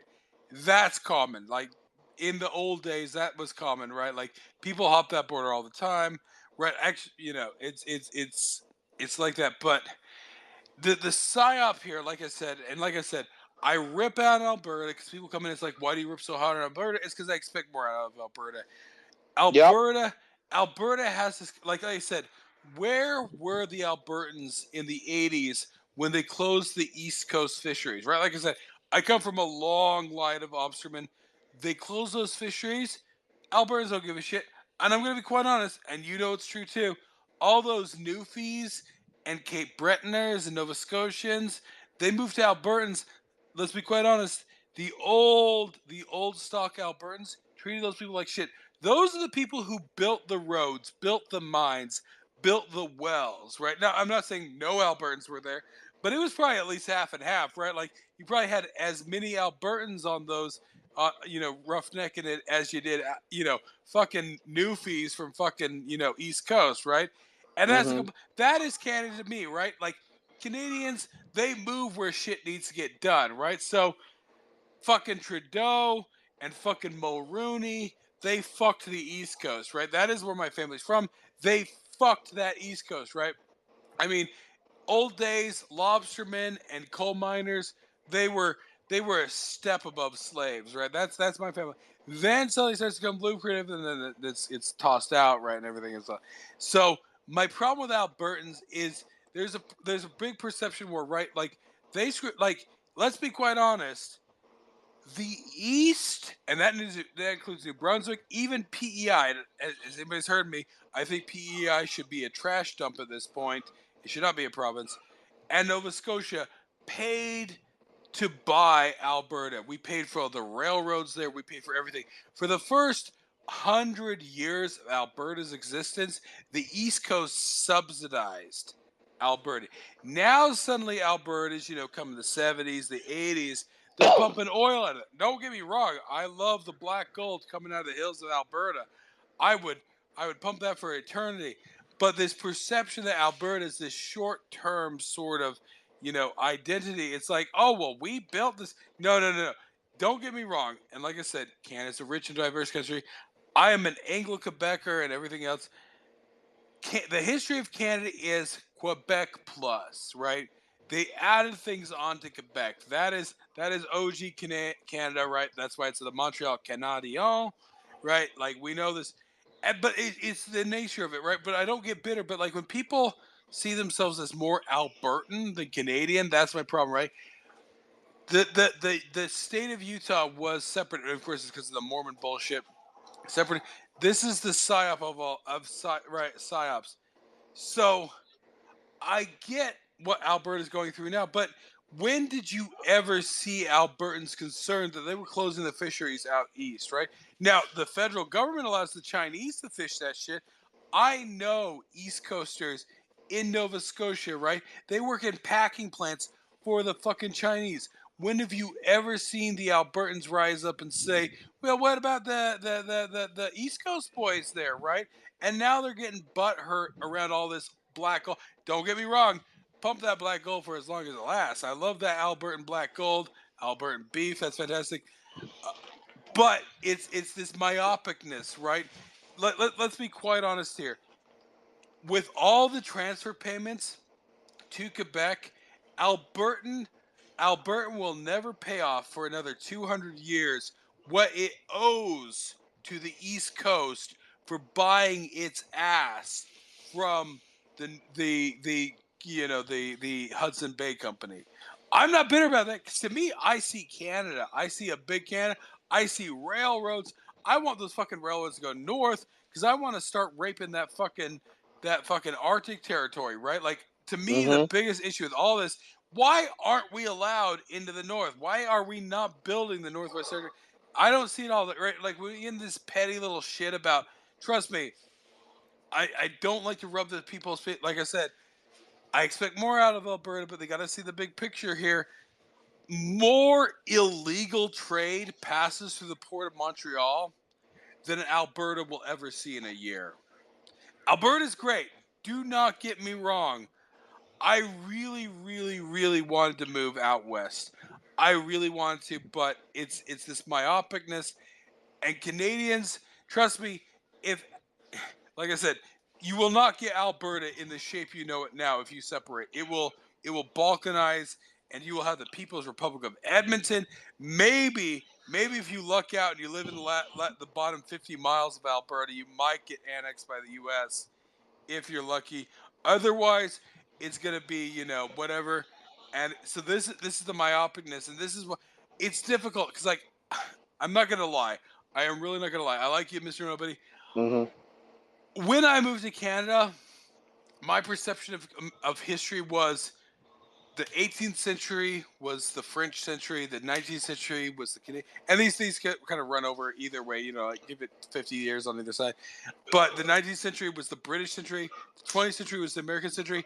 I had genuinely hoped that the 20th century, 21st century would be the Canadian century. Because from a purely numbers point of view, it should have been. But then I met Canadians, I met Quebecers, I met Canadians from all over Canada, and they just don't have the will. This is my biggest problem: is Canadians lack the will. They want to accept bitch status no matter what, right? So I mean, you balkanize Canada. If you luck out, you might get southern Alberta attached to the U.S., and that's like a 40-year plan. I'm saying best case scenario. So this is the biggest problem. And there's no, to me, I can understand, if I was a dual citizen of, say, the U.S. and fucking Iran, that would be a conflict. To me, I mean, a lot of my Canadian ancestors actually were born in Massachusetts. The American Revolution happens. They avoid the war. They move to Canada, right? Old stock. What's the word for them? There's actually a word for loyalists, whatever. So whatever it is, that's the passing here. So this is the biggest problem I have, and this is the biggest problem I have when people reject Max. Tell me listen to Max's speeches on the West. Max is more pro-West than any of the filthy fucking loser politicians that come out of the West. Maybe since the guy who started the Reform Party there, right? I'm losing names. You guys, I mean, Preston Manning. Like I said, now here's the thing. Don't get me wrong. I voted NDP in 2016 not because my actual MP was what's his name, the guy who was leading the party, and he was still running with Layton. I actually do to this Mulcair? day. Yeah, Mulcair. Now at that time, Mulcair was a tool, but he was still running under Layton. Say what you will, I genuinely believe Mulcair was Canada first. He loved Canada. You know as well as I do, he was about as good on guns as fucking Harper was, right? That's the biggest problem with fucking Canada is that Mulcair, Layton, the NDP, because that was back when it was blue collar guys. So that's the difficulty with Canadian politics. If you go back 10 years ago, Layton was as good as guns as Harper, right? Of course, the Liberals are always shit on that. That's undeniable. So this is the difficulty, right? Then we get to, now we have Maxime Bernier. And of course, Maxime Bernier, he's a complex man. But name me one other politician who is posting on Twitter about getting a PAL license. Name me one other leader of a party that is posting about, like, he's working, like, I mean, he's an urban guy, right? He's, whatever else, but he's trying, right? Like, he is actively trying. Harper, I have never seen fucking Harper's ass in a gun store. I've never seen Pierre Poilievre's. So this is the difficulty for me. I know it's difficult for people because there's been a betrayal. Now, once again, I will point out, name me one politician, name me a better prime minister in Canadian history. Shut my phone. Maybe you can tell me. Then Sir Laurier. Now, what's his name? The guy in the 50s and 60s there. What's the guy from SAS? John Diefenbaker. I have a mixed opinion on Diefenbaker, just like I do Eisenhower. I'm an old school conspiracy theorist. I think Eisenhower knew the way it was. He bent over and he took it up the ass, but he was still trying to talk about. He was still trying to point out. He was calling it the industrial, military industrial complex. He was trying to point it out, and of course, JFK got eaten by it. But I think so. Eisenhower have mixed. Same way I feel now. Diefenbaker fucked the Avro Arrow, right? Of course. Yeah. All those. So this is Diefenbaker's unforgivable sin, is the Avro Arrow. There was Canada's chance.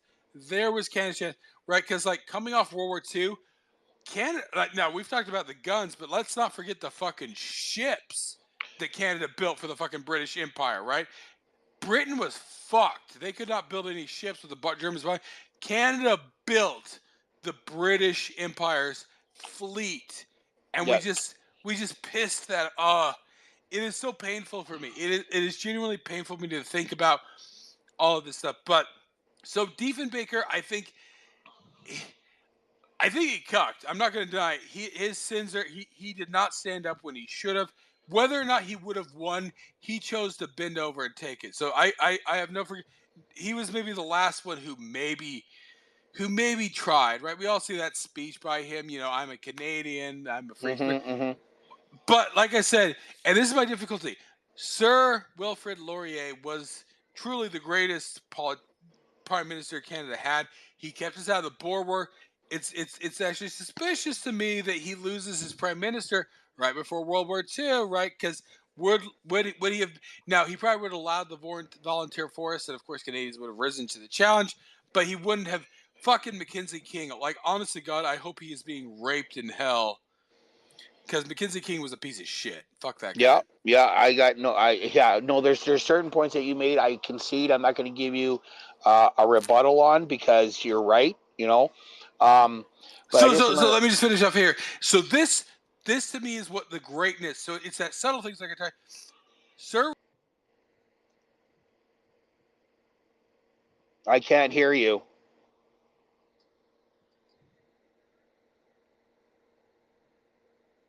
I can't hear you, Zink.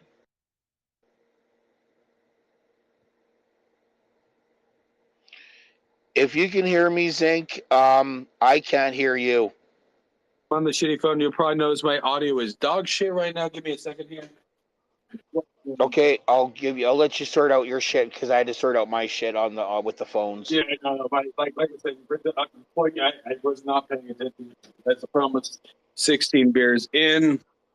So, give me a second here. I'm trying to find these devices. Shit. But luckily, I stayed in the room. The room did not die.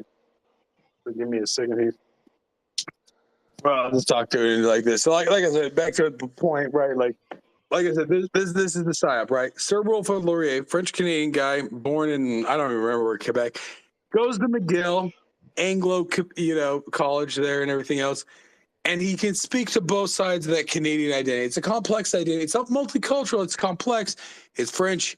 It's Native. It's Anglo. It's Irish. It's Scottish. It's English. It's all those things. And even the French side of that, right? Like, I've known a lot of Frenchmen. Now, here's the worst thing. I know Parisians, even the best Parisians, they just have no sense of humor. The best Frenchmen I ever know, Normandy, mostly Brittany. And that's actually where a lot of the French Canadians came from originally, OGs, those parts of Canada. That's the complexity here. It's not myopic. Now, this multiculturalism that fucking Trudeau Sr., may he rot in hell, sold us on, that was the corruption of it, was to remove that complex but actually well-defined Canadian identity, right? You could be French Canadian and talk with a French Canadian accent and stuff, but still be Canadian, right? Like, I'm bad at it, but like, you know what I'm saying, right? Like that was Canada, right? Like, nobody minded if the best player on the Leafs was French Canadian from fucking St. Hyacinth, right? Like, he was still a Leafs player. He was playing for the Leafs, right? Nobody cared about that back in the day. That was what Canada once was, right? We were weird, we were complex, but we played with it, we moved on, and we were still the 7th greatest, economy in the world. And then Trudeau Sr. came along. Like I said, the cuckery of what's his name there, Diefenbaker, like I said, like Eisenhower, but it was still there. But then, yeah, it got mitigated. Mulrooney can rot in hell, and every other one. I mean, I kind of like Chrétien just because he's an asshole, and I'm an asshole, right? I can respect Chrétien for his assholishness. I fucking hate Harper. Harper can burn in hell. Mm-hmm. So, I mean, like, I guess that's the thing. So, I mean, like I said, I know the Alberta. Like I said, I'm a Westerner like you. Trust me, the Western United States, where I'm from Idaho, Utah, we get fucked harder by the federal government than you guys could ever imagine. You guys do not have any idea how much federal land is taken away from Western states in the U.S. So don't get me wrong. I understand the Western gripe there, but so it's that bigger picture. It's the PSYOP. This is what I keep saying. The PSYOP being sold to the West is to separate, because trust me, you will not have Alberta as you know it, as I know it. It will be 5 Albertas at best. That's the PSYOP. That's what I want to hit on there. Well, no, I appreciate that perspective because I never heard of that before, and that shows that you're not a fucking moron. When you talk about you're concerned about the balkanization of Alberta. But I just wanted to say here, because I was writing notes as these.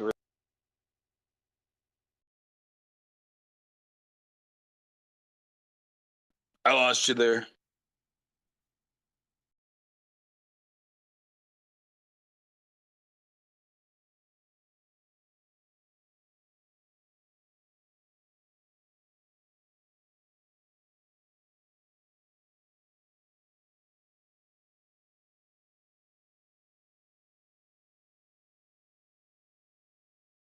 Can you hear me? I'm not hearing you.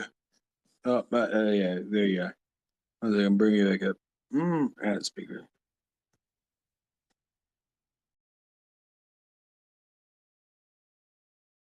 I'm trying to add you. I was being shitty.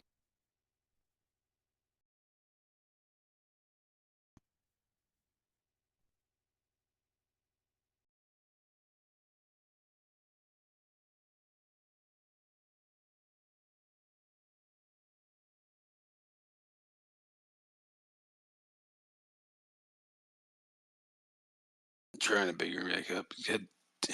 Fucking hate spaces. This is the biggest problem. Spaces. Piece of shit. Fucking technology. I'm trying to add you. Can anybody wave if you can hear me at least? Because I'm trying to recover the space, but I don't know. Try to add Mr. Nobody back. Ah, Jesus Christ.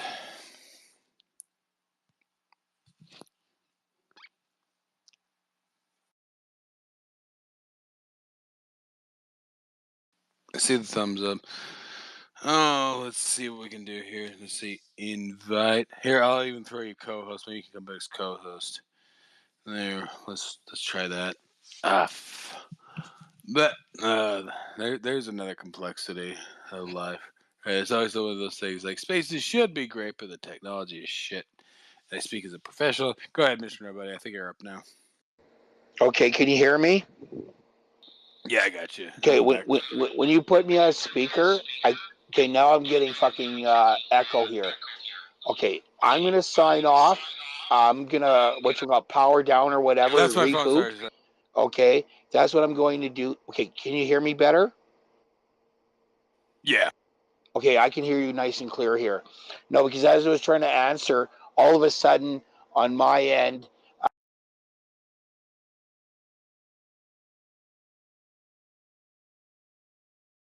Oh shit. Are you there? God damn it.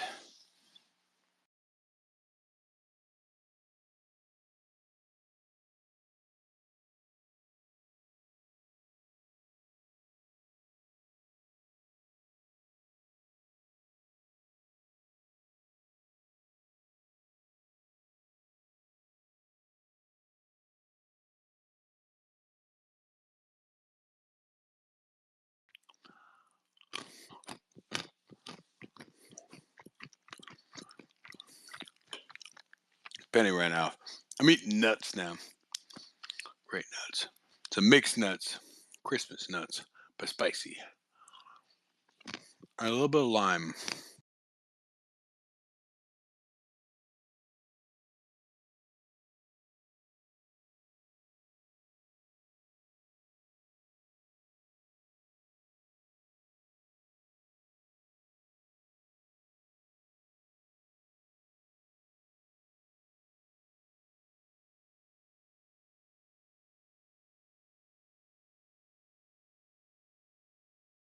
I don't know what happened. I see an Agula.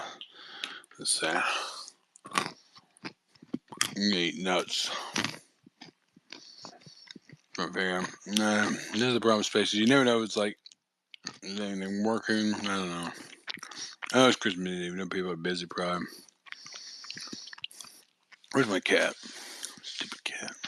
She's hiding somewhere. My cat's hunting me. I know it.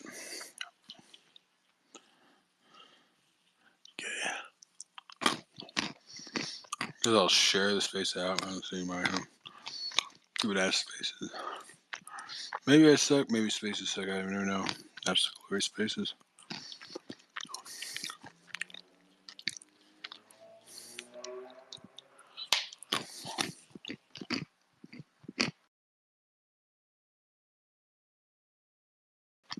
You back there, Mr. Nobody? yeah, I'm whatchamacallit here. Yeah, Jesus. I don't think it's 100% your fault there, Zinc. It's just when I was trying to say here, and then all of a sudden, Twitter stopped altogether, and then I tried to re-sign back on because I'm going off this better phone, off Wi-Fi, and then you try to elevate me to speaker. It didn't work. I could hear you, but nothing was coming out from my end. You elevated me to co-host, then it was working, and then I was getting echo or whatever. Then it was clearing up, and then it was kooky. So I said, "Fuck it, I'm just going to do a reboot on this phone and just start the app again." But everything seems to be working normal now. So, yeah. So sorry. So yeah, I think it's just technical difficulties No, on no. both Like I ends. said, because yeah, I was my phone, the phone I was supposed to be running off died, and if you've never run a space before, what you have to do is within like a minute, maybe two, you have to go and reconnect on another device. I had to plug the one in, I had to switch to another. That's why the audio was probably weird for a bit there. I don't know what it sounds like, but yeah, it's. No, Yeah. it sounds better now. The audio on your end. So, okay, just as my amenable or amicable or whatever it is, a rebuttal.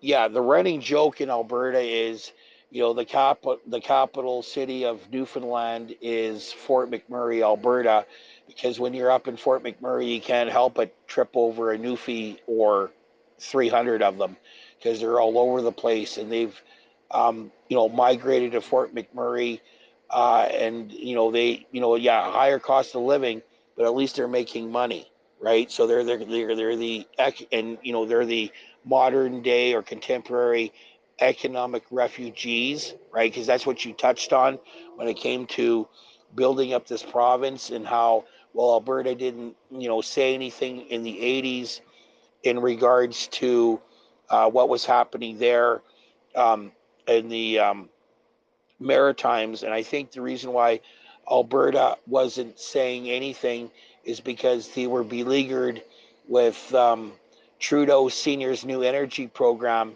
and how that decimated Alberta and how a lot of these companies were packing up their bags and leaving.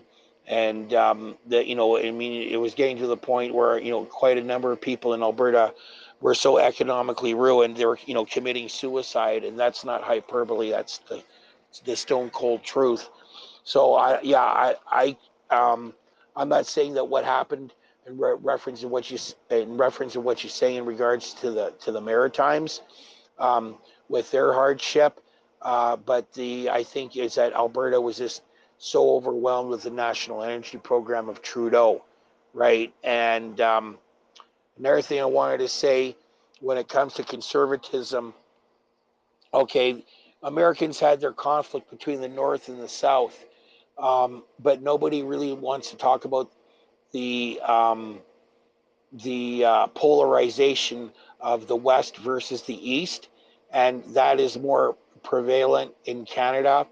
That basically the sense of conservatism in Eastern Canada is a lot less different. It's more liberal light versus genuine, authentic conservatism, because the closest place you're going to get to that as a province as a whole is going to be Saskatchewan, then Manitoba. To give credit where credit's due, if you're in the interior of BC, not in the lower mainland or on the island, they're pretty redneck too, and I don't mind that. But that's, you know, that would be like more of the, you know, central to northern BC in the interior, as far as the mentalities of people. Now, you touched on, you know, a lot of when you mentioned about, you know, Diefenbaker and Eisenhower, but more importantly, the Avro Arrow.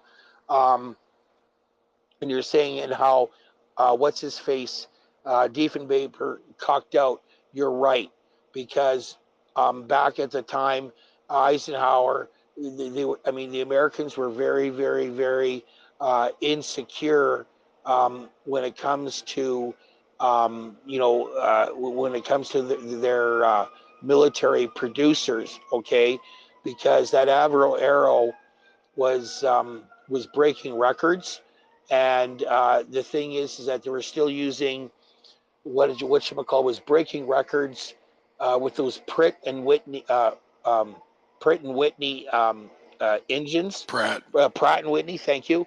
And what they were also trying to do at Avro was to create their own engine that they can sell aftermarket, the Iroquois engine, because that's what they wanted to do, is not just sell the plane, but they wanted to sell their plane with their own engines, because like jet engines, there's a certain life expectancy before you have to replace them, right? Because you got Pratt and Whitney, you got Rolls-Royce, that's another producer of engines for, you know, for airplanes or what have you. So it's the aftermarket stuff. But when what's his face, Diefenbaker, you know, shut down the Avro Arrow thing, you know, it actually helped the Americans, not just with their military industrial complex, but it did a disservice to Canada when it came to the brain drain, because a lot of those people that worked at Avro all of a sudden were applying for jobs in the U.S., and a lot of those Avro engineers NASA got into NASA, and a lot of those Avro engineers helped contribute to put man on the moon, right? So they sucked out a lot of talent. The Americans did, you know, kind of like, you know, Project Paperclip, that we, you know, we got to take the Germans, because if we don't take those Germans, the Soviets are gonna hijack them for their technological, you know, advancements, right? Because I mean, I'm pretty sure it wasn't the Russians who put up Sputnik, that it was the German scientists that they gleaned from the Nazi era that put Sputnik up in the air. So that was another insecurity that the Americans had, is that all of a sudden you had this backward nation of the Soviet Union, and they were able to put up a satellite before the Americans did. Okay, so that was like a major blow to America's ego, because America has always been known for its ingenuity, their advancements, breaking new ground, versus other people who just want to sit on their laurels and capitalize and ride on the coattails of somebody else's hard work and initiative and gumption and getting things out there, initially. So that's what I, think of that. Let me see here. So I think, with Eisenhower, he kind of was pushing Diefenbaker that the future is not going to be planes, it's going to be missiles, right? So that was their push, and I think that was just basically a red herring, because even in this age, there's still planes. I mean, the only really major technological change is drones, but drones are basically planes, except they're unmanned, and it's basically a remote control, RC plane that's very sophisticated and costs multi-million dollars, right? Where you can control your drone from halfway around the world because they got the satellites and they can communicate in real time, right? So I guess Eisenhower had that red herring when it regards to missile technology, that the missiles were going to replace planes, and that you should really discontinue or find some sort of way to squash the Avro company altogether, right? But I think he just did it mostly for American interests versus interests of NATO or especially Canadian interests. But the thing is that towards the end, Diefenbaker did speak out about that military-industrial complex, and maybe he didn't realize it at the time when he threw Diefenbaker that red herring that that he did the wrong, the wrong thing in regards to throwing that red herring out to Diefenbaker and how the future is on missiles, not on planes, right? Let me see here. What else? Okay, you challenged me with the question, who else, when it comes to, guns and self-defense on the, political platforms federally, there's no one else to answer your question. Okay. Poilievre is playing up to the firearms owners, like the hunters and the sports shooters. But I think he's doing the same thing that Harper is exploiting the gun owners for fundraising. Okay, because I always remember Brian Mulroney and with his Justice Minister Kim Castro Campbell of Vancouver Centre, and how they basically were carrying on with the Liberal Party gun agenda of civilian disarmament, and that they were capitalizing on this thing in Montreal because the Montreal cops were a bunch of fucking pussies who didn't want to go in and try to save what they could save at École Polytechnique. Okay, so that's where I'm not too fond of that, and I'm very skeptical.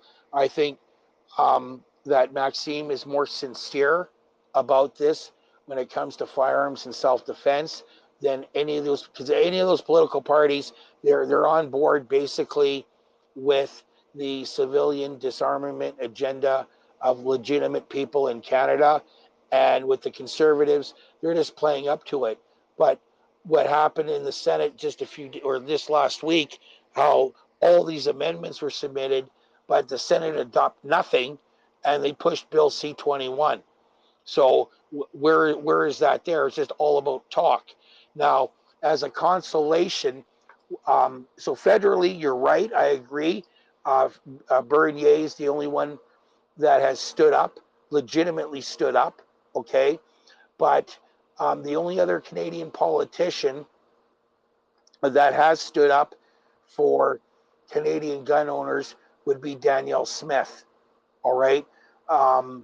Jason Kenney a little bit, but I think it had to do with trying to save his ass and for fundraising, exploitation. But the thing is that Alberta was standing up. We're not going to give the RCMP this direction, even though the federal police force they have to take some measure when it comes to enforcement from Alberta, because Alberta is paying 70% of the subsidy when it comes to the police. And the thing is how they changed the Municipal Government Act in order to counteract that overreach from the federal government, and how municipalities can determine by city bylaws in regards to whether a person would be allowed to legally own a handgun within a municipality, right? So, token consideration for Scott Moe over the firearms thing, but it's basically for someone who stood up for firearms owners within her limited capacity of being a provincial leader and not a federal leader. I would say it would be Danielle Smith. I don't have the tweets, at my fingertips to help substantiate what I just said, but I did make some postings when Danielle finally won the leadership of the UCP, and this was before they had the provincial election. Is that they were making some postings and how they're going to stand up to Ottawa's gun grab. Okay, but what's up, fellow asshole Canadians? Merry Christmas and happy drinking. Okay. Merry Christmas, guy. All right. So that's what I think that's probably the only two politicians that has sincerely stood up for gun owners would be Maxime Bernier and Danielle Smith, to answer your question. Okay. But otherwise, they're all going along with the civilian disarmament agenda, and they don't really see us as citizens but subjects. So this tells me that the founding fathers of the United States, they actually learned from the outcome of their Revolutionary War.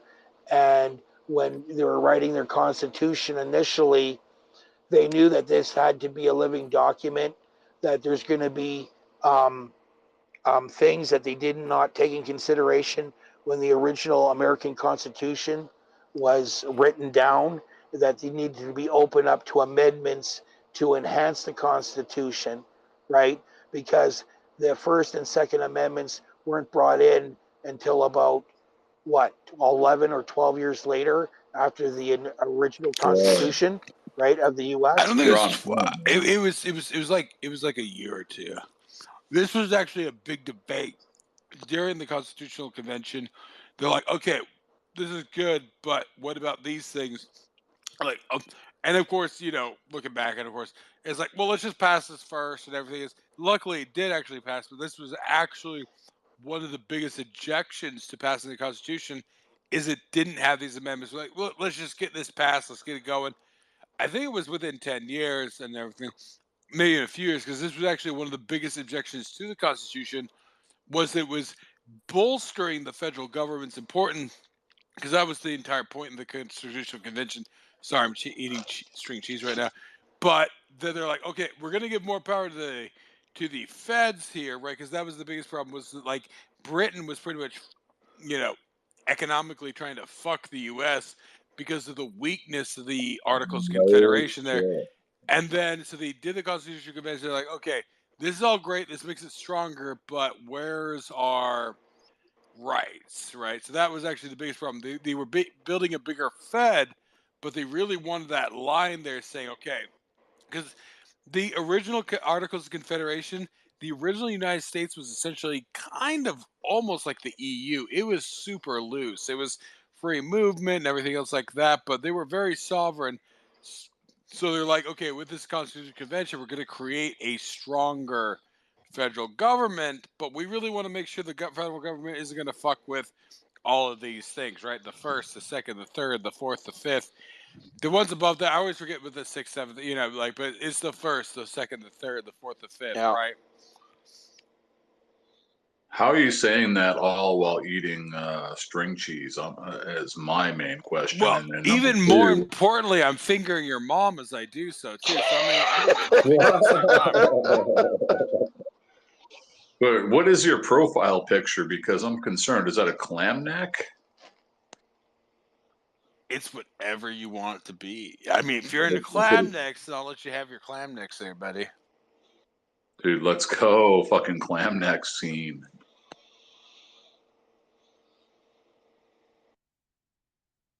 Anyways, as an American, I understand where you guys are coming from.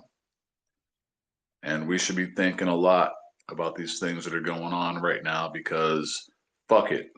I could be Abraham Lincoln. I had enough beers tonight to be fucking George Washington, to be honest. What state you in? Yeah, but I just want to stress is that the forefathers that written that document, you know, they didn't want to have history repeat itself, and they realized that they didn't get it right the first time. That's why they're called amendments, right? It was to enhance the document. It was to augment the document to make the document better, right? So, and the thing is that, you know, when it comes to the First Amendment, they focused on speech, then they focused on arms, okay, to state the obvious. And that's really the wise thing, because it should be words before resorting to weapons. But the whole idea of the Second Amendment was to back up the first. If the first fails when it comes to doing with grievances, you know, concerning how people were being governed, right? So you guys sound like fucking lawyers. So I mean that's the thing is that when you had the, you know, the forefathers, like I said, I can't stress enough, because what's happening in the world today, they don't want you know, they do not want to have a free society, because an attribute of a free society is to have the free society having the choice of being armed. If you want a gun, that's great. If you don't want a gun, that's great too, right? But you have the choice. My friend, I appreciate you coming at it at the basics here, but what about all the weird fucking bills that just undermine our rights fucking little by little up in your country and ours as a United Statian? Yeah, well, what the fuck? Well, that's the thing, is that when it comes to, you know, speaking, you know, on gun laws, they use basically Canada as their petri dish. Well, they passed it in Canada, so we should have it here too, right? Because when it came to that barrel restriction, in regards, and you know, the first state that did it was California, where if your barrel was what is it, 4 inches or less, Yeah, exactly. Right? My barrel is 4 inches less, and fuck California, by the way. Where all those truckers? Where all those truckers talking about up there? Well, no, no. I'm just pointing it out as an example. Is that they're gleaning all this, you know, example from Canada, or the stuff like with red flag laws or yellow flag laws or high capacity magazines and stuff like that. Oh well, they have it up in Canada, so we should have this sensible gun control in the United States too. Well, no, all these ideas came from American. They were imported up here, and they're trying to go, you know, playing a little shell game. Well, if Canada does it, we should have it up here too. So here's the hint I'll give you. Pile of horseshit. I'm a good sign. That's a big pile of horseshit, because there's no better chance you're gonna have a giant fucking bear or polar bear fucking rushing at you, or a moose, than where you fucking live. And what are you gonna do? And we've covered this. So just for context here, this is what is it? This is a good sign. Criminal code in Canada is handled at the federal level. All that's handled at the provincial level is essentially what you amount to fractions, right? So like they can fine you for whatever. So, you know, you live in the U.S., I live in the U.S., right? Like, so there's federal gun law. Now I'm in Idaho, where pretty much there is no gun law beyond the federal gun law, right? So I can get a suppressor here. I have to get the stupid stamp. But in Canada, right, if you're in a more free province like Alberta, like Mr. Nobody is there, or if you're in a more cucked province like, and of course everybody knows I fucking hate PEI. It should be a garbage dump. If you're in PEI, it's the same criminal law there, so they're enforced both sides there. So that's the difficulty of in Canada, is it's the lowest common denominator at this point, right? So yeah, because thankfully I'm in North Carolina, thinking of moving to Florida. Yeah, because that's it. No, trust me, buddy. Idaho's better. Idaho, Utah, Wyoming, Montana. Those are the real freedom states.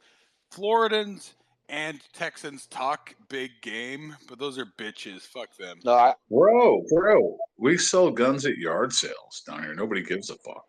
I sell guns in the fucking park. I give guns away to people.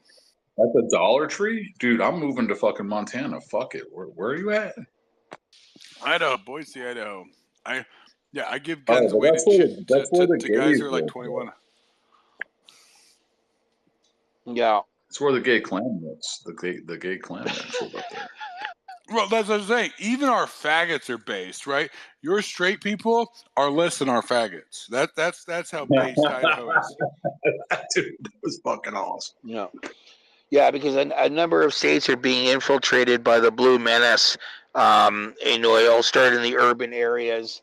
Like, you know, you have places like with Austin and Dallas, and how, you know, when it came to the Californication of those states, because they're importing the refugees from the blue states.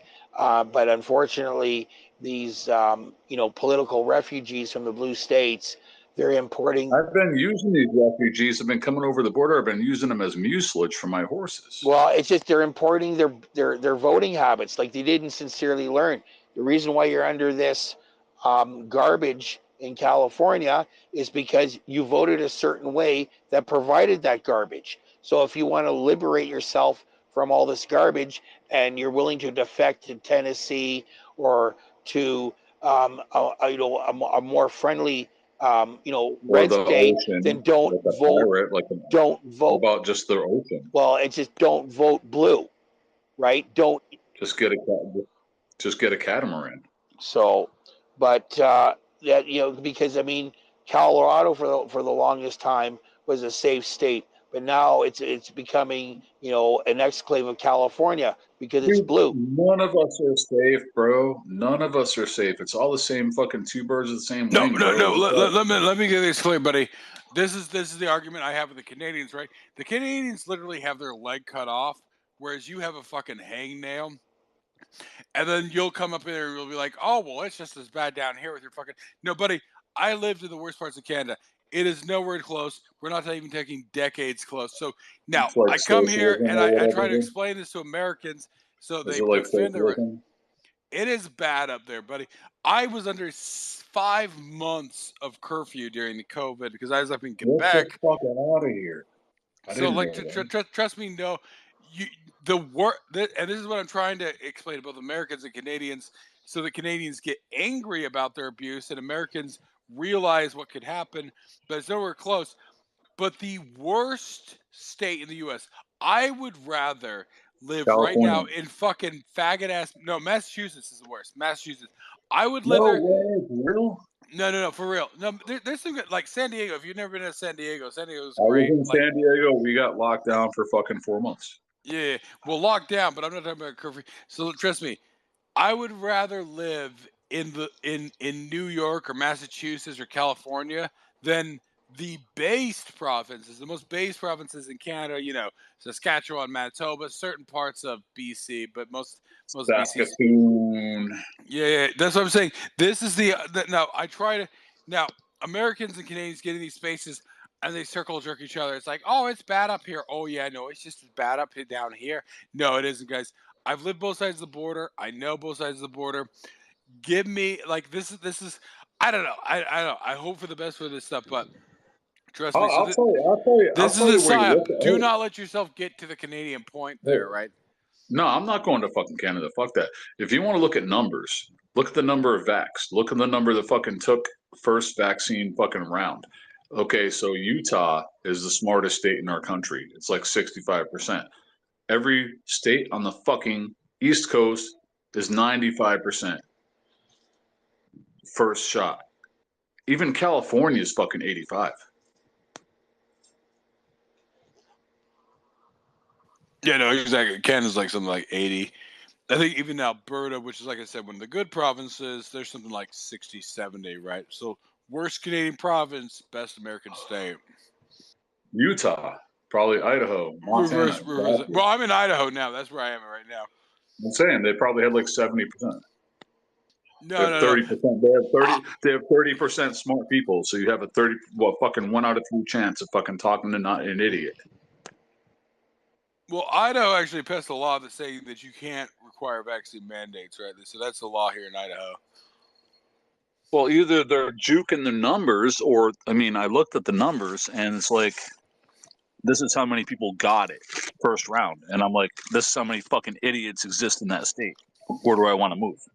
Well, here's the secret. Now, I know a lot of these guys. Actually, the gun range I go to, one of the guys, he's an ex-detective from LA. He actually chose to give up his position as a detective, take up part, like, I think he's been a few years now, but he chose to leave LA as a detective, and he's like, fuck this shit. He comes out there. So I don't know if he was forced to take the vax. That might be what skews Idaho's numbers, because trust me, I was actually born and raised in Utah, but because of all the Mormon retardation, I can't explain that stuff right now, right? But Or you're not into John Smith or whatever. yeah, exactly. So like I said, Idaho, everything great about Utah. I always tell these people, like, because there's been a lot of like the faggot Californians moving into Idaho. I mean Utah, really missing them. I love Idaho. Like I said, I grew up in Utah. Idaho reminds me of Utah 30 years ago, before all that dumb shit started, right? So yeah, if you want a little bit more rural, there's not a lot of city. I live in Boise, and who knows what will be in the years. I don't predict the future. There's always Montana, Wyoming, Idaho. Those are always what I tell people. Those are the safe states. Sounds like Florida, you're moving. Yeah, you're moving in the good direction. yeah, well, as I say, Florida talks big, Texas talks big, but those were blue states 20 years ago, right? They've only actually recently. Idaho hasn't voted. Red as fuck. Florida's red as fuck. It's been split for a while. Remember the hanging tabs? Yeah, like I said, 20 years. You go back 30 years. Florida was a blue state pretty much for the Civil War up until like 1992, right? Idaho has been red since 1935, I think, right? Like Idaho is red. Like up here, actually, the debate is between red and redder, right? Like that's probably just because they hate black people, like normal fucking red states normally would, but the Republicans were the first black party. So if you have your actual education, Florida was first fucking Democrat, and then fucking assholes. I don't know about that. Pretty much in Idaho, mind your own fucking business. That's the basic concept of this state.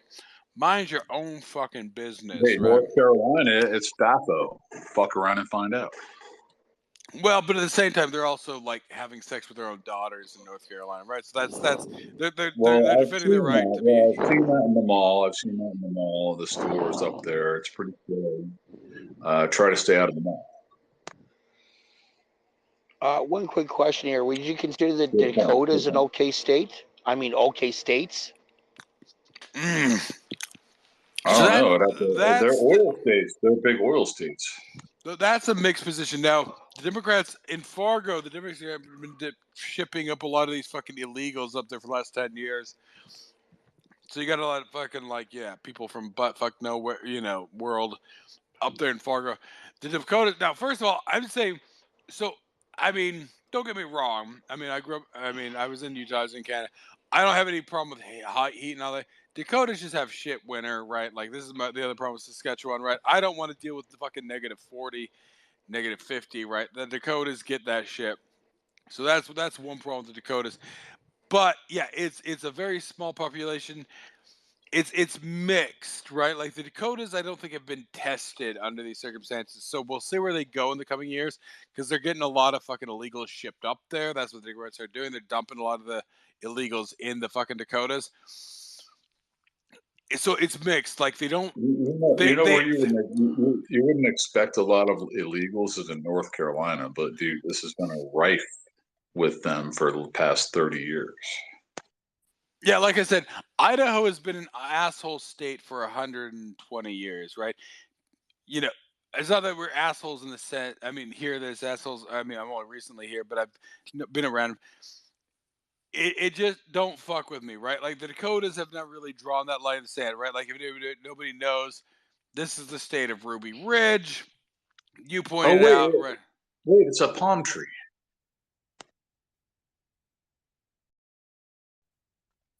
Your PFP is a palm tree. It's a baobab. A giant baobab. What the fuck is a baobab? Look it up. Baobab. It's the giant baobab of Madagascar, or Grandier's baobab, but yeah, it's a On the baobab. float, it's a tree, right? It's an interesting tree evolutionarily, because in many ways there's other baobabs. Some are short, very, very short and squat.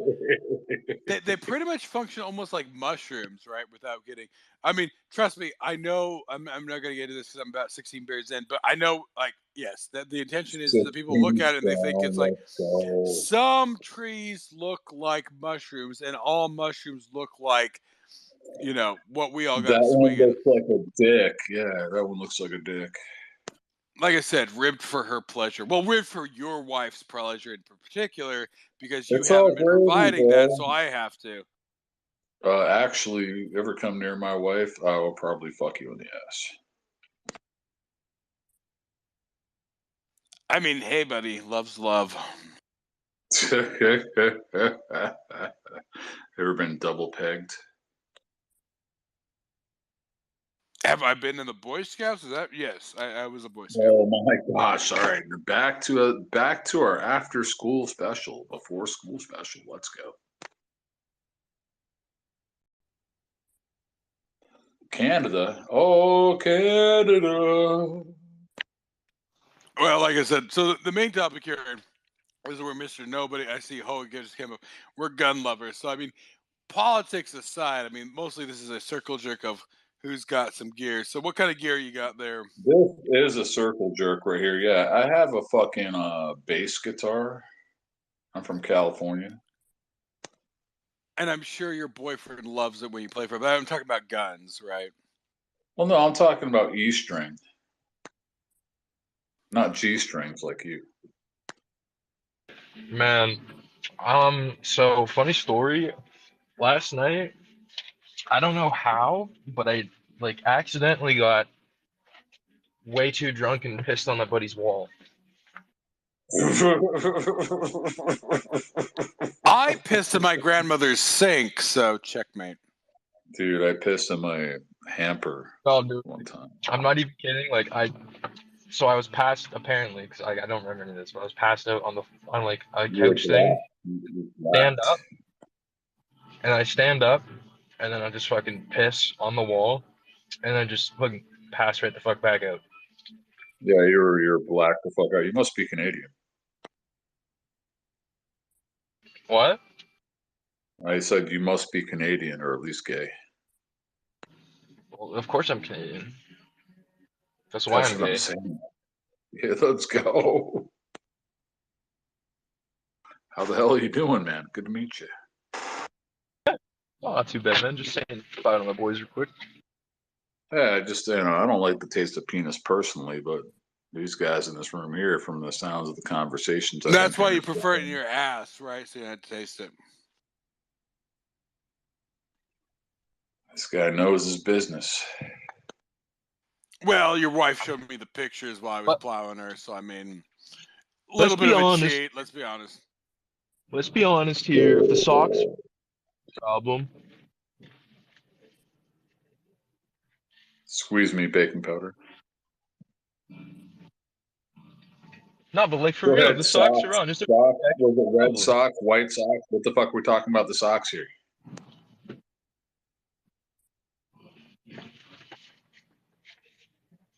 Are you telling me you don't touch? We're gonna talk shit. Talk shit. Go ahead. We're waiting on you, Musher Man. Not you, but the fucking Hong Kong fucking Murchison. Sorry, your wife was needy right now. What were you saying? Oh, I was saying Hong Merca. He's just a bitch talking shit, and he's over there fucking breaking out because he doesn't have that fucking good internet connection like a strong clan network. Well, it's all the lead in your wife's teeth. He has a hard connection to getting trapped past that. We have gold in our teeth. Thank you very much. We're perfect conductors. I hear radio stations in my head.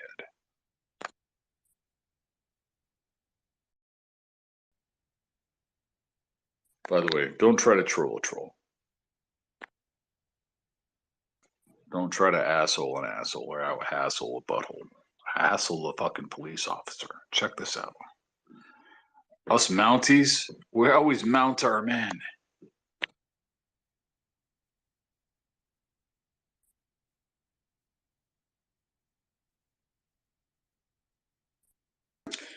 We got some new people up here. We just got a couple of doubles. Everybody coming in hot. Come on in, Dutchman. What's going on? I gotta recheck the count here. I guess I'm on 17. Yeah, okay, so I'm 17. Nope, I'm on 18, guys. Let's crack that next one. Let's go to number 18. I'm feeling empty. I'm on 10 trying to catch up. 10 trying to catch up. Let's go. I should be make me co-host. I got double digits. I'm the only one. Let's go. Yeah, what you drinking? You gotta tell us what you're drinking. Going with the IPAs and the whiskey. I mean, like I said, I'm just drinking Michelob. It's not mess special. I'm not denying it. It's cheap. It's for whatever.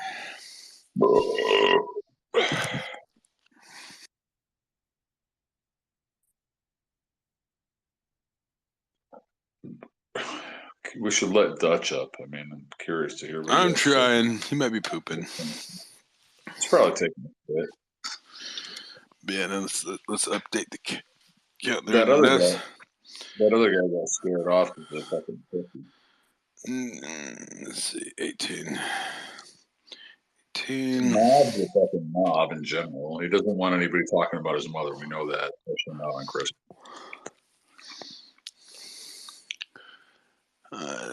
18. But seriously, you got any guns or are you a faggot? Well, I'm not gay. I also don't have any guns because I've been through cancer and I'm afraid of shooting myself. So you're a faggot. Okay, that's cool. I mean, all people are welcome here. Hold on, let's back the truck up. Let's shut the front door, as it were. I'm not really sure if you know the difference between the front door and the back door. It's all a hole. You just shut open the them back up. door. Yeah, I don't do butt stuff. I'm also not gay. I hate the taste of penis. Your boyfriend does butt stuff. You just sort of take it, right? You don't really do anything. No, Let's be quite honest. You don't really contribute a whole lot to the thing. You're like, I don't know, I don't watching mess with Netflix. guys. I'm married. I have a dog. I mean, my dog might be gay. I don't know. Okay, that's a little bit gross. Let your dog fuck your ass. That's gross, buddy. No, I if mean, you want to meet my dog. Now, it's difficult because I mean, maybe your dog enjoys it. I can't really say. So I don't know if it's consensual. That's the difficulty with what you let your dog do to you. You're judgmental right now, and I'm pretty sure my dog is racist. But I mean, I'm not sure if you want to meet him. But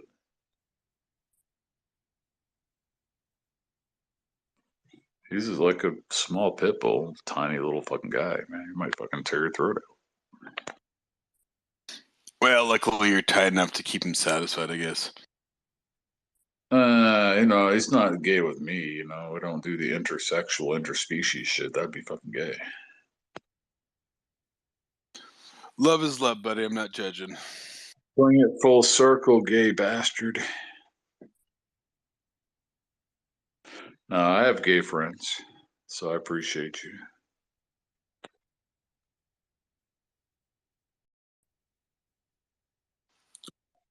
Your friends are gay, but your boyfriend's straight, right? That's the usual line.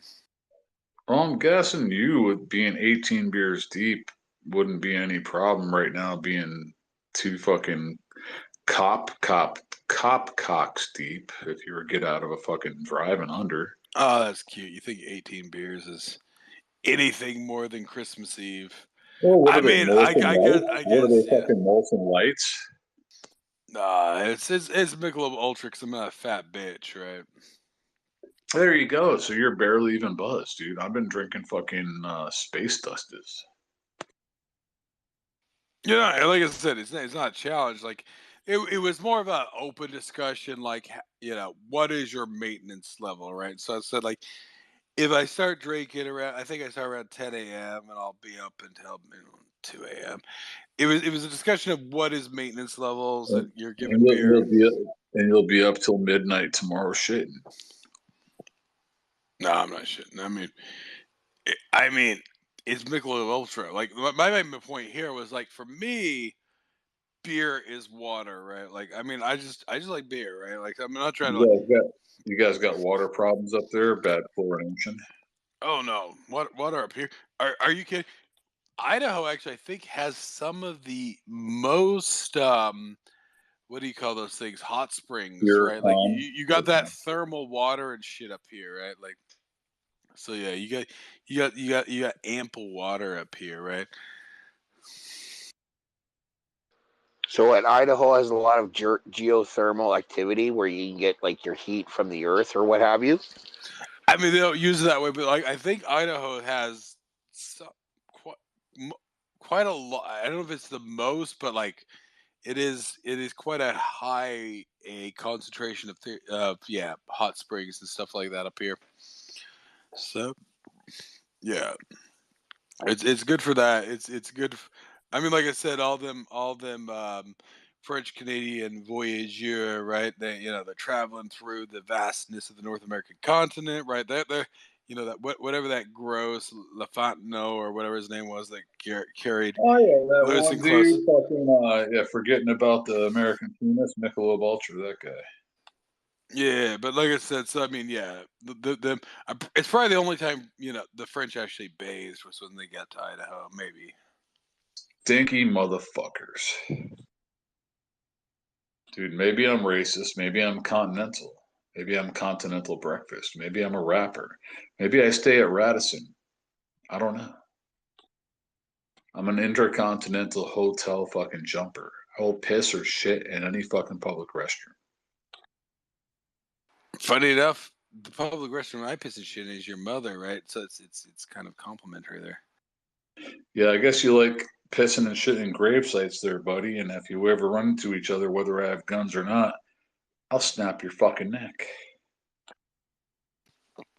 Well, but if you don't have a gun, I'm just going to shoot you, right? I mean, how are you going to? I mean, you're either going to shoot. I'm 6'7", 280 pounds. Well, you're either going to shoot me or you're going to say. So I have a gun. I always have a gun. Idaho is open. Right, Oh well, it's right. open But carry. if we're in a bar, and I'm like, hey, buddy, yeah, I know you, but hey, guess what? I'm your worst nightmare. And then I just come up to you and snap like a fucking chicken wing. Then you're dead. Yeah, but I'm just going to shoot you.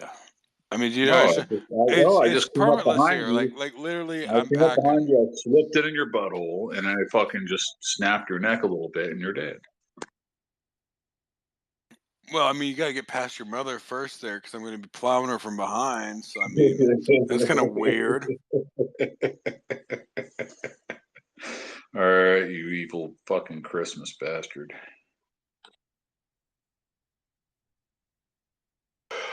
Your father says hello too. Yeah, he's dead too. How about your parents? Magically, I guess I brought him back to life. So you're welcome. Merry Christmas. Guess what, clam neck? How are your parents doing? That's kind of weird to ask. Well, I want to know if they're dead or alive, because if I talk shit about them, I want to know how to talk shit about them. I want to properly give you the dozens, not just shit on people who are dead. You're really sensitive like that, I guess. I mean, that's okay. That's okay. I mean, actually, I'm a badass. I'm a badass. I usually use my bare hands to kill people, so you don't know me.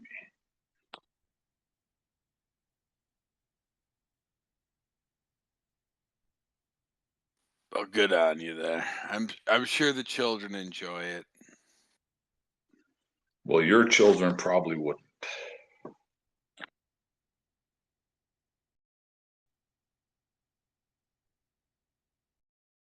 Especially from the clam neck himself. You never told me which state you're in. I was just curious. A pleasure to meet y'all.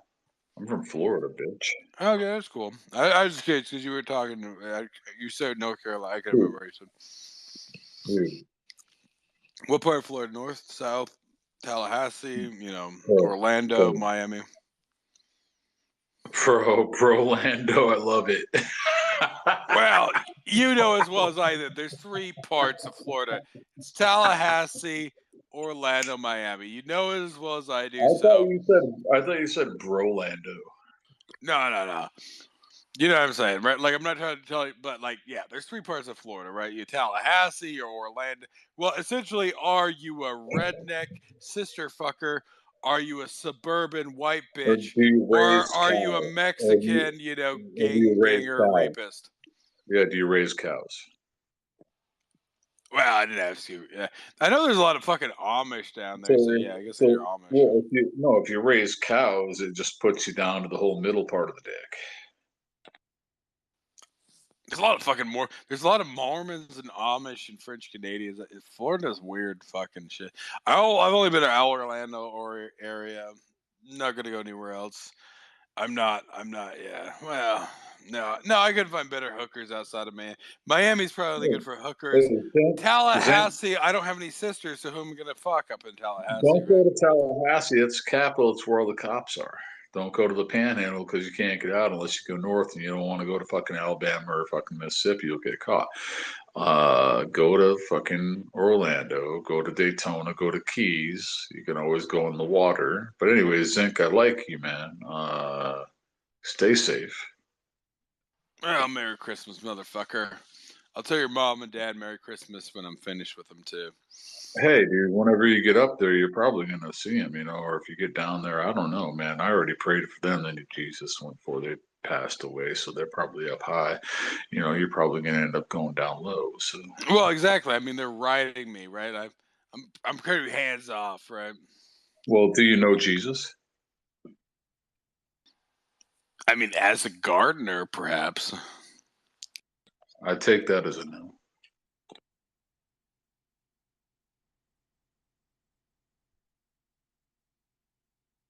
But yeah, no, Merry Christmas, motherfucker. Hey, you said Christmas, bro. I'm going to try to evangelize you. Okay. Happy Hanukkah, snake person. Jewish, you stupid bitch? You're Jewish? You media fucking... Oh, never mind. I'm not an anti-Semite. Hold on a second. I am not... Yeah, you're pro-semenite, right? You love that semen so much. I actually hate the taste of it because I've had a fucking shake before. I went to this San Francisco market and they were like, try this super high protein shake, and they were like, it's vanilla, and I'm like, fuck you, I know what's going on. And then I tried it anyway. They were like, that was semen. It's like, you can't trick me, I know the taste. I was not happy about it. It tasted like bleach.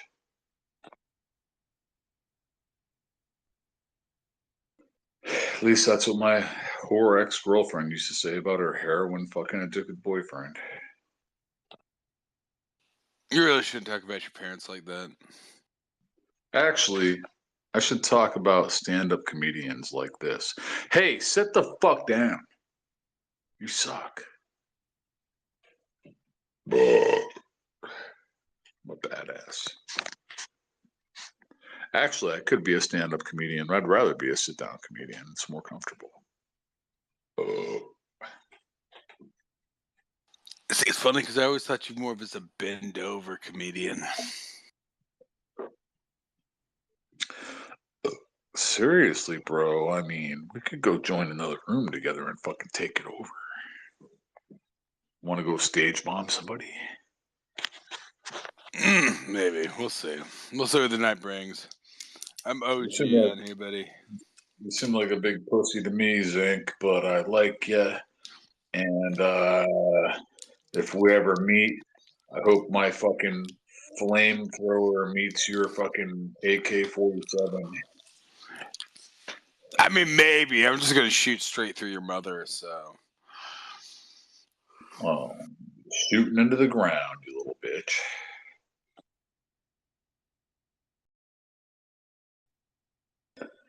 Hope your parents are still alive, and I hope you enjoy talking about people's very sensitive dead parents. Also, Mr. Knob, hope you've been enjoying this show. Oh yeah, no, I've been listening. I've been here. I've been attentive. So I just wanted to hear you guys banter and bounce back and forth or whatever. I Dude, don't we take it are the wrong fucking, way. we're Don't fucking take my battling. my awkward silence the wrong way or whatever it is, or it's not that. I just listening to you guys just having your little pissing match. It's entertainment enough. I understand it, bro. And you are fucking a gangster, sir. Thank you. Do you have any tattoos? No, I'm tattooless, or I'm a tattoo virgin. No, I'm not into tattoos. If somebody wants it, that's fine and dandy. That's their business. But for what I see from a majority of people, when they do get a tattoo, they seem to cheap out, or they don't do proper research, or what have you, and it just looks like a real shit job You're a versus bit of getting an a quality. intellectual. You're a bit of an intellectual, aren't you? Sorry, what was that? I say you're a bit of an intellectual or a professorial type. No, I'm a common guy, common everyday guy with his boots on the ground or what have you. I'm not. So I mean, the thing is that some people tattoos their thing. That's fine and dandy. Guns are their thing. That's fine and dandy. Poker's their thing. That's fine and dandy. Everybody has their interests or their hobbies or whatever Guess floats their what? boat. And for this, for him, it's cum popsicles. Sorry to interrupt your speaking. We got a new speaker up here, Tracy. You love cum popsicles. This is a go. Well, That's your thing. Hey, I'm not. This is a go. I'm the good sign guy. Okay, so shut the fuck up. Tracy Lynn, why don't you go ahead? I have fucking tattoos. You guys got a fucking problem with that? Yeah, actually, these guys do have a problem with that. Apparently, they're a bunch of fucking douche wagons. Now, let's be clear, Tracy. They're not tattoos. They're tramp stamps. No matter where they are on your body. I do not have a tramp stamp. Nope.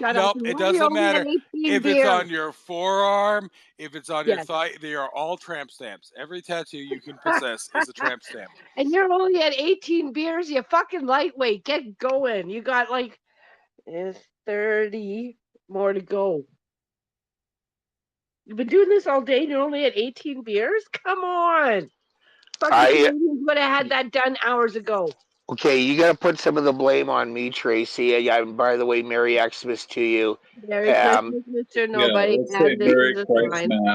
Merry Christmas. And also, 18 beers is a lot. I'm only on 10, so. Well, I kind of slowed Zinc down with our previous conversation because we were going back and forth, and again, drink and talk at the same time, right? So you got to put some of that blame on me, and now Zinc is, falling short on 18 beers or what have you. So be open 11. Just popped 11. 2 at a time. Gotta make up for time, man. I mean, are you serious if about this, or are you sexual- just if pissing around? Where are you from, Idaho? Me? I'm not a hoe. You the hoe. Idaho? Idaho. California, yo. No, Alberta, bro. Oh no, Saskatoon. What the fuck happened, yo? Yeah, so we got a pair of Americans, we got a pair of Canadians. I mean, the Americans are from different states. Tracy and I are from the same province or what have you. Same city, even. Yeah, even the same city. I'm blowing my nose with no blow. So what? You doing blow too? What the fuck? Is it lagging? Is it legal?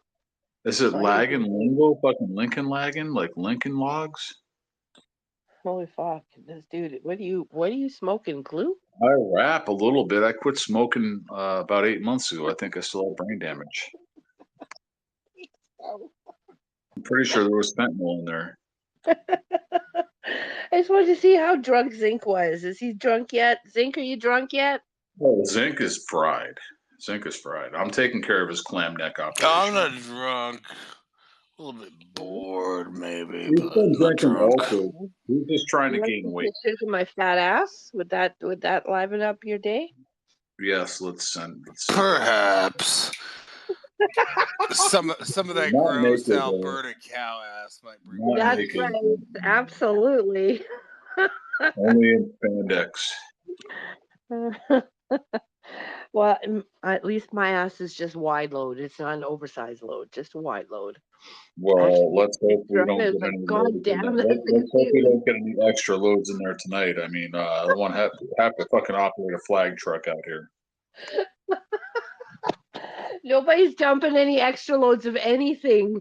This is a sign. That is not what I was talking about. In Alberta, they call flag trucks flower girls. So, try to be respectful there. I was never ever one of them flag girls. They do get paid pretty good, but It sounds like some pretty good people in this room. I'll tell you what. I mean, I may have found semi-intelligent life, and when I say semi, yeah. I stopped in. I'll be back. I'm going to get some booze so I can join Zinc, some booze and some illegal party favors. Or are you going to a Now, Starbucks? let's clarify. She's going to say, "Oh, I get some rye, you guys."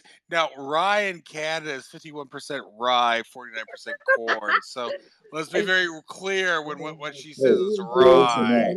American booze, whatever. Close enough. Drink that watered down camel piss. You talk to me Yeah, about I live in a communist state Bitch, called she Florida. thinks Jameson tastes good. That's. I mean, my God, Tracy, Jameson. Have some self-respect, even with all your tramp stamps and everything. Hang on. I bought Well, one of those big pre-made friends in this room so they can be up here so we can hoe out. Come on. This is a sign. This is a sign for you to stop talking. I'll say whatever the fuck I want.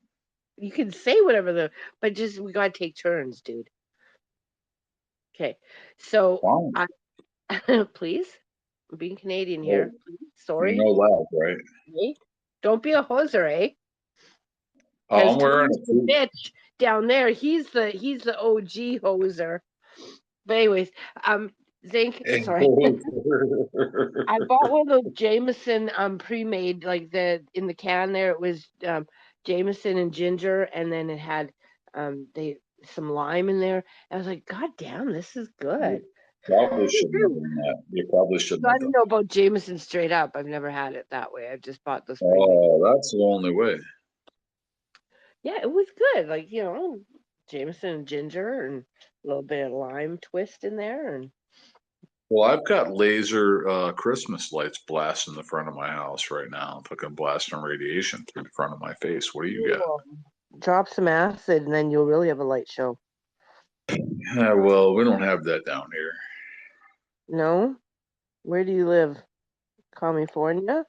You just have to go to street people. I live in the middle of everywhere. I live in the penis of the United States. Oh, you poor thing. I thought that was a panhandle in West Virginia. That looks like a penis. Definitely a peninsula. Pencil Dick Panhandle? Oh, Pencil Dick. Oh, Thomas, you're here.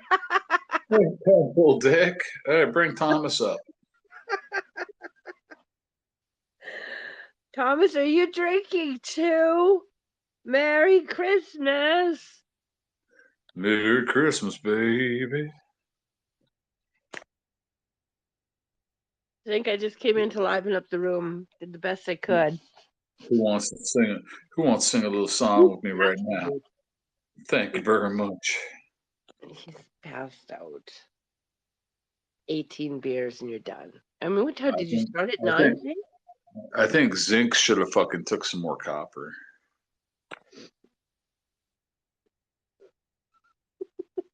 Well, if he took more copper, then we would have to call him brass instead of zinc. Dude, if he took a little bit of tin, he would have been fucking opium. Oh, fuck. Here we go with the chemistry jokes. That was a fucking chemistry joke and a Wizard of Oz joke. Thank you. All right. Okay. You must be so wet now. No, I'm waiting for my ride. Then you must be so dry now. Well, yeah, you guys kind of dried out the whole room. Yep. Well, Zinc fell asleep, motherfucker. He passed out. All fucking Marlboro Light. 30 fucking beers to go, dude. What time did you start? If you start at 9 this morning and you're only at 18 beers, like, come on. He should have at least 24 more to go. Exactly. He's kind of slow. Kind of slow with your drinking. What's the matter? Yeah, we don't want your liver to survive along with your parents.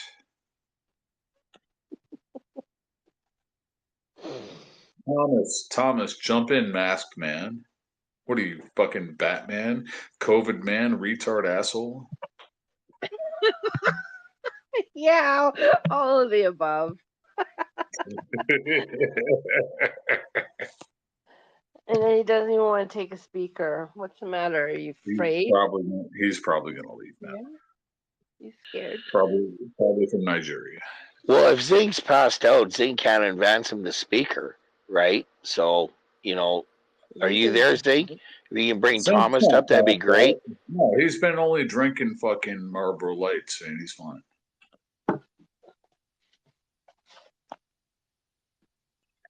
He's taking a shit right now. It's okay.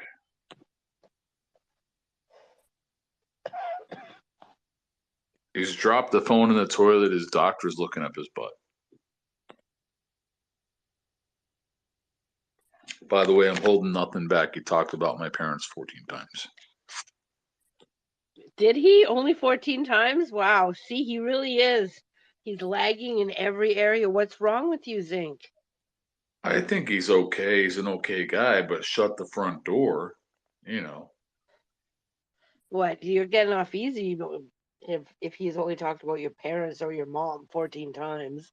He seems a little gay. He seems a little gay, but more into automatic weapons. And So I knew that. I was gonna say, I mean, I've had both of Tracy's moms like as a sandwich, right? Like that's what I call Wednesday. Now he sounds like Rick and Morty. He sounds like Rick from Rick and Morty. But have you been drinking vodka?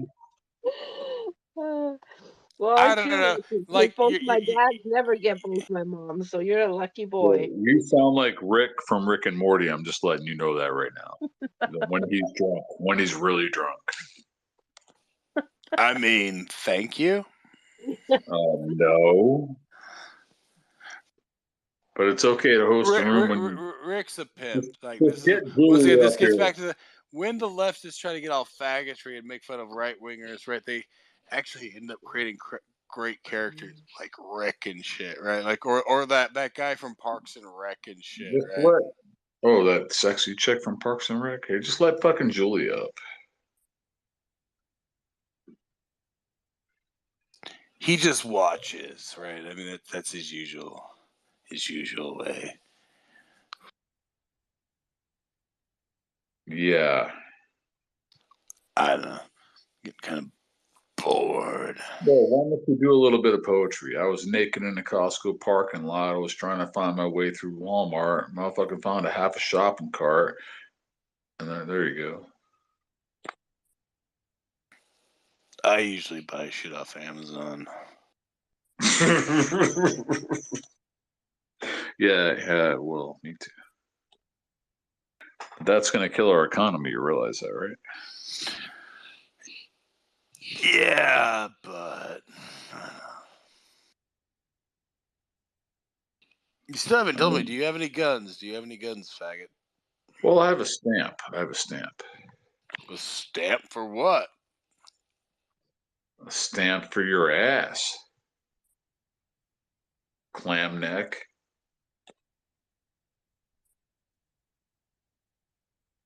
Oh, you two have started with the foreplay.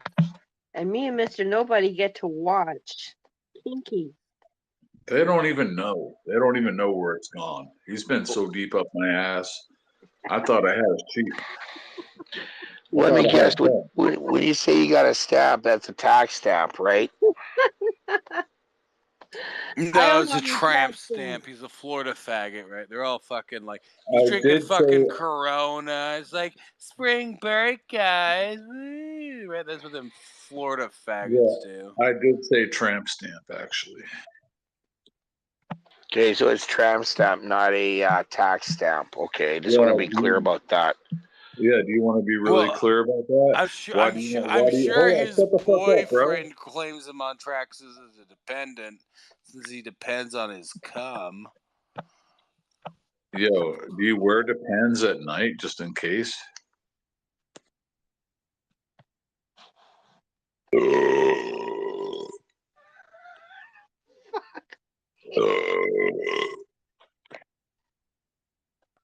By the way, Mister, yes.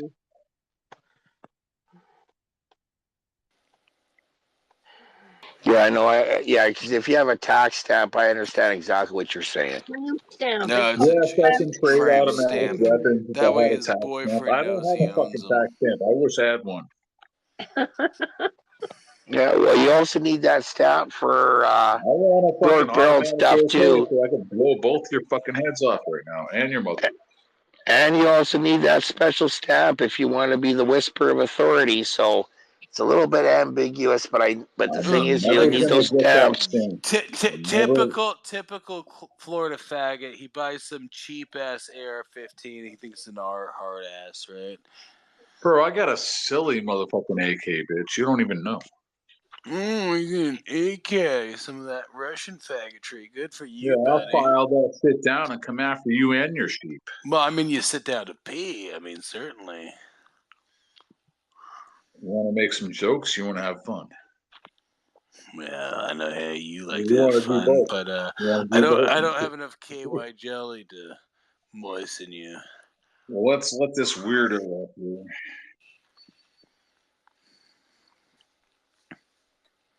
Let's make a better one because this Seriously, one's you need KY jelly? Spit on it like the rest of the men do. By For the fuck's way, sake. Tracy, you're the only one holding this room together right now. I'm just going to let you know that. Fucking invite your whore friends in here. You're gonna say mouthy and offensive things. That's why. She sounds very sexy. Just use spit and shove it up there like every other guy does. I mean, You're that's lucky. how they You're do it in the lucky. You're oil lucky you're fields of driving. Alberta, right? I mean, the boys in Alberta just use the women to make up for the She's lack of driving men through 3 around. feet of We use snow right oil now. because we're She's like just driving like through. Texas, and everything here in Alberta is bigger. So we gotta Yeah, use she's driving oil. through 3 feet of fucking snow right now to get a fucking 2 inches of fucking Texas dick.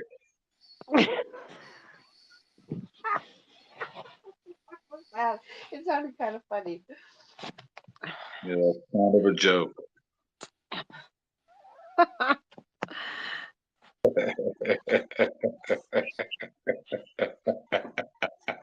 Hey, come at me, manatee. I'm still waiting. Come on, do you not have any good You're wet? guns? You're wet? Are you wet right now? I'm juicy. Dude, I'm gonna finger bomb you right now.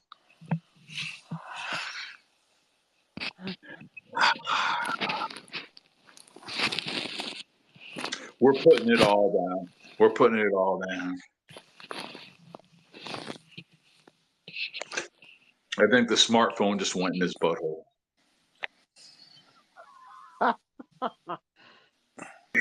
I'm pretty sure that's what that sound was. If I had to guess what that sound was, why did that other guy leave? Well, I mean,